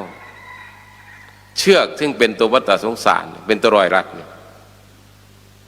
มันแน่นมันหนาเฮานี่แต่เฮาสิภาคกายเฮามาสู่ความดีสู่ขังสู่ข้าวสู่เพศพรหมจรรย์เพศนักบวชนักพจน์สู่ขังสู่ข้าวเฮาอย่างไรนั่นคือพันธนาการของเชือกเรียกว่าเครื่องร้อยรัดเกิดจากความหักความแพงเกิดจากความอะไรอวรแม่นบ่ความหักความแพงความอะไรวันนั้นท่านเปรียบเชือกเหมือนเชือกรัดเราไม่ให้ไปบ่ได้ผูกแข้งผูกขาผูกข้อผูกตัวเขาให้ดินบ่ได้เลยให้เขาผูกขาไว้บ่ให้ย่างกลับไปสู่ความดี ผูกแขนเอาไว้บ่อยเฮาปกป้องความชั่วมาสู่ตัวเฮาได้นี่น่ะมันเครื่องร้อยรัดเห็นบ่เกิดจากโลภะโทสะโมหะทั้งสิ้นเครื่องร้อยรัดตัวนี้เฮาก็เห็นดีอยู่ดอกไม่ออกใจเฮาบางครั้งเฮาก็เห็นดีเห็นงามนำเพิ่นอยู่แต่ว่าเครื่องร้อยรัดไม่สามารถปลดหรือคลายออกได้น้องพอจะนั่นเพิ่นก็ว่าน้องเพิ่นก็ว่าเอาสัวข้างสัวข้าวโยมเอ้ยเพิ่นก็เห็นบ่เพิ่นบ่ให้เฮาออกดอกให้เฮาปลดเฮาเปลืองสัวข้างสัวข้าวแต่เฮายังเฮ็ดบ่ได้เห็นบ่นี่พวกของเฮาเบ่งสั่นนี่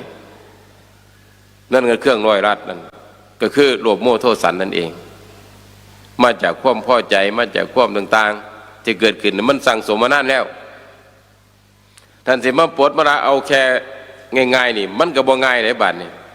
เพราะมันร้อยรัดนะครูบาอาจารย์เพิ่นพยายามที่สิปลดเครื่องร้อยรัดให้ออกจากใจเฮาให้ได้เพื่อให้เป็นอุปนิสัยไปภายหน้าเฮาเฮ็ดบ่ได้ทำบ่ได้แต่ว่ากระบวนว่าสิเสียหายได้เบิดได้บ่แม่นญาติโยมมาเฮ็ดมาทำในมื้อนี้นี่แหละเฮามาฝึกเฮามาหัดนี่เพื่อที่จะปลดเปลื้องเครื่องร้อยรัดออกจากใจเฮาให้ได้ในวันหนึ่งข้างหน้าถ้าเฮาบ่พากันมาปลดมาเปลื้องมารดมารัดเอาจังหน่อยบ่ฝึกบ่หัดเลยนั่นมันสิบ่ได้เกิดมาเป็นคนในบ้านตะแปนภูมิจิตภูมิใจเฮามันต่ำมันจะไปสู่ภูมิที่ต่ำนั่นคือภูมิเดรัจฉานอย่างที่กล่าวมาแล้วมันอยู่ที่ตัวเฮาเด้ตัวนี้มันอยู่ที่ตัวเฮาฉะนั้นเฮาต้องระมัดระวังพุทธเจ้าเพิ่นจะให้เฮาระวังตัวนี้ถ้าเฮาบ่ระวังนี่มันสิเป็นไปได้แล้วเฮาคิดเสาะแสวงหาบ่ญาติโยมความดีบุญวาสนาบารมีนี่เฮาต้องแสวงหานี่บ่ได้เกิดเองเด้อพระเจ้าพระสงฆ์ทุกรูปครูบาอาจารย์เฮาไม่แต่แม่นหลวงพ่อเฮาหลวงพ่อสมภพก็ดีหลวงพ่อจรัญก็ดีเพิ่นแสวงหามาก่อนมากมายกว่าเฮาได้แม่ออกเพิ่นจะได้สำนั้นนี่อาตมาก็ต้องแสวงหาคือกันแต่มันต้องอาศัยบุญวาสนาเก่าเป็นตัวสู้ตื่นตัวอยู่ต่อเด้มีส่วนตัวนี้ก็สั่นมันบ่ได้มาหรอกนี่มันควรภูมิใจเฮาตัวนี้พระเจ้าประสงค์เขาควรภูมิใจตัวนี้เด้ญาติโยมควรผู้ว่าพื้นตัวไปทำทั้งหลายมันนี่ควรภูมิใจตัวนี้ ขันบุญเก่าบ่เอื้อบ่สงเฮาบ่ได้มาได้แม่วถ้าเฮาขันบุญเก่าบ่เคยสร้างสมบุญบ่ได้นำกันนี่บ่ได้มาพบมาพ้อกันเด้ข้าเฮาบ่เคยเป็นบริษัทบริวารหลวงพ่อสมภพเพิ่นเฮาก็บ่ได้มาเด้พี่น้องญาติโยมเฮาควรภูมิใจบ่มาเพิ่นก็สอนเฮาในทางที่ดีไปเนาะบ่พาสั่งความชั่วว่าไปสั่งกรรมสั่งเวรให้มันเป็นโทษเป็นไรบ่พาเหตุมาทำแล้วเองก็เต็มใจอยากเฮ็ดอยากทำนั่นเป็นนำมาซึ่งกันต่างๆมันมาถึงมันพระก็วิหยังวิธีหยังบ่มีล่ะเฮ็ดจังไหนจะมีความดีผูกมัดจิตใจญาติโยมให้เข้าสู่กระแสให้ได้เริ่มต้นเพิ่นก็ให้พากันไหว้พระหัดกราบหัดบ่ายบอกแล้วบอกทุกงานบอกตลอดนั่นน่ะความมืดความหนาของเฮาเห็นบ่เพิ่นก็บอกหัดเอากราบพระเอากราบพระอยู่ไสล่ะบัดมันก็หมายถึงพระพุทธพระธรรมพระสงฆ์แม่นบ่นั่นน่ะสูงสุดแล้ว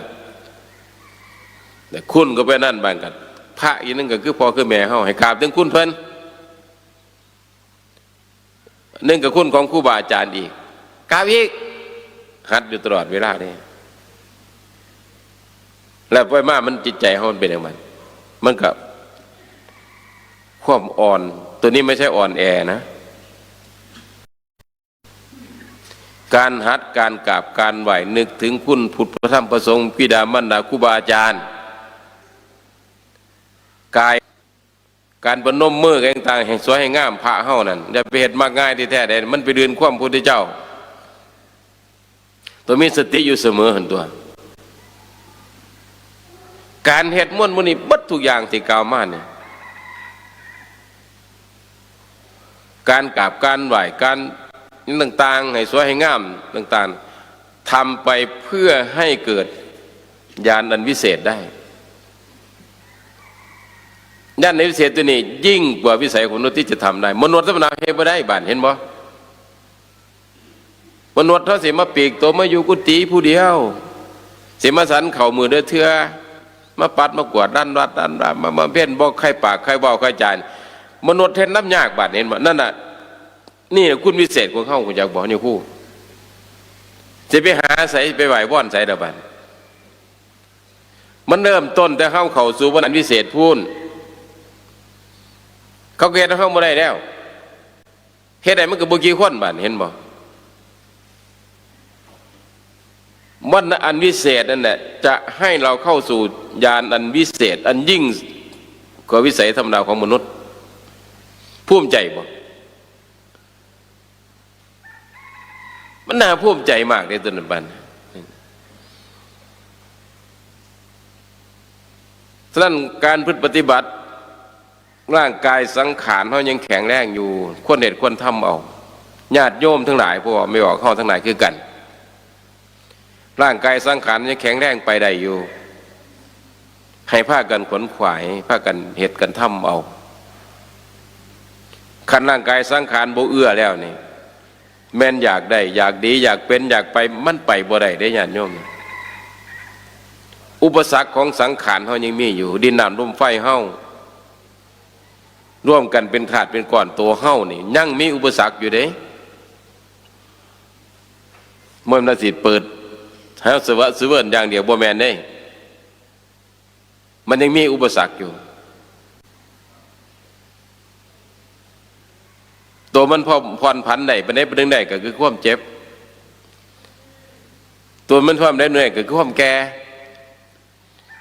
ปีนี้เฮามาในสั้นปีหน้าอาจจะมาบ่ได้มันคนอย่างมันแก่มันเฒ่ามันแก่ไปนั่นเห็นบ่เฮาสิประมาทได้จังได๋บัดแม่นผู้อยู่ใกล้ครูบาอาจารย์ก็มาบ่ได้เพราะมันแก่ยินเสียงของเสียงกองก็มาบ่ได้ยกมือใส่หัวเอา เพราะมันแก่เห็นบ่นั่นคืออุปสรรคของชีวิตนั่นคืออุปสรรคในการแสวงหาศีลหาธรรมเฮาเห็นบ่ความอุปสรรคมันนี่มันมาจากไสมันอยู่ที่ตัวเฮาไพ่ตัวนี้อยู่ที่ตัวเฮาความแก่อยู่ใส่อยู่ที่ตัวเฮาความเจ็บอยู่ใส่อยู่ที่ตัวเฮาบัดนั่นพวกพระเฮาท่านทั้งหลายนี่เฮาก็เก็บเฮาก็ฮู้แล้วแก่เฮาก็ฮู้แล้วแม่นบ่นั่งแต่บ่ตายซะแล้วบัดแต่ตายจากเด็กหน่อยมาเป็นคนหนุ่มคนสาวเนี่ยเฮาก็ตายไปแล้วตายจากหนุ่มถึงสาวมาเป็นวัยกลางคนมาเป็นพ่อเป็นแม่คนก็ตายมาแล้วตายจากพ่อจากแม่คนมาเป็นคนเฒ่าคนแก่นี่บางคนก็ตายมาแล้วมาเกิดเป็นผู้เฒ่ามันเกิดเองมันเพิ่นว่านี่เพิ่นว่าโอปติกะอุบัติขึ้นเองมันตัวนี้อุบัติขึ้นเองไม่ไผไปตกไปแต่งมันหรอกม่วนมันนี่แต่ว่ามันบ่ได้เกิดขึ้นปุ๊บปั๊บโดดเฮาก็ได้พากันประมาทความแก่เกิดขึ้นเฮาก็บ่ได้เกิดปุ๊บปั๊บเฮาได้บ่ฮู้จักมันค่อยแก่ไปแล้วใช้การเวลาเป็น9 ปี10 ปีหลาย10 ปีไปจึงสิฮู้จักว่าแก่แห้งแต่จริงมันแก่แต่มันจะออกจากท้องแม่มาหั่นน่ะแก่มามันเป็นเด็กน้อยแดนเป็นอยากแบเบาะเห็นบ่แก่มันนึงก็มาเป็นเด็กน้อยแก่นั่นนึงก็มาเป็นคนหนุ่มคนสาวแก่นั่นนึงก็ไม่เป็นคนกลางคนเป็นพ่อเป็นแม่คนแก่ไม่อีกก็เป็นตายเป็นย่ายก็ปั่นแก่ไปอีกบัดไปใช้กับบ่ได้บัดนี่มันแก่ไปเนี่ยคำว่าแก่นี่ก็คือบุหรี่เรื่อยแล้วนั่นไปภาษาบ้านเฮากันบ่แก่ก็คือลากไปแก่ไปลากไปทื่นไปนั่นเองนี่ลากนี่เรียกไปนั่นคำว่าแก่ถ้ามามองคำตัวนี้พิจารณาเบิ่งตัวนี้นั่นน่ะตัวเฮาเองนั่นแหละเป็นพี่น้องญาติโยมเฮาตัวเฮาเองน่ะสิแก่ไปลากไปสิเป็นนี่ลากนี่เรียกไปปีนไปดิ่นไปนั่นน่ะแก่เห็นบ่แก่ไปมันบ่คือย่างไปเด้ย่างไปมีความสง่างามแม่นบ่แต่แก่ไปคือคนมันสิตายแล้วมันนี่แก่ไปนั่นมันไปบ่ได้แล้ว นี่เขามองแบบโอปัญญิโกน้อมสิ่งความจริงตัวเองก็มาสู่เฮากินข้าวแสบนอนนับอยู่บนไหนก็ตามร่างกายสังขารของเฮาอุปสรรคมันมีอยู่คือแก่อุปสรรคมีอยู่คือเจ็บเพื่อจะเห็นเป็นม้วนตัวสุดท้ายมันสิเจ็บสิแก่ไปมันเฮากินข้าวกินอาหารก็ป้องกันบ่ให้แก่เฮากินข้าวกินอาหารอาบน้ำทาแป้งแต่งตัวก็คือป้องกันบ่ให้เฮาเจ็บแต่มันเป็นไปบ่ได้ป้องกันบ่ให้แก่ก็เป็นไปบ่ได้ถ้าบ่ตายง่ายถ้าผู้ใดโชควาสนาดีก็ดีไปบ่ได้ทันเฒ่าแห้งบ่ทันแก่แห้งแก่อยู่บ่ทันแก่แห้งก็ตายไปก่อนนี่ก็ผู้นั้นก็มีบุญวาสนาไปบ่ได้ทรมานตอนเฒ่าบ้านกันพวกนึงบ่ตายง่ายบ้านนี่แก่อีหลีบ้านนี่แก่จนไปไสบ่ได้แก่ไปจนในรากได้แก่ไปพุ่นน่ะสิย่างก็วัดก็มาบ่ได้คันบ่แก่มาสิย่างไปไสก็ไปห้องน้ำก็ไปบ่ได้คันบ่แก่ไปรากไปนั่นเห็นบ่คำว่าแก่น่ะฟังตัวนี้มันก็เป็นตาญาณได้พี่น้องเฮากันบอกกันจริงๆนะเข็ดไว้บ่เพื่อไว้บ่บอกบ่เฮาภาวนาเบิ่ง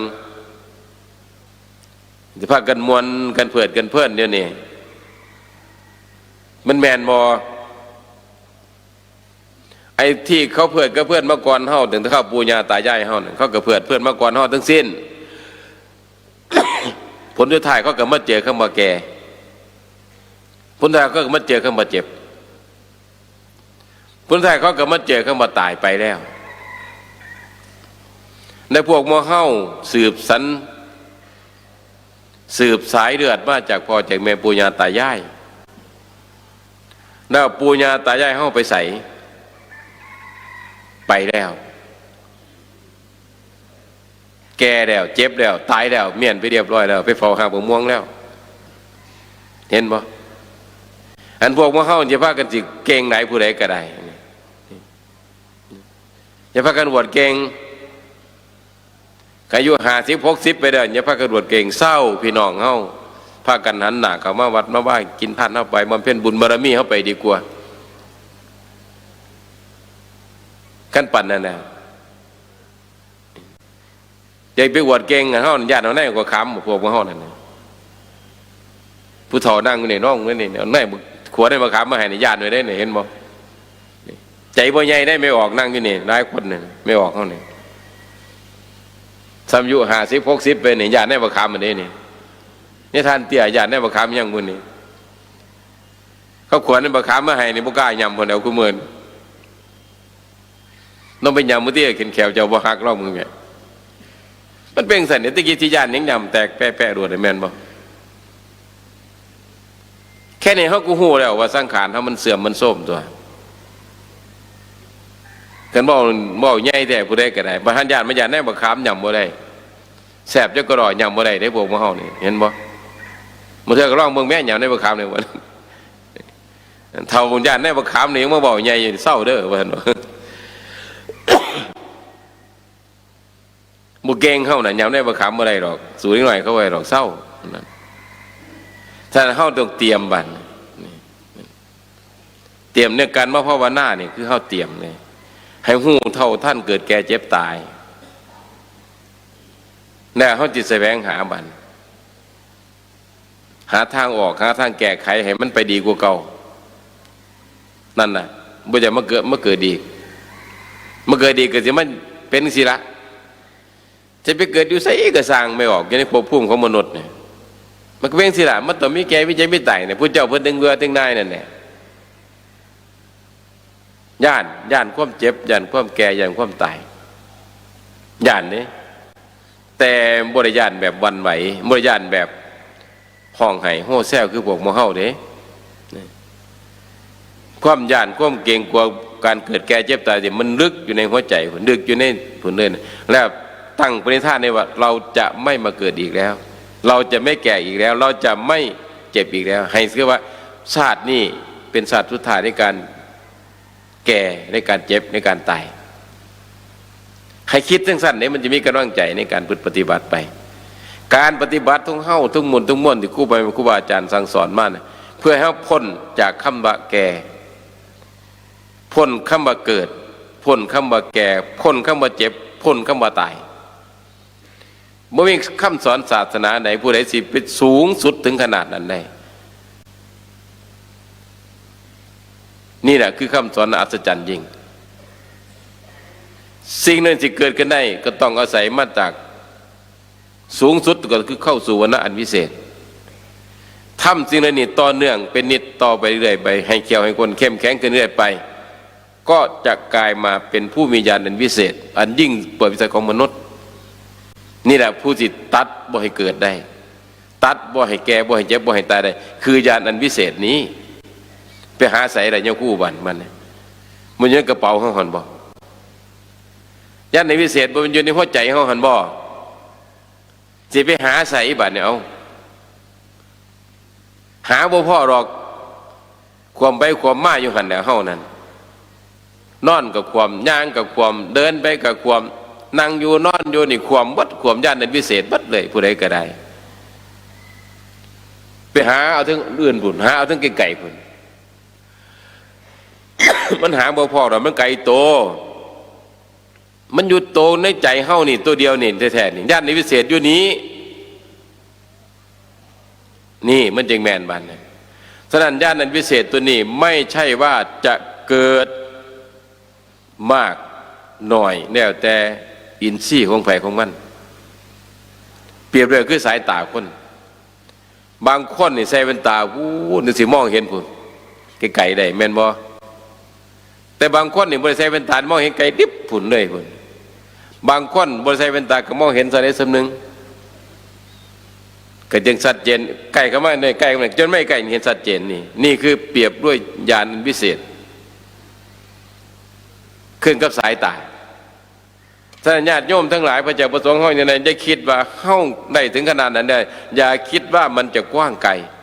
มันนี่ก็อินทรีย์เฮ้าอีกทีหนึ่งก็บุญวาสนาแต่ปางก่อนถ้าผู้เข้าใจจริงก็จะมองเห็นว่ามันชัดเจนพุ่นสายตาเฮ้าดีมันก็มองไปไกลทะลุไปพูนมองเห็นคนอยู่ไกลมองเห็นวัดเลยชัดเจนเลยแต่ผู้สายตาบุดีมันก็หมายอินทรีย์เฮ้าบ่แก่กล้าก็มองเห็นดูเสน่ห์เห็นอยู่ไก่ก็มากกับชัดเจนในไก่ไปไหนกับโบชัดนี่คือเรียกว่าญาณอันวิเศษมันจะกว้างไกลแตกต่างกันท่านครูบาอาจารย์จึงมองนั้นต่างๆผ่านการฝึกกันปฏิบัติมาแล้วนี่มองการไก่ทะลุด้วยรักคำว่าญาณนั่นเองแต่ญาณตัวนี้เพิ่นหามวยเว้าทั่วไปเด้บอกให้เฉพาะพวกผู้พูดปฏิบัติท่านเหมือนกันตัวนั้นฟังได้ญาณตัวนี้ญาณอันวิเศษนี่ไปว่าให้ขี้เราฟังมันจะหูเรื่องที่มันบ่หูเรื่องต้องพูดในผู้พูดปฏิบัติธรรมทั้งหลายถึงจะเข้าใจคำว่าญาณอันวิเศษนั้นมันน่าเสียดายมันมีทุกคนขี้เราก็มีไผก็มีเบิดยิ่งใช่พระเจ้าประสงค์มีเบิดแต่เฮาสิคนพบบ่เท่านั้นเองการค้นพบตัวนี้มันต้องมาจากศีลเหมือนนี้มันคันพระเฮาก็มีศีลสมาธิปัญญาถึงจะไปค้นพบตัวนั้นได้เอาล่ะถ้าเฮาบ่มีญาณแต่หามีปัญญาไปหาทางแก้ไขจะออกจากเกิดแก่เจ็บตายนี่ให้มันได้นกเขาที่เฮาไปขังไว้ใส่กรงเงินกรงทองไว้ก็ตาม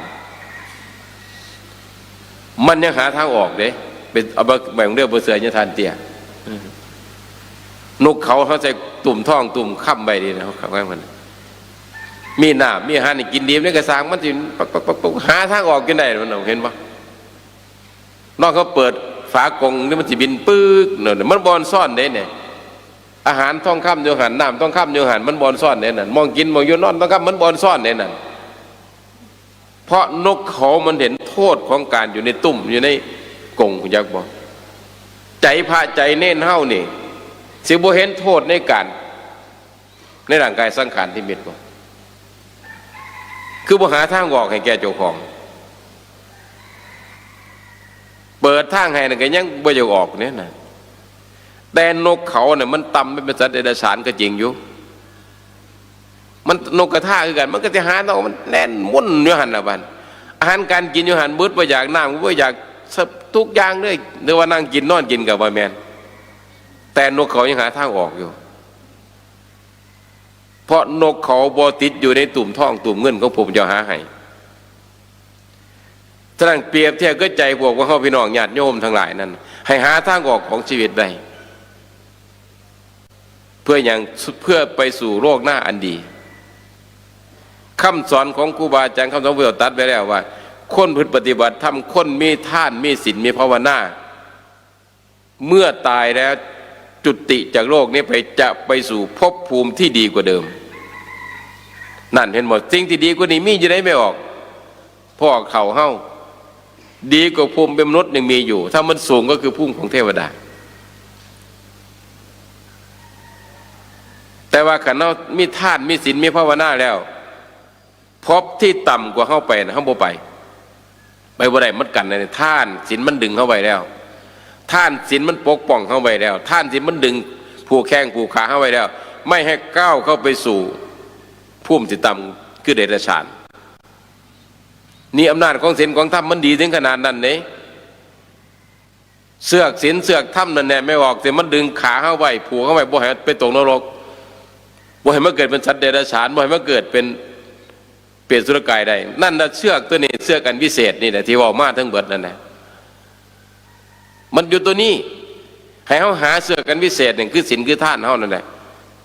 ผูกขาไว้ผูกข้อเขาไว้อันมวลอื่นนั่นมันเป็นตัววัฏฏะทั้งสิ้นเลยแต่น้อยรัดทั้งสิ้นเลยนั่นนะชาทำได้โมหะโทสะให้เบาบางหน่อยก็คือเสือกเส้นนี้เสือกศีลเสือกท่านเขานี่แหละพี่น้องเขาญาติโยมเขามันจิมันตัดเขาว่าเบาเขาได้ตัวนี้เห็นบ่จะไปหาใส่ระบันนี่ขั้นโมเห็นคำสอนพุทธเจ้าหาเบิ้งขัดพิษคำสอนพวกมันเจ้าห้องกับไปใส่พระเจ้าก็สามารถท้าวเฮ็ดไปหนึ่งเจ้าไปตรงนรกได้จะไปเป็นสัตว์เดรัจฉานนี่สัตว์นรกพวกเจ้าอาจจะโมโหจ่ามันไกลโตเปรตมันก็ไกลโตเจ้าอาจจะบ่เห็นอสุรกายมันก็ไกลโตพวกมันเจ้าผู้เจ้าก็บ่เห็นเม่นบ่แต่เดรัจฉานมันเห็นบ่ตั้งแต่หมูหมากาไก่สัตว์มีปีกบ่มีปีกบกน้ำต่างๆแม่นบัดมีลมหายใจเขาออกคือเฮ้านะในว่าสัตว์เดรัจฉานอยู่ไก่เฮ้าที่สุดตัวนี้มันก็บอกไว้ได้ว่าถ้าจากต่ำมาหาสูงจากต่ำมาสูงก็หมายถึงว่าเขาเป็นสัตว์นรกเมื่อสิ้นกรรมจากสัตว์นรกจะมาเกิดเป็นพวกอสุรกายเร่ร่อนบ่มีหม่องอยู่หม่องเศร้าหม่องกินพ้นจากกรรมที่เป็นอสุรกายก็จะมาเป็นเปรตอดอยากมีกินอยู่อดอยากหนึ่งมื้อก็ได้กินมื้อกับบางเดือนก็ได้กินบางเดือนก็บ่ได้กินบางปีก็บ่ได้กินบางปีก็ได้กินสิหน้านี่ก็ว่าเปรตคือบ่มีความสมปรารถนาจักนิดเลยนั่นกันนะนี่จากต่ำมาหาสูงได้วันใช่กรรมจากเปรตเบิดไปแล้วจะมาเกิดเป็นสัตว์เดรัจฉานเกิดก็กินอิ่มแนงบ่อิ่มแนงก็ต้องระวังเวทไพ่ต่างๆบอกภาษาคนบอกนั่งกูหัวบันฉะนั้นคนที่มาเกิดเป็นมนุษย์เกิดกับพวกมะเฮานี่มาจากหนึ่งมนุษย์สเปโตมากจากภูมิเป็นเปรตมาเกิดเป็นเฮ้ามาเป็นลูกกระนานเฮ้าสองมนุษย์โสคนที่มาเกิดเป็นดวงเท่านั้นมาจากภูมิเป็นมนุษย์พวกนี้กันว่าแน่ซ้อนแน่กับฟังพวกนี้อันพวกเปรตนี่บ่จักเลยบอกว่าฟังหรอกพวกนี้แล้วก็ติรฉานโนมนุษย์ติรฉานโนนี่สัตว์ติรฉานมาเกิดเป็นภูมิเป็นมาเป็นลูกเป็นหลานเฮาบ่ฮู้เรื่องอันนี้เฮาบ่บอกบ่สอนเนี่ยมันไปติดบ้านติดยาของเสพของมึนเมามันหาคำมาใส่รถหมดนี่มันก็ไปแบบภูมิเดรัจฉานบอกกันสอนกันจนฮอดตายนี้จากก็ยังเป็นหนึ่งสันอยู่ภูมิเดรัจฉานนั่นน่ะมันมีเสื้ออยู่ไม่ออกพอเขามันมีเสื้อเดรัจฉานอยู่นะอันพวกที่มีเสื้อเปรตยังกับบ่เฮ็ดไว้ยังหาแต่เล่นหาแต่กินของดิบของข้าวไปซะนะหากินของที่มันผิดศีลผิดธรรมมันหากินรสของดิบของข้าวเราสุรายาผิดมันไปรสหมดมื้อนี้ มันบ่สามารถให้จิตใจให้สูงได้เพราะภูมิเข้ามาจากคำว่าเปรตเด็กน้อยเฮาคือกันมาเกิดบัดบ่ได้นักอกนักใจเฮาผู้เป็นพ่อเป็นแม่โดนนะนั่นก็เฮาทำความเข้าใจเนื่องจากว่าโอ้มันมาจากภูมิเดรัจฉานมาเกิดเป็นลูกเป็นหลานเฮาบอกสอนก็ได้เท่านี้ล่ะบอกจนตายสอนจนตายจากกันก็บ่ได้รับได้ดีเด้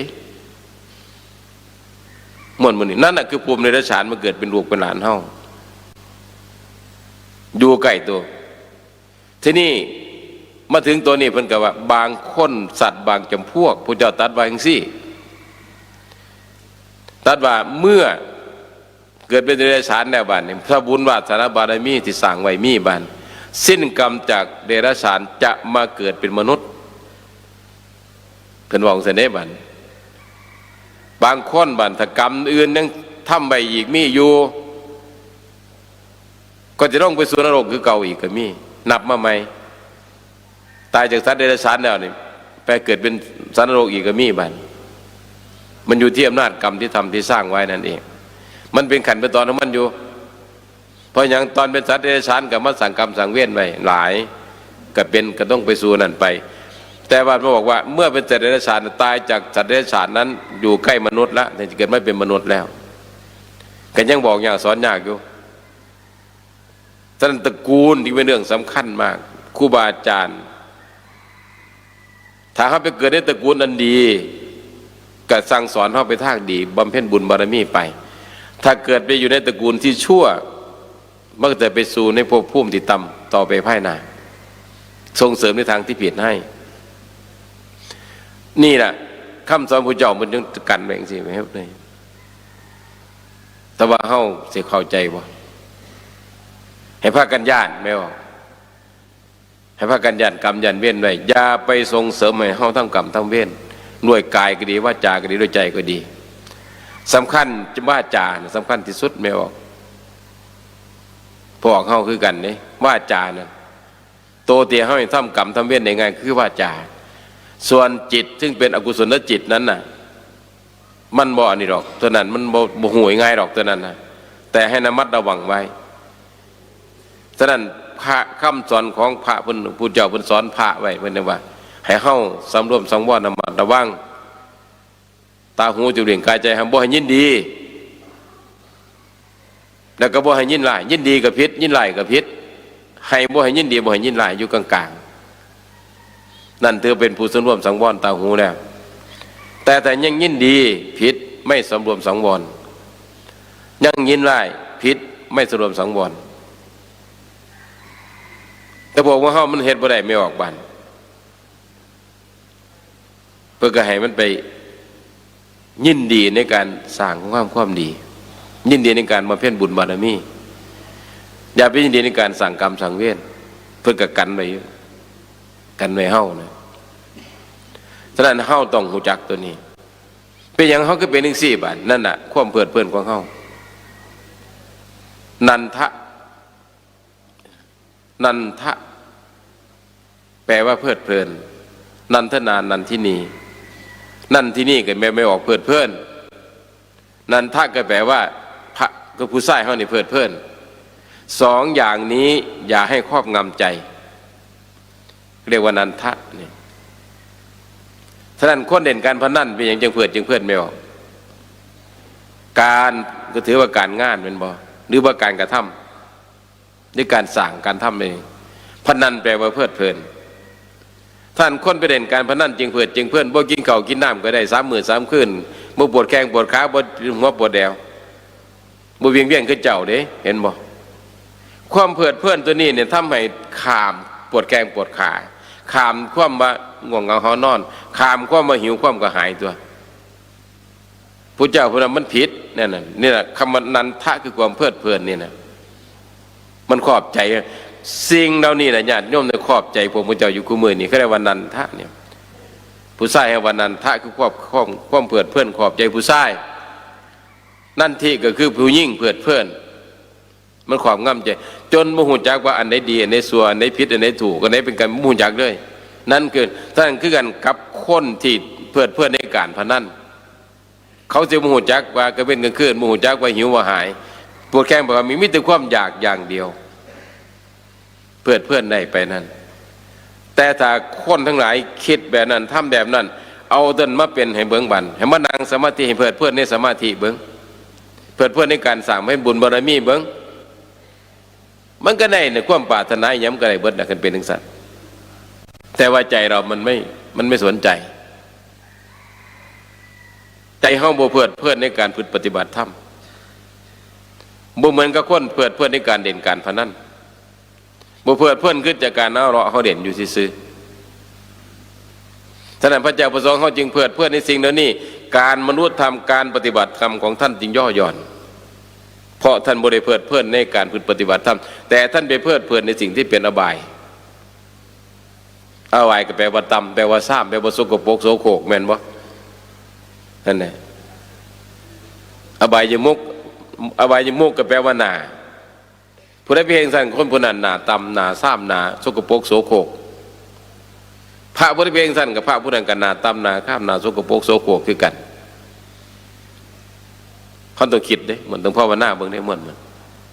มวนได้ไม่ออกภาวนานี่ภาวนานี่มันเห็นลืมหมดก็ขึ้นหมดแล้วลืมก็เป็นขึ้นหมดนี้ข้าเดียวกับคำข้าเดียวกับเหมือนได้ไหมครับภาวนาก็มันเป็นแนวนี้เจ้าคู่ก็มันเป็นแนวนี้ภาวนานี่ม้วนแท้ๆลืมหมดเถาลืมหมดแก่คนน่ะแบบเดียวก็โยมเขาเลยโยมก็เพื่อนอยู่ในการทำมาหากินในครอบครัวเงื่อนสั้นกันเขาก็เริ่มเถาเริ่มแก่คือกันเลยการปฏิบัติภาวนาแต่มันเป็นแนวนี้มวนเพื่อนเงินกันเริ่มเฒ่าเริ่มแก่คนแล้วไม่เบ่งสั่นตัวอย่าม้วนกับมาใส่เฮ้าภาวนามาพระเฮ้านะให้เน่งการพึ่งปฏิบัติภาวนาไปเสียก่อนให้มันเริ่มอย่าไม่ใส่ใจเรื่องอื่นภาวนาไปปฏิบัติตามคำสั่งคำสอนของครูแม่ครูบาอาจารย์นั่นละหมดแต่เป็นดอกหมดแต่พิคิดมันเลือดประเสริฐหรอกย่าบวชกับมาให้มันเลือดประเสริฐกว่าครูบาอาจารย์ย่าให้มันเลือดก็คำสอนพระเจ้าไปกับย่าแค่ตามคำสอนพระเจ้าเกิดยังสร้างมันนั่นแหละที่ไหนมันปฏิบัติมากผมเห็นมาทำมาเนี่ยแต่หน่อยก็นะแต่เป็นนิดหน่อยจนมาถึงปัจจุบันนี้แฮ่จนที่แต่ไม่ออกบ้านข้าวก้อนนี่เคล็ดเรื่องปฏิบัติเรื่องการพัฒนาเข้มข้นฝึกหัดเจ้าของบ้านจนเริ่มไม่ออกจนเริ่มอยากเสียบ้านมัวแต่ปฏิบัติหลายมัวแต่ภาวนาหลายทำคมเพียรเดินยังกรมนั่งสมาธิยืนเริ่มอยากเสียไม่ออกบัดเท่ามากคิดได้บ้านอยากเสียตอนเท่าเสียกี่ได้มันเท่าไปแห้งก็อยู่ตัวบ้านแม่นบ่นี่เห็นบ่ล่ะเนี่ยท่านที่ให้กันบวชไปมากไม่ออกเท่าแล้วเริ่มสิกบาทเห็นบ่หลายองค์นั่งอยู่นี่นะนี่ภาวนาไปภาวนามาเริ่มอย่างสิกมันสิกได้ว่าเท่าไอ้สั่งเท่าเพราะว่าได้อยู่เลยบานนี่มันต้องคิดถึงสิ่งให้มันเริ่มในการต่างๆให้ตอนนั้นให้มันคิดได้มันเสียมาปุ่งมาพีหน้าบางโอ้ยเท่าแก่เอาละพ่อแล้วอยู่แต่ความเพียรตลอดไปเลยดีกว่านี่ฉะนั้นพวกมาเข้าเพื่อนไปไหนกระสร้างไม่ออกเข้านะเพื่อนน้ำหลูกน้ำร้านน้ำขอดมันกว้างเงินสั้นบันซองทรัพย์สมบัตินี่ก็ตามแต่เขาอย่าลืมว่าเขามันแก่พวกที่ดวงรับขันไปก่อนเขาปูญาตาถวนเขามูเขามีสหายเขาที่พระจากไปก่อนนั่นไปใส่ไม่ออกมา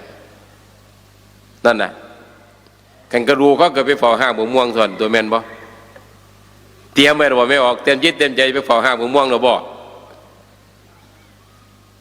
เขาบ่เมียนเจ้าดีหรอกลูกเจ้าร้านเจ้านั่นแต่แถวนี้แห้งมาง่ายแห้งแถวนี้อาตมาบอกได้กับจุบ้านกันบ้านอาตมาบ่ได้เด้งกรูพ่อกรูเจ้าเพชรขี้ไร่บ้านบ่ได้เด้บ่ต้องไว้ที่สูงแถวนี้มันสิไปตีไม่ต้องห่างบ่ม่วงบ่ท่านน่ะเอาดอกน้อยๆหั่นเก็บเอาน้อยๆเอาเหาะหั่นซอยเดียวใส่กวดไว้หั่นอันมองนั้นไปตีไปห่างบ่ม่วงห่างบ่ลำไยพุ่นแม่นบ่ปงสังเวชเบิ่งเอาบ่พี่น้องญาติโยมเฮาปงจิตปงใจบังคักดอกบ่สิไปพอข้าวม่วงต้นไหนน่ะนั่งอยู่นี่คิดไปดอกบ่ ย่างไปเบิ่งได้หรือย่างห้ามกับม่วงอยู่ในวัดนั่นห้ามกับม่วงอยู่น้ำรอมื้อนั้นน้ำรอเมียนมื้อนั้นห้างเพิ่นไปย่างเบิ่งเด้อบ่เพิ่นก็สิไปถิ่มไปหันมันดีปานไหนคือมันสิหาวสิหันแต่ผู้ใดก็ได้มันก็จะไปให้พอห้ามกับม่วงอยู่หันตลอดชาติไปตลอดพบไปผลบ่บัดนี้คือบ่คิดเบิ่งแน่นั่นน่ะไม่ออกอุปนัญญิโกน้อมก็มาใส่นึกถึงความเป็นความตายก็มาใส่ใจเฮาก็เพื่อในศีลในธรรมอย่าเสียพากันประมาท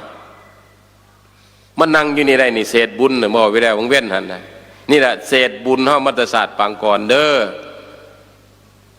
ให้ความมีความภูมิใจที่เกิดมาเป็นคนรูปร่างข้างขี้ก็บ่พิการรูปร่างข้างขี้ดีสวยงามฮ้อนก็ฮู้หนาวก็ฮู้เซ็บแซ่บอร่อยก็ฮู้จักก็เป็นคนเลิศประเสริฐปานนั้นตัวเฮาเอาไปได้อีกสิไปปรารถนายังเกิดมาชาติเด็กก็บ่พิการนะหูก็ดีตาก็ดีใจก็ดีสิไปหาซะอีกบัดก็ได้ไม่เอาความดีที่มาสร้างบำเพ็ญบุญนี้ต่อไปตามคำสอนพุทธเจ้าเฮาเกิดมาพบครูบาอาจารย์สอนศีลสอนธรรมสอนปฏิบัติให้เฮาฮู้จักนั่นน่ะบุญวาสนาเฮาสูงแล้ว